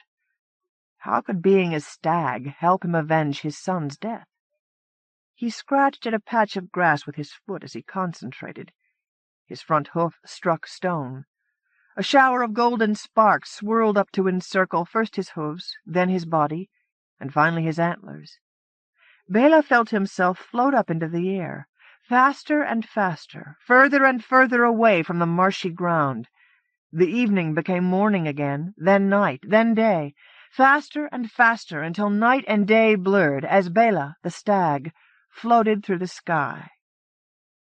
Bela fell back to earth on all four legs. A snowflake drifted onto his warm, wet nose. He stretched out his tongue to lick it away. When he looked down, his forelegs seemed to blend into the whitewashed wall of a barn. Somewhere nearby a dog was barking.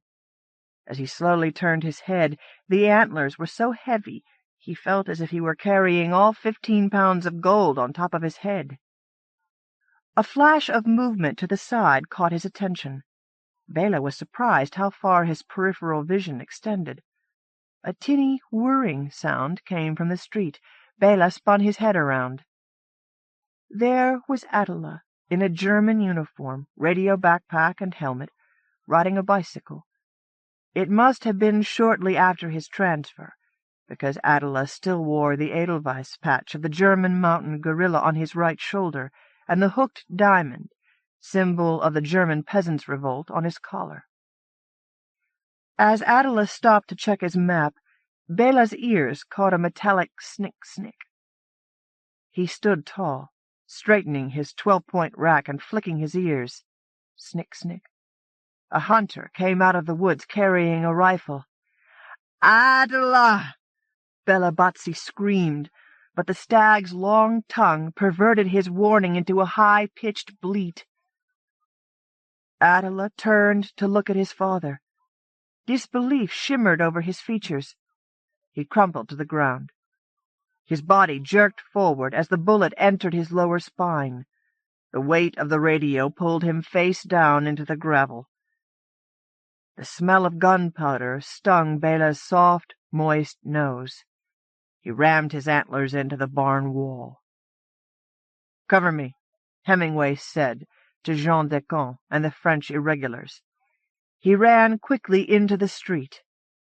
When he reached the center, he heard a scraping sound coming from the farm. He froze, then whirled toward the old timbered barn. The walls seemed to shimmer. A stag, a white stag, was standing there. Papa blinked, and the wall looked normal again. He was tired, Papa decided. Someone else should finish this raid. If only there was someone else to do it. He ran the rest of the way to the German, and was joined by Jean Descamps a few seconds later. The Brazilius was busy taking notes for the Inspector General of the Army, Hemingway noted. Well, fuck the Geneva Convention anyway. He wasn't going to get anybody killed because the fucking officers didn't know shit about conducting a raid. It took a real man to give orders, not fancy insignia and titles. When the two men got close enough to search the body, Papa saw that the German was still alive. "Shit," Hemingway said, as he looked into the soldier's face. He looked to be about 15 or 16, the same age as Papa's own son Patrick. He saw that the bullet had come out through the liver. "You couldn't have known, Papa." Jean Descamps tried to console him. There was nothing to be done.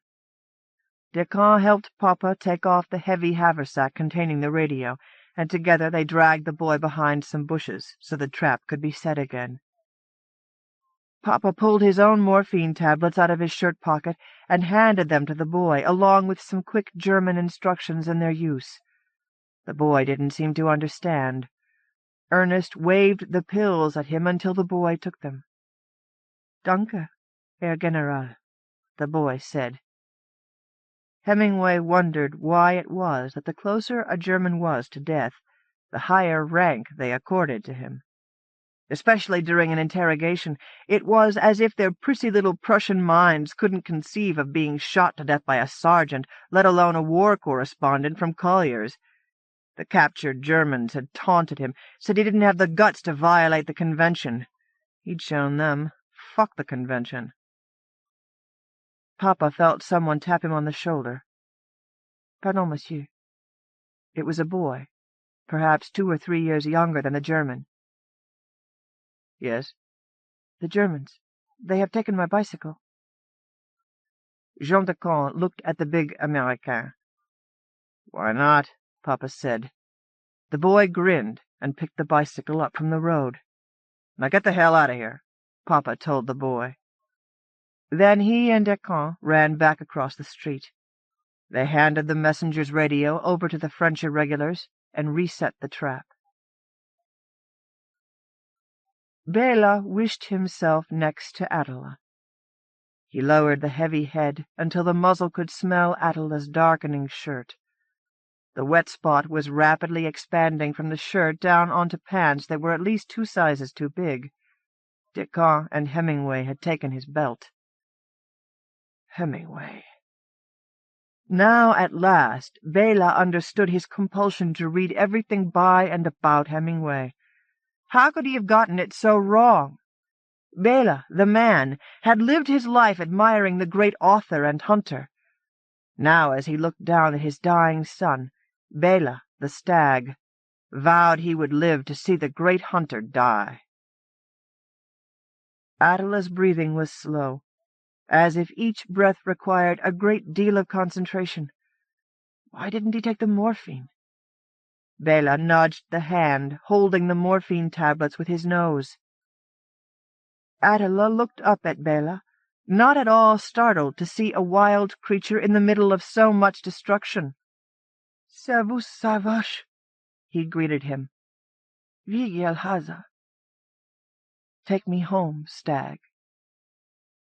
The boy held onto his pants and tried to stand in order to mount the stag, but fell back onto the ground. Bela didn't know what to say to Attila. He was suddenly grateful for his animal form. His son would never know that he had lived to be an old man of 87 without him. He was ashamed that he and Martika had learned to enjoy life again after Attila's death. "Take me home," the boy said again. "Soon." Bela twisted his long tongue to say the word. He had always assumed Attila had died quickly with a clean shot through the head, or at least that he had died in a hospital surrounded by kindly nurses and doctors.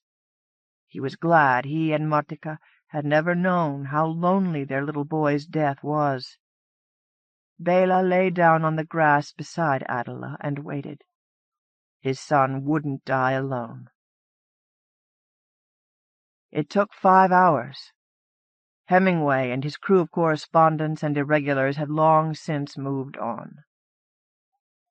Attila was such a strong boy.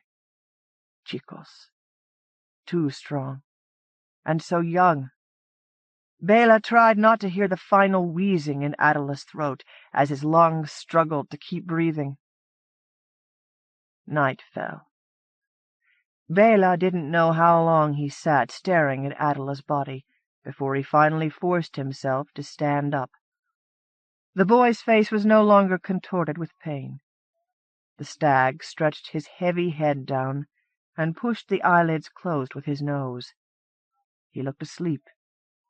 Bela could still pick out the innocent baby Attila in the teenage features. The painful death had softened into a bad dream Bela was powerless to comfort. He plodded across the road into the forest.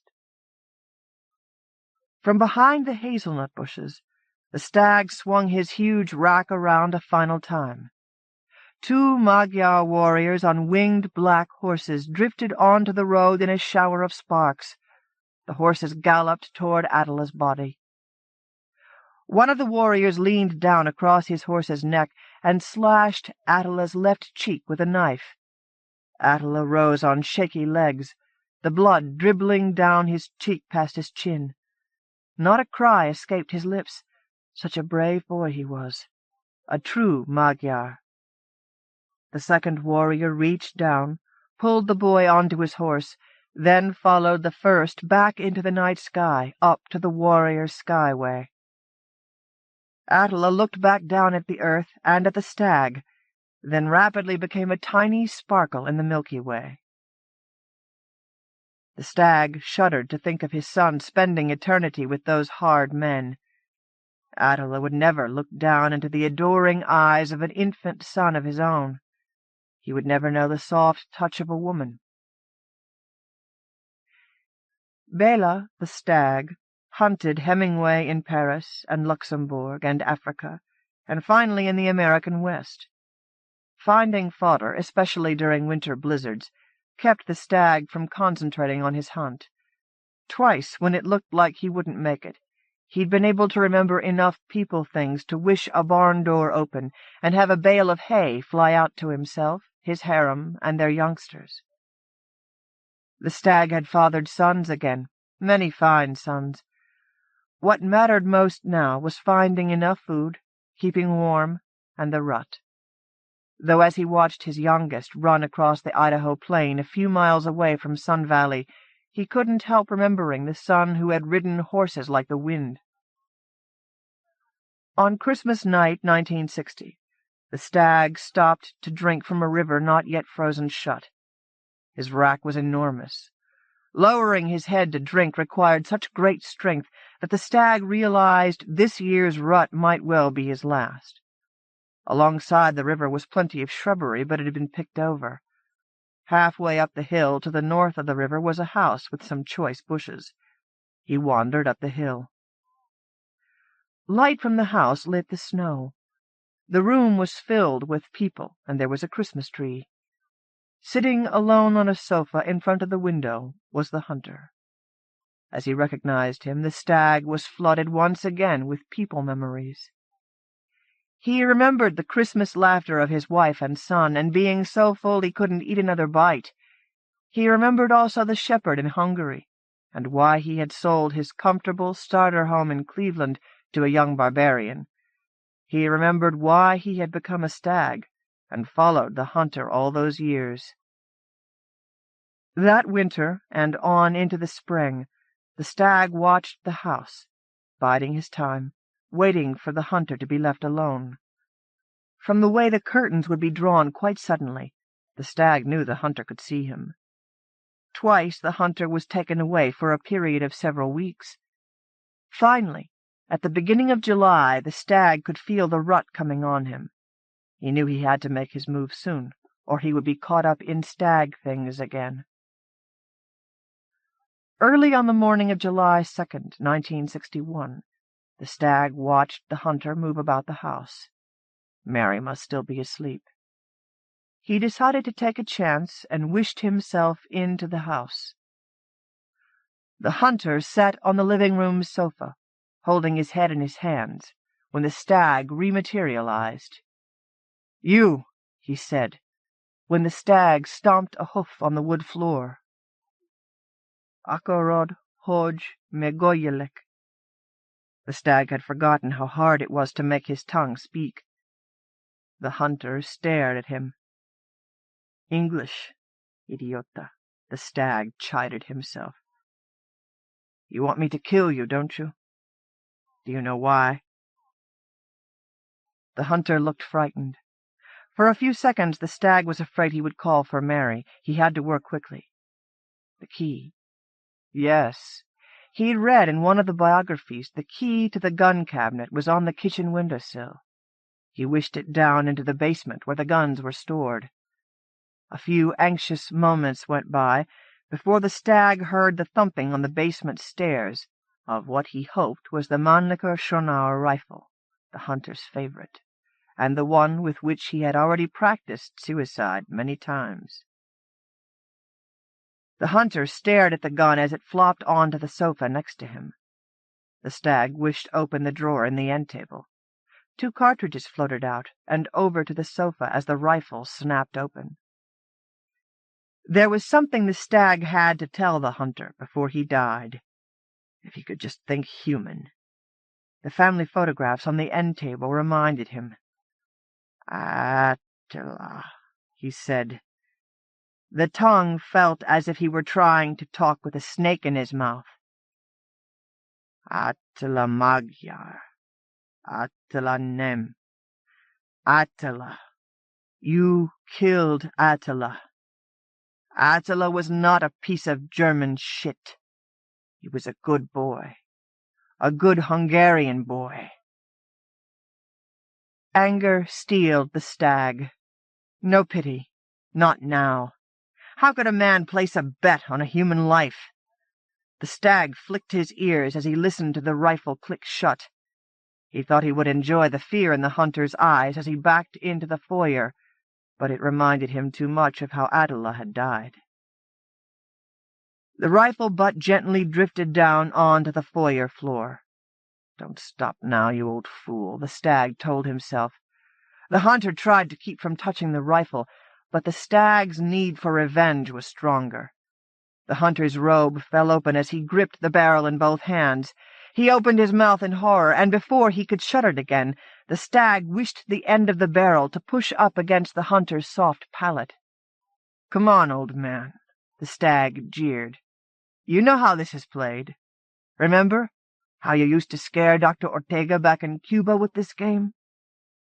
He wished the hunter's bare foot up in the air. Good. That's the way. The big toe slipped over both triggers. The stag wished the hunter's foot down hard. Delicately nudging with his hoof the bloody pulp that had once held the mind of a man, the stag wished himself away a final time, to the shores of the Tiso, where the scent of a doe in heat drifted through the cattails. Mothballs. Marvin Bell. Bela Lugosi visiting Stonehenge. Poof! The man coughed like an old convict, staining the sacred stones with ruby spit that gave the lie to those ferocious villains known all over the Western Hemisphere. He was sick. He showed intestinal fortitude just to be there, and his clothes smelled, whoa, of camphor when he leaned against a stone. Pity the deep baritone of his terrifying voice when he raised a goblet in toast and coughed. But, called upon by the anvils of the rune, his face obliquely lit by an iodine horizon, the great Lugosi waxed poetic. Stonehenge shook before his famous ruby throat as he once more embodied divine terror. Armdale Rotary Horse. Malcolm Beckett. The trickiest part would be the Armdale Rotary. I knew traffic in Halifax would stop on a dime for a pedestrian, but what about a pedestrian horse?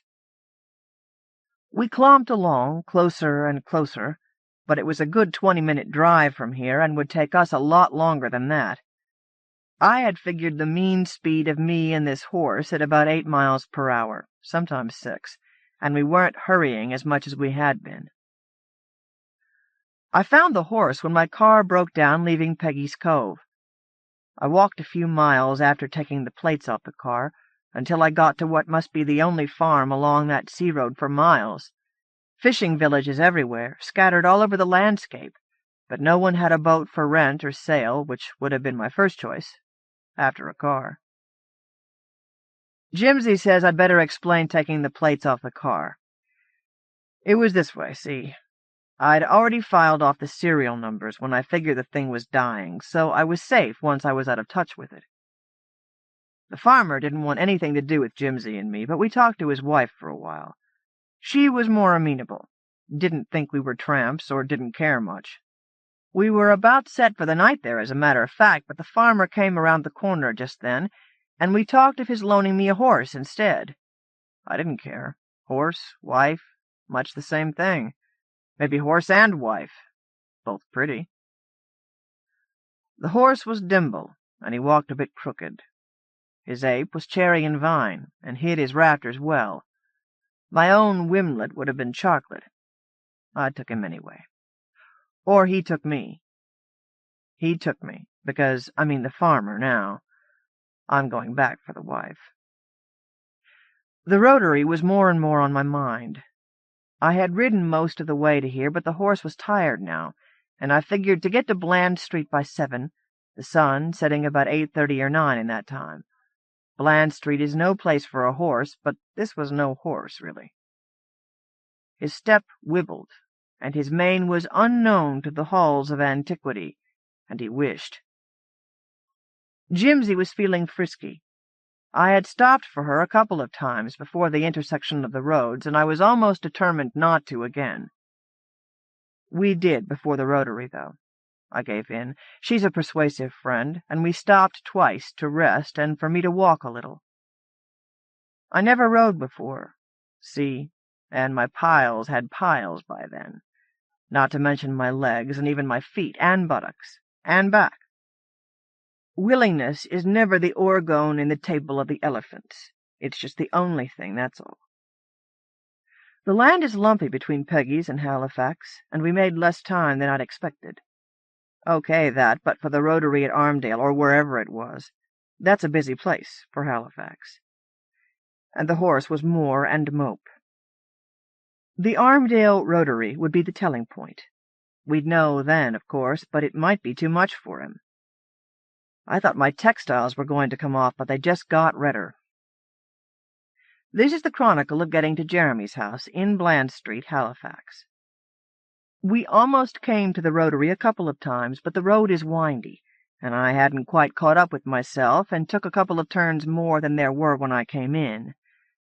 And I love you so. I sing to animals a lot. It's better than dancing, which only dogs understand, though it makes them nervous. We sailed a little that afternoon into Halifax, by way of the bloody Armdale Rotary, in the turns of the needle. The needle turned, and so did we, and lost it once or twice, and she shied.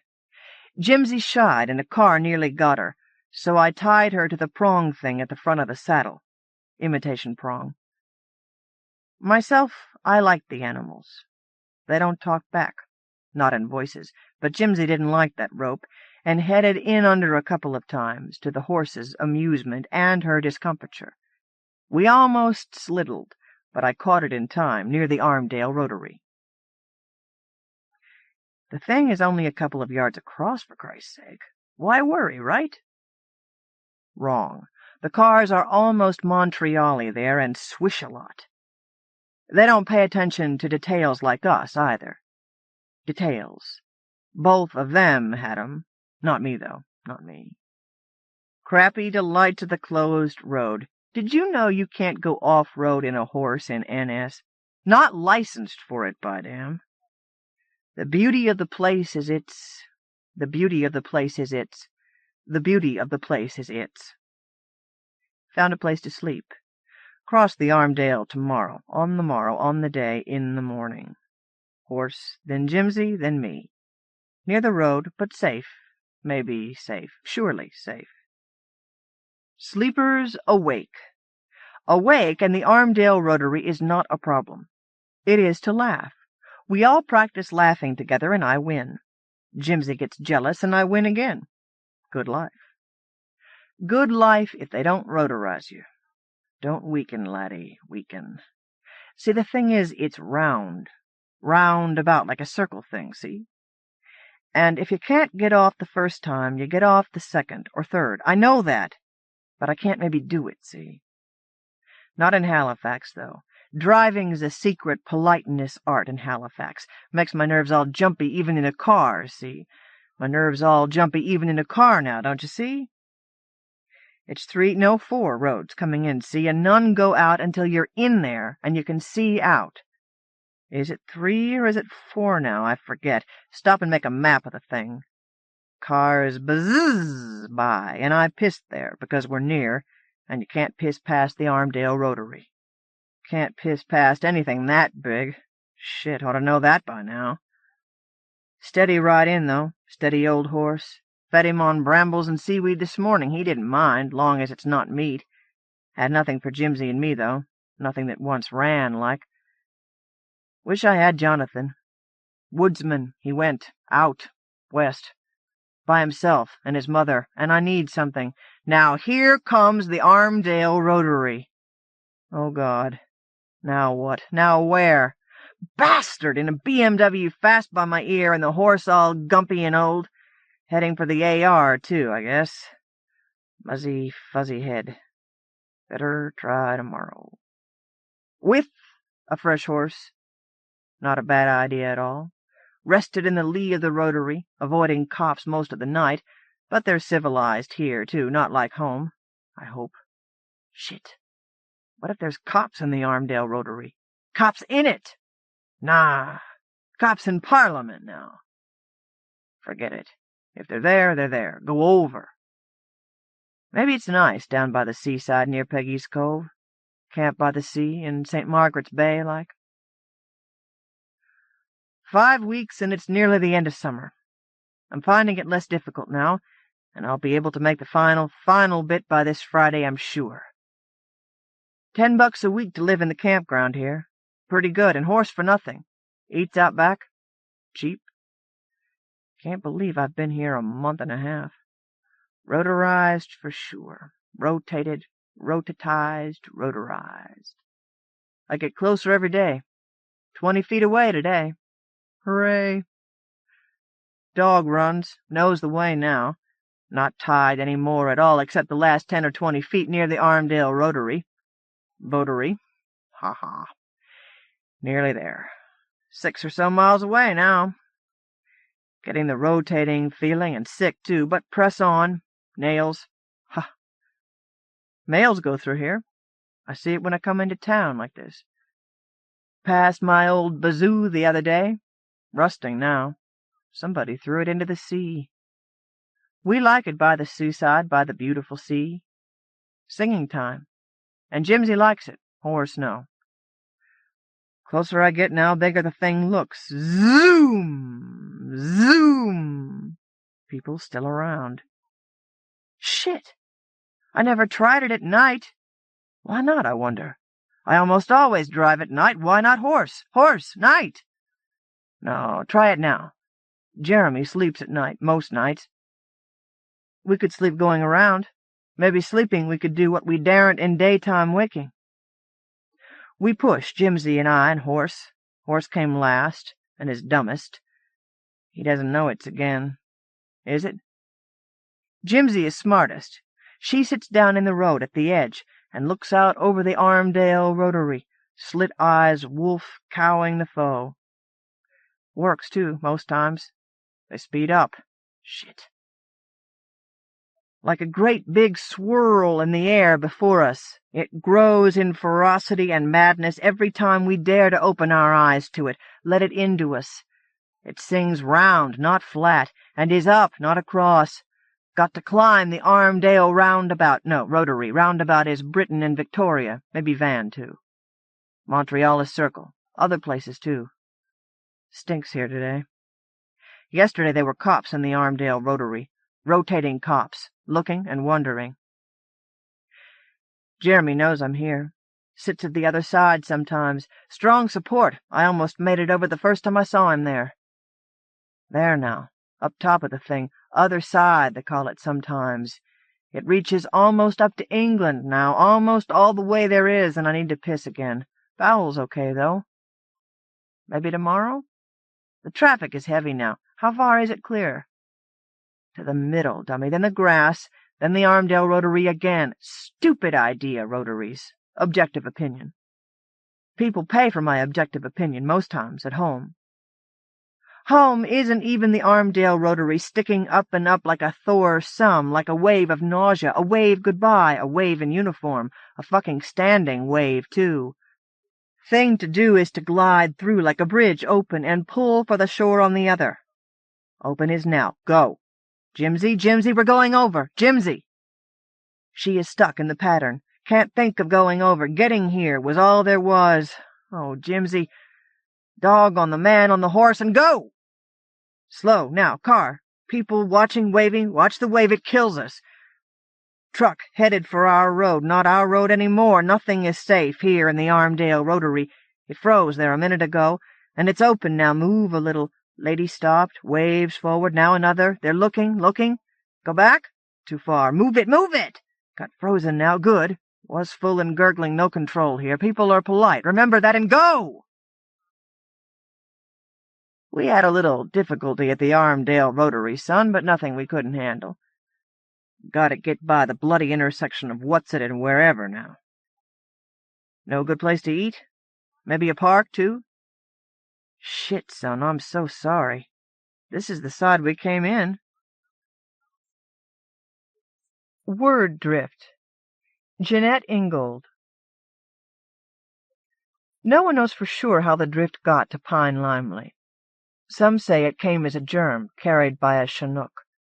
Others suggest spontaneous generation or black magic. Only the Committee for Performing Arts for the Higher Elite believes that it was planted, a case of unfair warfare engaged in by persons who didn't understand the importance of things like harmonic A's and didn't want to pay for a hall where musicians could play them.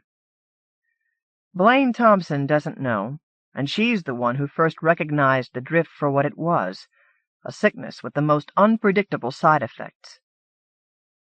Blaine came down with the illness in early December, and her theory was she'd caught it from Mr. Splicker, the school librarian. He was a creepy person who sprayed out his words and ended his sentences with little explosions of breath that made his nose hairs flutter where they hung out under his right nostril. Blaine had been in the library, giggling over a note she was writing to her best friend, Lots Winterbourne. Mr. Splicker sneaked up behind her and snatched the paper. "Read, study, or you're out of here, Thompson," he said. Spray, puff, flutter, flutter. "And I don't mean back to your homeroom." He rolled his eyes and jerked his head toward the wall that divided the periodical shelves from the principal's office. "Get my drift?" Like he was trying to pass along a head cold. That was when Blaine saw them. A scattering of leggy little creatures shaped like words. Words spelled with lots of tall letters and tails, such as tightly and jiggling, and with sharp angles like walk and whiz. She saw a germy-looking float bump into boat that took shape as a pirate ship with a carved, winged lady thrusting forward from its bow. She felt something ping against her forehead. "Mr. Splicker," Blaine said. "Drift off!" She flushed, hot and horrified. "Oh, I'm sorry. I meant that I understood that I got your drift, but—" "Get a book, Thompson! Move it!" Blaine stood up and started mooing. "Moo, moo, moo." She made things worse by adding, "I'm so sorry." Difficult to explain to the principal. Impossible to convince Lots that she hadn't mouthed off on purpose. "But I didn't," Blaine insisted, telling about it at lunch that day. "The stupid word changed. Move, moo. Just a couple of letters, but I couldn't stop it any more than you can stop a sneeze." She did not mention how heavy her head had felt, like it was a 30-pound cow head, and how, briefly, she'd had an overwhelming urge to find out what a cud was. She didn't say how she'd looked down and for just an instant seen a hoof where her foot should be. "Have you ever," she asked Lots, "thought about words? Really thought about them? Felt them? Even seen them?" "Blaine," said Lots, "are you getting weird?" After school, Blaine returned to the library to apologize again. She found Mr. Splicker talking with the music teacher about their hope for a performing arts center that could showcase the Pine Limely very select small chorale and string chamber group. "The town has extra money," Mr. Splicker was saying. "Just exactly enough." "Mr. Splicker?" Blaine began, politely, since she was interrupting. "What?" "I just wanted to say that I'm so zoo. I think we should have a zoo instead." Where did that come from? Mr. Splicker's face turned the mottled color of an old beet. "Nobody asked you, Thompson, and I think," said a science teacher, "that she's got a good idea." Blaine slipped away as quietly as she could, but the battle lines had been drawn behind her. Saturday morning, Blaine and Lots lounged in Blaine's bedroom, nibbling on cold pizza. "There's something wrong with me," Blaine said. "I think I've got some kind of new disease that keeps me from talking right." "You mean that keeps you mouthing off?" "No, that's not what I mean. It's as if a word comes in my brain one way and goes out my mouth another, and doesn't check with me to see if the change is okay." "That's weird, Blaine," Lots said. "And sometimes I can see them, the words that come out. I mean, really see them, like they're things instead of sounds." "Really weird." "Yeah, it is weird. Whoa. It's happening again," Blaine thought. "Or work." She saw the word take off, encased in an oval like a football-shaped cartoon balloon. Work. Saturday morning work. "Catch it!" Blaine yelled. "Don't let it get away!" She ran after the balloon, which went far faster than any word balloon should be able to go, down the hall, down the stairs, into the kitchen. "There you are, Blaine," said her mom. "Have you cleaned your room yet?" Over the next days, the school, indeed the entire town of Pine Limely, became enmeshed in what quickly became known as the culture versus vulture issue. There wasn't enough money for both projects, and argument raged over which was needed more. In addition to birds, said the science teacher, a zoo would have mammals and reptiles, and no animals would be allowed in our performing arts center, said Mr. Splicker. It would be a refined haven. Blaine ignored the whole thing, too preoccupied with trying to control her own words to pay attention to those of others. "I'm sick," she told Lots. "I've got word drift." Then, as illnesses do, hers advanced to the next stage. Like a cold that goes from sore throat to stuffy nose to head-throbbing please-make-me-die misery, Blaine's word drift moved from the coming-down phase to full-fledged got it. Blaine saw words shift, words take shape, words zap down from posters and fly up from sidewalks. Her words, other people's words, new words, old words, they came alive to Blaine in unfamiliar ways, so that she hated to get out of bed in the morning and have to face the army of words that waited outside her door. She battled with words that fought by being slippery, by never being in one place long enough to be caught, like a football on a muddy field, words like maybe and there. There ought to be a law that forces words to be solid, she thought, or at least to go around with strong handles that a person could grab onto. She suspected everything. "Even the words that I know I don't trust any more," she told Lots. History became mystery, became a mess, when the rest of her class wrote reports on the start of the French Revolution, and Blaine discussed unsolved axe murders in early mining camps. Desert became dessert, and Blaine blew her geography grade with a show-and-tell chocolate cake. The other kids brought in sand-lined dioramas. Then Blaine lost her part in the Christmas concert, the day her teacher handed out words to all the songs. Ever since Blaine was little, even after she'd stopped believing in Santa, she had spent every Christmas Eve peeking out her window, hoping to see a reindeer hissed somebody's wreath. Then, bam! Wednesday morning she saw those song sheets and learned that what Rudolph really was going to do was make a name for himself in history. A wreath, history. Such a little shift, but I'll never look for a reindeer again, Blaine vowed. "And you're a mean old biddy for doing this to me," she yelled. "And history is the stupidest word of all." The teacher sent Blaine to the principal, who by this time was getting very tired of seeing Blaine. There's no telling how long Blaine might have stayed isolated in her illness, had the art teacher not assigned papier-mâché cuddles and told everyone to bring stuffed animals to school to use as models. Mr. Splicker spotted Blaine walking down the hall, a 2-foot-tall stuffed gorilla under her arm, and lost his cool. "We are not," he said, "going to have a zoo." He grabbed the toy. "And I want you to stop mocking me, young woman." Blaine's nose began to tickle. "Stop making a mockery of our quest for higher culture." She stifled a sneeze into a tissue. "Don't monkey with me!" Monkey floated in front of Blaine and became a tiny toy figure. "I won't see you," she thought. "Go away." She sniffed and puffed, and tried to concentrate on not sneezing again. "Don't ape me," Mr. Splicker said. The toy monkey grew bigger and waved. "I'm imagining you," Blaine insisted, even while she stepped back from a blast of banana breath. "I am not going to acknowledge this thing. I am going to talk nicely to Mr. Splicker, and I am going to pretend there's nobody here but him and me and Lots." "I'm sorry," Blaine began.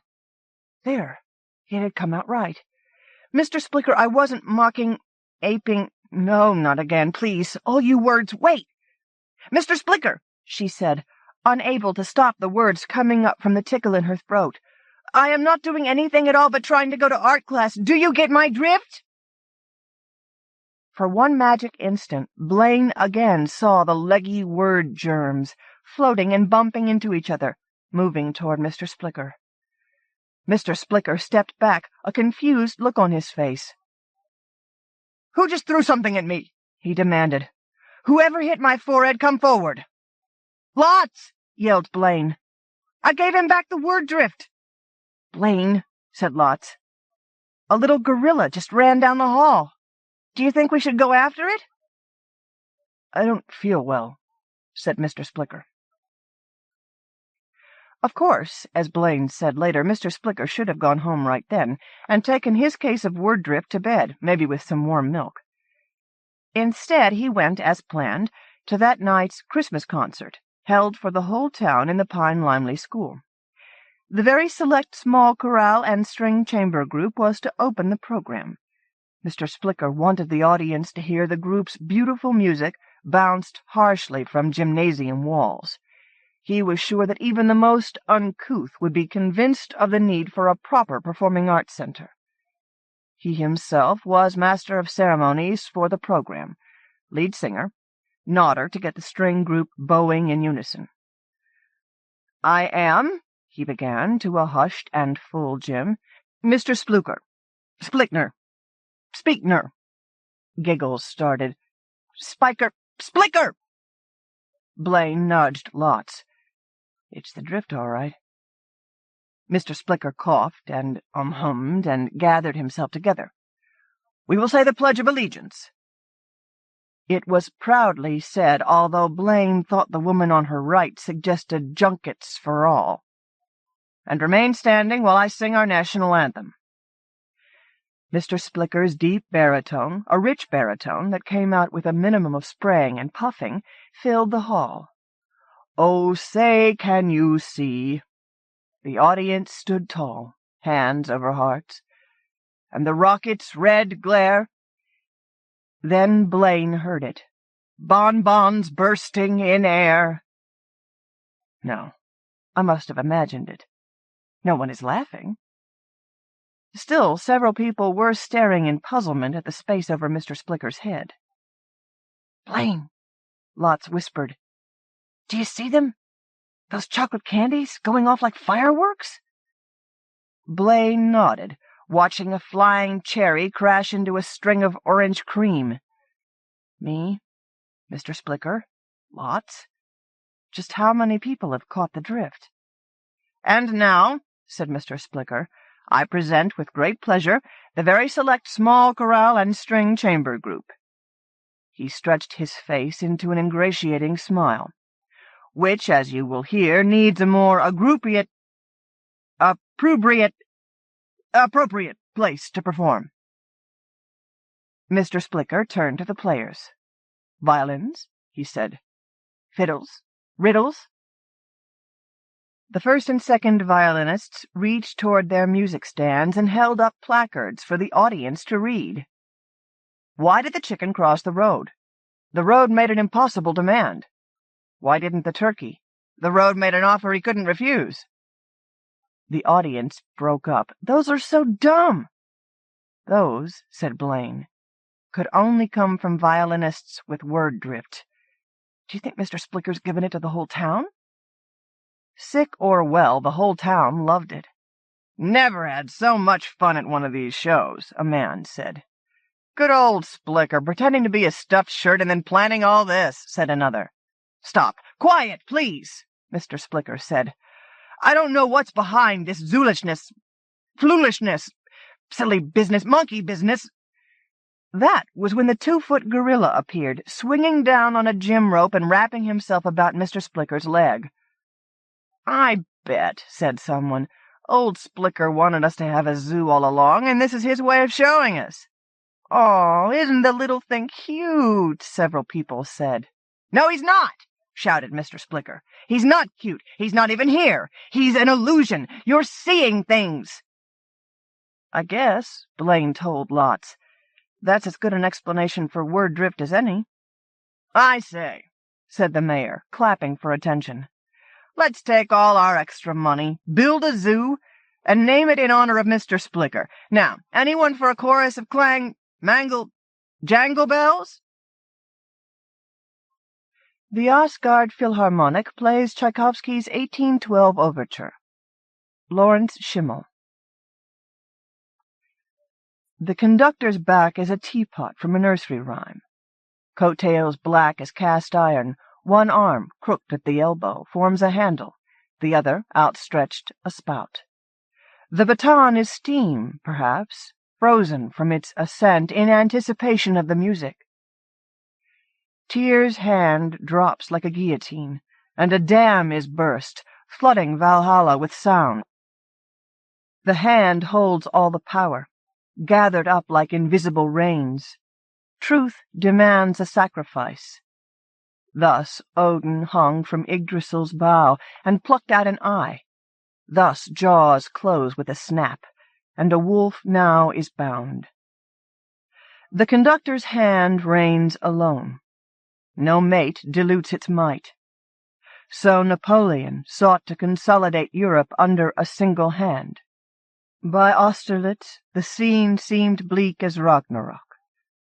But the Russians were hardy as frost giants. Deep into the hills of Jotunheim they fled, and at their retreat fire raged across the plains, a taste of Surtur's wrath. The cannons fire their frustration, but are muffled by the snow, always the snow, grey and soft, muting this world of dead and ghosts. Bragi leads a hymn. Valkyrie voices flutter, a trill of flutes, their feathers white as snowflakes. Napoleon crumbled under Fimbulwinter. When the music stops, there is triumphant applause. The spotlight's glare picks out plaster and asbestos falling like snow. White noise. Gil. Dan Perez. It was the first real day of fall, that day when the air cools down just enough so you notice it. The breeze off the ocean was still humid, though, so when I finished the morning walk down on the roller coaster, my work shirt was damp with sweat. When I stepped down onto the platform, I smelled fresh chain grease and popping popcorn. Mac sat in a bar chair near the controls, sipping coffee from his blue thermos. Later on, he'd switched to the red thermos, which held coffee and Irish whiskey. One of the supervisors had tried to fire him for that, but old man Keegan, the park owner, had stepped in and told him that Mac had a perfect safety record, and that he wasn't firing anyone that close to retirement with a perfect safety record. Still, it worried me when he was on the levers and his breath stank to high heaven. One of these days was all I could think. I sat down next to him, and he blinked his crinkled brown eyelids at me. "Summer's almost gone," he said quietly. "Yep," I said. "Funny we haven't seen Gil so far this season." Mac always started a story that way. Funny we haven't seen this, or funny we did see that. "Who's Gil?" I asked. "Nobody's told you all summer?" he snorted.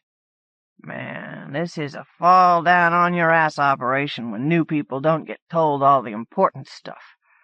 I'd have swore that Jerry or Frank would have told you about Gil by now." "Well, they haven't." His gaze drifted out across the track, past the red and orange cars and the whitewashed timber latticework of the Meteor. "You can believe what you want," he began, his voice low. "But I've seen him every summer for the 26 years I've worked for the Keegan Brothers Park. Before me, old Francis Hartweather, who's dead and in the ground some 25 years now, saw him too. Francis said his hackles would stand right up when Gil came to ride the coaster." He eyed his red thermos a moment, then continued. "See, every coaster has a history. Some good, some bad, some indifferent. But there's always a weird thing or two that only us operators know about, 'cause we've been around long enough to see and hear everything. And the weird thing about this old pile of slats is a little boy named Gil."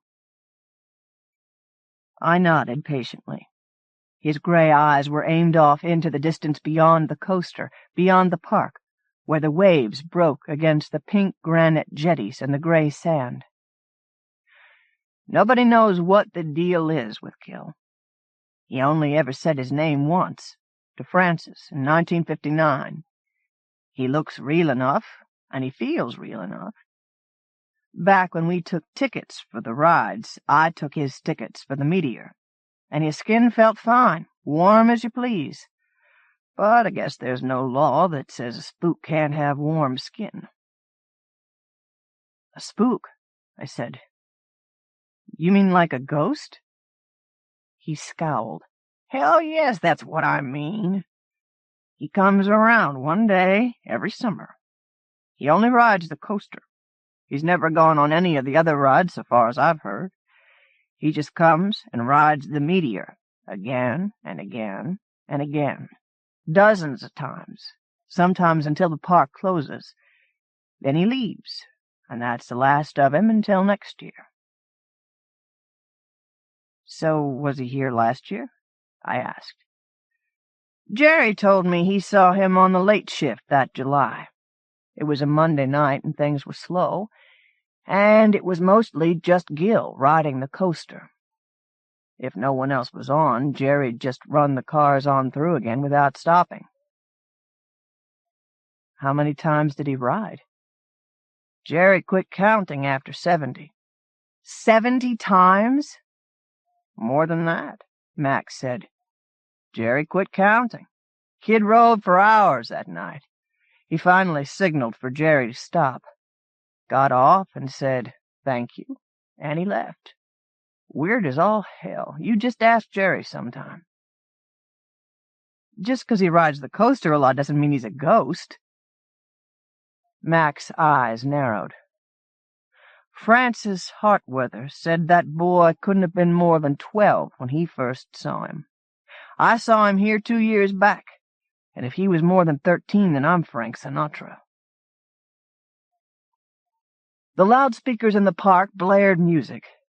Keegan Brothers Seaside Amusement Park was open for another day of business. The sun had arced over the Gulf of Mexico and gone red in the west. The Meteor's chains rattled and clanked as the A train rode up the first incline with a fresh load of sardines. That's what we call the riders. Pack 'em in, lock 'em down, like sardines in a can. I saw Jerry come onto the platform as I was seating people in the B train. As I went down the line, stomping the pneumatic footlocks, Jerry carried his sack lunch over to the operator's cubbyhole, then went over and said something to Mac. Mac, who'd gone through his red thermos a good while ago, turned crimson and scowled as he yanked hard against the lever to release the B train. It jolted into motion toward the incline, and I walked over, knowing I had a minute before the A train clanked to a halt on the platform again. I don't fucking believe it, Mac said, his breath sour and boozy. Soup says the word came down from Keegan himself, Jerry said. He rubbed the 2-inch scar on his chin, a relic from his Carney days. What is it? I asked. Fucking bastards, hissed Mac. Fucking tightwad bastards. Jerry turned to me and said, Park's closing down in 2 weeks. What? Closing early? No, man. Closing for good. Formal notice comes with our paychecks day after tomorrow. The A train rattled around the last curve and on to the straightaway toward the platform. Sons of bitches, Max said, as I went back up to the cars rolling into their slot. I felt a little surprised, but not much. When I had got the job in the spring, there had been rumors that the park was near bankruptcy. I heard about the costs of repairs after the big hurricane, and how attendance had been way down the past few years. But money was tight all around, and jobs weren't easy to find, so I had kept at mine and hoped for the best. Now I'd have to find something else to do. But what? Another amusement park, maybe, or worse, the Carney circuit. A feeling of tired desperation stirred in me. I'm getting too old for this, I thought. When Frank showed up to relieve me, I punched out and spent the rest of the night hanging around the park. Word had spread fast, and everyone was pretty gloomy. I went by the merry-go-round to see if Diana Hickson was up for a date after her shift. She told me she couldn't, since she had to pick her sick kid up from his grandmother's. I bought myself a hot dog and a beer, and went out on the boardwalk to eat. The sound of the waves in the darkness, and the rich, seaweedy smell of the Gulf on the breeze made me feel a little better. I ended up back at the Meteor just before closing. Almost no one was around, and Jerry and Frank looked bored. The B train was parked, and the A train sat empty in the slot. "Hey," Jerry said as I walked up. "You been here all night?" "Yep. Didn't have anything else to do." "Hell, boy," yawned Frank, extending his thick arms into a stretch. "You could have taken my shift for me." I shot him the finger, and he laughed. "Hey, Jerry," I said.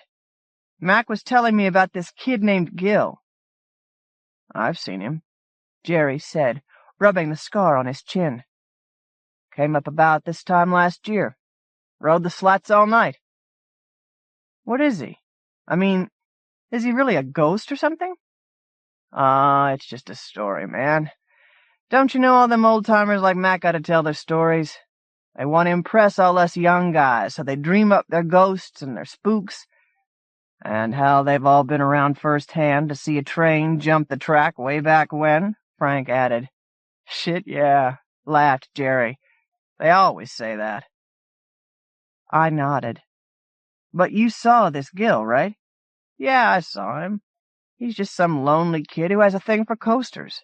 He probably doesn't have anything better to do than hang around a broken-down old roller coaster all night.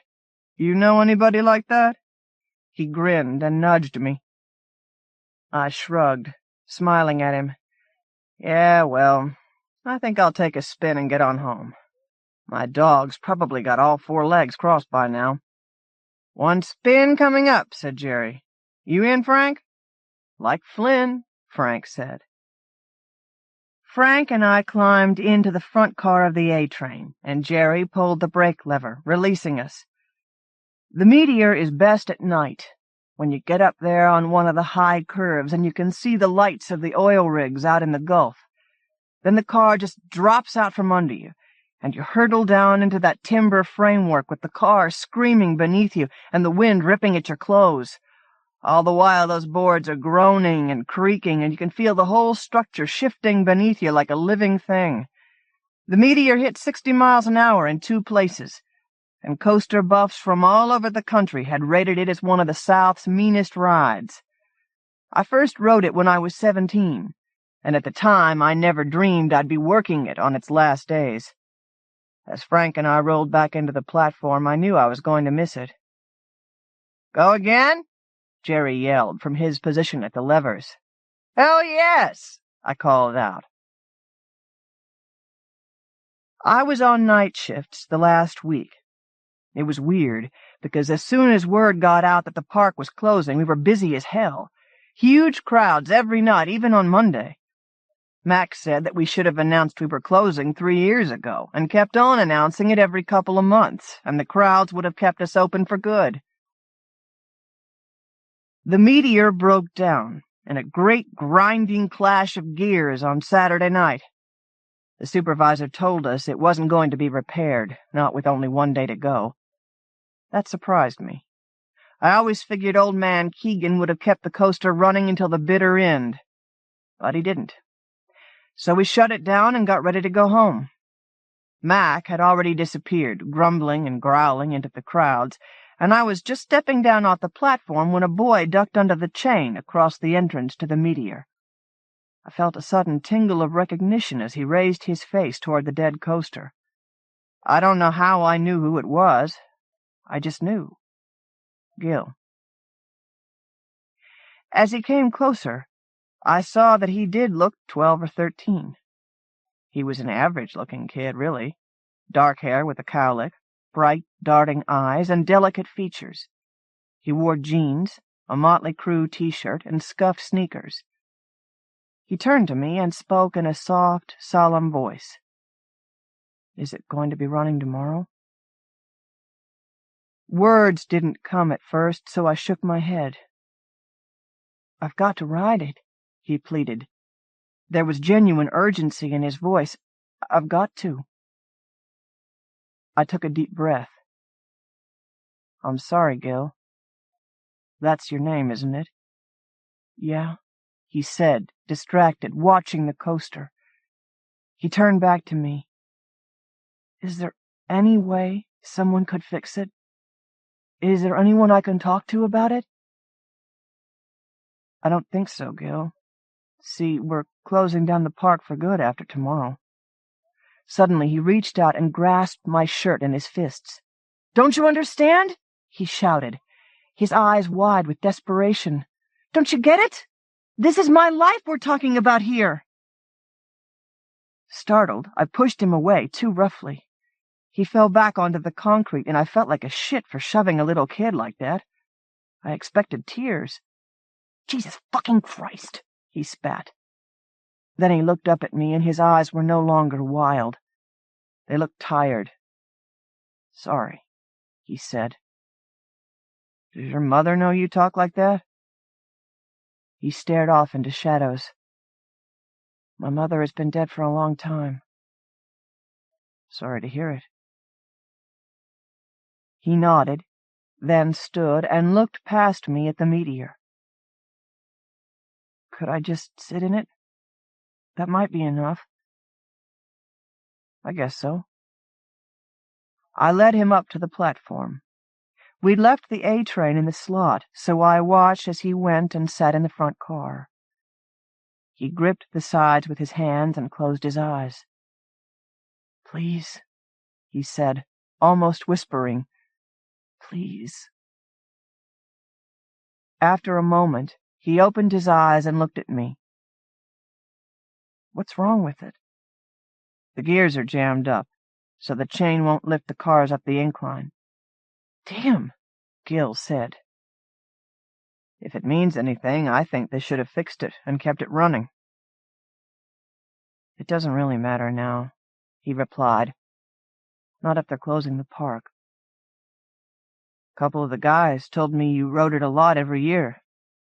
"Yeah, 102 times last year." "Sheesh. Why so much?" He looked at me, his eyes cool and serious. "Because it's scary." "Scary? I'd be numb after riding it that many times." "No, you wouldn't," he said. He climbed out of the car and walked along the platform toward the incline.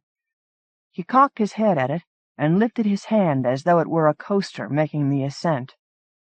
"Tank, tank, tank," he said, imitating the chain sound. Up and up and up. I remember it like it was yesterday, the first time I rode it. I told Papa I never wanted to go on that thing, that I was scared of it. He took me on it anyway, and as we went up I was more and more afraid, and then he arced his hand and brought it down sharply. Whoosh! It scared me bad, so bad. Then Gil ran toward the incline. "Yes!" he shouted. "That's it!" "Hey!" I cried out as I ran after him. "You can't go up there!"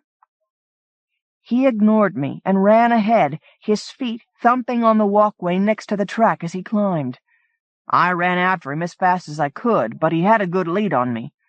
The climb seemed to take forever, except that the gap between him and me widened. I tried to call out, but I was too winded.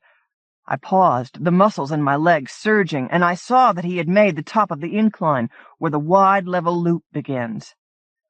I forced myself onward as Gil ran around the loop, his arms out to his sides like a kid playing airplane. He was laughing, but it was high and crazy-sounding, almost indistinguishable from crying. He was halfway around the loop when I made the top, my lungs heaving. Gil ran toward the first drop, a 50-degree angle. "Gil!" I said, barely able to get the words out. "Safety rope!" He turned toward me, ignoring the drop. He carefully climbed onto the handrail and walked along it, sneakers heel to toe, and balancing with his arms like a high-wire walker. "Check this out," he said, his eyes glassy. "This ought to work?" Behind him, far off in the night, I saw the lights on the oil rigs glittering against the water. "Come on down, Gil," I said, walking along the curve toward him. "I'm serious now, okay?" "Don't fall," I thought. "Please don't fall, kid." I watched a strange peal of laughter as he teetered a moment as I approached. I froze, my heart jumping in my chest. "Come on," I said weakly. Then it all became slow motion. Gil drifting out over the drop below, impossibly far, beginning his fall, that weird smile on his twisted face, me lunging out so slow to grip his arm, a crazy tug of gravity as his weight pulled me slowly over the rail, then dizziness and searing pain in my ankle. We were hanging there over the drop, my foot wedged into a gap in the walkway.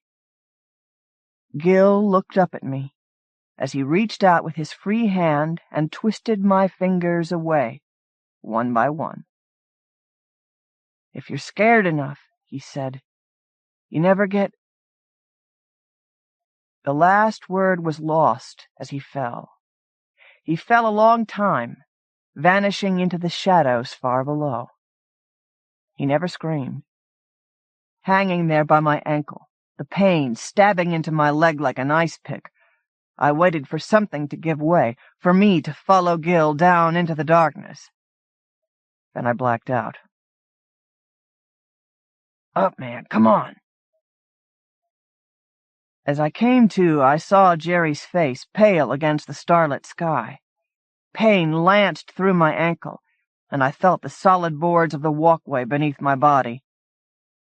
"I came by for a last look, and I saw you hanging," Jerry said. "I just about killed my ass getting you back up here. What happened to you, man?" "Gil," I said, forcing myself to sit up. "He fell off." Jerry glanced over at the edge of the walkway. "Oh, man, are you serious? Oh, sweet Jesus." He helped me up, and we hobbled back down the incline. I gasped every time my hurt foot touched anything. We got down to the platform and went down the service stairs to the sandy path that wound around the base of the meteor. Then we saw the dark, broken shape splayed across a patch of morning glory. "Hey, man," said Jerry as we approached. "I don't know who that is, but it sure ain't Gil." I felt dizzy, maybe from the pain, and maybe from something else. Maybe from seeing that figure lying on the ground. The clothes had burst when he hit, or maybe before, because they were too small for him now. Long, pale limbs lay broken like sticks, bleeding on to the leafy vines. Gaunt ribs dusted with white hair showed through the tattered shirt. He emitted a hollow, rattling groan. "Holy shit!" said Jerry. "He's still alive! I've got to get an ambulance!"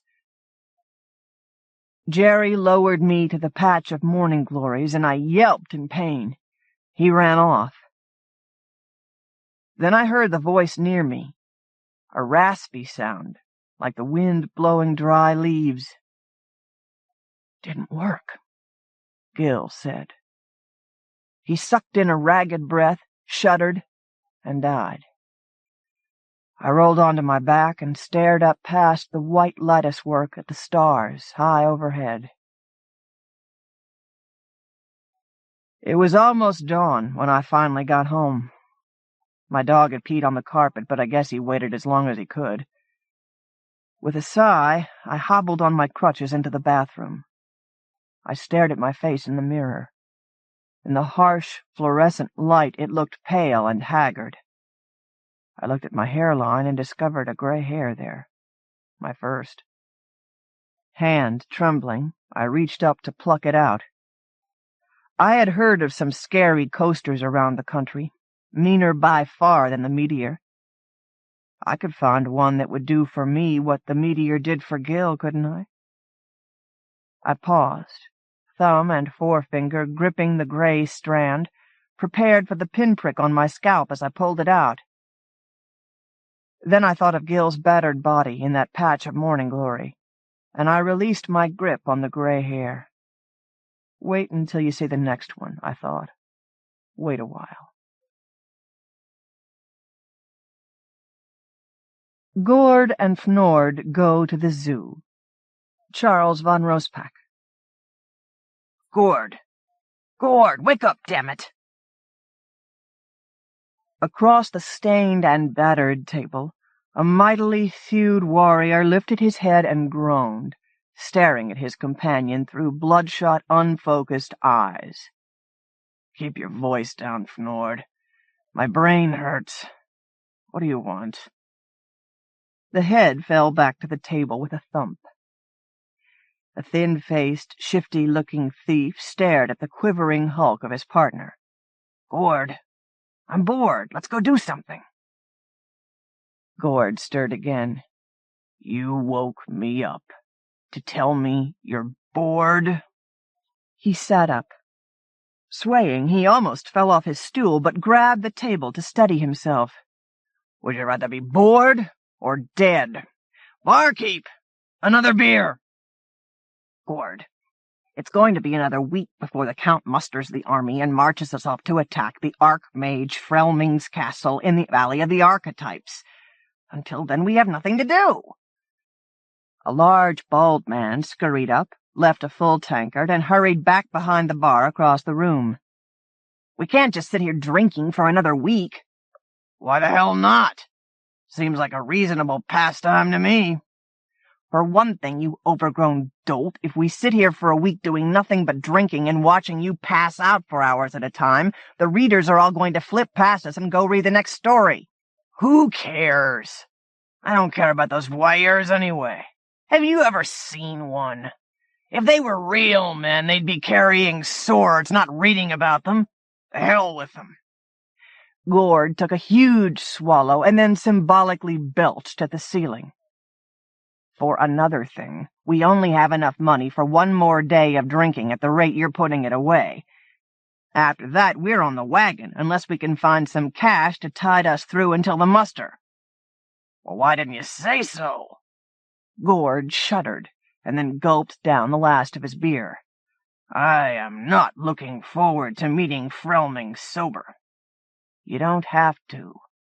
I know where there's a large treasure store about a day's walk away. We'll even get a reward from the Count for recovering it, and have enough cash on hand to not only let you drink yourself into oblivion, but to do so at Katrina's house of humping. The barbarian's face lit up. Really? Great! Suddenly, the face clouded over in a frown. What's the catch? If it's only a day away, why hasn't someone else gone and got it yet? Nothing serious, Gord. The treasure is protected by a dragon, that's all. That's all? Gord reached across the table and grabbed the thief by the throat. Around the room, conversations stopped. A few of the more timid people dove under their tables. Gord! Gord, put me down and listen! Ah! Gord, put me down! The barbarian let go, and Fnord fell to his stool with a clunk. He sat there for a second, rubbing his throat and staring at Gord in disgust. Listen, you lunkhead. Think it through. We have a week before the war starts. We're almost out of money. There's a treasure hoard just out of town, and it's being guarded by a dragon. The author needs a subplot to keep the reader interested in the story until the real action starts. All we need to do is wander down to the dragon's cave, kill the dragon, bring back the money, and then the author will send us off stage for a few days of carousing until the war starts. Right, Fnord. Why can't the author simply have us kill the dragon off stage and give us a few days of on-stage carousing at Katrina's instead? We're not in that kind of book, Gord, you know that. Yeah, well, how do you know the subplot isn't two idiots get eaten by a dragon? Think about it. Have you seen any other characters in this story? Everyone in the bar is a spear carrier. They don't really exist. Even the bartender is a generic stereotype, and he's the only guy who's even had a walk-on. We're the stars of this novel. The author can't kill us off for at least another 100 pages. Nothing can go wrong. Gord rubbed his forehead. I don't know, Fnord. Here, look at this. Fnord reached down to the floor for his pack, opened it, and pulled out a sheaf of papers. This is the first draft of the book. I sneaked it off the clerk's desk at the Hero Guild before we signed up for this story. We not only survive the dragon, but we go on to rally the armies when all seems helpless and carry the day on to victory. We're heroes, Gord. I can't read, Fnord. I'm a barbarian, remember? Never trusted all those squiggles and stuff. I still don't know. Dragons are nasty business. I don't like the idea of going up against a dragon single-handed. You won't be going against it alone. I'll be there, too. Oh, well, that's different. What the hell? Let's go.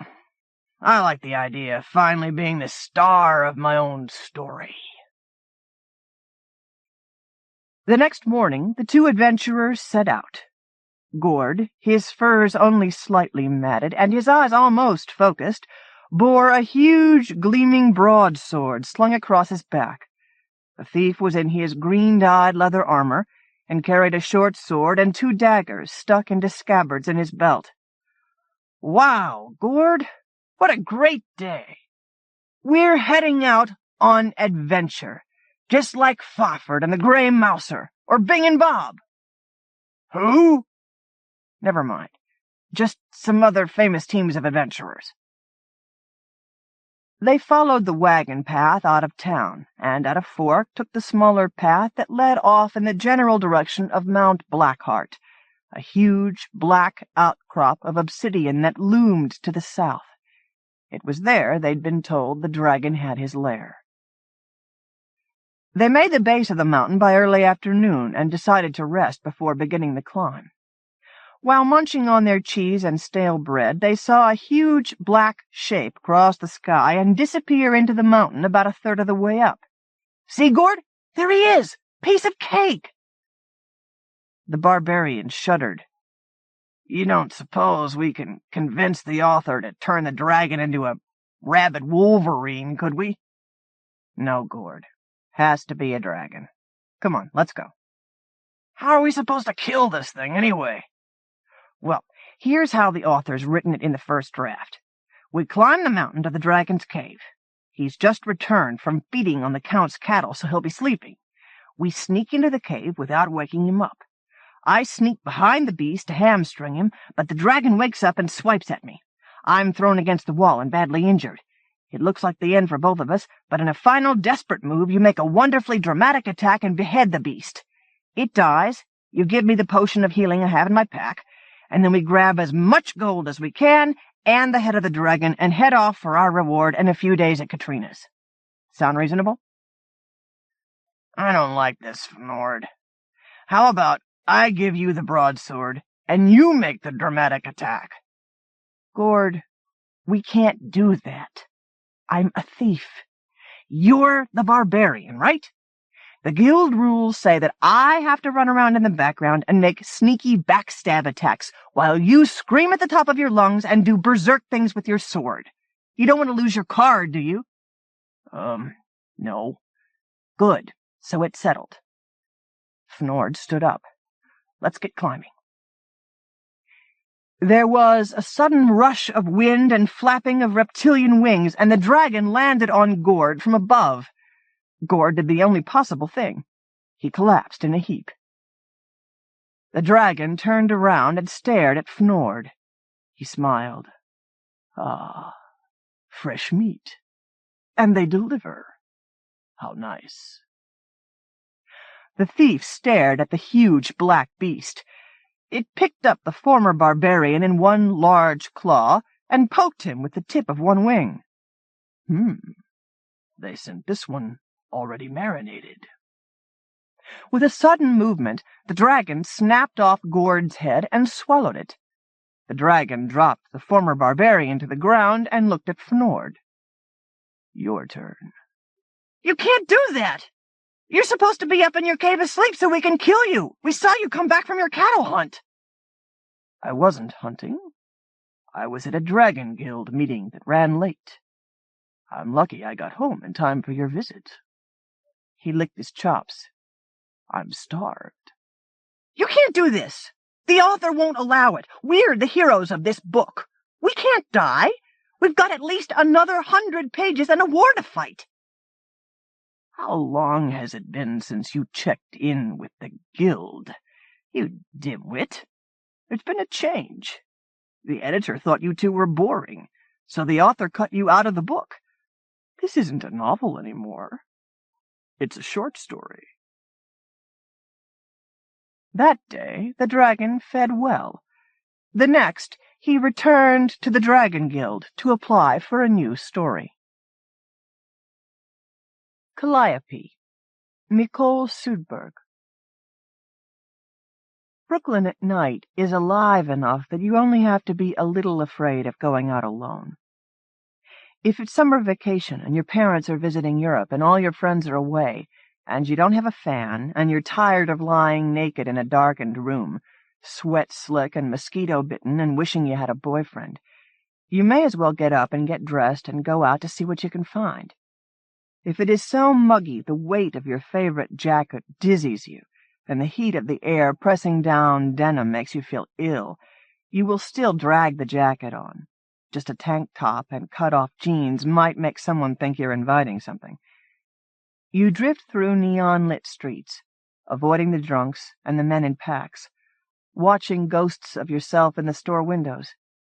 You imagine that at the next store, someone will put his hands flat against the other side of the glass and stare at you gravely, and finally tap a knuckle against the window and mouth, "Hello." You don't know that you will meet someone tonight, someone so lost he's misplaced his reflection and can't find it in mirrors. You don't know that you will look so hard for your image imprinted on his pupils that you won't be able to see anything but black. He had cut his hand on some broken glass, a Coke bottle maybe. A pale green curve glimmered moon-like between his fingers, created by dark splashes of blood. His eyes, at least in the streetlight, were the same green as the glass. The rest was charcoal sketch, all black, gray, and white. He was in the foreground. I was in the background, watching him. All you could see of me was one eye and a bit of hair, and maybe my left hand, coming from a patch of sleeve embroidered with ankhs and roses. He dragged the white blotch of his other hand across his eyes in exaggerated confusion, swaying. Drunk. Not too drunk to see me half hidden by a lamppost, drunk enough to call out, "Hey!" and forget if he had anything else to say. "Hey!"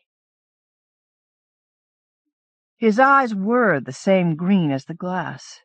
I couldn't believe I hadn't recognized him before. I'd spent enough time staring at him in hallways, in classes, knowing I would never dare talk to him. He was older. He was one of the beautiful people. He was one of the people who drank and smoked and slept around. He'd disappeared about a year ago. Rumor said he'd run away, or been arrested, or died. He jiggled his bleeding hand. "You staring at something?" He was annoyed. I backed up a step and dug my handkerchief out of my pocket. "Here." "Jesus," he said in disbelief. He threw down the glass, and it splintered on the pavement. He crunched over the shards, coming to meet me in the light. "A handkerchief in this day and age." He tried to tie it on by himself, one-handed. "Am I supposed to say I'm sorry or you're welcome?" I shoved my hands in my pockets, trying not to shake, thinking, my God, that was witty. How did I manage it? I shifted, and the seams of my jacket chafed hot red lines from my wrists to my armpits. The creases of my elbows felt as raw as rashes. "Shit, I know you." He squinted at me, his mouth slightly open, and I smelled the beer on his breath, sour as day-old sweat. Shit. I'm sorry. Thank you. Really, where do I know you from? He was biting his lip, and I could see the pale marks his teeth made and the delicate pink rims of his eyes. His skin looked so tender I had to curl my hands into fists so I wouldn't touch his face. Calliope, I told him. Cal, from school. Yeah. Oh, yeah. Could you help with this? Oh, no, I blurted. My face went hot, not with the humid city heat.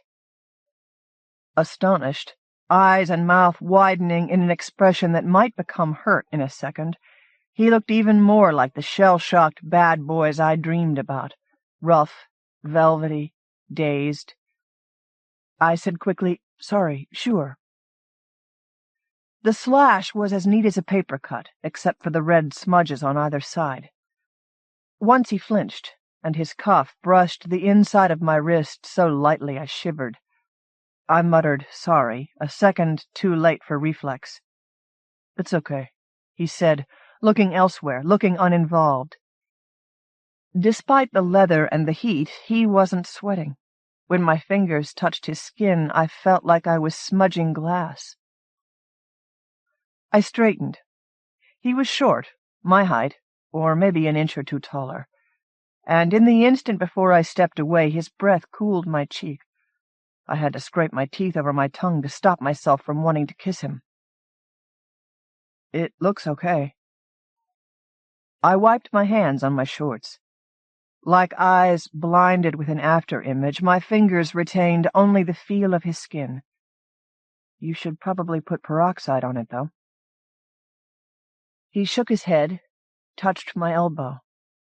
I wished he could touch bare skin. He probably could hardly see me.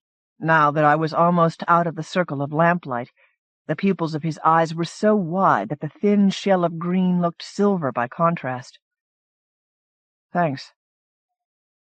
He didn't sound friendly exactly, but his voice had lost the particular wariness you have to have for strangers before you know what they want or whether they're crazy. So, Calliope. So, you're still in school? I nodded. I'm a senior. I will be this fall. He nodded back, his earring catching the light for an instant. It was a diamond-pierced crucifix with one arm twisted up. Are you, thinking about college? Or art school, I said. Or work. What are you doing? He nodded again, absently, sucking on a string of hair that fell past his eyes. I'm Matt, he volunteered. He tried a cautious smile on me, as if offering a strange dog his hand to sniff. Anyway, I gotta go. Nice seeing you, though. Thanks. I watched the neon bloom on his hair, red, and then the green, and then the blue, relieved he was gone, jealous of whoever he was going to. I imagined a girl filling the emptiness of her palms with the feel of his skin, and my gut cramped, tight and fierce. Glass smashed 3 feet away. I jumped, my heart thumping so hard it hurt, naked legs and belly and neck vulnerable to anyone's glance or touch.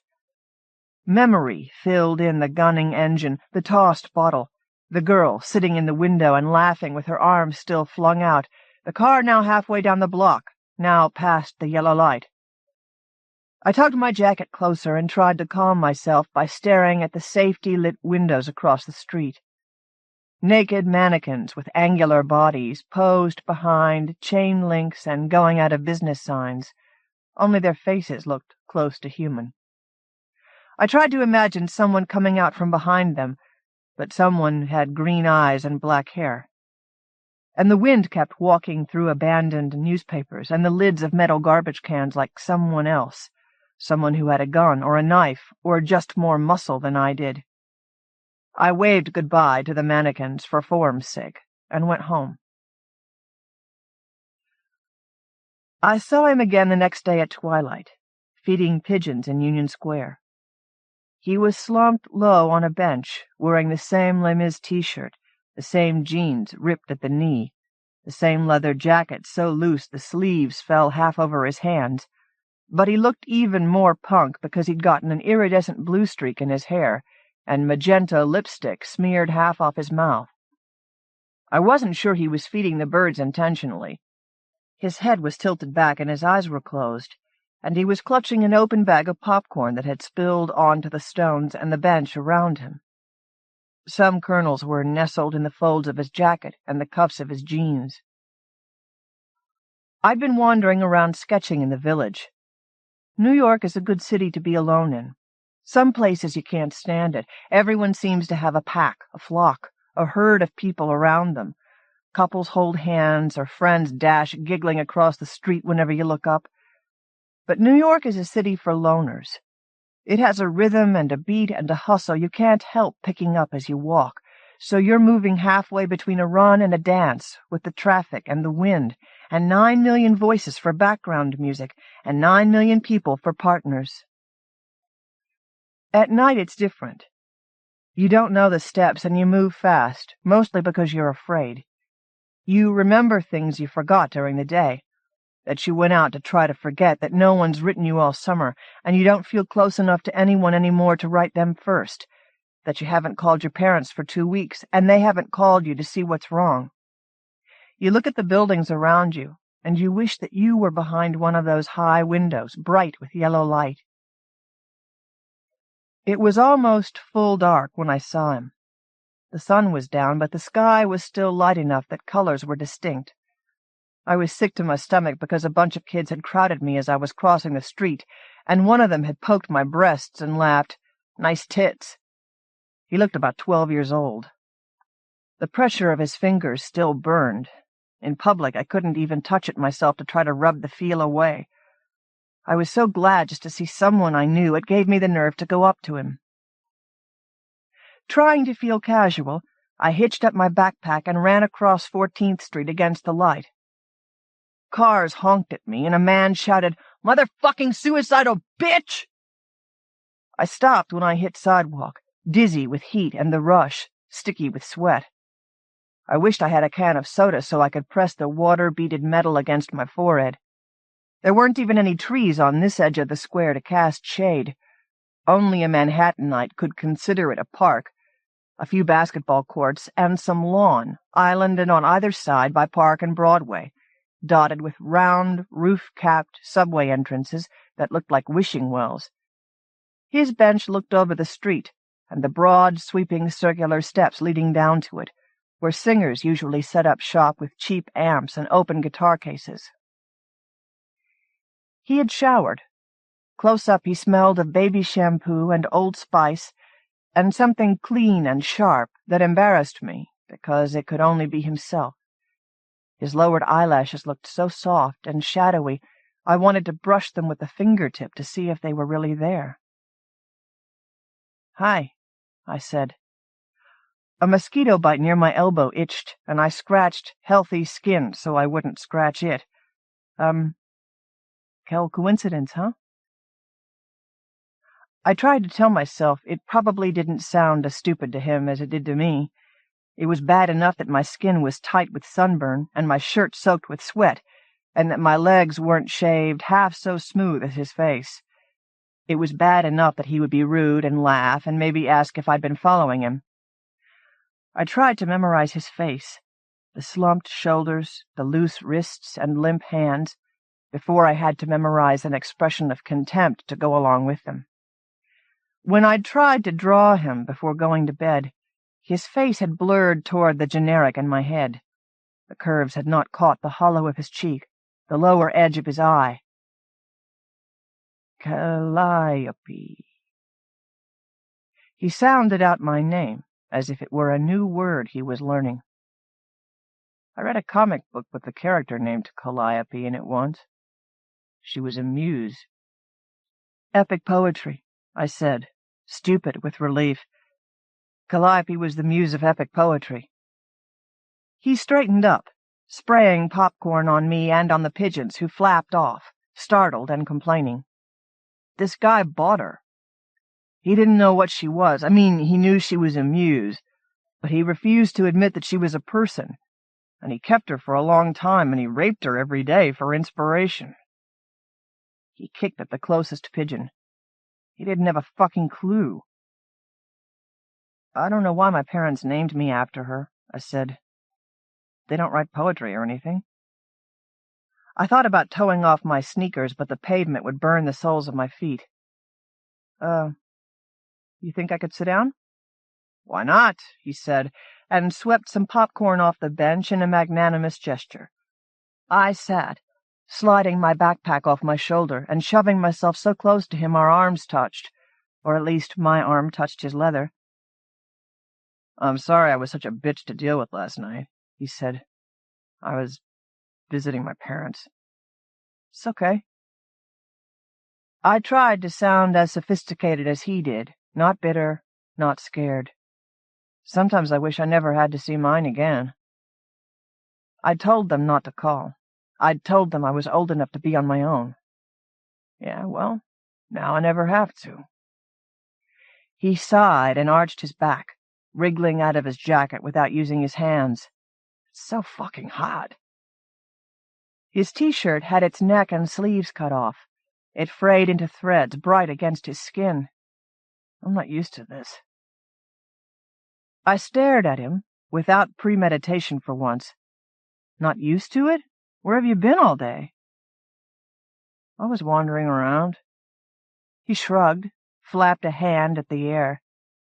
The subways. They're pretty neat shit, you know? Air-conditioned?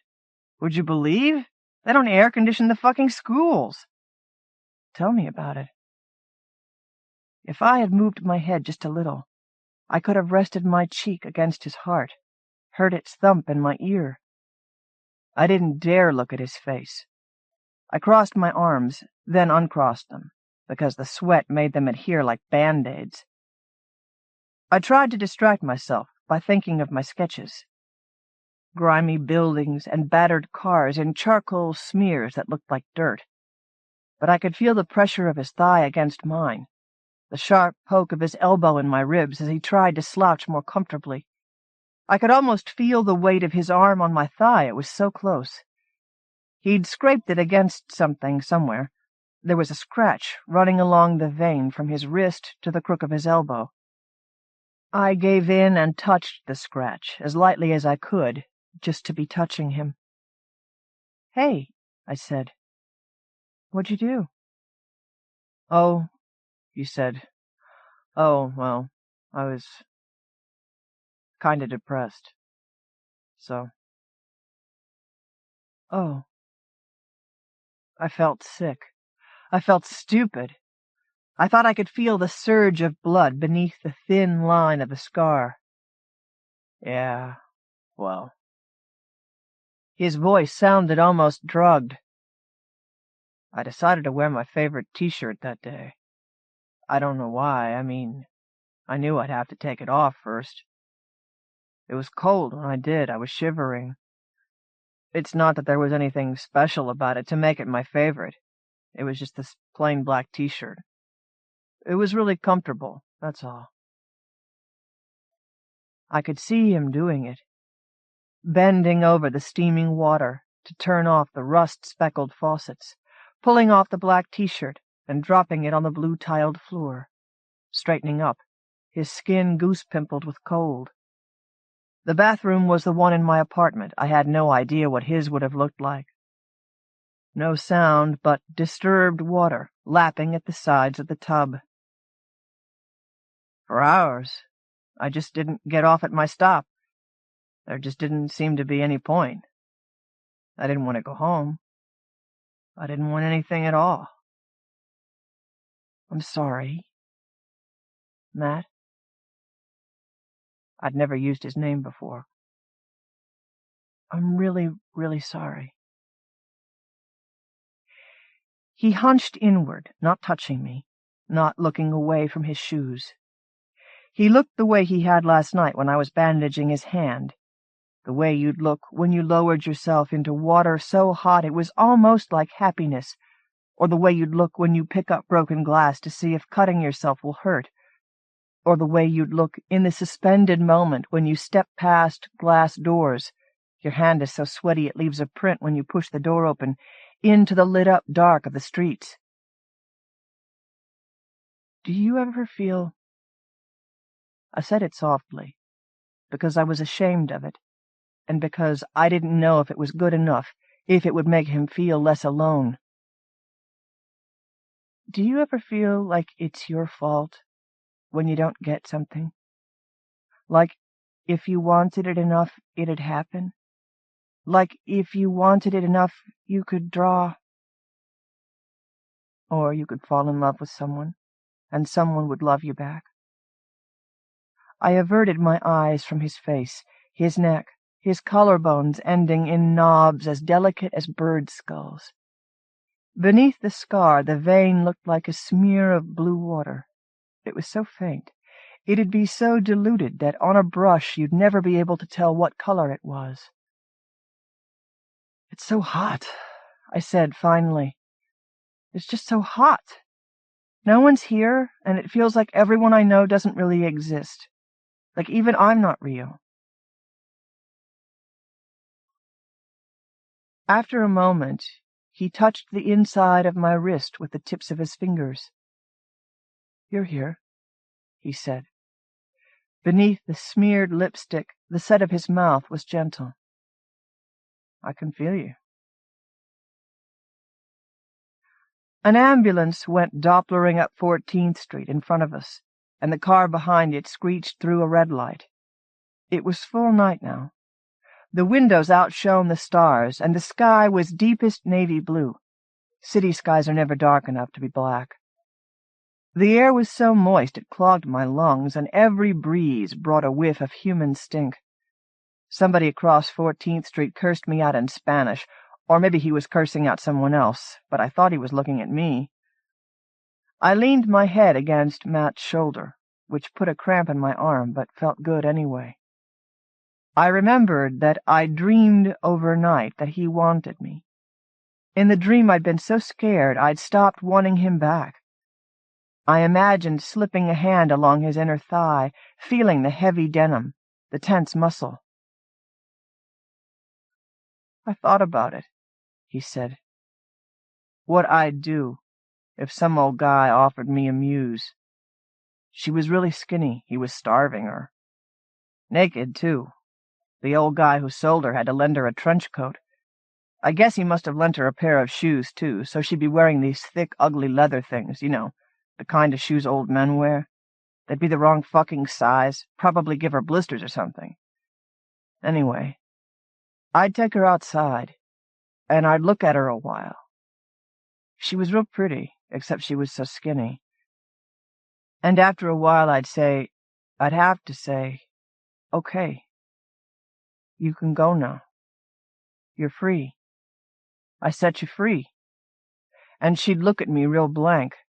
She'd say, "Why?" And I'd say, "Because it would be." He lowered his voice, embarrassed, as if it were a dirty word. "Evil. It would be evil." "Uh-huh." I turned my face into his chest, and my lips brushed his neck. I could feel his ribs rise and press hard against me and subside. "Hey," he said. His Adam's apple bobbed against my mouth, so vulnerable, so tense. "Hey."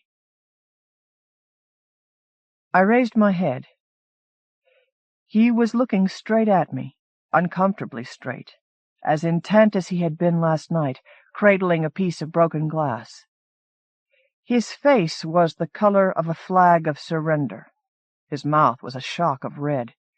He reached out, and I could not move, and he touched my cheek lightly, so lightly, as he'd touched my wrist, as lightly as I'd touched his. "Do you still have my handkerchief?" I blurted. I've been thinking about it. We could get it cleaned. We could do that now." I rubbed the heel of my palm against the place the kid had touched, trying to make it look like I was rearranging my shirt. I wished I knew how I had managed not to think of that for so long. I wished I could manage it now.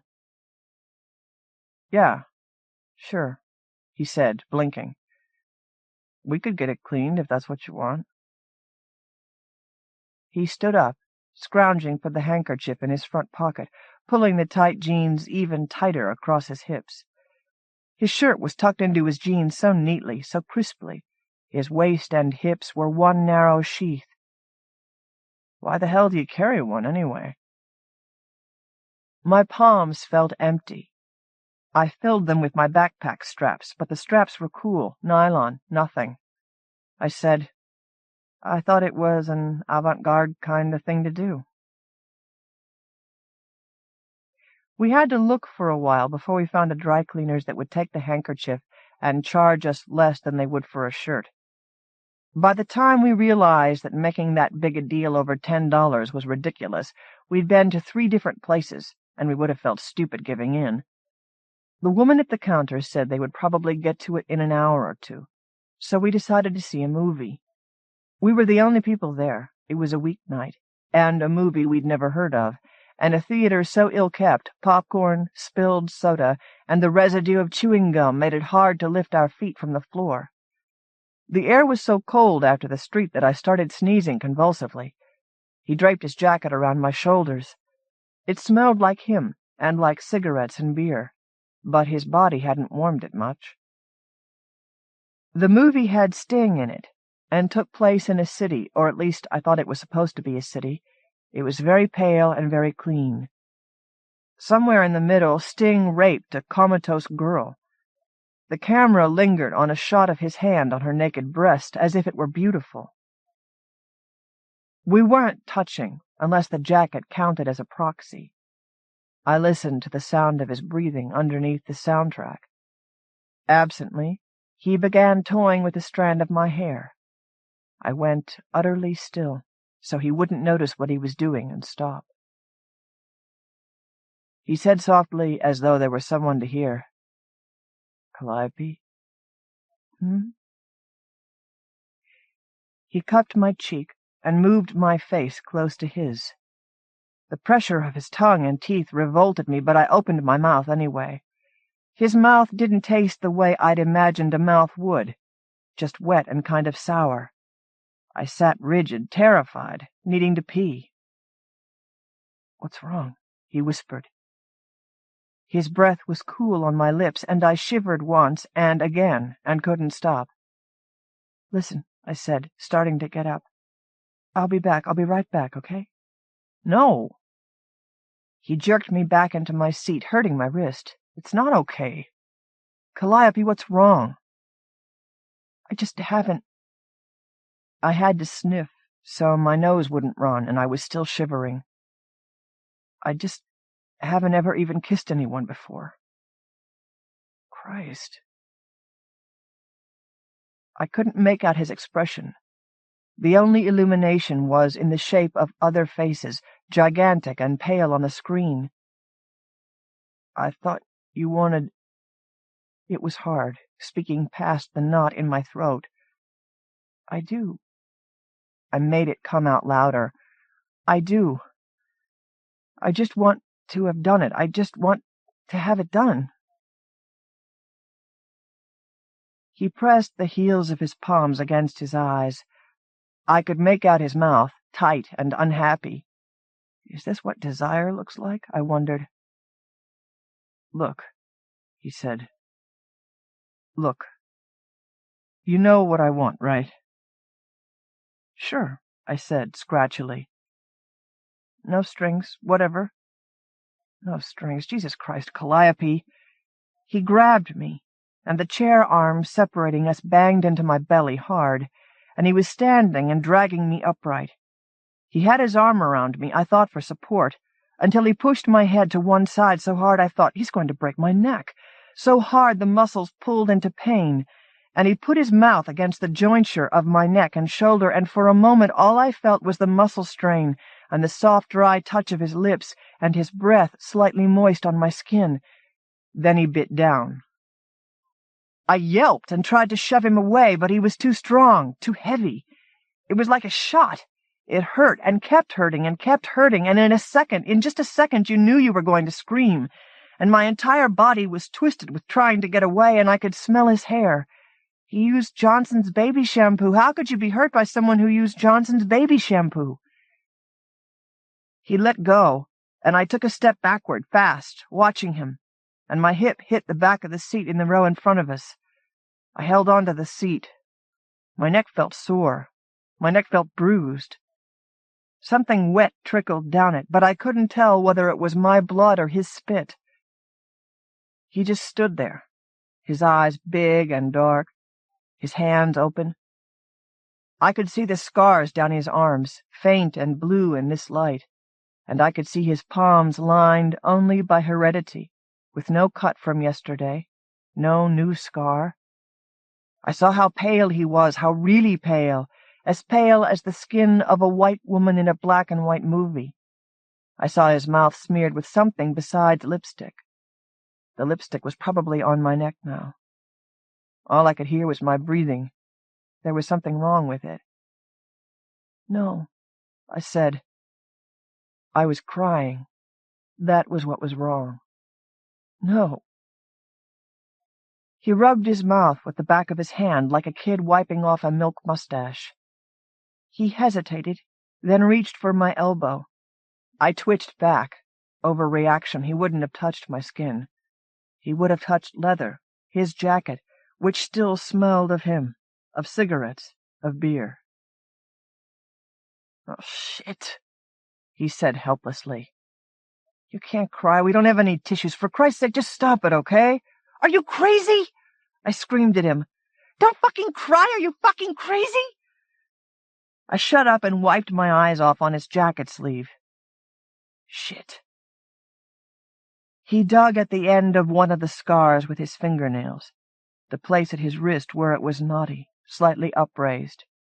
He must have had to press especially hard with the razor to break the skin. He swallowed, and I remembered the softness of his throat against my mouth, the bump of the Adam's apple. Blowing draperies on the screen, blue waves of light across his face. He said, "I was empty already, you know. It didn't make much difference." Then he said furiously, "You're a fucking artist, for Christ's sakes. You know what you want to do. You told me you knew what you wanted to do." I could say nothing. I could go home and crawl into bed and never cross the threshold of my door again, not for school or groceries or anything.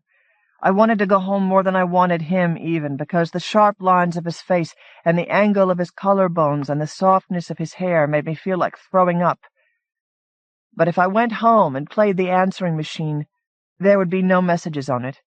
If I went home and opened the mailbox, there would be only junk mail and the Times inside. "I want to take you home," I said. "Let's go, okay? Let's just go." The elevator was broken, so we had to climb the stairs. I walked through the door and noticed he wasn't following me. "What's wrong?" "Calliope." He leaned against the door frame, closed his eyes a moment. The lids were shadowed faintly blue. "You have to invite me in." "You know you're the only person who ever calls me that," I said shakily. "Cal. Everyone says Cal." He watched me, as grave as a fairy tale prince. I wanted to ask him if he made a habit of standing in the best light, because he could be a painting again, the dusty beams of light from inside falling only on his face and on his arm, picking out the green of his eyes, the pink of his mouth, the blue streak in his hair, picking out the tension in the muscles supporting his weight, and the scar that overlay the blue vein, and the skin so vulnerable and tender, and slightly pinker in the crease of the elbow. I wished I knew why he wanted me. I swallowed. Do you promise you won't hurt me? He said after a minute, Do you really want me to?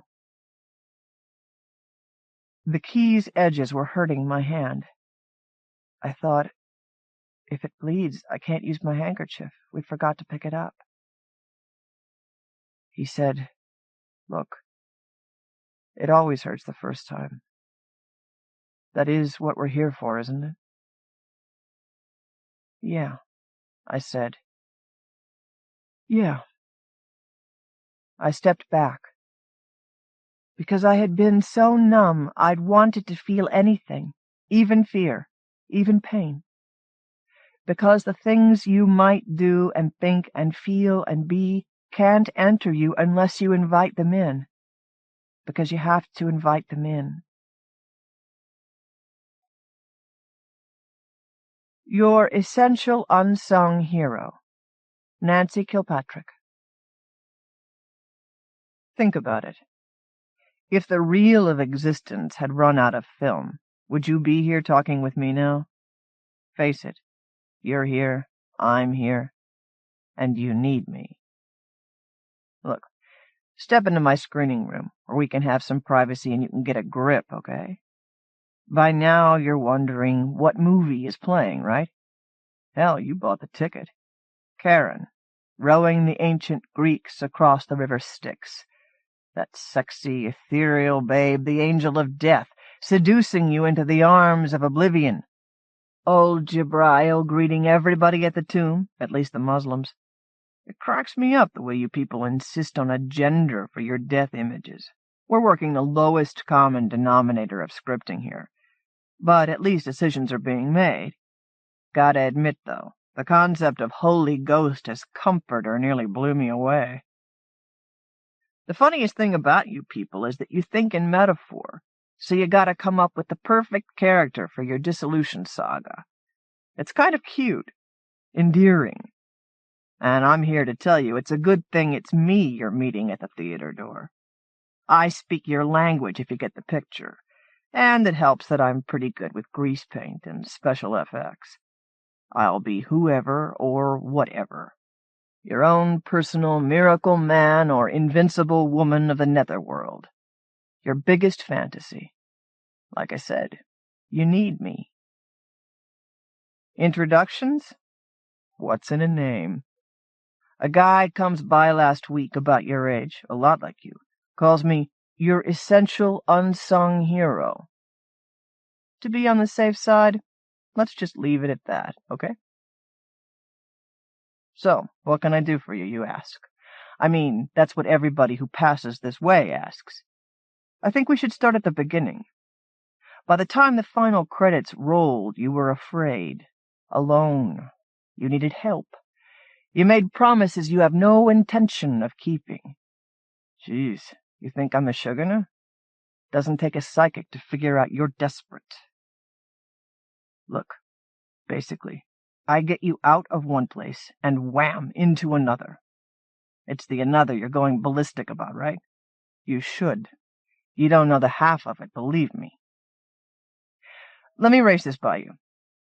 If you think it's all white light corridors shot through gauze and the ancestors pecking your cheeks, you're dreaming. That's a come-on. Clips that lure you into the dark theater. Then what? A nice long nap? Forget it. And you know it, too. I have yet to meet the person who truly believes he or she won't move on to some kind of sequel. Well, you got that right.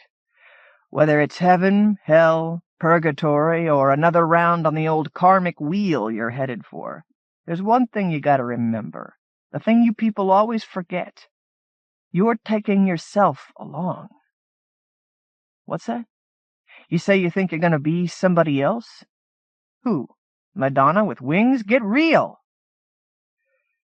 Now that you've got a grip, let me tell you where I flash into this picture. I'm not just some immortal who holds your sweaty hand through the scary bits. Think of me as a kind of movie critic for the newly departed. Sure, you could wander into the theater on your own. Maybe the worst that happens is you get stuck with the starring role in some grade Z porn, or appear in an endless loop of Edward D. Wood Jr. films. But there's no shortage of soul-destroying stuff being produced. Cinema of the insane. More than you bargained for. You could get hurt real bad. And yes, there are things worse than death. Of course, plenty of people deserve to go straight to hell. Do not pass go, etc. You've said so yourself. At the moment, that might sound heartless, but it's not. I try to be fair. Well, impartial anyway. But I kind of like you people for the most part. You're so vulnerable when I see you. So open. Guts spilling out, sometimes literally. You bring out the nurturing me. And when you beg for help like you just did, well, what am I supposed to do? Keep paddling the damn canoe and pretend I'm deaf? Not in my nature, no matter what you imagine. So, you've hit that place between features when the lights go out. Questions? I've heard 'em all before. Where am I? Where are you taking me? What's going to happen next? This is where you really need me. Okay, follow this script. First, we go to the, well, think of it as the cutting room. You leave terra firma. You shed. I mean, we're talking spirit here, soul. Between the cracks, a wrinkle in time and all that. It's not just the corporeal that's got to be left behind, but all that other crap you lugged along. Hopes, worries, regrets, blah, blah, blah. Chuck it at the door. For the next scene, it helps to be light and lean. Now, here you are, standing in your naked, subtle body, wondering what gives. You look at me, I look at you. You stare at the blank screen. Suddenly, you turn to me again, terrified of fate, and this is where it gets tricky. I know what you're about to project, and I can see in your spectral eyes you know too, even though you're avoiding it like the plague. Let me put it to you this way. If it's a good film, that's cool. The story will grab you, pull you in, and you won't demand a refund. But if you pick a turkey, for example, Eternal Torment, well, it's the uncut version, if you catch my drift. My job description's simple. Lead 'em out, take 'em to wherever they're headed. Straightforward. No overtime. If I could just walk away. Maybe I've been at it too many millennia. Maybe I'm a primordial schmuck for letting myself bond with you people. All I know for sure is even the worst of you deserves a good show. That's why you need me. I see advanced screenings, so I know what tortures and pleasures you're capable of inflicting on yourself. It's the worst of you picks the worst movies. Why? Method acting 101. If you'd felt good about yourself, you'd have gotten lost in a story crammed with possibilities, and you'd have invited all your friends along for the ride. But your taste was off-kilter, maybe way off, so you picked a rotten film. For you, for everybody you dragged along, and here you are, before the eternal projector, ready to crank out yet another visual monstrosity. So, what do I know that you don't? Bottom line, there's more than one film available. Maybe 2, maybe 7, maybe 20,000. And the cans are filled with all that you can imagine. Virgin whore, god devil, nirvana oblivion, and every shade in between. The point is, people like you can't see that because you didn't think you'd have a choice. You don't expect it here because most of you didn't know you had choices back there. Look, I know all this is confusing, and you might not appreciate it at the moment, but I'm risking a lot by helping you, so we've got to cut to the chase. You don't have a clue what bizarre energies scuttle through the universe. I mean, you people make statues of Kali with her 8 flailing arms. Right, you should see the real thing. And those paintings of a horned Satan in a red bodysuit. Let's just say he and I have had a few run-ins. He is one mean SOB, but don't quote me. You don't have to hang out with them. I do. Hidden agendas abound, and in my circle interference is frowned upon. You folks are supposed to have free will and all, that's the plan. And you do. It's just that the censors got to you. And now you've convinced yourself you don't have a choice, and that doesn't sit right with me. I can see you're nervous, afraid of getting yourself into a situation. Fortunately, there's the unexpected. Me.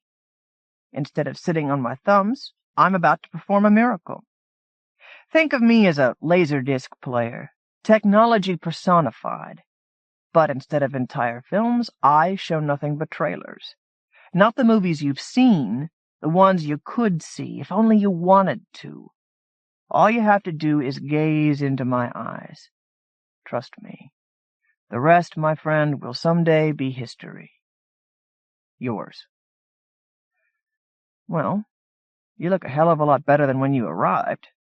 Hop in the boat and I'll give you a lift. Oh, just one more thing.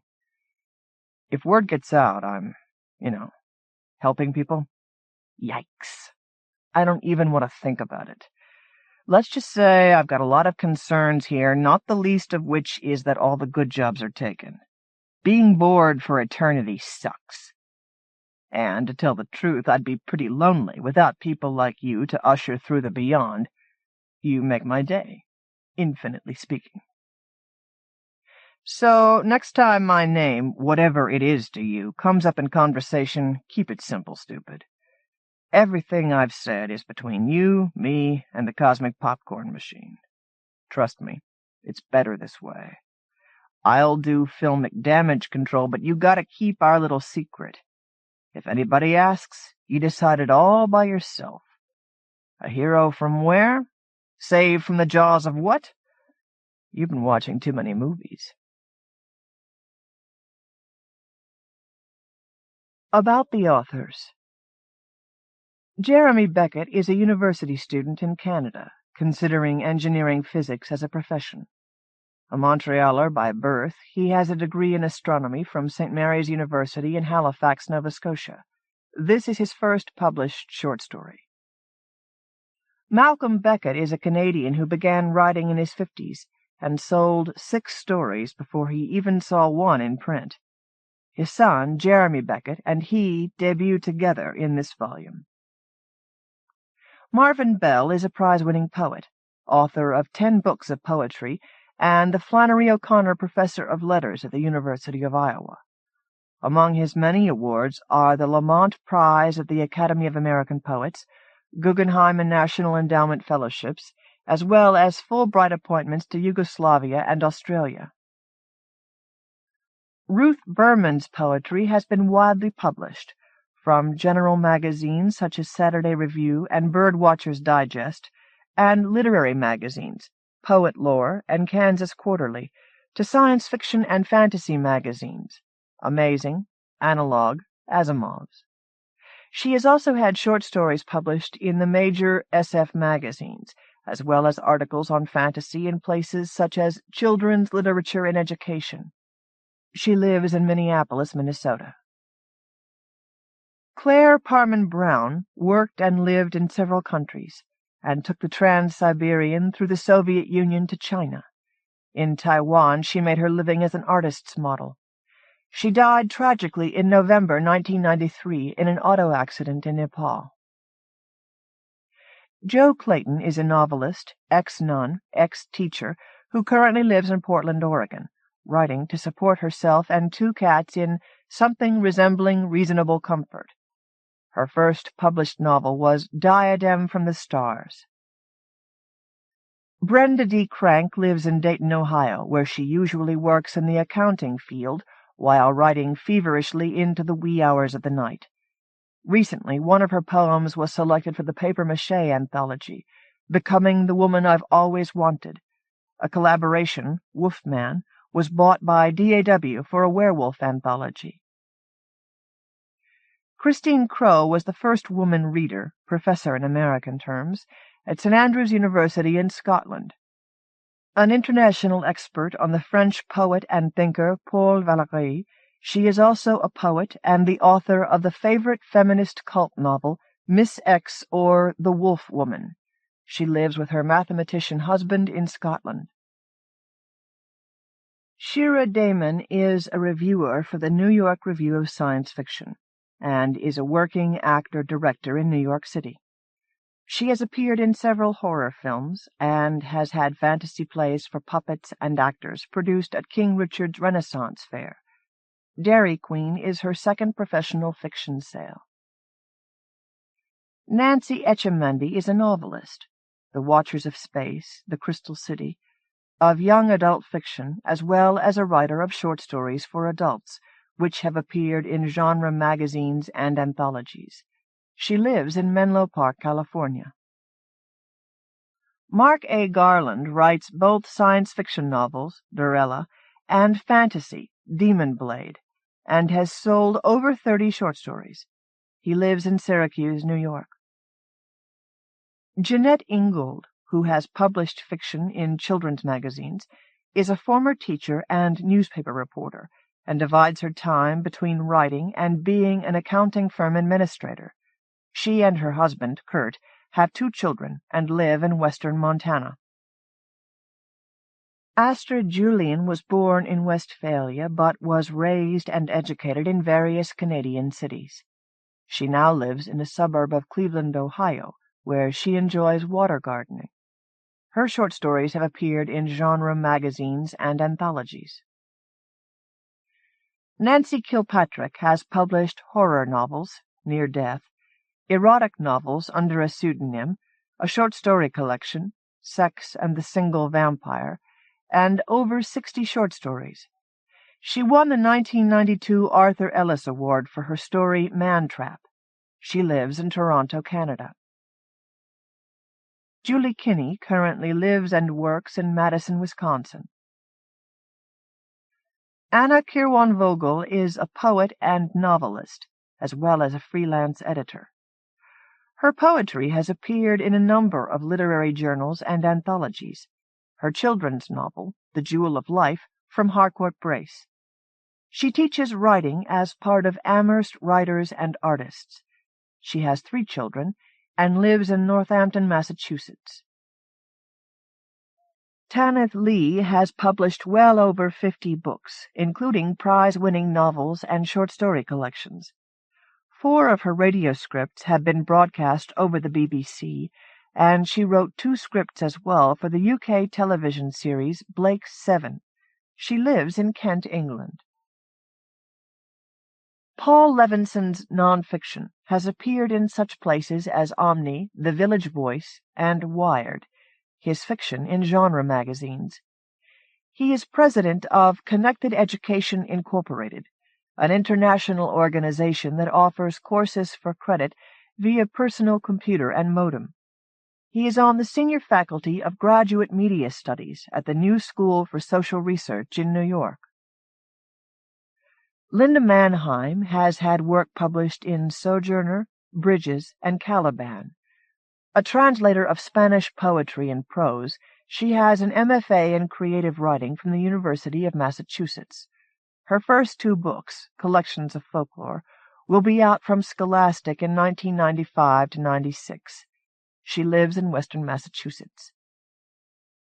Elise Matheson has held the usual odd lot of writer's jobs: Renaissance Festival musician, hard hat assembly line worker, waitron, and, for 2 weeks, corporate headhunter. Currently, she works for Minnesota Public Radio and lives in St. Paul, Minnesota. Susan Palwick's first novel, Flying in Place, won the IAFA Crawford Award and was an alternate selection of the Literary Guild. Her short fiction has been widely published in genre magazines and anthologies. Her poem, The Neighbor's Wife, won the Riesling Award from the Science Fiction Poetry Association. She is getting a doctorate at Yale in English, specializing in 19th-century women's writing. Dan Perez has had short stories published in a variety of genre magazines and anthologies. A native Texan and longtime Houston resident, he also writes nonfiction for genre publications such as Science Fiction Age. He is currently completing a science fiction adventure novel. Bruce Holland Rogers has written fiction that ranges from commercial romance and mini-mysteries to experimental narratives in literary quarterlies. He has been widely published in magazines, and in 1989 was a Writers of the Future winner. At one time he was a teacher of creative writing, but now he writes full-time. He lives in Champaign, Illinois, though he considers that a temporary exile. Richard Rowand is the former editor of the late Star Shore science fiction magazine. He lives with his wife and 2 children in Virginia Beach, Virginia. Laurent Schimmel is a poet and short story writer who began his publication career while an undergraduate at Yale University. His work has appeared in genre magazines and anthologies, as well as in the Saturday Evening Post and Wall Street Journal. He is the publisher and editor of A Midsummer's Night Press, which produces poetry broadsides. Josepha Sherman is a folklorist, short story writer, and author of a number of fantasy novels, including King's Son, Magic's Son, and The Chaos Gate for adults, and Child of Fairy, Child of Earth for young adults. She is a consulting editor for Baen Books and a YA fantasy editor for Walker & Company. She lives in New York City. Midori Snyder is the author of a number of fantasy novels, including New Moon, Sadar's Keep, Belden's Fire, and The Flight of Michael McBride, as well as a number of short stories and novellas. She lives in Milwaukee, Wisconsin, with her husband and 2 children. Michelle Stone has enjoyed several careers, including stints as a legal secretary, advertising copywriter, and illustrator graphic designer. She lives in Vienna, Virginia, with her economist husband and young son. The Lizard Queen is her first published story. Nicole Sudberg is attending Yale University, and when school is out, she lives in New York City. She has been an editorial assistant intern at a major publishing company and has had stories published in genre magazines. Lori Elma Taylor is better known as L.A. Taylor, the author of 7 mystery novels, a science fiction novel, a fantasy novel, and many published short stories, both mainstream and genre. Her first poetry collection, Changing the Past, won a Minnesota Voices Award in 1981. Melanie Thames' first publications were short stories in literary reviews, but she quickly became a regular contributor to genre anthologies, both alone and as co-author with her husband, Steve Rasnic Thames. She is a novelist, Prodigal, Blood Moon, Wilding, Revenant, and specializes in horror fiction. She and her husband live in Colorado. Steve Rasnic Thames is a well-known writer of ghost and horror stories, whose work has garnered him nominations for the Bram Stoker Award, the World Fantasy Award, and won him the British Fantasy Award. He has several chapbooks published both in America and England, as well as a collection published in France. He lives with his wife, Melanie Thames, in Colorado. Charles von Rossbach is a part-time writer and full-time programmer, and is the Nebula Awards coordinator for the Science Fiction and Fantasy Writers of America. He and his wife live in Northern California. Sue Young Wilson has published short stories in a number of magazines. She is a journalist and magazine editor in New York City. Terry Windling is the most widely respected editor of fantasy in the field. She is also a published novelist, anthologist, year's best fantasy and horror, Snow White, Blood Red, poet, and short story writer. Her mythic paintings have won major prizes. She lives half the year in Tucson, Arizona, and the other half in a thatched cottage in Devon, England. Jane Yolen, known as America's Hans Christian Andersen, Newsweek, and the Aesop of the 20th Century, New York Times, has published well over 150 books. She has won awards for her children's books, Caldecott, Regina Medal, Kirwan Award, Poetry, Riesling, Academy of American Poets Prize, and adult books, World Fantasy Award, Mythopoeic Society Award. She is also the editor of her own fantasy and SF imprint for Harcourt Brace. She and her husband have 3 grown children, and they live part-time in Hatfield, Massachusetts, and part-time in St. Andrews, Scotland. Copyright Acknowledgements. Dairy Queen. Copyright 1995 by Shira Daemon. The Harmony, copyright 1995 by Paul Levinson. Residual Flight, copyright 1995 by Richard Rowand. Recent Collections, copyright 1995 by Ruth Berman. Mollusk Dreams, copyright 1995 by Nancy Etchemendy. Up the Mountain, copyright 1995 by Sue Young Wilson. Fortune Tellers, copyright 1995 by Laurie Aylmer Taylor.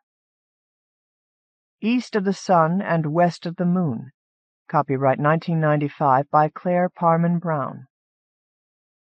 Witch Watch, copyright 1995 by Anna Kirwan-Vogel.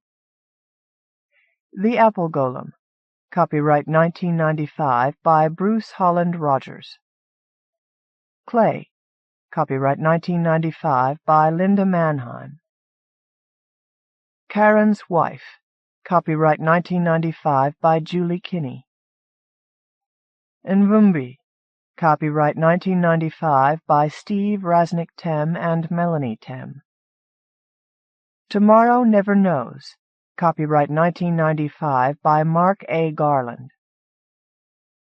Xanadu, copyright 1995 by Christine Crow. The Man Who Loved the River, copyright 1995 by Joe Clayton. The Night Journey, copyright 1995 by Terry Windling. A Report Concerning the Predator Population in the Northern Part of the Forest, copyright 1995 by Jeremy Beckett. The Champion, copyright 1995 by Tanith Lee. Old Woman Who Created Life, copyright 1995 by Josepha Sherman. Nettie's Garden, copyright 1995 by Elise Matheson. King of Crows, copyright 1995 by Midori Snyder. Swan Princess, copyright 1995 by Jane Yolen. The Lizard Queen, copyright 1995 by Michelle Stone.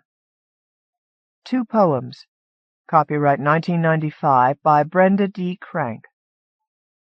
Joe's Hair, copyright 1995 by Susan Palwick. The Hunter and the Stag, copyright 1995 by Astrid Julian.